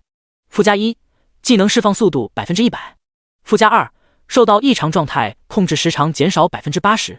附加3，佩戴时附近有方单位、队员、NPC、宠物、召唤物等总和输出增加 15%。附加4，主动技能君王之怒，受到攻击时可主动对自身直径500米圆形范围内的所有敌方单位进行一次能量冲击，让所有敌方单位瞬间进入眩晕状态，效果持续10秒，技能冷却时间6个小时。史诗专属，佩戴者的职业主属性加500点。看完所有属性后，于凡不禁感到暗暗咂舌，强，太强了。不过再强，目前也使用不了，同样只能待在空间戒指中吃灰。物品：召唤、星球树、技能书。品质：史诗。使用要求 ：LV55，精神2000点，召唤师职业。LV1技能效果，消耗4500点 MP， 吟唱15秒时间后，召唤一头星球树。LV55史诗生物，协助作战，召唤物的属性固定，可以受到你的精神属性、buff 类技能、天赋影响而增强。召唤物存在300秒，死亡或抵达时间上限后消失。技能 CD 120秒。备注：该技能每提升 LV1级，召唤物的基础固定属性提升 10%， 最高 LV70级。史诗阶位的召唤物，这才是空间戒指中令于凡感觉最为惊喜的存在。星球树啊，我记得这个技能非常恐怖。于凡前世见过这个技能，是职业排行榜第1的召唤师强者使用的。当时星球树的可怕，至今让他还记忆犹新。想不到这一世自己也有了，于凡非常兴奋。第74章，勇敢玩家不怕困难。星球树集攻防辅3种能力为一体，它就是召唤物物种中绝对的核心地位之一。于凡万万没想到自己这一世能获得星球树，还能这么早就获得，心情宛如9伏天泡在冰镇肥宅水中，简直不要太爽。而且星球树是史诗阶位的，在我召唤物亲和的效果加成下，学会了召唤出来后，会不会由史诗阶位变成半神阶位？于凡越想越觉得有可能，毕竟自己天赋的效果描述中，召唤物阶位+1这一条可没有什么限制条件啊。半神阶位的世界树，就算于凡前世也没见过，仅是想想他就兴奋，嘴都笑歪了，迫不及待想学习技能书。不过很可惜，等级不足，学习不了。目前只能跟刚才他看好的2件装备一样，放在空间戒指中吃灰。于凡默默做出决定，定个小目标，15天内从 LV41级升到 LV55级。至此，红叶阵中大杀4方获得的收获差不多也都看完了。于凡准备按照打算，接下来先狠狠的刷怪练级再说。当然，也不能再只让小囡囡看着了。他的天赋的确变态，只要附近有生物死亡，他就能获得实力提升。可作为一个成长型 NPC， 不打怪他就永远升不了级，开发不了天赋，没办法获得战斗技能。因此，于凡也决定先找一些简单的小怪，让他刷一刷，提升等级再说。然而，所谓计划赶不上变化，刷怪还没开始呢，于凡就看到乌泱泱的一大群玩家举着武器，远远的向他这边冲了过来。唐三丰是一名 LV21级的狂暴战士玩家，作为一名自诩技术不俗的高手，他很不忿。凭什么开服第1天千叶就能从新手礼包中开出白银技能书？凭什么开服第1天千叶就能击杀黄金 BOSS？ 凭什么千叶是全服第1个职业一转玩家，霸占全服各大排行榜第1？凭什么？凭什么？就凭他疑似获得 S 级天赋？不，唐三丰觉得开服至今千叶创下的一系列传奇记录，区区一个 S 级天赋不可能让他变得这样牛逼的，一定有其他原因。比如开了个不为人知的外拐，或者发现了某个不为人知的 bug， 从而一飞冲天。虽然已经几乎没有玩家认为永恒世界有挂或者有 bug 的，但唐三丰就是这么认为，他就是这么固执。凭什么这种好事情千叶你不公布出来，让大家处于一个公平的起跑线上？凭什么我不能像你这样牛逼？日日夜夜的嫉妒让唐三丰内心备受折磨，终于在今天在论坛上了解到红叶镇工程事件始末，千叶的收获分析后，嫉妒已经膨胀到几乎让他失去理智了。恰好从某个隐秘团体中，他听到某个曾被千叶针对的大人物提议，于是决定接取 A 级通缉任务，与志同道合的同伴们一起对破坏游戏平衡的千叶发起制裁。唐三丰待的主城是戈壁城，往树星城传送需要足足11个金币，这是一笔巨款，他出不起。好在大人物看好他的实力，主动赠送了这笔资金，他才顺利抵达红叶镇外，与大量同伴们会合。人数越来越多，在唐三丰看来，大人物这是为了复仇早有准备啊。他不禁反喜，迫不及待地想出发了。终于在队伍汇合至将近2000人后，大人物发出命令，乌泱泱的一群人通过 A 级通缉任务的方向指示，向千叶所在的地点杀了过去。一路上，唐三丰的情绪越发高涨，他觉得这次行动绝对能成功，就是有些不舒服。同伴中有很多明显 NC 少女的样子，不断大喊着什么为我家哥哥报仇。我家哥哥太委屈了，粉丝团结起来为他复仇之类的，这让唐三丰内心隐约有些鄙视。呸！三观扭曲的 NC 粉！呸！立身不正的死娘炮！杀呀！打死千叶，爆装备！打死那个开挂的家伙！维护永恒，游戏公平，我辈义不容辞！各位兄弟，名扬全服就在今天！姐妹们冲冲冲，为哥哥报仇雪恨！反斜杠！杀呀杀呀！勇敢玩家不怕困难！听着耳边传来各位同伴的呐喊声，唐三丰激动的脸色涨红，仿佛看到胜利的曙光。望着不远处原地愣神的千叶，唐三丰觉得非常自豪。你这个大挂壁也有被吓呆的一天吗？哈哈，出气，太出气了！就是你身边的小女孩哪里冒出来的？击杀一个4、5岁的小女孩子，是不是太没人性了？唐三丰有些犹豫，有些不忍，但他望见周围同伴们，就没有一个停下脚步的，意志就坚定了。能出现在千叶身边，一定是他认可的人吧？所以这个小女孩也不是无辜的，该被制裁。如果不是，那就算他倒霉，好好的跟大挂壁千叶待在一起作甚？想到这里，唐三丰再次坚定了初心。不一会儿，就到了远程职业的射程范围。看着周围一个个弓箭手、法师玩家举起了武器，唐三丰愣了愣，他是战士哎，没办法了，只能继续冲，希望大挂壁千叶被一轮集火秒掉，免得自己可能被误杀吧。毕竟大家这么多人，可没办法组成一个队伍中呢。杀！唐三丰大吼一声，强行为自己壮壮胆，随后双手举起长剑，埋头释放冲锋，目标120米外的大挂壁千叶。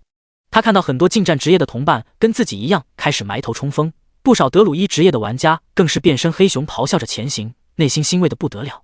原来抱着制裁大挂壁千叶、维护永恒、游戏公平崇高理想的，竟然有这么多人，死而无憾了。咦，我为什么想到这4个字？唐三丰一愣，本能察觉到不对劲，接着抬起头，就看到了此生难以忘却的一幕。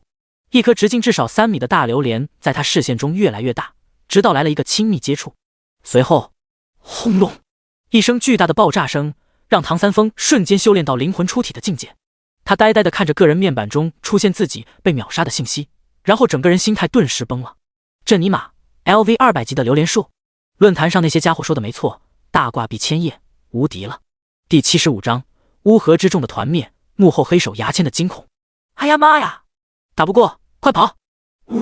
我不想死，不想掉级。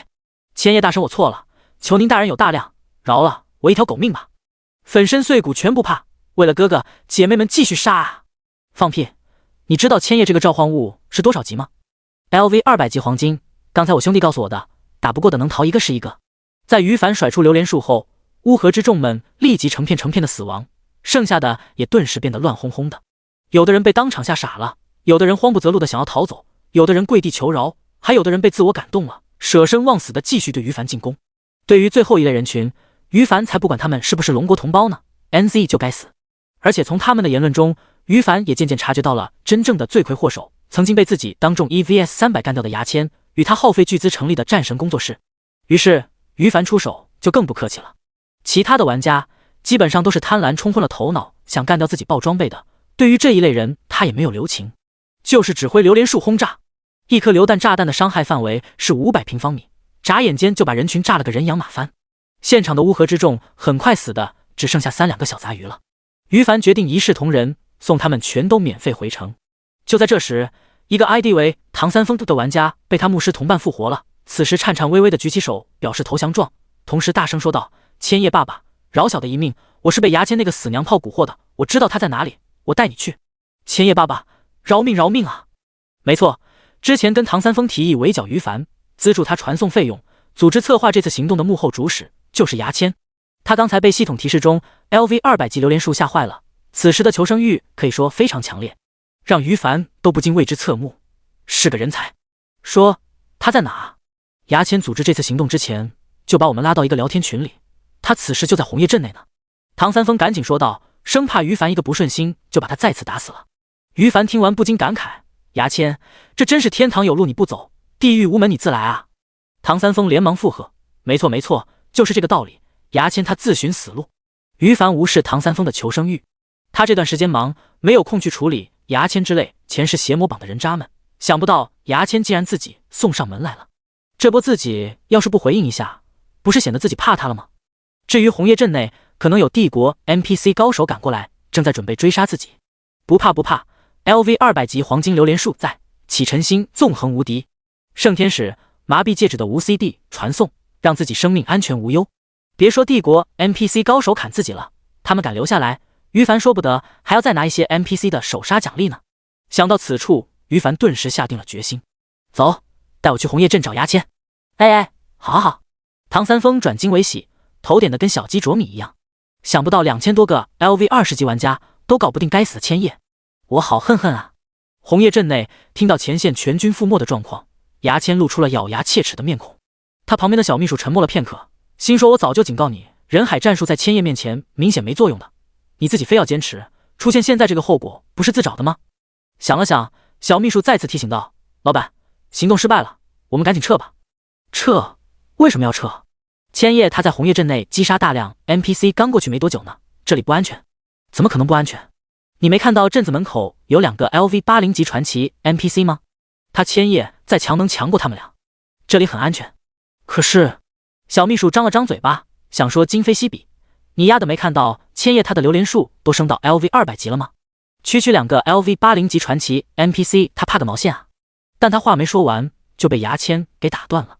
不用可是了，在哪里跌倒就要在哪里崛起，我再给你3个亿收游戏币。牙签坚定地拒绝了小秘书的请求，满脸狰狞地继续说道：“2000人不行，我就再找2万人、20万人，总之我要千叶彻底没法在永恒世界混下去才算结束，这样才能消除我心头之恨。”牙签说到末处，表情都扭曲了，显然非常记恨于凡当初在9527号新手村干掉他与300名手下的事情。他没注意到小秘书的表情有些奇怪。3亿龙国币，你丫的疯了吧？花这么多钱，你现实世界就变成穷光蛋了？不会真的被那些 NZ 粉一通乱吹，就一点委屈都受不了了是吧？行，3亿龙国币，老子先摊一半，然后买完游戏币就把你丫的给炒了。小秘书心里暗戳戳的想着，他知道牙签的固执，决定的事情自己改变不了。好言难劝，该死鬼，老子开始想退路了。这样想着，小秘书心里就舒服多了。另一边，牙签还在群里安抚着死伤惨重的 NC 粉呢，这可是他最大的本钱，没办法，只能忍一下。然而就在这时，他却注意到2道人形身影瞬间暴退，速度快的宛如2道黑色闪电，直冲红叶镇的传送阵方向过去。那2个身影是守在镇门口的2个 LV80级传奇 NPC。牙签认出了他们，心里还疑惑着发生什么事情呢。然后他就看到红叶镇的一名 NPC 像是面对着某种灾难，拖家带口匆匆的往传送阵方向赶过去了。牙签心里有了不好的预感，他想到了某种可怕的可能。不会是千叶赶过来了吧？他额头上不由得冒出冷汗。随后通过群里成员的及时信息，很快就确定了这一可怕的猜想成真了。某某哥哥不好了，千叶带着他的召唤物杀到红叶镇了，2名 LV80级传奇 NPC 太废物了，看到榴莲树扭头就跑了。不，留在这里我还会死的，得赶紧起来。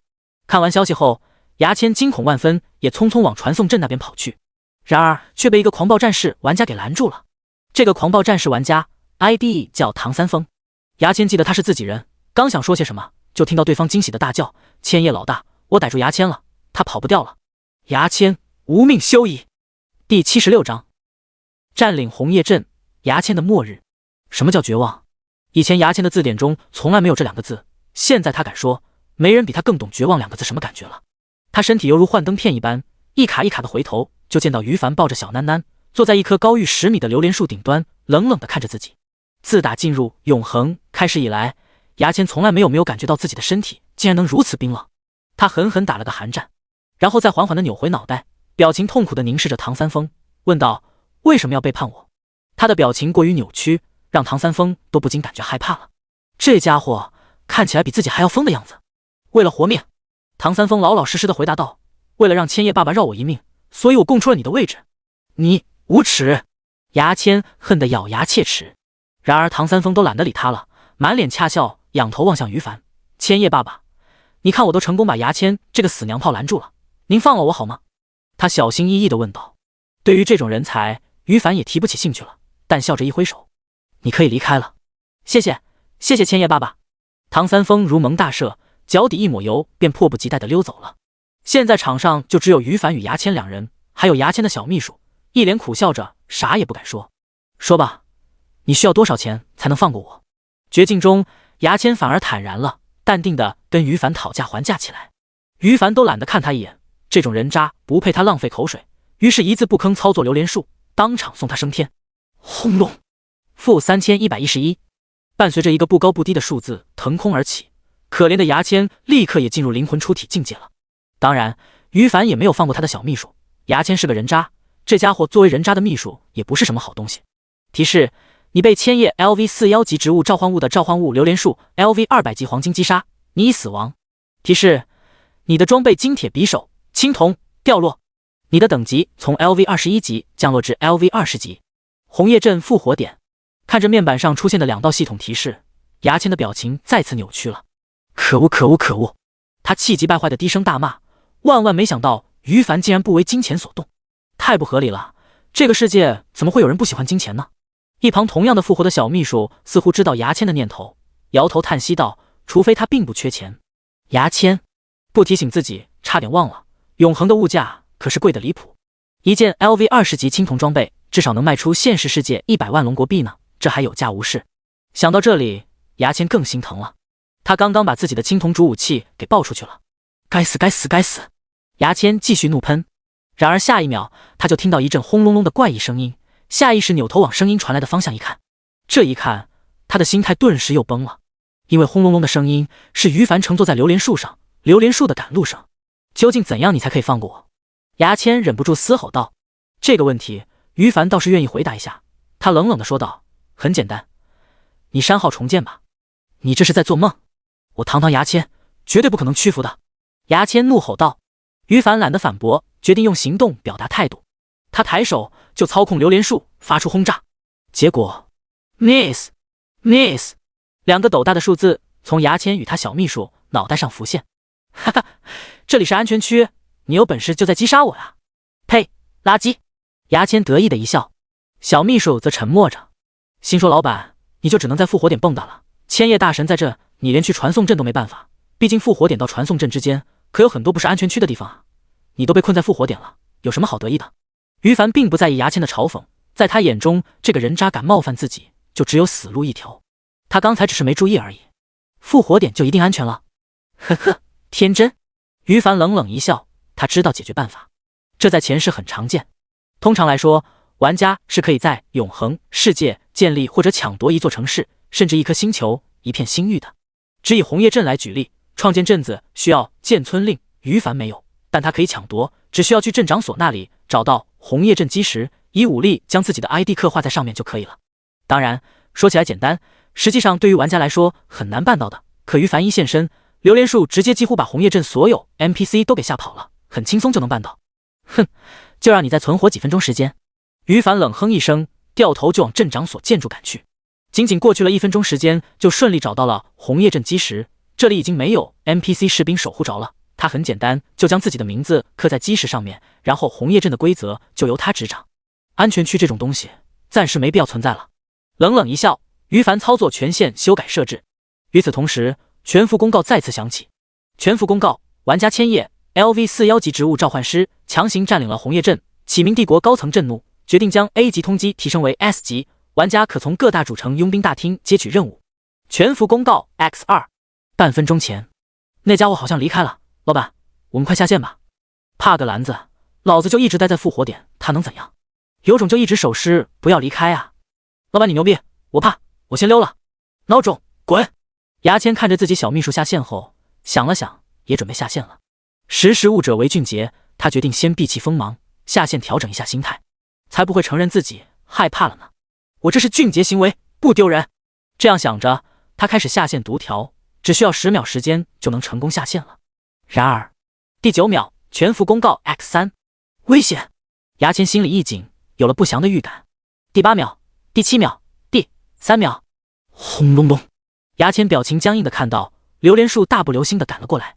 他看到于凡冷冷一笑，不要怕，榴莲树很大，你忍一下。下线读条的最后1秒，轰隆！牙签暴毙。第77章再次掀起全服轰动。于凡占领红叶镇后，就将镇子里的所有安全区取消了。可怜的牙签根本再也没办法抵挡榴莲树轰炸，短时间内死亡一次又一次。他身上装备很快就被爆了精光，等级也下滑得十分厉害，没多久就降到了 LV1级，并且连续死亡让他身上有着持续30加天数的虚弱状态，可以说他这个角色彻底废了。他那些 NC 粉们，于凡也没有客气，碰到了就砍，碰不到算他们运气好。而更让牙签与他 NC 粉们绝望的是，红叶镇 NPC 们已经陆续跑光了，镇子里的各项功能设施几乎成了摆设，比如传送阵，玩家再也无法通过传送阵在红叶镇与外界往来，想离开只能通过野外步行抵达附近的新手村，这对于牙签他们来说几乎不可能做到。废了，牙签这个号彻底废了。当于凡已经不准备再把时间浪费在他身上的时候，牙签他已经双目无神，一副被玩坏的样子。而此时论坛上，各个相关的新帖子再次被激动的吃瓜群众们顶到首页。惊爆 ！LV 200级黄金阶位榴莲树，千叶大神真无敌了。论牙签他为什么想不开的真正原因，有想法的进来讨论一下吧。红叶镇被玩家占领，竟然还有这种操作。2个 LV 80级传奇 NPC 被千叶大神吓跑，红叶镇 NPC 10室9空。震惊！千叶大神竟然将红叶镇据为己有。之前被于凡占领红叶镇制造出的全服公告而感到好奇的玩家们，此时点击这些新冒出来的帖子，很快便知道的原因，顿时在整个论坛上引起了一大片哗然。我的天，这2000个沙雕玩家究竟是多么想不开，竟然敢前往红叶镇追杀千叶大神啊！这下好了吧，统统死亡，这个结果不知道他们满不满意？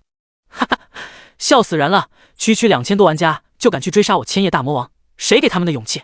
千叶大神这波操作太帅了， LV 80级传奇 NPC 都被他吓跑了，牛逼！所有针对他的杂鱼们统统被干掉，罪魁祸首牙签更是直接被轮白，霸气！千叶大神竟然能占领红叶镇，由此是不是可以推测一下，将来某一天他都可以占领主城？太神了！俺比较好奇，千叶大魔王他的召唤物榴莲树，1个小时前大闹红叶镇的时候，不是才 LV 100级出头吗？怎么突然之间就变成了 LV 200级了呢？其中究竟发生了什么？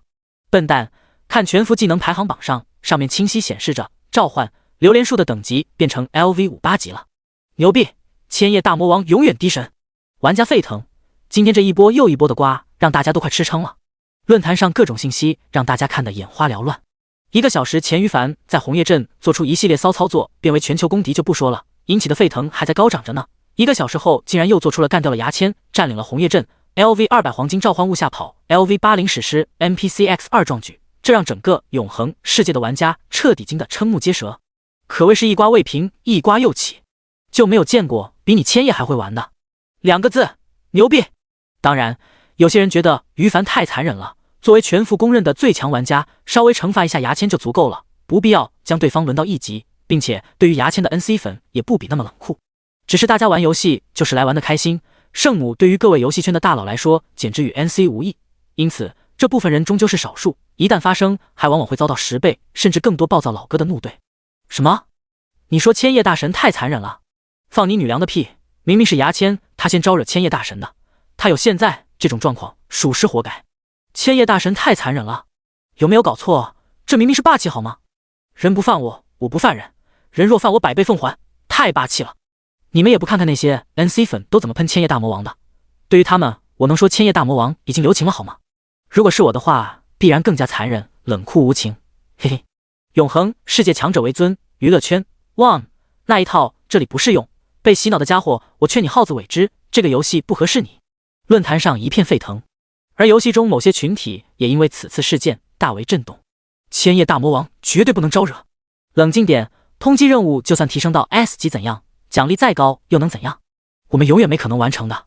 珍惜生命，远离千叶。这是曾经跟唐三丰一样接取通缉任务对于凡跃跃欲试的那群人此时的主流声音。他们被牙签与他指示的2000名先锋玩家的悲催后果差点吓坏了，内心的恐惧战胜了贪婪，理智重归脑海。千叶大神只能交好，万万不能交恶。我们公会那些没脑子想对付千叶的蠢货们，赶紧揪出来踢掉，以免未来哪天连累我们。得千叶者得天下呀！这是永恒世界各个大势力管理者们脑海中一致的念头，他们同样被于凡的战斗力、杀伐果断的态度给震慑到了。千叶大佬永远低神。什么？有人敢对千叶老大动手？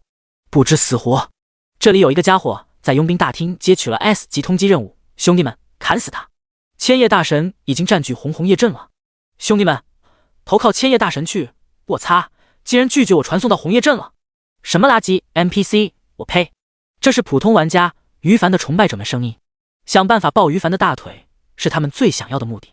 以前没办法，现在知道于凡占领了红叶镇后，当场就准备拖家带口前往红叶镇找机会了。可惜没人能过去。一时间，游戏内不断有玩家对 NPC 传送员们破口大骂。第78章，带小囡囡升级。英雄聊天群，夜战八方，兄弟姐妹们，听说有人欺负我老大，大家还等什么？砍死他们！九天武神，小胖子，你消息太闭塞了吧？千叶老大自己就已经将所有敢冒犯他的渣渣们全部虐完了。夜战八方，卧槽，千叶老大霸气牛逼 ，YYDS。九天武神，马屁精。半城烟雨，我们要不要去红叶镇支援千叶老大？疯狂的小土豆，当然要去，可是我刚才试验过了，没办法通过传送阵前往红叶镇。夜战八方，我不管，我就要去，传送阵不行我就不行过去。那些渣渣们想迫害我老大，必须先过我胖爹这一关。九天武神，马屁精。群里面的玩家们都是由于凡集合起来的，其中19个人被于凡带躺过副本，对他很感激。其余的群成员即便没有被带躺的经历，但于凡通过将自己不要的装备内部处理的方式，也得到大家一致的敬佩，对他马首是瞻。见到2000玩家前往红叶镇围剿于凡，哪怕此时已经知道那群乌合之众已然团灭了，可大家内心的情绪还是感到很愤怒。你们这群渣渣敢这么做，就是不把我们千叶老大放在眼里。身为千叶老大的小弟们，这我们能忍？必须不能忍啊！因此大家纷纷义愤填膺地表示，要守护最好的千叶老大，将胆敢冒犯于凡的渣渣们阻挡在外。苦于传送阵无法使用，大家立即开始集思广益，研究怎么前往红叶镇。看到群里的此时的氛围，于凡有些感动，都是好人哇，不枉他培养大家。更多情绪的却是哭笑不得。我堂堂重生者，大挂壁千叶需要你们保护吗？ NO， 千叶，大家不要在我身上费心了，一些微不足道的小麻烦而已。目前最重要的是，你们急需提升自己的实力，要不然就算来到红叶镇这里，也没地方给你们练级啊。红叶镇地处人族帝国与魔界的交界处，附近练级点最差劲的野怪都是 LV35级普通生物，而群里除了自己之外，最强的九天武神至今也不过才 LV24级而已，连石斧狼都单挑不过呢。来这里干嘛？拖自己后腿吗？九天武神，扎心了！夜战八方，扎心了！疯狂的小土豆，扎心了！半城烟雨，扎心了老大！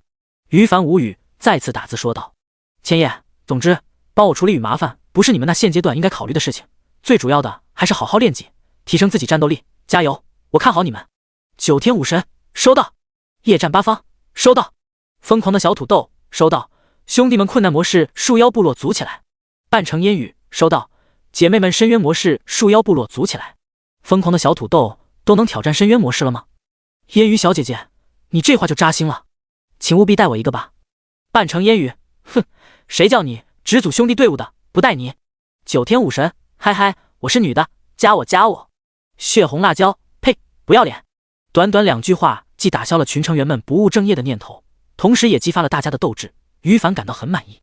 值得一提的是，半城烟雨小姐姐不愧是前世英雄排行榜第1的存在，虽然等级装备排行榜上还被九天武神力压一头，但在全服技能排行榜上已经升到第2名了，潜力无穷。于凡很期待他能与自己并肩作战的那一天。对了，说到并肩作战，总感觉有什么忘记了一样，于凡突然若有所思。这时他旁边的小囡囡悄悄拉了他的肩膀：“哥哥，我们什么时候去变强啊？”于凡，对，就是忘记赶紧培养小囡囡了。与群里的玩家们不同，小囡囡年纪太小了，他要亲自教导他怎么刷怪、提升等级等等。想到这里，于凡看了一眼天色，午夜星空，一轮圆月高空挂。今天时间已经不早了，走，哥哥带你先刷2个小时野怪，然后就下线休息去。好。小丫头兴奋的点点脑袋，说走就走。于凡当即把金翼大雕召唤出来，抱着小丫头乘坐上去，往黑暗山脉外围方向飞了过去。很快就到达了目的地。提示：你来到地点黑暗山脉外围 LV35、LV40，当前地图危险程度一般。于凡操控着金翼大雕下降到地面上，然后再把自己身上攻击力最弱的牛头兵召唤出来，操控牛头兵去附近干石斧狼，把石斧狼干到残血后就停止攻击，让小丫头举着一双粉嫩的小拳头上去锤。与土豪玩家氪金雇佣打手帮自己刷怪一样的操作，曾经在新手村中，好兄弟夜战八方就通过这种操作快速升级的。于凡背包中没有小囡囡能用的武器，没办法，只好委屈他用拳头了。呀！小丫头鼓着嘴巴，认真的一拳轰出去。这么多天于凡刷怪几乎都把他带在身边，小丫头虽然还是1级，可天赋王者贡献 S 级，已经吸收太多死亡生物的属性了，她的属性比 LV20级玩家还要高出许多许多。姓名：小囡囡，海拉。类型：成长型 NPC， 种族人魔混血，等级 LV1 0100000经验值升级至 LV2， HP 207770，攻击1314，防御520，装备墨的，称号墨的，天赋略，一拳下去，残血的石斧狼当场暴毙。巨大的等级差让小囡囡立马从 LV1 级跳到 LV3 级。于凡一共召唤出10头牛头兵，不一会儿，另外9头牛头兵也各自拉着一个残血石斧狼过来了。小丫头一拳一个，等级跟坐火箭一般迅速提升。于凡欣慰的点点头，等小丫头学会初步战斗后，就起身带着她继续乘坐在金翼大雕身上，飞往黑暗山脉的深处。他寻找高级怪物炼级点，开始为自己爆肝了。第79章升级。距离满足天赋开发下一阶段需要的5000点精神属性，只差500多点了。于凡觉得自己接下来最主要的就是让天赋升级。可惜背包中的白金、传奇、史诗装备等级都太高了，要不然现在就能立马满足条件。不过也不要紧，500多点而已，对他而言不是很难。如果能找到生命精华终极就好了，低级与高级他都已经服用完，但爆终极生命精华的怪物不在黑暗山脉附近，需要身处魔界区域。今天已经很晚了，他就准备刷2个小时就下线休息。很快他就来到了一个相对合适的练级区。提示：你来到地点黑暗山脉深处 LV50 LV55， 当前地图极度危险，建议立即逃离。又是极度危险。于凡撇了撇嘴，无视系统提示，操作金翼大雕降落地面。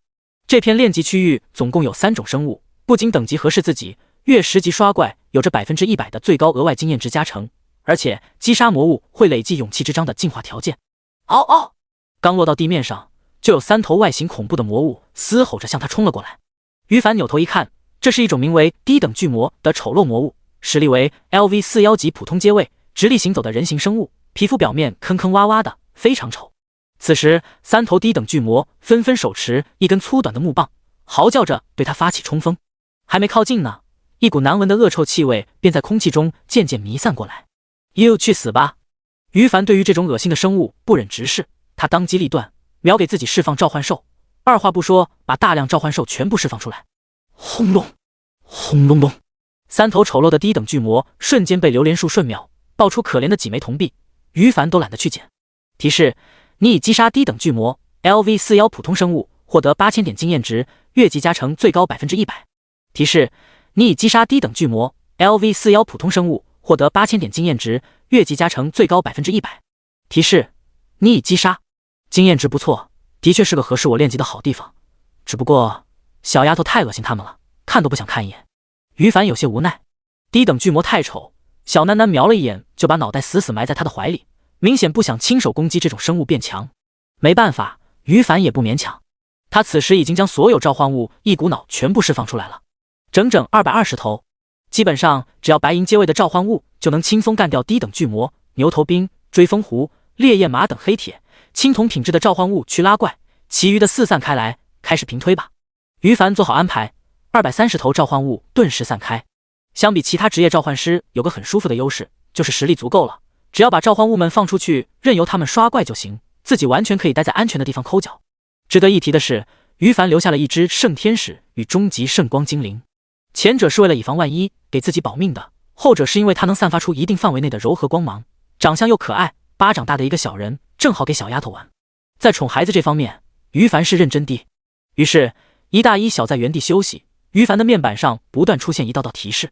提示：你已击杀低等巨魔 LV41普通生物，获得8000点经验值，越级加成最高 100%。提示：你已击杀 XM。 拥有这么多召唤物后，刷怪能力比前2天暴涨好几倍，成片成片的小怪死在他的召唤物攻击下。于凡当前的经验条以肉眼可见的速度正在飞速上升着，小囡囡的天赋也在快速吸收着周围死亡生物的实力。2分钟左右后，大多数召唤物抵达持续时长上限消失。于凡看了一眼，发现附近的小怪都刷得差不多了，刷得太快，以至于低等巨魔都还没有刷新出新的一波呢。于是索性乘坐着金翼大雕寻找下一个怪物地点，继续放召唤物刷怪。每到一个地方就放一次召唤物，刷完附近区域小怪就换个地点继续刷，这种模式无限循环。不知不觉间2个小时就过去了。于凡看了一眼自己的经验条，大约还差 20% 才能升到 LV42级，可见越往后升级需求的经验值多么膨胀。他没有强求，按照计划回到红叶镇下线。一觉醒来，上线后继续按照昨天的模式无限循环，不做其他事情。就这样，时间不知不觉就过去了2天半。黑暗山脉中心，一处 LV55级的练级区内，在榴莲树的一轮轰炸之下，刚刚刷新的 LV57级白金 BOSS 无头骑士都没来得及看一眼时间，当场暴毙。与此同时，于凡的面板上随之刷新一系列系统提示。提示：你已击杀无头骑士 LV57白金生物，获得20万经验值，越级加成 100%， 首杀奖励80自由属性点，16技能点，称号无头骑士终结者。提示：你捡起技能书召唤无头骑士，技能书惩罚攻击，技能书十字审判。提示：你捡起装备陨石重剑，白金、龙马肩甲、黄金。提示：你已升级，当前等级为 LV45， 你获得50点自由属性点，5点技能点。全服公告：玩家千叶 LV45级植物召唤师，全服首杀，他的英勇事迹将永远铭记在启辰星历史上。全服公告 X2 45级了，距离 LV50级用上至高君主戒指只差 LV5级。而首杀这头白金 BOSS 后获得的首杀奖励，恰好可以让我把精神属性突破5000点了。于凡内心狂喜，这2天半时间的爆肝，死在他手底下魔物们不计其数，各种 BOSS 的首杀数量也拿下了不少。这不，在装备还没有更新的情况下，精神属性就已经可以突破5000点，满足天赋的开发条件了。于凡非常兴奋，迫不及待地将所有自由属性点全部分到精神上。下一秒，系统提示如约而至。提示：你的精神属性突破5000点，恭喜你满足了天赋召唤物亲和 S 级的开发条件，当前天赋已自动开发完毕，下一次释放的召唤物开始可受到全新版本天赋加成。随着提示声出现，于凡按捺住激动的心情，迫不及待地打开天赋属性观看起来。这一看，顿时让他呼吸都急促了。第80章，全新版本天赋半神阶位的天使召唤物亲和 S 级天赋，开发高级，效果1：所有召唤类技能等级加10，召唤物全属性正 100%， 释放召唤类技能时，召唤物数量 X20。效果2：召唤物数量不受限制，召唤物阶位加2，不超过半神，召唤物时长不再受到限制。备注：自身等级属性抵达 LV201级时，天赋自动进入下一开发阶段，天赋效果提升。看着全新版本天赋的属性，于凡不禁呼吸都急促起来了。效果1：全面翻倍。效果2中，召唤物阶位加成翻倍，并新增一条全新属性，召唤物时长不再受到限制。这句话是什么意思啊？疑惑刚刚在脑海中冒出来的时候，于凡心里就有了猜测，因此他兴奋的差点跳起来。如果跟我猜想的一样，那就不得了了呀！他小声嘀咕着。此时所有主动技能的 CD 都已经归零了，处于可释放状态。于凡勉强按捺住内心的澎湃，将召唤物们重新一一召唤出来。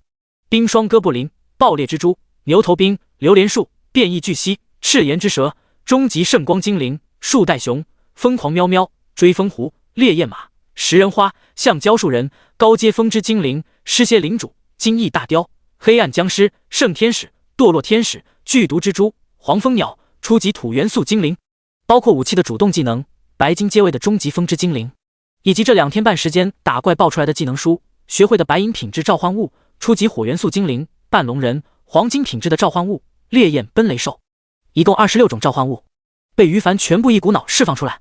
他一个个仔细看向召唤物的属性，顿时呼吸更急促了。所有召唤物的最低都是青铜阶位，天赋效果1中 100% 的实力加成，让例如青铜品质牛头兵的属性不比同等级白银 BOSS 差什么了。榴莲树由黄金品质晋升至白金品质，基础属性、爆发能力、攻击范围综合提升了1倍以上，并且多出了一个 AOE 输出技能榴莲爆炸，每颗榴莲果实爆炸后有 1% 的概率使低于史诗阶位的生物必死。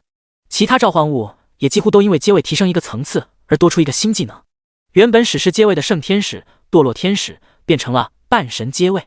于凡喃喃自语着，脸上闪过一抹异样的潮红，他脑海中因为激动而空白了片刻。半神阶位，这可是超过 LV200级的生物才应该拥有的恐怖生物，前世10年他都从未见过低于 LV200级的半神生物。召唤物亲和这一次升级让他万万没有想到，竟然打破了永恒规则。于凡看向圣天使与堕落天使全新版本的属性。圣天使 LV119级半神，生命值 4396.00万，攻击 17.77万，防御 10.80万。技能1：生命共享，主人受到攻击后，将先扣除圣天使的生命值，圣天使死亡后主城才会承受伤害。受到攻击时，圣天使将在10秒内匀速恢复自身10%的 HP， 冷却时间30秒。技能2：绝对防御。圣天使释放100的平方米的圆形防护罩，在防护罩内的己方生物、召唤物加自身加队友将处于无敌状态，防护罩效果持续5秒，冷却时间300秒。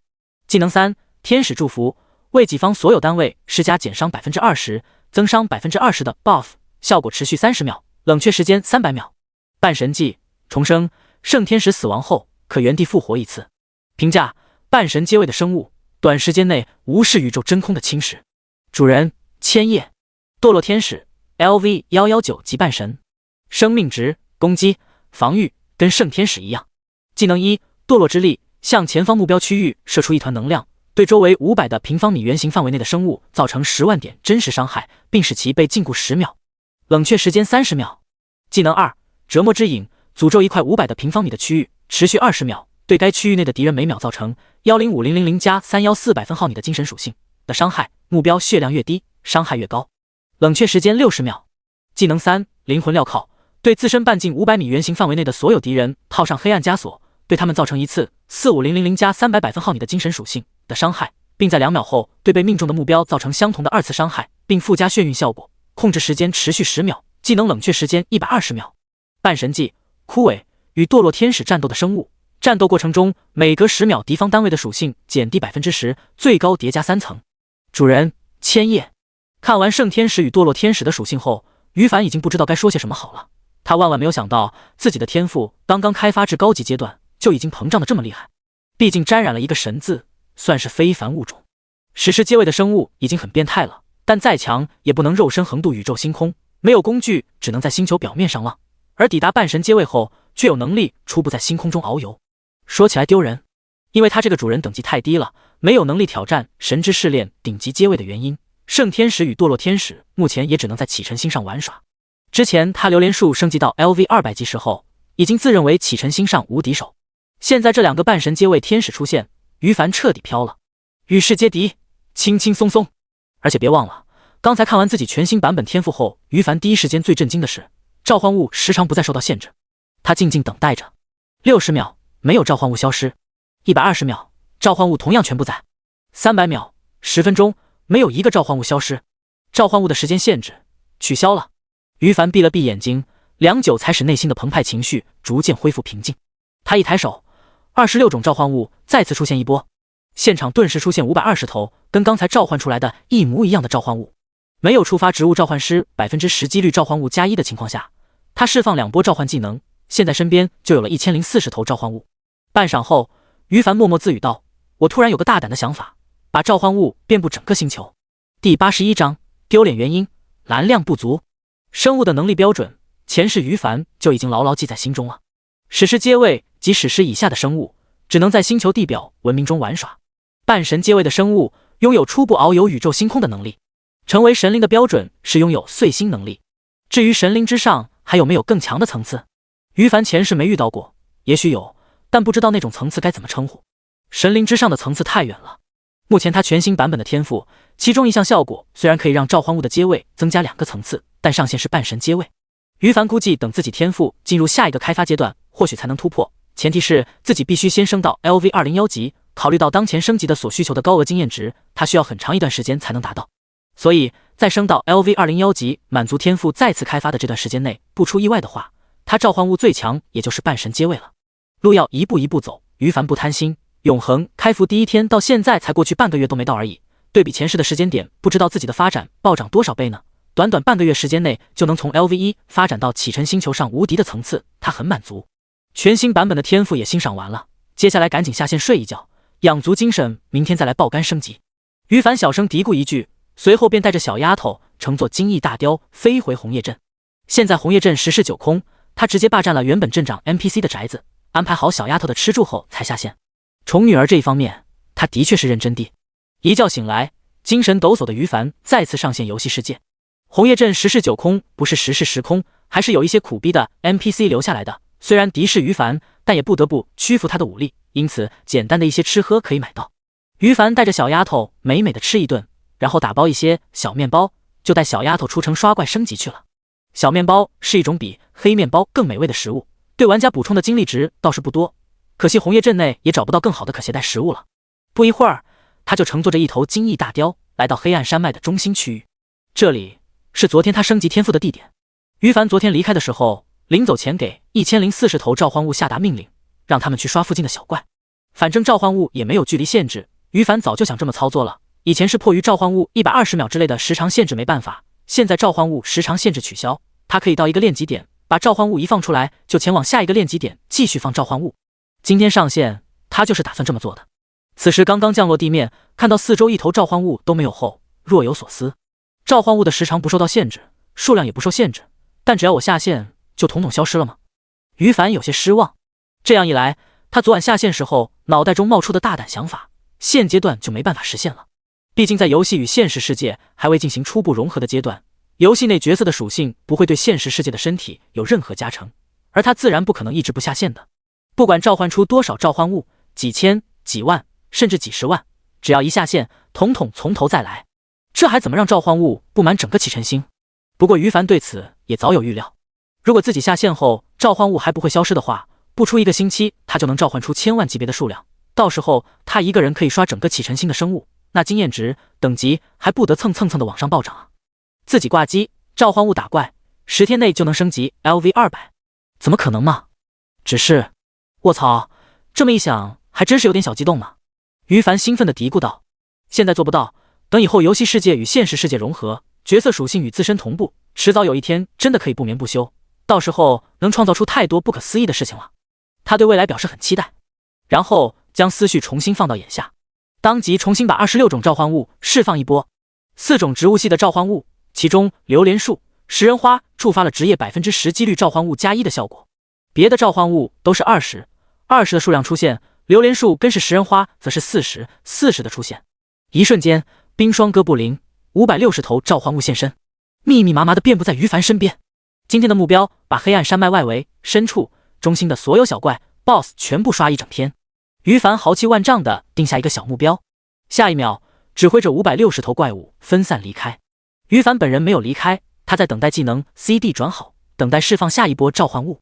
毕竟黑暗山脉很大，500多头召唤物数量远远不足全方位覆盖的，需要召唤出更多。值得一提的是，于凡也没有忘记培养小囡囡，他特意留下一头金翼大雕当做飞行工具，带着小丫头到处飞，一边到一个新地点就召唤一波500加各种召唤物，一边注意留一点残血怪，让小囡囡击杀后用于升级。就这样，时间不知不觉流逝着。与此同时，他的个人面板上几乎每秒都有好几道、10几道信息飘过，提示你已击杀低等巨魔 LV41 普通生物，获得4000点经验值。提示你已击杀嗜血蜂 LV37 普通生物，获得800点经验值，超出生物等级 LV5级以上经验值减半。提示 XM。 不到5个小时，于凡一波又一波的召唤出80次各种召唤物，召唤物总数接近4万。不是他不想召唤出更多，而是于凡突然发现一个尴尬的问题，技能冷却 CD 好了，但蓝量不足以持续不断的释放，需要耗时间等待自动回蓝。对不起，身为重生者加大挂壁的我再次丢脸了。于凡默默给自己的天赋挂道歉。蓝量不足这种事情，他前世遇到的不多，今生还是第一次遇到。没办法，决定这种属性的因素是精神，而1点精神只能转为20点 MP。现在于凡的 MP 总量在11万左右，5000精神加装备加成，26种召唤物技能等级提升消耗也随之增加，最低的牛头兵释放一次都需要550点 MP， 根本不够用的。唉，某某尚未成功，同志仍需努力啊。于凡摇了摇脑袋，叹息自语。第82章传奇魔女的震撼。提示你已升级，当前等级为 LV46， 你获得50点自由属性点，5点技能点。这就升级了，效率真不错。于凡看着最新的系统提示，不由得笑逐颜开。算一下时间，从 LV45 级升到 LV46 级，他就用了不到6个小时的时间。要知道，前2天从 LV44 升到 LV45， 可是足足花了将近12个小时呢。不得不说，全新版本的天赋对他的综合战斗力加成实在是太变态了。但于凡表示自己很喜欢，挂开的很爽。新的一波召唤物们出现，他看了一眼自己的蓝量，释放第81波召唤物，然后指挥新出现的520头召唤物去刷怪，自己则选择挂机。你们已经是成熟的召唤物了，自己去找怪刷，加油！奥利给！于凡看着新一波召唤物离开，接着转头就抱着小囡囡前往下一个炼级点了。黑暗山脉很大，他觉得10万家的召唤物才能将整个地图全方位覆盖，目前还需要努力呢。一大一小乘坐在金翼大雕背上，刚刚飞到半空中，两人就看到地面上有一道隐隐约约的身影。又是他，干嘛老是跟着我们呀？小丫头不悦地说道，这2天可看到过好几次了。于凡摸了摸他的小鼻子，不管他，哥哥找个干净的地方让你打怪变强。好，小丫头喜笑颜开，最喜欢打怪升级了，因为这样可以很快就能成长到帮助哥哥的实力。两人笑着乘坐金翼大雕向远方飞去。地面上 LV45级传奇魔女瑟梅林看着金翼大雕的身影彻底消失，眼神中的震撼与好奇才逐渐平息下来。冒险家千叶，你究竟有着什么秘密，竟然能在短短几天内发生如此不可思议的变化？瑟梅林活了200多年，前半生内心情绪波动加起来都没有最近这段时间强烈，这一切都要从几天前开始说起了。那时他偶然间遇到一个叫做千叶的冒险家，本想着把对方拉到镜像空间里面干掉，发泄自己在红叶镇当卧底的憋屈情绪，然而却因为对方展露出来的优秀召唤师能力变为欣赏，收他当小弟。虽然千叶这个冒险家小弟不像是牛大那样对自己死心塌地的，但瑟梅林不禁反喜，颇觉得有趣。好久没有见到过这么有趣的人类了。不急，慢慢调教。抱着这样的心思，瑟梅林一开始给新收的人类小弟安排杂活连魔物工程这种事情他都只让对方当炮灰，反正冒险家不死不灭嘛，不担心新小弟的生命安全。后来在红叶镇内发生的一系列事情，在瑟梅林眼中只能用魔幻经历来形容。忠心耿耿的牛大暴毙被千叶干掉的，尊敬崇拜的魔王老大暴毙被千叶干掉的，自己堂堂传奇魔女的实力，要不是有一身保命技能也要暴毙，罪魁祸首还是千叶。这名新收的人类小弟几天前在自己面前还是轻而易举就能干掉的脆皮召唤师呢，几天后就突然变成自己属下，甚至自己老大魔王九头蛇都绝对打不过的强者了。那一场战斗中，瑟梅林至今还依然清晰记得当初自己内心的情绪转变，一开始是惊疑不定，然后是震撼、不解，最后是恐惧、无奈，以及隐约中浮现的一丝崇拜。三观炸裂，认知破灭，怎么可能有人在短短几天时间内从一个自己眼中的弱鸡华丽变身为可以带来灭顶之灾的恐怖大魔王？红叶镇事件结束后，侥幸逃出来的瑟梅林满脑子都是好奇，他想知道原因，是所有冒险家都这样牛逼，还是只有千叶一个冒险家？这2天研究观察后，他果断认为是后者。千叶这家伙在整个冒险家群里中都是独一无二的存在，他的潜力无人能及。亲眼看到红叶镇内多名冒险家被千叶轻松干掉之后，瑟梅林判断自己发现了真相，于是他更好奇了，你千叶究竟有什么秘密，怎么就这么牛逼了呢？红叶镇是不敢去了，所以这3天他就经常来到黑暗山脉中观察，万一被对方发现了也没关系，反正瑟梅林有自信自己能逃掉。第1天观察，他又变强了。看到 LV200级榴莲树后，感受到致命威胁的瑟梅林大为震惊。第2天观察，今天他的实力没怎么变化，这才是正常的嘛。这天于凡埋头升级过程并没有提升多少战斗力，察觉后瑟梅林很欣慰，就该如此嘛，变强也有个合理的过程啊。这种速度虽然已经很惊人了，但可以理解，魔界万中无一的天才生物偶尔也能做到。第3天上午，今天他的实力还是没怎么发生变化，不错，不过他真的比我还嗜好杀戮。观察到于凡还在刷怪升级，瑟梅林满意的离开。接下来他有事情处理，一直到今天中午才有空再次来到黑暗山脉。这一看，他彻底懵逼了。什么情况啊？太离谱了吧！千叶这家伙的召唤物基本上还是那20多种，怎么1天1夜不见，感觉跟几百年没见到一样，每一种召唤物的战斗力都暴涨了无数个层次。瑟梅林承认自己真的再也无法理解眼前的这一幕了。一眼望过去，大半个黑暗山脉都有于凡召唤物的存在。1天前在他眼中弱小的牛头兵、爆裂蜘蛛等等小垃圾们，1天后就升级成了小有实力。视为小有实力的冰霜哥布林等等变成了小有威胁，原本小有威胁的金翼大雕、像胶树人等召唤物变成了同等战力存在。原本就给他带来致命危险的榴莲树、圣天使、堕落天使3种召唤物，再次见面后远远就感受到对方恐怖战斗力的瑟梅林脑海中只有一个念头：逃命。更重要的是，这些种类的召唤物不再隔个几分钟就消失了，而是一直存在着，数量更是一波又一波，漫山遍野全都是，数不胜数。瑟梅林的内心掀起了滔天巨浪，不可思议，匪夷所思，无法理解。千叶这家伙，不，千叶大人太恐怖了。第83章，第一个 NPC 追随者瑟梅林。亲眼目睹于凡这个弱鸡是怎样在短短几天时间内一跃成为让自己感到瑟瑟发抖的存在，传奇魔女瑟梅林的内心充满了无法形容的震撼。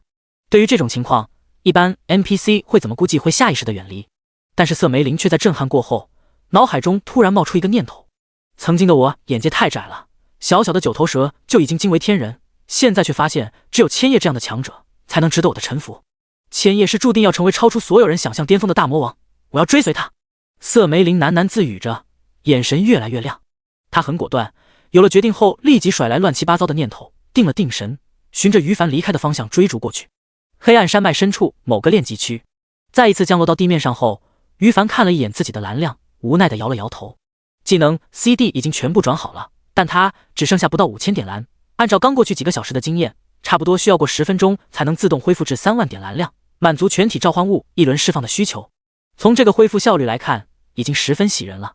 于凡琢磨着什么时候去附近的主城购买抢夺一些回蓝药剂，或者让英雄群里的小弟们给自己送过来一些。以前他不需要这个东西，现在只觉得真香。不过那是以后的事情了，今天于凡没有改变计划的打算，准备接下来几天时间里一直老老实实的爆肝升级到 LV50级2转再说。当然刷怪交给召唤物就行，他现在就是个挂机的吉祥物，偶尔找几头残血小怪让小囡囡干掉。黑暗山脉的怪物等级最低都是 LV35级普通生物，对于小囡囡来说简直是升级天堂。如今经过于凡的培养，短时间内已经升到了 LV26级，比除了他自己之外所有玩家的等级都要高。姓名小囡囡海拉，类型成长型 NPC， 种族人魔混血，等级 LV29 112万275万经验值升级至 LV30， HP 16.54万，攻击4396，防御2077，装备墨的，称号墨的，技能生命不息，长期自动回复自身血量，血红蔷薇，小范围 AOE 爆发技能，枯萎，给范围内所有敌人施加 debuff。 天赋王者贡献 S 级，效果1，附近1500米内有生物死亡，吸收 0.1% 属性，1对死亡后立即复活的生物无效，2对非独立生命的生物无效，例召唤物、分身等，3对阶位超过自身等级2个阶位的生物无效。效果2，自身等级每提升 LV10级的倍数时，自动领悟一个技能，并使天赋效果一略微提升。看完小丫头的个人面板后，于凡当场表示自己的心态有点不好了。他承认自己有那么一丢丢羡慕嫉妒了。LV29级的小囡囡，生命值比他还要高，自己这个重生者加大挂壁的丢脸 X3。这丫头没有职业，不过通过升级获得的2个新技能来看，比较偏向法师吧，跟我印象中的前世的死亡女神海拉一致。法师也是脆皮职业，一个法师这么点等级就拥有16万加的 HP， 让我这个 LV46级的召唤师情何以堪啊！我还加了不少体力呢。于凡无语的嘀咕着，当然总体情绪还是开心偏多，毕竟小丫头越强，将来对他的帮助就越大。目前在他年幼时与自己产生的羁绊，未来也不需要担心他背叛自己，没可能的，小丫头不可能是白眼狼，俺不允许。总之于凡很欣慰小丫头的成长，并决定带她去一些怪物较多的炼级区，让天赋发挥出最大效果。想到这里，于凡将小丫头一把抱在怀里，跳到金翼大雕身上。走，哥哥再找个地方让你玩耍刷怪。好啊好啊，小丫头兴奋的鼓掌。就在金翼大雕扇动着翅膀即将起飞时候，两人的视线中却看到一个熟悉的身影快速靠近过来，又是那个讨厌精。小丫头撅了撅嘴巴，对瑟梅林没有好感。她可记得当初跟自己哥哥认识第2天去酒馆吃饭时，于凡与对方消失后进入镜像空间再次现身，于凡满脸不爽的神色呢。小丫头当时就给瑟梅林贴上一个标签，坏女人。想到这里，她扭头对于凡大声说道，哥哥，他不是好人，咱们不要理他。囡囡年龄虽然小，却也明白自己哥哥已经今非昔比了，对面那个坏女人此时过来肯定没好事。哼，坏女人就会带来麻烦，不像我只会心疼 GD。 还有，干嘛长得那么漂亮？是想引诱哥哥吗？我呸！另一边，于凡笑着摸了摸小丫头的脑袋，然后操控着金翼大雕停止起飞。他冷冷地看着瑟梅林迅速来到自己面前，立正。你来干什么？不会真以为我没办法干掉你吧？于凡不悦地说道。上一次在红叶镇中，他虽然战斗力能碾压全场，却没办法击杀瑟梅林。这个传奇魔女的保命技能太多了，打败跟击杀可是两回事情。最近这几天，小丫头都能注意到瑟梅林时不时在附近悄悄观察自己，于凡自然更注意到了。对此他只想说，女人，你在玩火，嘿嘿，你在生死之间反复横跳，知道吗？我已经今非昔比了，想必你已经观察到，几乎整个黑暗山脉都是我的召唤物。如果我非要干掉你的话，你觉得自己能有几分逃跑的可能性？于凡冷酷地说道，他可不想被一个色梅林天天观察着，谁知道这个传奇魔女究竟在想什么呢？总之自己不习惯，不喜欢。本以为自己一句话就能让色梅林认清形势后夹着尾巴溜走，下一秒于凡却惊愕地看到色梅林双膝一弯，当场给他跪下了。扑通，跪倒在地面上的色梅林脸上似乎写满了崇拜、尊敬、狂热。他诚恳地对于凡说道，千叶大人，请给我一个追随您的机会。小丫头，于凡，没想到你堂堂传奇魔女过来居然不是找麻烦，而是求收留。于凡愣住了。与此同时，他面板上出现系统提示，提示色梅林 LV45 传奇，请求成为你的追随者，是否同意？第84章 NPC 追随者排行榜开放，一枝独秀。提示色梅林 LV45 传奇，请求成为你的追随者，是否同意？警告，同意将色梅林 LV45 传奇收为 NPC 追随者后，可能会影响永恒世界中当前所在启程星的剧情走向，请谨慎考虑后再做选择。于凡看着提示，有些无语。收了色梅林会影响启程剧情？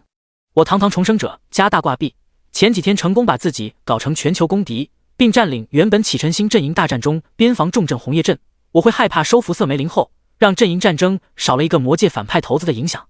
你这系统警告就别闹了，前世的游戏剧情早就飘了呀。于凡默默吐槽一句，然后开始思考要不要同意色梅林的请求。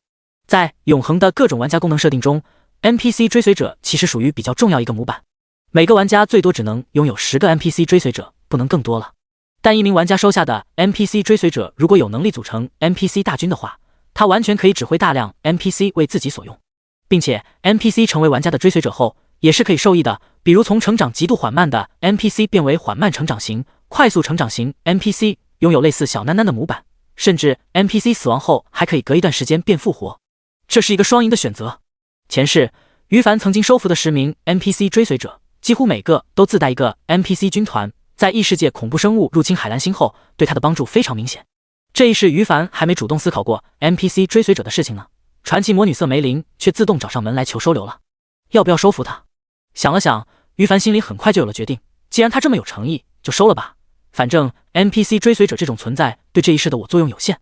神级天赋决定了于凡将来与敌人作战依靠的就是各种强悍召唤物。NPC 追随者在召唤物面前个人伟力略显逊色，哪怕是自带军团的 NPC 也抵不上越来越强、数量越来越多的召唤物大军。因此收不收，收哪些，都看于凡的个人心情。传奇魔女长得就让人感觉赏心悦目，虽然是魔族生物，却有着人类的外形，额头中央上大拇指甲大小的复杂暗金色纹路，这是智慧魔物专属的印记，看起来反而给他添加了一股神秘气息。肤白貌美大长腿，气质又出众，现在又主动送上门求收留，甚至还自带财产的，那还有什么需要犹豫的吗？收，果断收。做下决定后，于凡的面板上瞬间闪过一系列的提示。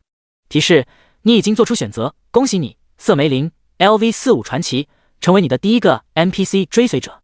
提示：由于你是全服第一个获得 NPC 追随者的玩家，奖励100点自由属性点，20点技能点，以作鼓励。提示：色梅林的 NPC 模板已提升为成长型 NPC 模板，快速开放 NPC 模板功能，点击查看 NPC 追随者面板信息。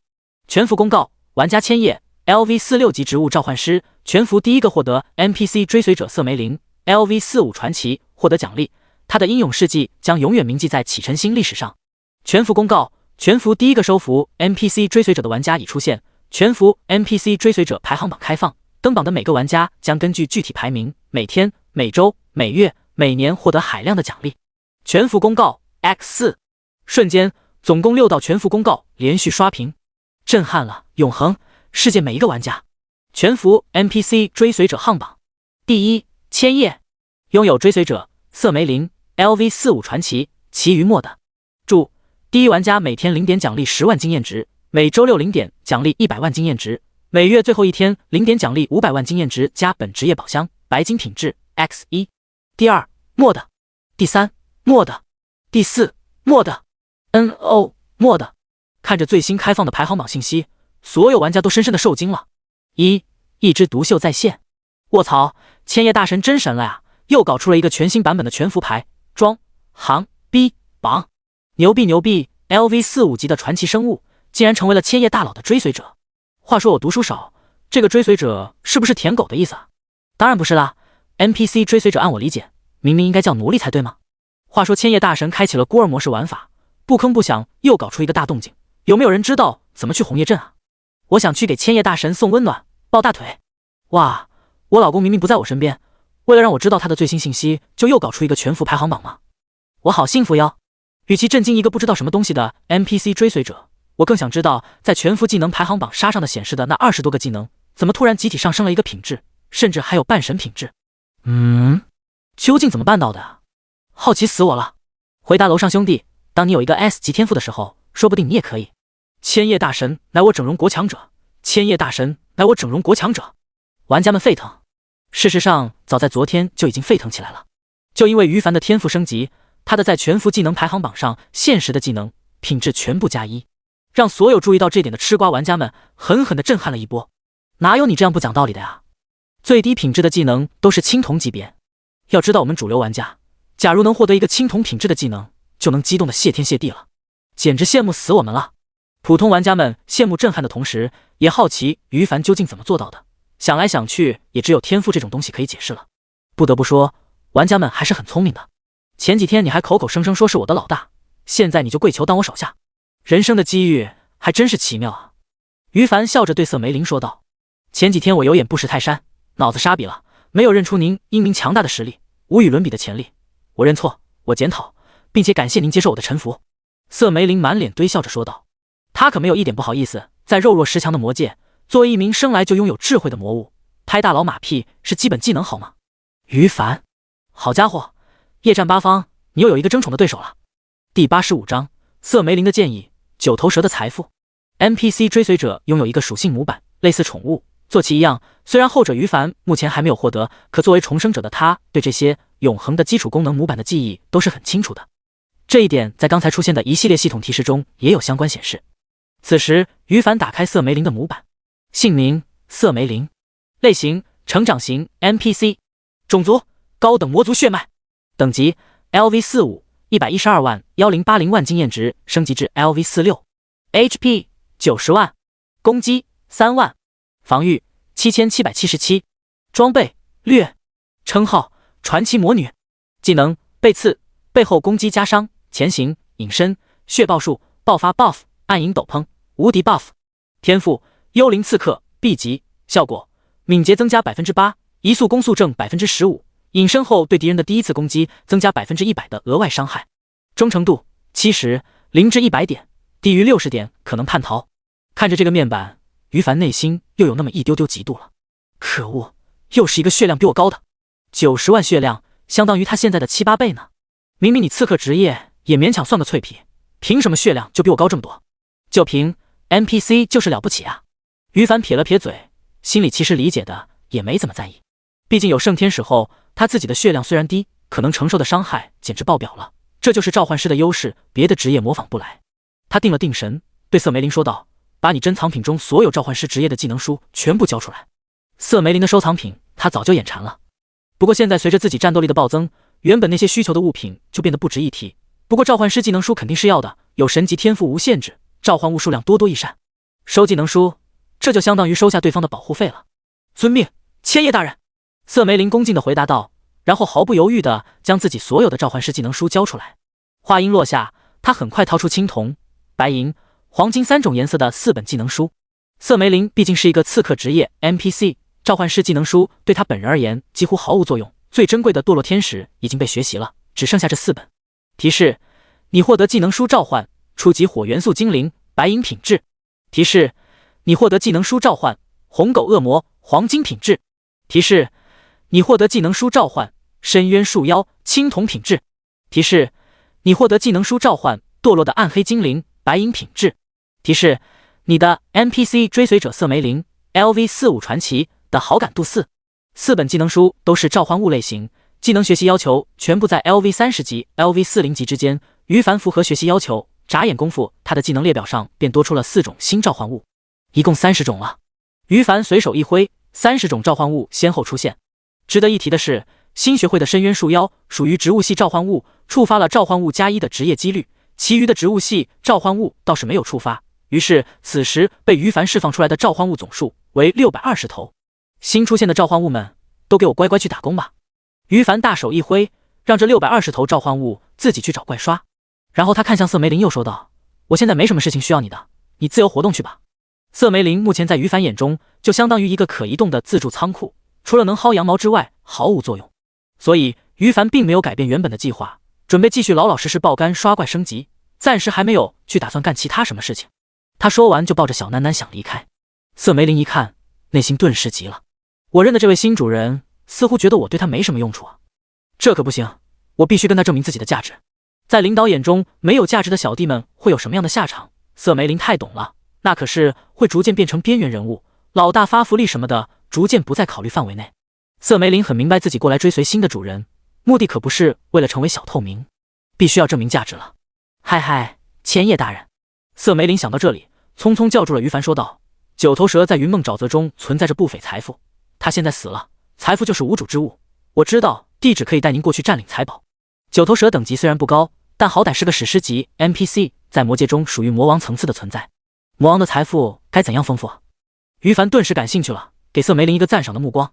你不说我都差点忘了，九头蛇是我干掉的，他留下的财富和该是我的。今天你先休息一天，明天一早就向云梦沼泽出发。收到。瑟梅林兴奋的一笑，看，这就已经初步展示自己的价值了，他感到很开心。随后看着于凡抱着小囡囡乘坐金翼大雕离开，瑟梅林的内心突然升起了一股斗志。一个小丫头凭什么能被主人抱在怀里？我美丽大方迷人的传奇魔女不服，这个位置我要争一争。小囡囡还不知道，刚才被他哥哥收为属下的漂亮坏女人起了跟自己争夺地位的念头。其实就算知道了也没关系，因为于凡把她当成女儿养，瑟梅林可没办法当女儿。在于凡心中，他们两人的定位不同，根本不用担心。此时此刻到达了新一个练级点，两人又开始了过去几个小时的生活模式：召唤物刷怪，于凡挂机，时不时找一头残血小怪给小囡囡刷经验值。时间不知不觉流逝，很快就到了晚上。提示：你已击杀低等巨魔 LV41 普通生物，获得4000点经验值。提示：你已击杀 XM。提示：你已升级，当前等级为 LV47， 你获得50点自由属性点，5点技能点。随着最新的系统提示声落幕，于凡再一次升级了。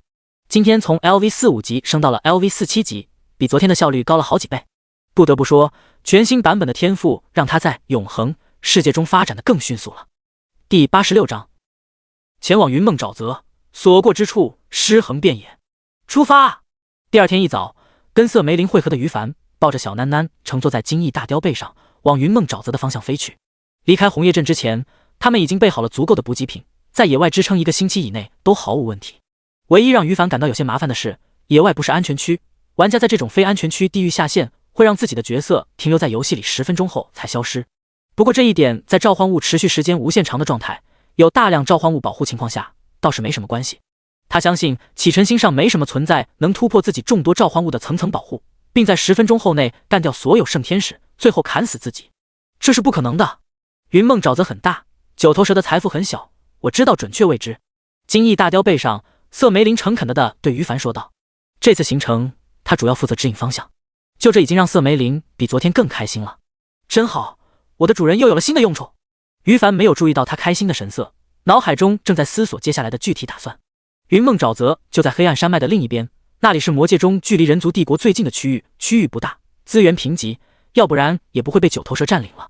答应瑟梅林来这里，一开始于凡是为了九头蛇遗留在领地内的财富，毕竟 LV55级史诗生物的私人收藏肯定要比瑟梅林这个 LV45传奇丰富得多。于凡很期待在九头蛇的财富中寻找到自己需要的物品。可昨晚下线后，于凡的脑海中渐渐有了新的念头，占领云梦沼泽。一来这是为了给自己不久后参加启辰星阵营战争做准备，二来也是考虑到自己即将到达 LV50级接取转职任务的难题。一名正常的玩家达到 LV50级后，只需要找到各大主城的职业 NPC 导师，就可以接取转职任务，完成转职任务，顺利晋升2转职业。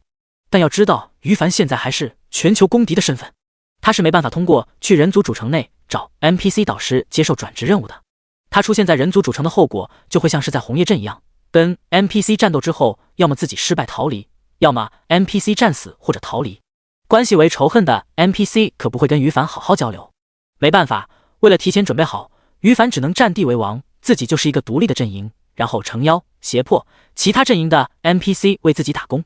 他决定将云梦沼泽、黑暗山脉、红叶镇这3个互相接壤的区域霸占下来，暂时把永恒从一个角色养成游戏，增加领主争霸的游戏玩法。V 玩家占地为王，自己创建一个势力。这在前世中，于凡就曾经见到有人做过，是被游戏规则允许的。毕竟永恒的游戏存在意义，就是为了培养玩家向某个未知维度的文明复仇的嘛。不管玩家怎么玩，只要遵守规则并提升战斗力，就可以存在。当然，关于2转职业这一问题，于凡也可以通过一些转职卷轴来完成，比如曾经他在色梅林收藏中看到的物品：黑暗召唤师8星成长，类型卷轴消耗品，需求 LV50级为2转玩家，作用符合使用需求后可以消耗该卷轴，成功转职2转职业黑暗召唤师8星成长，只要用了它就能原地1秒晋升2转职业。不过让于凡嫌弃的是，2转职业竟然只有8星，太差劲了。自己1转职业都是10星评价的，2转8星评价职业，不是越活越拉胯了吗？因此，除非是近期找到更好的2转职业卷轴，否则就要按照常规思路，从 NC 职业导师那里接受转职任务。于凡决定2条途径他都要。到了云梦沼泽后，先看看九头蛇的财富中有没有10星评价的2转职业卷轴，有的话很好，没有就再想办法。想到这里，于凡对接下来的打算就确定下来了。3人乘坐在金翼大雕背上，缓慢稳定地飞行着，而地面上乌泱泱的一大群召唤物正在追逐着天空中的主人于凡，蛮横将所有阻碍全部清除。如果这时候有人在高空中往下俯瞰，就能震撼地看到天空中一头庞大的金雕缓慢飞行，像是在刻意放缓速度。它下方的地面，上万头实力强横的各种恐怖召唤物们正在进行一路横推。黑暗山脉与云梦沼泽这片区域中，所有魔物都不是圣天使、榴莲树、堕落天使的一合之敌，可以说所到之处尸横遍野。与此同时，于凡的个人面板上不断刷新密密麻麻的刷怪系统提示声音，提示你已经击杀，获得惬意啊。于凡舒适的看着自己经验值蹭蹭蹭往上暴涨，心里美滋滋的。唯一美中不足的是，一路上难免遇到一些 BOSS， 击杀后爆出的物品没空去捡，但除非是白金阶位以上的物品，否则对于凡的吸引力也几乎没有了。毕竟他如今可是能轻松碾压史诗生物的男人。嘿嘿，值得一提的是，被于凡召唤物们手杀掉的黄金阶位以上的 BOSS， 不管他下不下去捡 BOSS 掉落的物品，手杀奖励的自由属性点、技能点可一个没落下。黄金阶位 BOSS 手杀必然出现的全服公告，同样一个没落下。全服公告，玩家千叶 LV47级植物召唤师，全服手杀，他的英勇事迹将永远铭记在启辰星历史上。全服公告 XM 又出现了，这都是一个小时内出现的第2次手杀公告了，前2天还没有这么频繁呢。千叶大神今天吃兴奋药了吗？我去，这道公告中显示，一头 LV60级黄金 BOSS 被千叶爸爸干掉了。大兄弟你没事去论坛上逛逛吧，这种层次的 BOSS 在千叶大佬面前就是个被碾压的货色。没错没错， LV200级的榴莲树恐怖如斯，2头半神阶位的天使恐怖如斯。1个小时内出现的第2次手杀公告就震惊了。呵呵，俺早就已经麻木了呀。千叶是我整容国强者，千叶是我整容国强者。显然，对于今天开始频繁出现的公告声刷屏，广大玩家们纷纷表示麻木了。第87章，占领云梦沼泽，从今天开始当大魔王。花了足足2个小时，于凡带领着众多召唤物们成功穿越了黑暗山脉，并抵达云梦沼泽，然后又花了将近1个半小时的时间到达了目的地——云梦沼泽中央九头蛇建立的魔王宫殿。于凡与小楠楠2人看着地面上一片残破景象的宫殿，不由得皱起了眉头。这就是九头蛇的魔王宫殿？这么穷的吗？于凡一脸诧异地望向色梅林，却更加惊愕地看到对方也露出满脸错愕的神色。他下意识地问道：怎么回事？几天前九头蛇刚召集大军出发的时候，宫殿还不是这样的呢。色梅林眉头紧蹙，想了想回答道：可能是最近被隔壁的吞噬兽魔王洗劫了，被雷劫了。于凡一愣，色梅林解释道：魔界的众魔王关系善变，九头蛇又是其中最弱的一个魔王，要不是吞噬兽魔王怕抢他会被报复，早就下手了。最近应该是知道九头蛇被千叶大人您干掉了，所以才肆无忌惮的过来搭劫。这家伙可真不讲情面，好歹大家都是邻居，哪有邻居刚死就迫不及待过来抢夺遗产的？于凡哭笑不得的摇了摇头，算了，你先带我去看看九头蛇的财富在哪吧。一头活了不知道多少年的魔王，他的私人收藏肯定放在一个隐蔽的角落，要不然于凡也不用色梅林带路了。好的，色梅林点了点头。片刻后，金翼大雕降落到地面上。跟随于凡一路赶过来的地面上召唤物们也纷纷赶过来。顿时，轰隆轰隆隆的声音越来越近，震耳欲聋。数量近万的召唤物一起赶路，声势惊人。尤其是其中有白金榴莲树这种体型恐怖的家伙，大步流星行动之间，似乎令大地都有些不堪重负。他们走到哪里就掀起了滔天尘土。九头蛇作为一个魔王，哪怕是魔界实力最低的魔王，也是有臣民 NPC 的。显然戈壁吞噬兽魔王没有赶尽杀绝。宫殿内部附近的一些矮小建筑中，有一些魔物 NPC 们听到动静，匆匆冒出头。又有魔王过来挑劫了吗？惹不起，赶紧溜吧！要命哦，能不能好好让我们生活了？魔物 NPC 们形态各异，但全部拥有智慧，见到这种大场面后立即害怕的叫嚷起来，有胆小的刚冒头就躲起来了。不过于凡注意到其中一个体型与成年人类类似的老头 NPC， 虽然也是害怕的模样，但还是苦着脸小跑着迎过来。他随手甩了一个侦察术，姓名骇伯龙，传奇，等级 LV30， 备注九头蛇魔王的大管家，虽然是传奇级别，但战斗力低下，擅长保命。行了，看到这里，于凡就已经知道对方身份了，他也懒得击杀这种小 NPC。再说大管家的身份正好有用处。尊敬的大人，这里已经色梅林。骇百龙原本以为于凡也是跟隔壁的魔王一样过来挑劫的，正准备颤颤巍巍的解释这里啥好东西都没有呢，结果突然看到了色梅林，顿时来了精神。色梅林，你们这是？介绍一下。色梅林神色平静地对骇伯龙说道：“这位是千叶大人，他将是云梦沼泽新的领主。”千叶。骇百龙虽然没有见过，但对这个名字深有耳闻。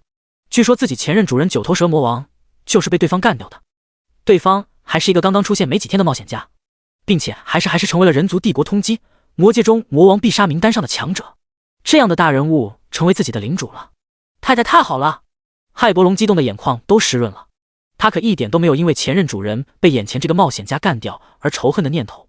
要知道，九头蛇魔王平时可一直拿他当奴隶对待，一个不慎就有魔头落地的后果。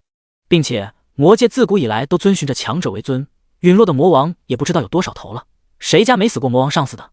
至于魔界众魔王的必杀，别笑了，谁不知道你们魔王私底下都想干掉所有同等存在，从而一家独大的。因此骇伯龙对于凡当前全球公敌的身份一点都不在乎，他在乎的只是于凡强横的实力，以及他成为自己等魔物领主后，大家就有了新的强者庇佑，这是好事情啊！要知道，没有魔王庇佑的智慧魔物们 NPC 在魔界的生活可是会一直处于水深火热中的。千叶大人，云梦沼泽恭迎您成为领主。骇百龙大声说道，当场还给于凡跪下磕头。注意到这里情况，并且明白过来的其他魔物 NPC 们也纷纷激动地跑出家门大喊大叫，一边也给于凡疯狂磕头，恭迎千叶大人。千叶领主，您来的太好了！一众魔物狂热地欢迎于凡到来。与此同时，于凡的个人面板上有了新的动静。提示：你受到云梦沼泽智慧魔物们的拥戴，触发以下选择：一、成为云梦沼泽的领主魔王；二、拒绝智慧魔物们的拥戴。警告：同意成为领主后，可能会导致永恒世界中当前所在启程星的剧情走向发生重大影响，请谨慎考虑后再做选择。考虑个屁！于凡来之前就想好了，根本不用犹豫，当即选择成为领主。提示：你已做出选择，你已成为云梦沼泽的现任领主。提示：由于你是全服第一个成为领主的玩家，你将获得100点自由属性点、20点技能点奖励。提示：你获得新称号云梦沼泽大魔王。提示：请确定云梦沼泽归属阵营：一、善良秩序阵营；二、邪恶混乱阵营；三、独立阵营。我选择三，成为独立阵营。于凡毫不犹豫地做出选择。提示：你已做出选择，云梦沼泽当前阵营为独立阵营。提示：由于你是全服创建独立阵营的玩家领主，你将获得100点自由属性点、20点技能点奖励。瞬间，灵珠到手，2个全服第一的记录奖励也到手。第88章，当领主的第一个活动，干掉隔壁魔王。全服公告：玩家千叶 LV47级植物召唤师，占领魔界区域云梦沼泽，成为全服第一个玩家领主。他的英勇事迹将永远铭记在启程星历史上。全服公告：玩家千叶 LV47级植物召唤师，全服第一个创建独立阵营区域云梦沼泽，获得奖励。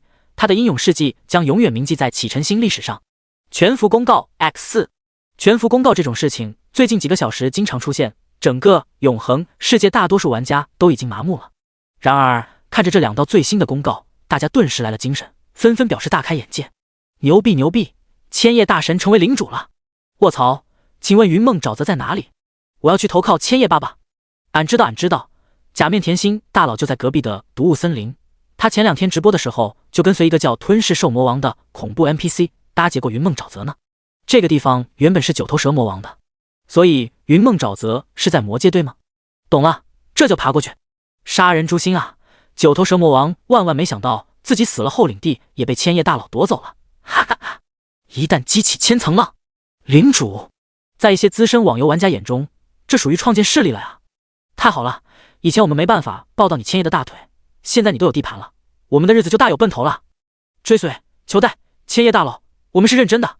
云梦沼泽中，骇百龙正在一把鼻涕一把泪，跟于凡诉苦着：“您不知道我们有多苦，吃不饱睡不暖，太坏了！隔壁的吞噬兽魔王实在是太坏了，求千叶大人您帮我们做主啊！”于凡，你一个边缘配角，哪来这么多戏？他不耐烦的挥挥手：“行了，我抽空会对付他的，你闭嘴。”不管隔壁吞噬兽魔王是不是搭劫过云梦沼泽，于凡都会对付他的。毕竟守着一个小小的领地，固步自封，可不是他的初衷。把领地逐渐扩散至整个魔界，甚至整个启辰星球，才是他的想要的目的。旁边正在痛哭流涕的骇百龙见于凡答应，心里立刻忍不住开始窃喜起来。在他眼中，自家这个新晋的领主大人可比吞噬兽魔王强悍太多了，有他出头，自己总算可以好好出一口前几天被欺负的憋屈了。他是大管家，很有眼色，又见于凡满脸不耐烦的样子，果断开溜，耳边终于清静了。于凡吐出一口浊气，默默决定以后对骇百龙这个糟老头子离得远一点，这家伙太能逼逼了。走，带我去看九头蛇的财富。于凡又转头招呼瑟梅林，两人一前一后的走进魔王宫殿，沿着边缘的某个密室楼梯一直往下走去。不一会儿就到达了目的地。看着面前空空荡荡的密室，瑟梅林脸色难看。千叶大人，九头蛇的收藏应该被发现了，也被吞噬兽魔王抢走了。这特么的，干他！于凡脸色冷酷地说道。他今天刚刚获得领地，原本准备熟悉几天再开始扩张计划呢，结果隔壁魔王竟然连九头蛇遗留的财宝都抢走了，那可是他视为囊中之物的存在啊！这能忍？这要能忍，于凡就觉得愧对自己重生者加大挂壁的身份了，也愧对自己如今无敌启辰星的战斗力。干他！今天就必须干掉他！于凡沉着脸离开密室，当场就指挥召唤物们前往隔壁毒雾森林找吞噬兽魔王的麻烦。千叶大人，这是要去干嘛？见于凡匆匆招呼着召唤物离开，赶来的迟一步的骇百龙好奇地问瑟梅林：“还能去干什么？当然是吞噬兽魔王那个蠢货了。”瑟梅林兴奋地嘀咕道：“吞噬兽魔王那个蠢货，竟然敢抢走九头蛇的秘密收藏，简直活腻了！哈哈，或许今天以后就再也没有吞噬兽魔王了。”真的吗？骇百龙大喜，骗你作甚？瑟梅林没好气地白了这个糟老头子一眼，然后匆匆跳到一个附近的金翼大雕背上。虽然明知不需要，但他还是要去支援自家主人。哎，等等我也要去！骇伯龙见状，急吼吼的也跳到瑟梅林所在的金翼大雕背上。他内心非常激动，自己刚刚跟领主大人诉委屈，领主大人就去为自己出气报仇了。太好了，领主大人千叶简直比九头蛇那个垃圾好上100倍，不是1000倍、10000倍。想到这里，骇百龙自我感动的不行。假面甜心是一个 LV23级的玩家，职业是疾风弓箭手，他的等级很高，已经登陆全服等级排行榜的第9名。然而他的游戏技术一般般，对永恒的理解也一般般，并没有在普通玩家们群体中脱颖而出。能让他现在变成今天的顶尖大高手，纯属运气好。接到一个隐藏任务链并完成第1环后，不再像普通 LV20级玩家那样只能进入各大主城发展，他直接来到了魔界，并被吞噬兽魔王视为得力干将，自认为来到这片毒雾森林的地方已经快有1个星期了。不得不说，这里的一切简直太让假面甜心感到惊喜。等级迅速提升，战斗力飞跃成长，并且还得到了吞噬兽魔王与他旗下众多魔将的认可，发展的顺风顺水。而在玩家方面，他开启的直播间也逐渐火热起来，一跃成为全服人气最高的10大主播之一。比如此时，直播间常驻观众数量就突破100万了。兄弟们，我跟你们说，这是吞噬兽魔王刚刚赐给我的黄金品质长弓，虽然它是我全身唯一一件黄金品质的长弓，但我愿意跟大家一起欣赏它强大的属性。什么？你丫的问我吞噬兽魔王大人为什么把它赐给我？哈哈，2天前我跟随他搭劫云梦沼泽九头蛇魔王宫殿的时候，发现一个隐藏密室，所以才奖励我的。嘿嘿嘿，怎么样，哥我的运气牛逼吧？假面甜心扯着嗓子炫耀道。第89章，毒雾森林的灭顶之灾。黄金品质的长弓可不多见，排行榜上的那个大挂壁千叶装备的确好，但你们又看不到那些装备的具体属性，嘿嘿，只好便宜我喽。假面甜心暗暗在心底得意着。没错，他就跟曾经被于凡教育的唐三丰一样，始终认为于凡能有如今的成就，肯定不只是一个区 S 级天赋就能做到的，他一定是个大挂壁。这种心理大概是出于嫉妒吧，也是狭隘到容不下他人比自己更强。你比我弱，你是合理的；你比我强，那你一定开挂或者利用 bug 了，一定是这样。拒绝反驳，大家不用羡慕，相信大家迟早有一天能跟我一样，获得如此极品的装备。欣赏着弹幕上的吹捧，满足装逼心情的假面甜心用长弓开始刷怪了。他附近有不少等级与他差不多的魔物们，这是吞噬兽魔王特意吩咐属下从附近掠夺过来的，专门给他升级用。毕竟迷雾森林中的怪物等级也不低，最弱小的他都打不过。假面甜心正在欣赏直播间观众们吹捧呢，忽然他突然感觉到远处地面传来一阵阵脉动，这是地震了。假面甜心惊诧地自语道。就在假面甜心声音落下的一瞬间，他直播间的屏幕上爆发出宛如雪花一般的弹幕。卧槽，永恒中还有地震这种自然灾害，牛逼啊！看着假面哥直播，俺又长见识了。话说这把黄金品质的长弓属性真的变态，我全身黑铁装备加起来都没有它的属性高。废话少说了，继续看下去。我忽然觉得不是地震这么简单，预感有大事情要发生了。弹幕如同雪花，这在平时是假面甜心最喜欢看到的场景，因为弹幕多就代表着大家对他的直播效果满意，他的直播事业肯定更顺畅了。但是现在假面甜心根本没有心思关注弹幕了，地震什么的只是他下意识地说出来的戏言而已，说完后自己都不相信。游戏世界有地震？这种自然灾难是玩家能抵抗的吗？抵抗不了，为什么不出系统提示警告自己赶紧溜走？所以肯定不是地震。意识到这里，假面甜心眼神死死地盯着震动声传来的方向，心里又紧张又期待。紧张是怕自己可能被突然出现的危险干掉，期待是万一遇到什么大场面，自己直播间人气必然暴涨。轰隆轰隆隆，地面的震动越来越明显，越来越近了。我觉得或许有一头数头恐怖的生物出现，或许是一头新的魔王带领属下们来攻打吞噬兽魔王了。假面甜心对着观众们认真说出自己此时的猜想。直播间内有不少观众们认同，不认同的也逐渐开始期待起来，大家都想看大场面。很快，假面甜心就头皮发麻地看到制造出地震的源头，一群形态各异、密密麻麻数不清的恐怖生物，有植物，有动物。奇怪的是，它们每一种都出现好几十头，跟复制的一样。万兽奔腾，仔细看去，假面甜心莫名感觉有种熟悉。奇怪，怎么有种见过的奇怪感觉呢？慌乱之中，他挠了挠头皮，熟悉的感觉，不知他有啊。直播间内看到这一幕的观众们同样有这种感觉啊，只不过在反应快的观众们科普下，大家一秒就全部想起来了。这是千叶大神的召唤物！卧槽，真的是千叶大神的召唤物啊！怎么会这么多？我的天，最前面的是榴莲树吗？初步一数，数量竟然至少100克，怎么可能？明明就是一个技能啊，我不会认错的，怎么可能出现100多棵榴莲树？我的妈呀，这太不可思议了！玩家震撼了。前几天于凡在红叶镇的大战被8级大头领的直播间全程录下，事后又在论坛上流传出相关视频，至今热度还经久不息呢。对于于凡释放出来的召唤物，几乎整个永恒世界的玩家们就没有不认识的。不得不说，这一波数量太惊人了，直播间内的观众们彻底被震撼到，竟然是千叶挂大神的召唤物。瞥见弹幕的假面甜心也很快就明白了，嫉妒于凡成就已久的他差点把挂壁2个字说出来，好在及时反应过来改口了。假面甜心也知道自己私下跟朋友们吐槽没关系，但是在直播间当众说出来就傻逼了。要知道嫉妒归嫉妒，他不得不承认全服大部分玩家都是千叶的粉丝，深信他是凭自己的实力加运气成为全服最强者的。假面甜心敢当众说出来，直播事业能立马毁掉。就这，即使已经改口了，可直播间依然有不少观众们警觉到，狗主播原来是深信我千叶大神开挂的那群良笔分子吗？幸好人数少，不然人设要崩塌了。懒得解释的假面甜心干脆当没看到。此时佯装一脸崇拜的吹捧，千叶大神又变强了，太厉害了，我这辈子有幸追到他1/10的战斗力，简直做梦都能笑醒，牛逼牛逼！哟，那模样立马就被于凡死忠粉们视为同类。弹幕除了惊叹于凡召唤物的全新版本恐怖之外，也有一些人夸他懂事。懂事？我懂你妈个大头鬼！假面甜心暗暗吐槽着，表情却显得更加崇拜于凡。千叶大神，我是你的死忠粉呀，你在哪里？我想跟你拍一张合影，可以吗？他大声叫着。假面甜心认为于凡的召唤物在这里，那么他本人必然也在此地，谁会忍心伤害自己的一个粉丝呢？所以他一点都不害怕的。然后就被榴莲树远远的一发炸弹给当场赠送一个灵魂出体 buff。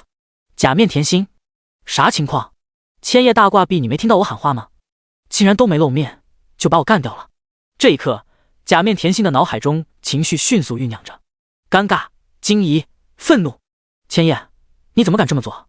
第90章，玩家轰动，这才是真正的召唤师啊！提示：你已击杀，获得经验值。提示：你击杀了玩家假面甜心 ，LV23疾风弓箭手，罪恶值加10点。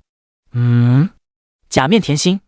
天空中看着面板上频繁出现的刷怪系统提示声，于凡第一时间就注意到其中刷新出一条不一样的。他第一个念头是：卧槽，这里竟然有其他玩家。第二个念头是：卧槽，我的召唤物还把这个倒霉的玩家干掉了。第三个念头是：啥？这笔是假面甜心？我没认错字吧？干得漂亮！于凡在认出假面甜心后，心里的错愕与内疚情绪顿时一扫而空，因为他认出了这个家伙。假面甜心，前世邪魔榜排行第89位的大人渣。与牙签相比，他就是纯粹的反人类性格。前世那些在异世界恐怖生物入侵情况下侥幸存活下来的幸运者，据统计至少有5万人被他杀掉，所到之处男女老少一概不留，所犯罪孽罄竹难书。之前第一次遇到牙签的时候，于凡就默默发誓，这一世遇到所有前世邪魔榜上的人渣，一概杀之。或许有自己的这个蝴蝶搅动，某些邪魔榜上的人渣可能会改邪归正，但于凡可没时间慢慢观察，遇到就干，宁杀勿放。所以此时认出假面甜心后，他不但不内疚，反而感觉大快人心。这个人渣怎么在这里的？不知道他死亡复活后在哪里，最好也在附近。于凡冷哼一声，这件事他放在心上了，不过暂时没空理会。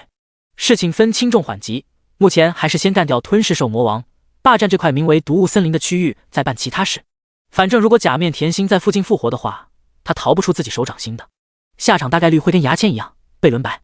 想到这里，于凡将心神重新收回来，操控着金翼大雕降落，发现蓝量已经满了，当场释放一波召唤物们，将整个毒雾森林给我平推掉，最后在中央区域的魔王宫殿附近集合，把所有智慧魔物包围起来，反抗者杀。于凡指挥召唤物们开始行动。智慧魔物就是魔界的 NPC， 他们跟普通的魔物、小怪、BOSS 不同，于凡还指望着建立新秩序呢，也想找到一些能给自己带来2转任务的召唤师 NPC， 因此没准备动魔物 NPC 们。很快，召唤物大军再次开拔，轰隆隆，轰隆隆，轰隆隆。毒雾森林区域内的生物，没谁是召唤物的对手。召唤物大军所过之处，遇树树倒，遇雾雾灭，寸草不生。数量1万出头的召唤物大军，声势太惊人了，根本隐瞒不住。于凡也无意隐瞒行踪，他就是要告诉毒雾森林内的所有智慧魔物们，自己这个过江猛龙到来了。如此惊人的声势，自然很快就被吞噬兽魔王宫殿附近的所有魔物 NPC 察觉到。哪里发生什么事情了？危险！危险！妈呀，快逃呀！我们的魔王大人在哪里？有强敌来袭！魔物 NPC 们乱作一团。而此时，在魔王宫殿一个小型复活阵内复活的假面甜心，与他直播间内的100万观众们都彻底惊呆了。假面甜心站在一个制高点，视野开阔，能将附近1000米范围内的状况进入眼底。只见数不胜数的召唤物大军强横来袭，整个毒雾森林鸡飞狗跳，没有智慧的魔物们很快一个个倒下，拥有智慧的魔物 NPC 们很多都在慌不择路的逃窜。这种状况让假面甜心与他的观众们纷纷瞠目结舌。千叶大神这是要干嘛？我的天啊，刚才我已经认为召唤物数量足够惊人了，原来远处还有更多，太惊人了，恐怖如斯。千叶大神这是要把整个毒雾森林给横推了吗？不可思议，我怀疑整个星球都没有能让千叶大佬感到麻烦的存在了。粗略一数，感觉至少有1万头召唤物，千叶大魔王才是真正的召唤师玩家啊！按这个 LV20级动物召唤师最多只能召唤出3头召唤物，给召唤师职业丢人了。前2天吞噬兽魔王不是刚刚去云梦沼泽打劫过一波吗？那里现在可是千叶大魔王的地盘，所以他来这里并且还摆出这么大的阵势，目的究竟是什么？用屁股想都能猜到。兄弟们，要有好戏看了呀！玩家们震撼，弹幕宛如密集的雪花。刚才在地面上，一个个观众们就因为于凡的召唤物成群结队出现，为之狠狠地震惊了一把。现在通过制高点的视角观看，大家的内心更震撼了。上万头召唤物啊，每一头实力还是那么的恐怖，不是亲眼看到了，简直不敢想象。而震撼的同时，大家也不禁开始兴奋起来了。前2天，吞噬兽魔王对云梦沼泽的打劫行动被主播假面甜心反复炫耀，联想到如今云梦沼泽是于凡的地盘，他摆出这么大的阵势过来，显然要跟吞噬兽魔王堂堂正正的干一场架。期待，太期待了！吃瓜群众中，也许只有假面甜心一类的黑子们内心情绪是苦涩的。如今于凡的战斗力简直让他们感到绝望啊！总算明白为什么有人笃定说永远不会有玩家超过千叶这种话了。本来就强的非人类，实力提升又这么迅速，妖孽2字都不足以形容，应该用永恒，世界中最变态的妖孽之王差不多才能匹配。正当假面甜心情绪无比失落的时候，突然一声大喝从他背后的魔王宫殿中出现。大胆！谁敢在我伟大的吞噬兽魔王面前放肆？是魔王大人现身了。魔王大人肯定能打败千叶吧？想到这里，假面甜心眼前一亮，他满心期待自己的魔王大人能大发神威，把千叶干掉。最好连续砍死，爆出他全身装备，清空他的经验值，让严重的死亡惩罚把他弄到沦落尘埃里。已经自认为再也没有玩家是千叶对手的假面甜心，如此想到，就在他满心期望的目光注视中，刚刚从魔王宫殿现身的吞噬兽魔王，下一秒就被数发榴弹炸弹给淹没了。第91章，无能狂怒的吞噬兽魔王。吞噬兽魔王长相也与人类类似，于凡估计这些传奇魔物、史诗魔王们都有能变化外形的能力，他也不在意。魔王宫殿他是不准备损坏的，也不愿意见到宫殿内的魔物 NPC 死亡。要知道，这2样存在已经被他视为囊中之物了，谁会愿意让自己的财产损失呢？所以一开始于凡是准备想办法激怒吞噬兽魔王，来到一片空旷的地方再战斗的，结果万万没想到对方直接气势汹汹地跳跃到半空中，这不是找死吗？远程攻击的召唤物，给我上！于凡一声令下，榴莲树率先发出进攻，瞬间数十颗直径约有1米的榴莲果实划破长空，宛如雨点一般轰炸到吞噬兽魔王的身上。经过于凡的优秀操控能力，这么多榴莲炸弹非但没有让下方地面上的魔王宫殿有一丝一毫的损坏，并且同时还将吞噬兽魔王击飞到远处了。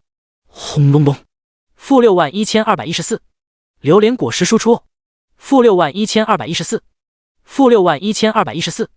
Nice！ 提示：吞噬兽魔王 LV60级史诗生物进入濒死状态，开启技能。接下来30秒时间内免疫任何伤害。一轮爆发，直接把吞噬兽魔王的无敌保命技能成功逼出来了。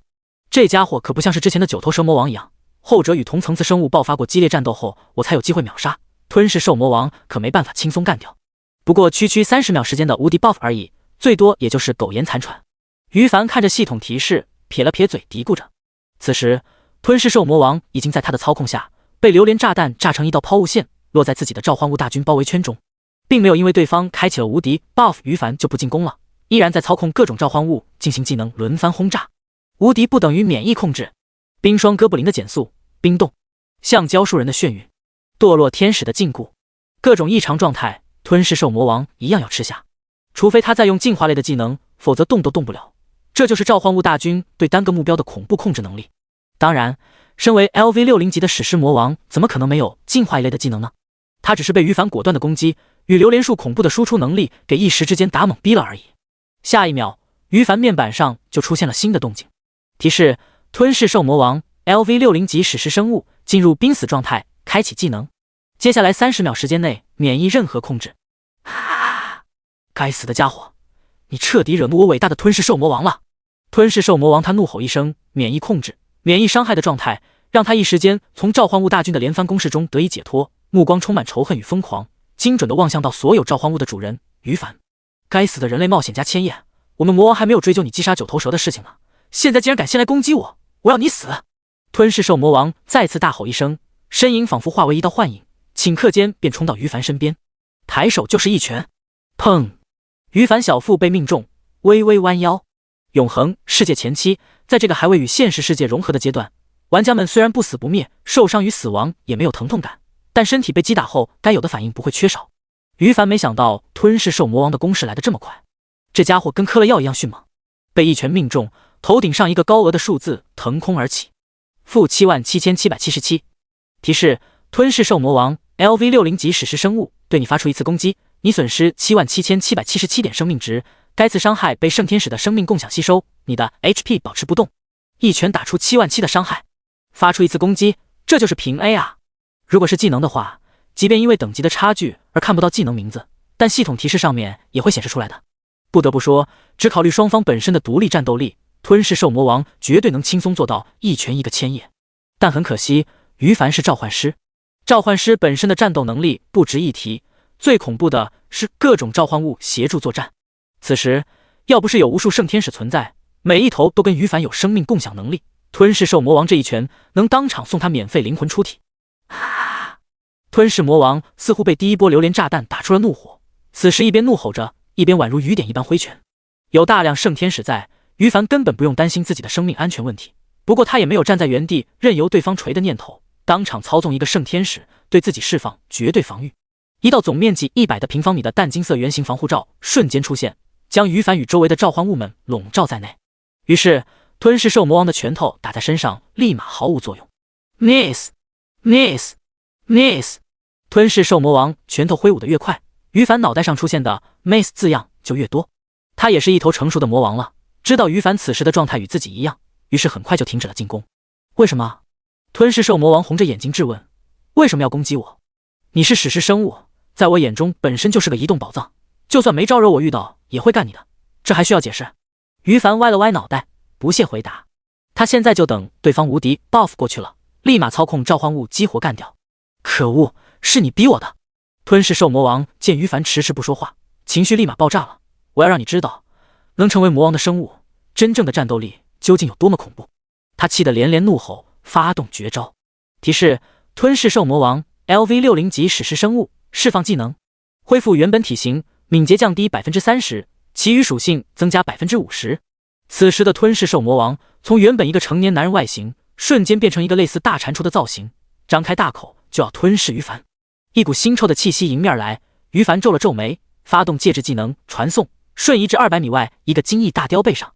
下来！吞噬兽魔王无能狂怒，可他只能利用强大的跳跃能力短暂滞空，根本碰不到灵活的金翼大雕。第92章首杀 LV60级史诗魔王。吞噬兽魔王就像是一个误入群敌包围的笨拙盾铠战士，此时的他虽然处于特殊状态，目前处境安全，但明眼人能看出来，他被围攻致死也只是个时间问题而已。威胁不到召唤物的主人于凡，他就是个瓮中之鳖。意识到这一点的玩家们全部震撼了。我记得吞噬兽魔王是 LV60级史诗生物没错吧？当然，他的面板信息假面甜心早就跟我们分享过了，的确是 LV60级史诗生物。所以这种层次的恐怖存在，千叶大神都已经可以轻松玩弄了吗？离谱，简直太离谱了！看看千叶大神的召唤物们吧，吞噬兽魔王被玩弄不是很正常的吗？刚才有谁注意到千叶大神被吞噬兽魔王打出了77777点伤害，他的血量竟然有这么高吗？简直神了！假面甜心直播间内的玩家们激动地讨论着，如非亲眼所见，他们简直不敢相信自己的眼睛。很多人看着这一幕，心神都开始恍惚了。大家都是永恒世界开服第一天就进入游戏的主流玩家 ，LV22级，你千叶 LV47级。主流玩家们连单挑同等级普通小怪都要小费1半功夫，你千叶竟然能轻松将 LV60级史诗魔王玩弄于股掌之中，简直邪门了！不管观众们怎么难以置信，可战斗还在继续着呢。吞噬兽魔王根本摸不着于凡，随着时间的悄悄流逝，他的处境越来越危险。这种环境下，我能活下来吗？吞噬兽魔王看着周围数不胜数的各种恐怖召唤物，心里已经有了答案：活不下来的。所以，既然打不过，只能逃。想到这里，吞噬兽魔王当场又重新变回了人类状态，这样的确会让他的综合战斗力变弱，但移速却暴增许多，在逃命时很有效。冒险家千叶，你给我等着，下一次回来，我一定要彻底毁灭你！留下一句狠话，场面话，他就开始往外逃窜。吞噬兽魔王暗暗决定，逃出升天后，自己就去找同类魔王们，集合众魔王大军前来复仇。相信没有魔王愿意见到自己的地盘上出现一个千叶冒险家这么变态的人物。这样想着，他心里舒服了许多。与此同时，身影几乎化为了一道流光，迅速瞄准一个方向逃亡。千叶大人，不能让他逃掉，否则后果难以预料啊！见到这一幕的亥百龙急吼吼地对于凡说道。作为九头蛇曾经的大管家，他太明白一头恐怖的魔王的能量有多么厉害了。领主大人不怕，但他怕啊！亥百龙的声音很大，天空中的于凡清晰可闻。他能在我面前逃掉？笑话！于凡有100种办法留下吞噬兽的性命。别的不说，半神阶位的堕落天使与圣天使，飞行速度就比吞噬魔王快了不知道多少倍。毕竟半神阶位的生物可是能在宇宙星空中翱翔的呀。史诗级生物只能在地表玩耍，速度方面怎么能有资格跟半神级别比呢？于凡手一挥，让附近所有堕落天使牢牢盯住吞噬兽魔王，他自己则安逸地操控着飞行坐骑金翼大雕，遥遥跟在后面。于是吞噬兽魔王便绝望地看到自己使出吃奶力气亡命逃窜，结果还没跑出几秒时间内，周围便多了一群恐怖的堕落天使，数量100加。每一头堕落天使身上散发出来的气息都让他感到深深的惊骇。他们的速度比自己更快，战斗力显然也比自己更高，还他妈以多欺少，这怎么跑？吞噬兽魔王彻底绝望了，他停下脚步，望着天空中冷眼旁观的于凡，双腿一软就跪在地上。我投降了，别杀我，我愿意臣服于你。恐怖的吞噬兽魔王跪地臣服。见到这一幕的骇伯龙内心无比惊叹，当场也忍不住对于凡跪下磕头。主人，真的牛逼啊！他一旁的瑟梅林眼神明亮，看着于凡的目光充满了尊敬，心里默默对自己昨天臣服对方的决定感到无比庆幸。如此恐怖的强者，才值得我传奇魔女的追随啊！忠诚度加10。而在瑟梅林旁边的小囡囡则目露好奇之色，心里还想着刚才那么大的癞蛤蟆怎么又变回人了呢？好奇怪。更远处看到这一幕的假面甜心则失魂落魄了，赏识我的魔王老大要臣服大挂壁千叶了，难受，想哭。他直播间内的玩家们则通通都瞪大眼珠子，牛逼，千叶大魔王永远低神，打的 LV60级史诗阶位的魔王跪地求饶，真的太强了。俺如果有一天能达到千叶大神这个层次的战斗力，死也瞑目。有一个 LV60级别史诗魔王当下属 NPC 追随者的话，装逼效果太强了，想想就帅得不行。千叶大神乃我整容国强者，亲眼目睹一头 LV60级史诗生物是如何在短短半分钟内被于凡打得跪地求饶的，一个个观众们全都表示自己大开眼界。很多人都以为于凡会同意吞噬兽魔王的臣服，毕竟瑟梅林是前车之鉴，谁能拒绝一个 LV60级史诗生物的臣服呢？尤其是这个生物原本还有着魔王的名头。然而就当众人以为于凡会选择同意的时候，他却操控召唤物们准备攻击对方。哼，你长得太丑了，别说我本来就不愿意，而且你竟然还敢糊弄我。于凡冷哼着嘀咕道。前面瑟梅林表示要对自己臣服，系统立马提示他要成为自己的 NPC 追随者，可眼下吞噬兽魔王的臣服却没有触发类似提示，这是什么意思啊？很明显对方不是真心臣服的呀，这能忍？于凡表示不能，并决定送他当场暴毙。去死吧！他计算了一下时间，吞噬兽魔王的30秒无敌状态过去了，然后立马向附近蓄势待发的堕落天使们释放攻击技能：堕落之力、折磨之影、灵魂镣铐。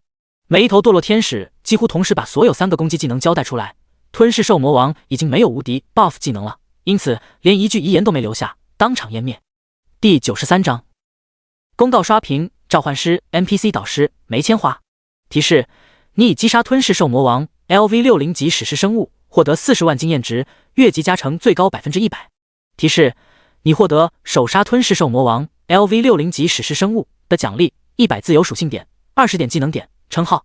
全服公告：玩家千叶 LV47级植物召唤师，全服首杀，他的英勇事迹将永远铭记在启辰星历史上。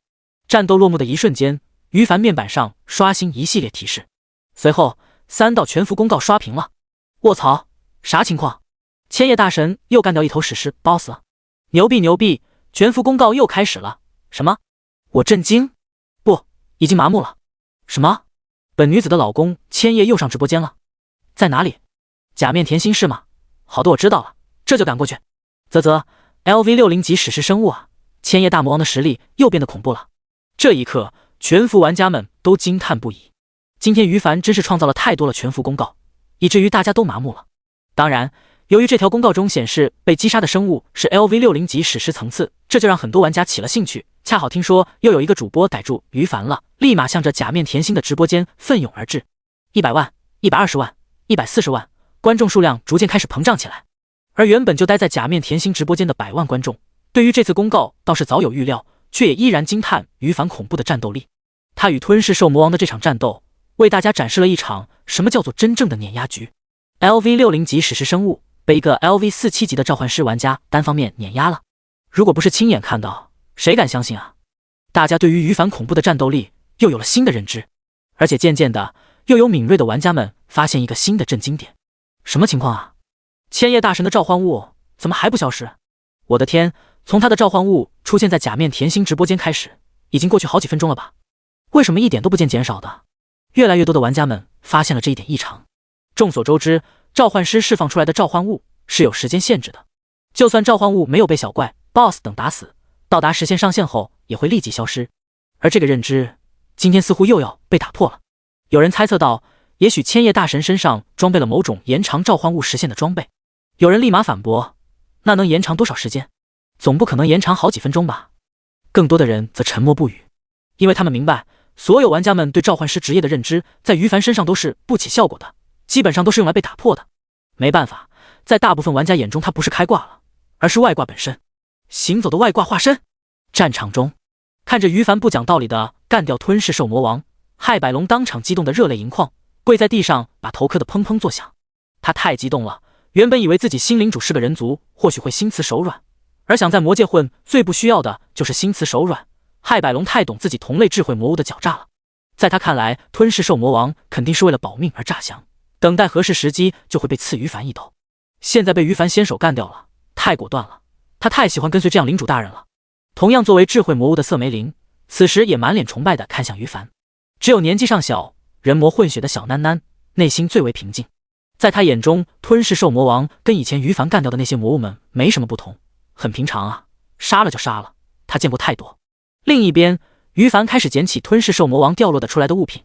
提示：你捡起技能书火镜，技能书地狱火海，技能书迦兰十字斩。提示：你捡起装备黑雾缭绕、传奇、魔王重剑、史诗。提示：你捡起了33金、77银、77铜币。吞噬兽爆出来的物品数量非常少，3本技能书中有2本是法师2转职业火系元素师的，另一本是牧师2转职业的圣骑士技能，跟召唤师毫无关系。2本传奇，1本白金，可以用来卖金币。于凡嘀咕一句，将技能书收到背包里面。另外爆出来的2件装备，传奇品质的是长弓，他自己用不上；史诗品质的是重剑，他同样用不上。于凡有些不开心，我这22点幸运值是摆设吗？好不容易干掉的一头史诗 NPC 爆出来的东西数量少就不说了，还全都不是我自己能用上的。他郁闷了好一会儿，才叹息着摇了摇头。好在于凡明白，吞噬兽魔王就跟9头蛇魔王一样，拥有自己的私人财宝，并不是十分期待击杀他后爆出来的物品。收回注意力，于凡看到一个颤颤巍巍的糟老头子，在骇百龙的指引下来到他的面前。千叶大人，小人我是吞噬兽魔，他的宫殿大管家，您叫我小花花就好。您来的真是太好了，感谢您击杀了可恶的吞噬兽，把我们从水深火热的生活中解救出来。糟老头子一句话表明了自己的身份，然后就露出一副特别感激于凡拯救自己的表情，一边说着，一边也跟骇百龙之前的表现一样，砰砰砰的疯狂磕头。于凡无语了。古人都说人老成精，想不到这4个字在魔物 NPC 们身上同样奏效。魔王的却有可能对下属一气指使，甚至过分点都不把他们当同类看待，但魔王同时也是魔物 NPC 们的庇佑者。自己刚刚干掉了对方的庇佑者，他就为了讨好自己，疯狂抹黑前任上司了。这个糟老头子跟骇百龙一样，都成精了，求生欲爆棚。于凡一边在内心默默吐槽着，一边顺手给对方甩出一发侦查术。姓名：梅千花，白金，等级 LV55级，职业：黑暗召唤师。备注：9头蛇魔王的大管家，虽然是白金阶位，但战斗力低下，由于太穷了，击杀后可能不会爆出任何物品。LV55级的黑暗召唤师。于凡本来吐槽糟老头的名字，结果看到对方直名后，当场就眼前一亮。第94章领地拓张，魔王的宝藏。当初于凡同意瑟梅林提出的建议，来魔界当大魔王，其目的之一就是为了寻找并收服召唤师职业的 NPC 导师，从而让自己在升到 LV50级的时候顺利接到2转职业任务。现在看到梅千花这个糟老头子，目的瞬间就完成大半了。没想到干掉第2头魔王就顺利找到目标 NPC 了，舒服啊！于凡欣慰地嘀咕着。此时他再看向梅千花那张皱巴巴的老脸，就突然不觉得厌烦了，反而有点小可爱。装可怜诋毁自己的前任魔王主人，这不就是发自求生欲的做法吗？理解理解。于凡心里舒服了，可把察觉到他脸色变化的梅千花吓得一愣。不应该啊，千叶大魔王最多会被我说编的故事感动，可怜我怎么会浮现一副惊喜的神色呢？梅千花挠了挠头，满脑子不解。不过管他的呢，反正是好事，此时卖惨的目的算变相完成了，该走下一个流程。想到这里，梅千花小心翼翼地对于凡说道：千叶大人，我们毒雾森林的智慧魔物们从今往后愿意服从您的领导，希望您给一个机会。没问题。于凡豪迈的一挥手，当场答应下来。梅千花，与不远处缩在魔王宫殿附近的一些魔物 NPC 们闻言顿时露出了惊喜的表情，当场开心的手舞足蹈起来。前任魔王大人被现任魔王大人当面砍死，大家一点都不为前者的死亡而想复仇，反而对能够被后者收服而喜不自胜。这就是残忍、冷酷、遵循着肉弱识强法则的魔界现象啊！于凡这么做，反而证明了他比吞噬兽魔王强横多得多的战斗力。魔物 NPC 们为自己有了一个更强大的庇护者而感到由衷的开心。与此同时，于凡的个人面板上出现了新动静。提示：你受到毒物森林智慧魔物们的拥戴，触发以下选择：一、成为毒物森林的领主魔王；二、拒绝智慧魔物们的拥戴。警告：同意成为领主后，可能会导致永恒世界中当前所在启程星的剧情走向发生重大影响，请谨慎考虑后再做选择。这两条提示，于凡几个小时前刚刚做过选择，此时毫不犹豫的选择一，成为毒物森林的新领主魔王。提示：你已做出选择，你已成为毒物森林的现任领主。由于您已经是云梦沼泽的领主，恭喜您统治的区域扩张，获得奖励100点自由属性点，称号进击的大魔王。玩家占领一块区域，成为该区域的领主后，扩张领域会得到大小不等的奖励，这一点于凡前世就深有体会了。也正是因为如此，中后期的顶尖玩家们会对领土拓张而乐此不疲。熟练的将新获得的自由属性点全部加到精神属性上面后，于凡打开称号列表，观察获得的新称号属性。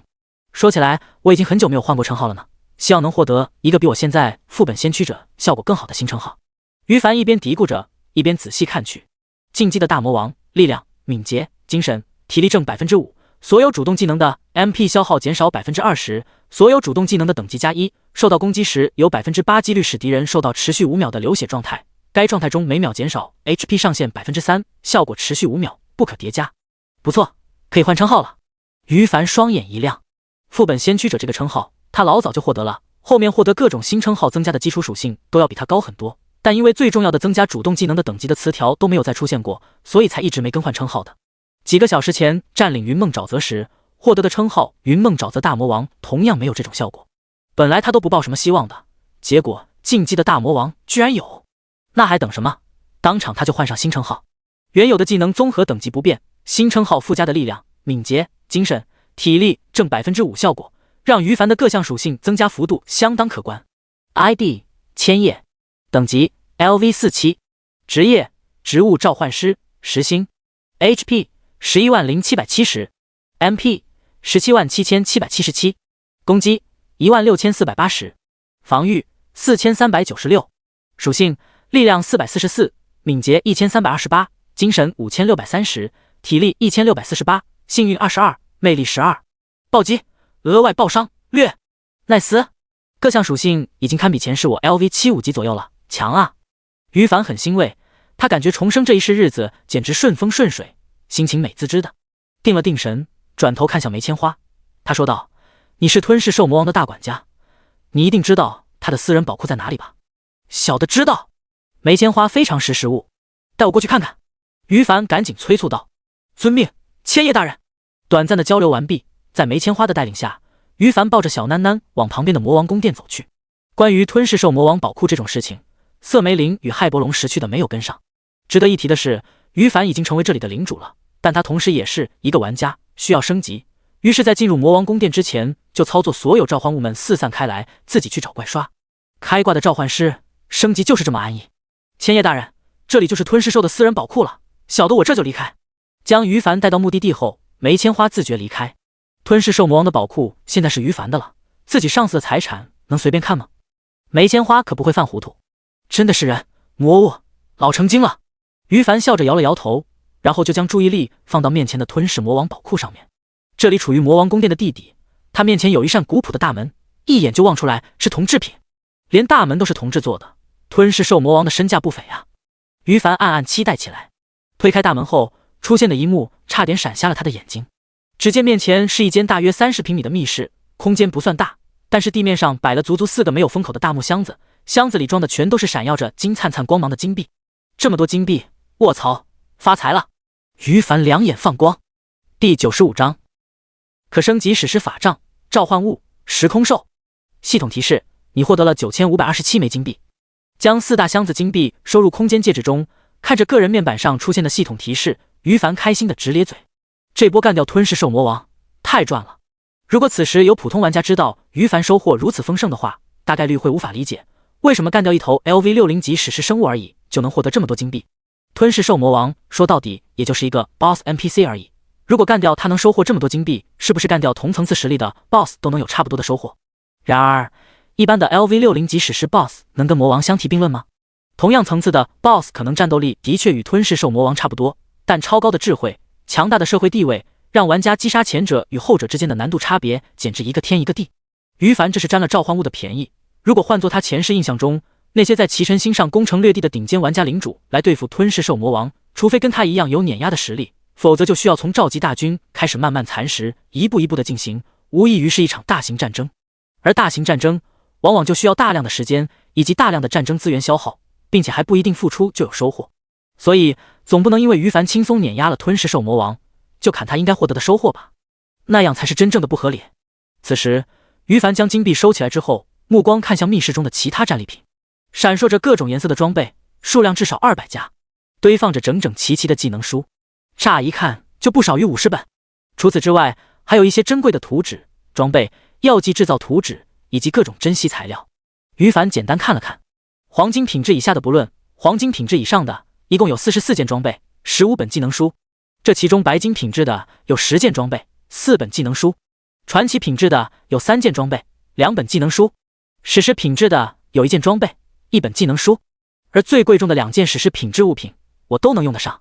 于凡将装备与技能书大概数完后，当即忍不住大喜过望。其中最让他惊喜的就是2件史诗物品了。装备：暗淡的古神法杖，史诗；部位：武器；佩戴需求 ：LV65 3000点精神，法师、召唤师职业；攻击2万；属性：敏捷1000，精神3500；暴击几率 15%， 暴击伤害 100%；附加1 MP 上限增加 30%， 脱离战斗状态10秒后，每秒恢复 MP 最大值的 1%；附加2综合输出增加 30%；附加3佩戴后精神属性综合增加 15%；附加4主动技能召唤古神残魂，吟唱5秒时间后召唤一头古神残魂 LV65 史诗生物，帮助作战。召唤物的属性固定，可以受到 buff 类技能、天赋影响而增强。召唤物存在60秒，死亡或抵达时间后消失。技能 CD 7个自然日。备注：该物品为古神系列装备，装备各项属性会随着佩戴者的等级提升而增强。获得同系列第2件装备时，将获得套装效果，并触发装备品质升级的任务。LV65级的史诗法杖，可升级的史诗系列装备。本身强大的属性就已经让于凡暗暗咂舌了，现在仔细一看，更是当场惊喜的差点跳起来。我这运气牛逼！22点幸运值，我错怪你了，原来惊喜在这里呢。于凡心情激荡的自语道。可升级史诗是什么概念？一句话概括，可以用到永恒，世界被毁灭的那一天。并且该类装备就算品质没有升级，各项属性也远比同等级同品质装备要更好一个档次。唯一让于凡感到可惜的是，目前自己的等级太低了，用不了，只能跟之前获得的装备至高君主、史诗一样，暂时待在自己的空间戒指中吃灰了。他定了定神，接着看向第2件史诗物品。物品：召唤时空兽，技能书，品质史诗，使用要求 LV60 精神4000点，召唤师职业。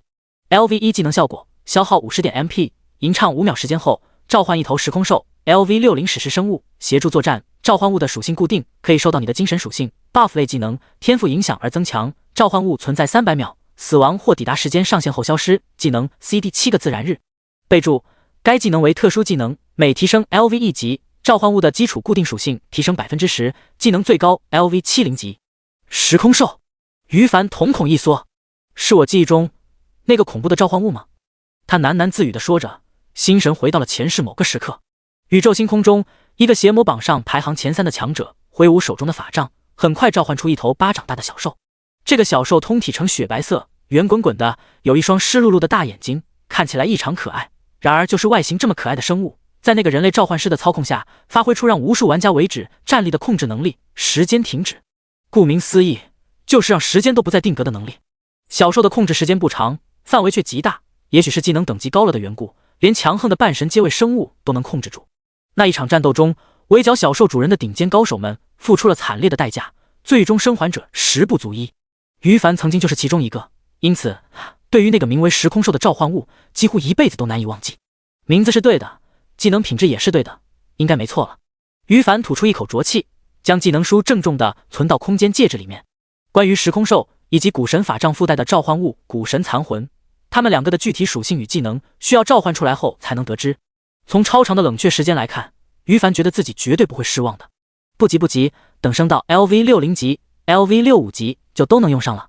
他默默安慰自己，越级刷怪就是这点令他感到烦躁。明明 BOSS 都干掉了，自己也大丰收了，然而却因为自身等级不足的关系，无法使用渴望使用上的装备、技能书，能看不能用，心痒的不行，太折磨人了。不行，这种能看却不能用的痛苦，不能只有我一个人来承受。于凡眼珠子一转，决定接下来几分钟不当人了。第96章大型装逼现场，对假面甜心赶尽杀绝。18点54分，千叶收获了一些好东西，给大家分享一下。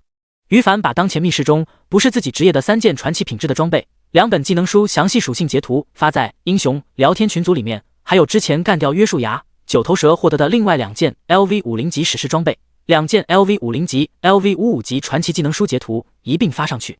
总之，背包中所有自己用不上的珍贵物品，全部截图详细属性发到群里。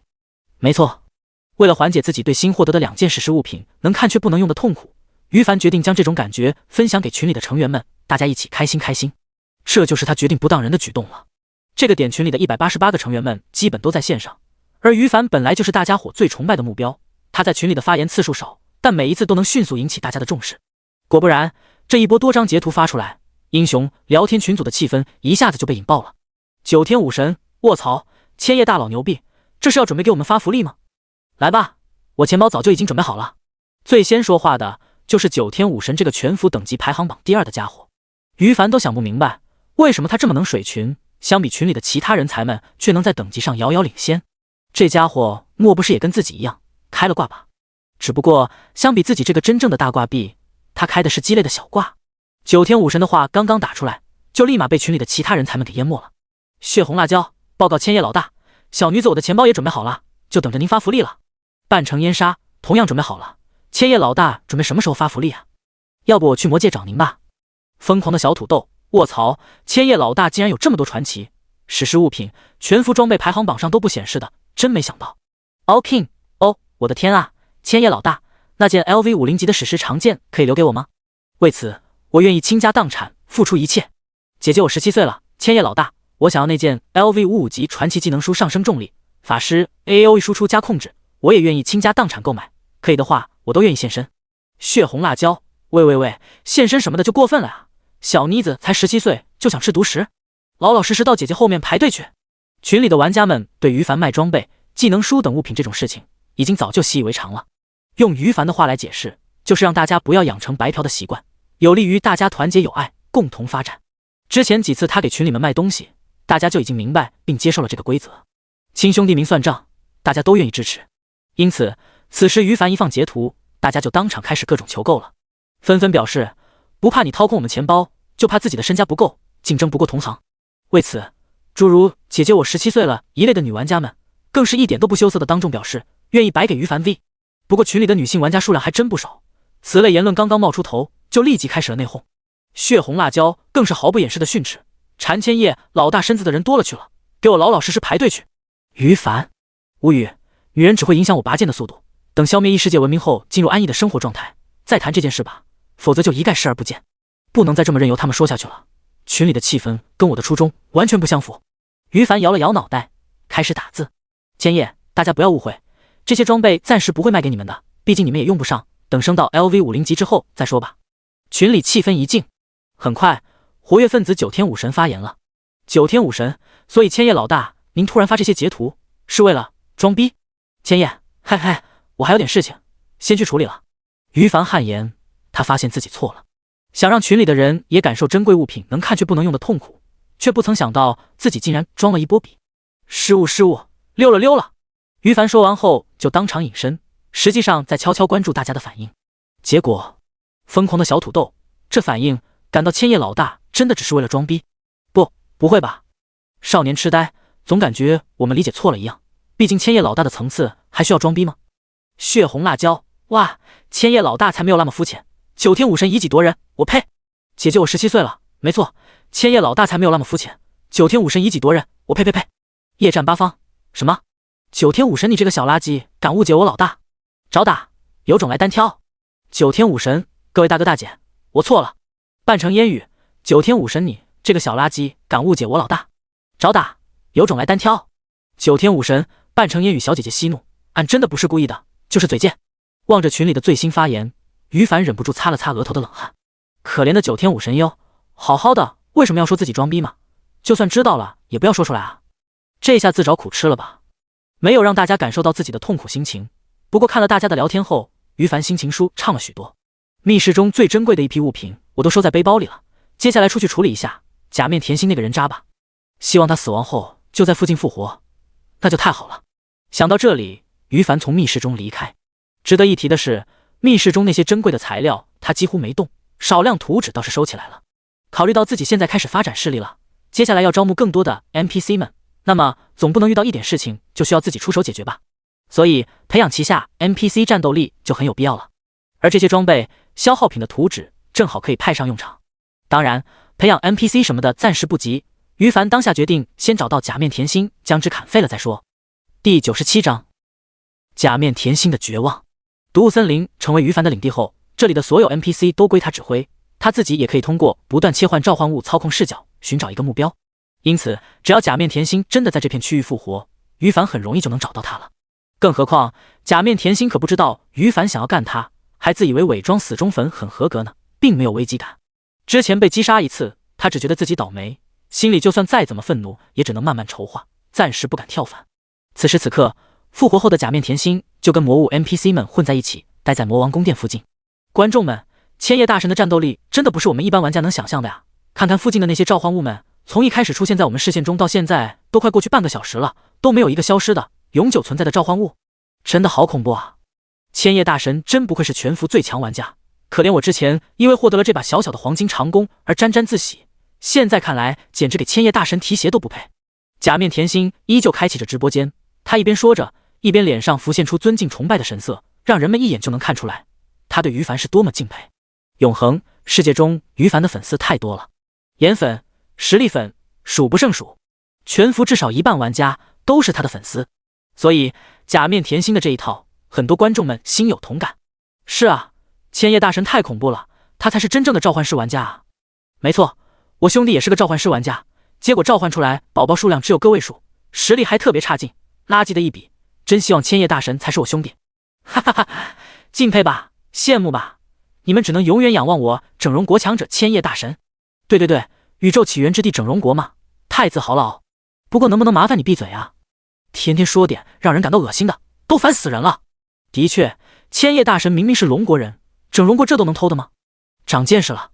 直播间弹幕以超高的频率刷新着，关于于凡的话题开服到现在，依然是整个游戏最为让人津津乐道的。更不用说，这还是一场镜头中出现于凡身影的直播间，无数于凡的粉丝们闻讯赶来，直播间观众数量都已经突破800万了。于凡在密室中欣赏收获差不多有半个小时，假面甜心的直播间观众数量依然不见减少什么。只要他在这里狠狠地吹捧于凡，就能引起大家的共鸣，狠狠地蹭了于凡的一波热度。可恶的大挂壁千叶，击杀我一次的仇我会永远记着，这次你让我直播事业暴涨，就当是提前收取一些利息了。哼哼，将来只要有机会，我一定会亲自报仇的。假面甜心脑海中愤恨地想着，表面上则机修狠狠地吹捧于凡，保持千叶死忠粉的人设。与此同时，也偶尔打开自己的好友列表，进入一个名字叫做千叶大挂壁必须被制裁的群组。这里面一共有33个人，都是与他志同道合的同伴们，大家有着共同的理想。假面甜心正在一心三用呢。就在此时，一道身影不知何时来到他身边，他察觉到后立马回头一看，千叶大挂神。假面甜心吃了一惊，差点下意识地暴露出自己黑粉身份。然而还不等他按照计划狠狠地当面拍于凡马屁，吞噬兽魔王死了，他想在魔界混就只能靠于凡，没办法，不得不费尽心思讨好。陡然间，一股刺骨的寒意率先降临他的身体上。提示：你被千叶 LV47级植物召唤师的召唤物冰霜哥布林 LV66级暗金生物击杀，你已死亡。提示：你的装备星月长弓黄金品质掉落，你的等级从 LV22级降落至 LV21级。提示：由于你在今天死亡2次，接下来的24小时内，你将处于虚弱状态。警告：继续死亡后，原本的死亡惩罚不变，虚弱状态时间将增加到96小时。灵魂出体状态中，假面甜心一脸懵逼。喂，为什么？挂壁千叶会一言不合就击杀我？我不是一直在伪装他的粉丝吗？为什么他都一句话不说就干脆击杀我？掉了2级了，操！老子黄金长弓被爆出去了！脑海中3个念头一一闪过，假面甜心的情绪由一开始的懵逼迅速转为愤怒。为什么？我是你的粉丝啊，你为什么要无缘无故击杀我？复活后，假面甜心站在复活阵上，对再次向着自己走过来的于凡发出不甘的质问。人渣，该死！于凡冷酷地回答道，然后立马操作召唤物将其再次干掉。值得一提的是，魔界中跟人族帝国的各大主城不一样，这里对玩家可没有安全区一说，于凡都不用摸索着该怎么修改设置，非常省心。人渣，该死！再次阵亡的假面甜心脑海中冒出2个问号，似乎他很快就想到了什么，脸色顿时一变。作为于凡记忆中前世登陆邪魔榜排行第89位的存在，假面甜心可不是突然变成人渣的。在永恒世界开服之前，他就是一个小城市中赫赫有名的黑社会头目。不说无恶不作吧，但也没少做出人神共愤的事情。于凡的突然展露出来的杀意与人渣该死这4个字，让他瞬间联想到对方是不是认出了自己现实世界的身份。莫不是千叶他认出了我现实世界的身份？可没理由啊，我都把容貌上调30%了，跟我现实世界的面容几乎是2个人，他怎么能认出我来的？假面甜心百思不得其解。20秒时间一到，他自动在复活点原地复活，而于凡则毫不客气地指挥召唤物们再次赠送对方当场暴毙套餐。继续复活后继续砍。你第4次复活，刚吐出1个字的假面甜心就暴毙了。然后第5次、第6次、第7次，你究竟是谁？有种爆出你现实世界身份！假面甜心的话终于说完，他也被于凡当场砍到了 LV 1级，角色彻底废了。第98章抹黑，带节奏。假面甜心的报复，将假面甜心击杀到 LV 1级，于凡便将放在他身上的注意力收回了。毕竟对方装备全部被曝光，等级沦为初始，又有超长时间的虚弱状态，如今的他已经再也没有什么好失去的。完成了制裁邪魔榜人渣的目的后，于凡自然要去忙自己的事情，刷怪升级，宠小囡囡，英雄聊天群的成员们互动，这才是正事。想到这里，于凡便潇洒地离开了。现场只留假面甜心失魂落魄地瘫倒在地上。自从永恒开服第1天就进入游戏中，到现在半个月的努力，全部像是一个被戳破的泡沫，一切收获都没了。假面甜心此时简直不知道该怎样形容自己内心的感受：疑惑、愤怒、绝望、愤怒，总之很复杂。值得一提的是，假面甜心的直播间从头至尾都没有关闭，亲眼看着他被于凡从 LV 23级干到 LV 1级，玩家们早就哗然起来了。这怎么突然感觉千叶大神好可怕？兄弟有这种感觉的不只有你一个人，我也有，并不是畏惧千叶恐怖的战斗力，而是他的性格真的有点可怕了。假面甜心是他的死忠粉，都无缘无故被砍成这样，真不明白千叶大神究竟在想什么。我相信千叶大佬他这么做自然有他的道理。就是千叶大神刚才不是说了人渣该死4个字吗？我觉得假面甜心也许真的是该死的人渣，有没有兄弟人肉一下他？话虽这么说，算了，突然感觉对千叶大神恨不起来了，从死忠粉成为路人，大家简直不敢相信自己的眼睛。在他们看来，假面甜心跟牙签不一样，后者是先招惹于凡的，被砍到1级算他自找的，而前者则完全没有招惹过于凡，甚至还保持着粉丝的人设。对于于凡的这次行为，有的人支持，相信他这么做自然有自己的理由。人渣该死这4个从他嘴里吐出来的字，似乎是对假面甜心的评价。有的人反对，觉得于凡太残忍了，甚至人格都有问题。假面甜心这么长时间直播他的表现，大家一直都看在眼里呢，他明明就是死忠粉啊，对待自己的死忠粉竟然是这种态度，可见于凡的人格是多么的扭曲。而更多的观众则是处于观望的状态，他们的内心既有对于凡的信任，同时因为缺乏足够的证据对假面甜心报以同情。这件事情他们没办法确定哪一方是对的。当然，毫无疑问，在大家的心中，于凡如果不相信解释动机的话，他的形象肯定受到很严重的影响。而注意到直播间弹幕氛围，假面甜心的眼球动了动，心里顿时诞生了一个想法：千叶，这是你自找的。被连续击杀了这么多次，半个月的努力付之东流，假面甜心此时简直对于凡恨意滔天。看到弹幕中有很多观众为自己鸣不平，他决定趁此机会狠狠地报复一波于凡，打不过你，至少要抹黑你的形象。想到这里，他强打起精神，发挥出过硬的演技，伪装出一副受害者的形象，痛心疾首地对观众们诉苦，带节奏。当初第一眼认出千叶大神召唤物的时候，我的内心是无比惊喜的，这是一个身为他死忠粉玩家偶然间遇到崇拜偶像的感觉。但我万万没想到，千叶大神根本不给我跟他聊几句的机会，就开始接二连三的砍我，直到将我砍到初始的 LV 一级。我不明白我自己究竟做错了什么，会得到这种下场。对于他对我评价的人渣，该死，我不敢苟同。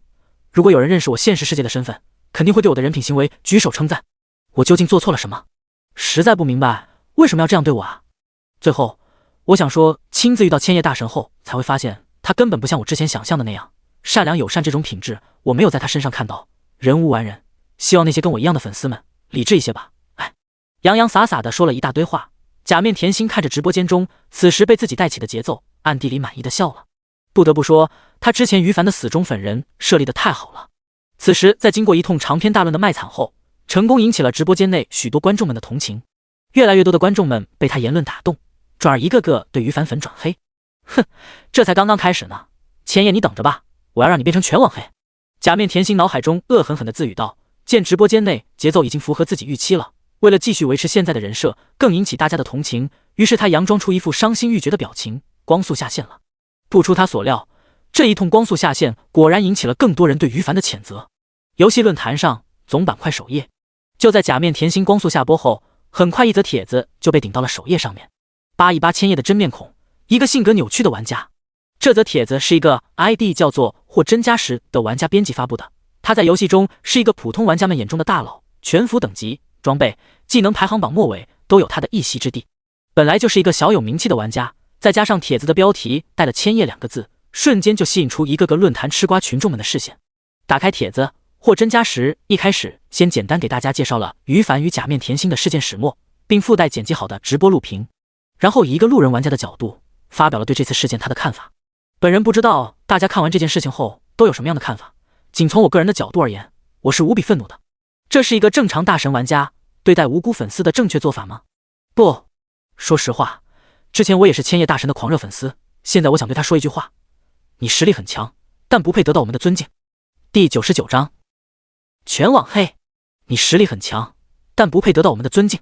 这句话一出，顿时得到无数吃瓜群众们的点赞。说得对，我也承认我是千叶的死忠粉，但这次事件中他的做法太让我失望了。凭什么无缘无故就毁灭了一个粉丝？谁给他的权利？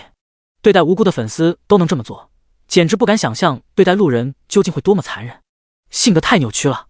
说实话，一直以来我就好奇，为什么有那么多玩家是千叶的粉丝？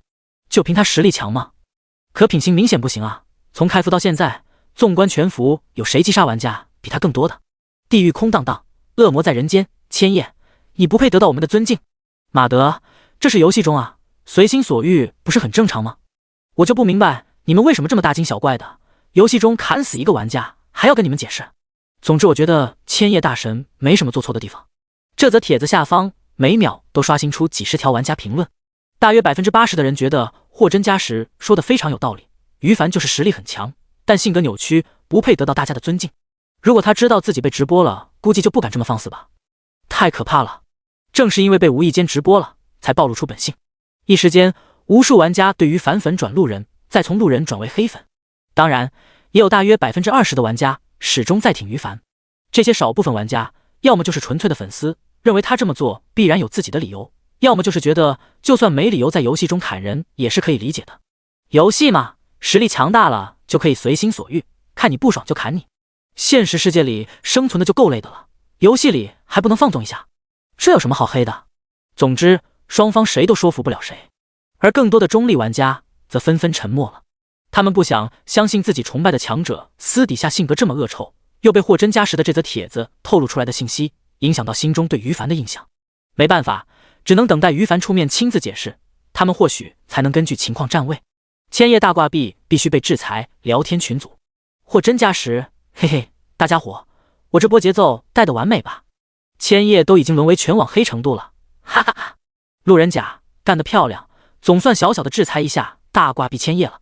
路人乙的确牛逼啊，希望大佬们想出一套组合拳，最好能将千叶的形象彻底黑到无法翻身，那就完美了。路人丙就是假面甜心大佬苦了，被千叶那个大挂壁给轮摆了。假面甜心，哎，没办法，只能说我自己倒霉吧。最愤怒的情绪已经缓和了。货真价实，心疼假面甜心大佬，另外，我一定会更加努力为你报仇的。我们先商量一下后续该怎么对付千叶。假面甜心，好。看着聊图案群组中各个成员们都在欢呼着，也在商量后续的该如何继续进行带节奏的计划。假面甜心的心情总算舒畅了一些。这个聊天群组里面一共有33个人，都是与他志同道合的同伴们。关于如何制裁千叶大挂壁的目标，以前大家没有机会，也想不出行动的头绪，现在机会就来了。别的不说，应该能将千叶抹黑成人人喊打的地步，彻底让他形象在玩家们心中变为反派。货真价实在论坛上发出的那一则帖子，就是他们商量后的结果。如今看来，目前的计划挺顺利的。不过这还不够，再接再厉，加油！假面甜心暗暗鼓励自己，然后就开始绞尽脑汁的思索，如何才能通过这次机会让于凡的损失更惨重。只是他没注意到群里有一个一直没说话的家伙 ，ID 叫做唐三丰。这个两笔玩家上次被于凡一通教育过后，直接觉醒了某种奇怪的属性，不但一点都不怨恨于凡，反而隐隐成为他的粉丝了。英雄聊天群组，疯狂的小土豆，不好了！论坛上有一则帖子，让越来越多的玩家变成老大的黑粉了。9天武神，什么？我过去看看。该死，是真的！夜战八方，哼哼，等你发现了，黄花菜都凉了，一点都不关心千叶老大。9天武神，你哪只眼看到我不关心老大了？刚才我不是在打 BOSS 吗？半城烟雨，你们两个逗逼，这个时候就不要争吵了，快想想该怎么办吧。血红辣椒千叶老大，不好了！你连续击杀假面甜心的事情在论坛上被曝光了。正在安心逗弄小囡囡的于凡，见群里的人纷纷自己，马上就好奇的进来观看。很快他就了解到了原因，我被直播了，我被全网黑了。于凡有些诧异，不过这种小事他不在乎。见群里的成员们不是在想办法为自己扭转形象，就是在义愤填膺的想揪出货真价实将他干掉发泄怒火。于凡忍不住欣慰的笑了笑，帮亲不帮理，没白培养你们。9天武神千叶老大，现在很多玩家都请求你出来解释一下，为什么要把假面甜心文白？你看怎么办？千叶，我做事情不需要跟其他人解释什么，大家不要在这种小事上浪费时间，好好去升级。9天武神收到，夜战八方收到。于凡一句话就结束了群成员们为他担忧的话题。事情不需要跟其他人解释，这句话他并没有心口不一，纯粹是真的这么想的。毕竟只说假面甜心这件事情，他要怎么解释呢？难道说假面甜心未来将是个反人类分子，所犯罪孽罄竹难书，所以我要提前消灭他？谁信啊？未来遇到其他在邪魔榜上的人渣们，自己每干掉一个就要跟全服玩家解释一次，太累了。所以于凡干脆直接一开始就不解释，就是我行我素，随便你们怎么黑我都不在乎，反正玩家群体我无敌了，可以百无禁忌。第100章舆论反转，亿万人在线道歉。于凡是真的不在乎外界玩家怎么看待自己，他老老实实的按照原本计划刷完1天毒雾森林的小怪后就下线休息去了，入睡之前都一眼没看论坛上的节奏。结果睡醒后第2天一早，刚进入游戏就被群里人才们疯狂论坛上舆论反转了。还有这种事？于凡感兴趣了，打开论坛观看，一眼扫过论坛首页的帖子，就看到了让自己舆论反转的其中一个，扒一扒假面甜心与货真价实的真面孔，以及一群性格扭曲的玩家。这则帖子的标题与之前货真价实发布的抹黑于凡形象帖子倒是有异曲同工之妙。发帖人的 ID 于凡有点印象，是一个叫做唐三丰的家伙。这笔不是之前在红叶镇听从牙签的幕后指挥想制裁我的家伙吗？于凡疑惑地挠了挠头，他想不明白唐三丰为什么会帮自己。不过管他什么原因呢，先看看帖子内容再说。于凡索性不纠结了，点击打开帖子准备详细观看。首先引入眼帘的是10几张聊天群组的截图，有点意思，不少人我认识啊。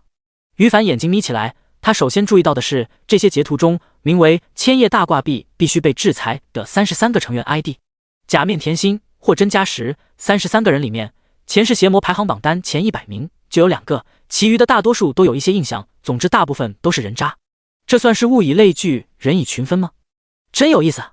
于凡目光一闪，小声嘀咕道，然后再看看截图中的聊天记录，好家伙，全都是自己的黑粉。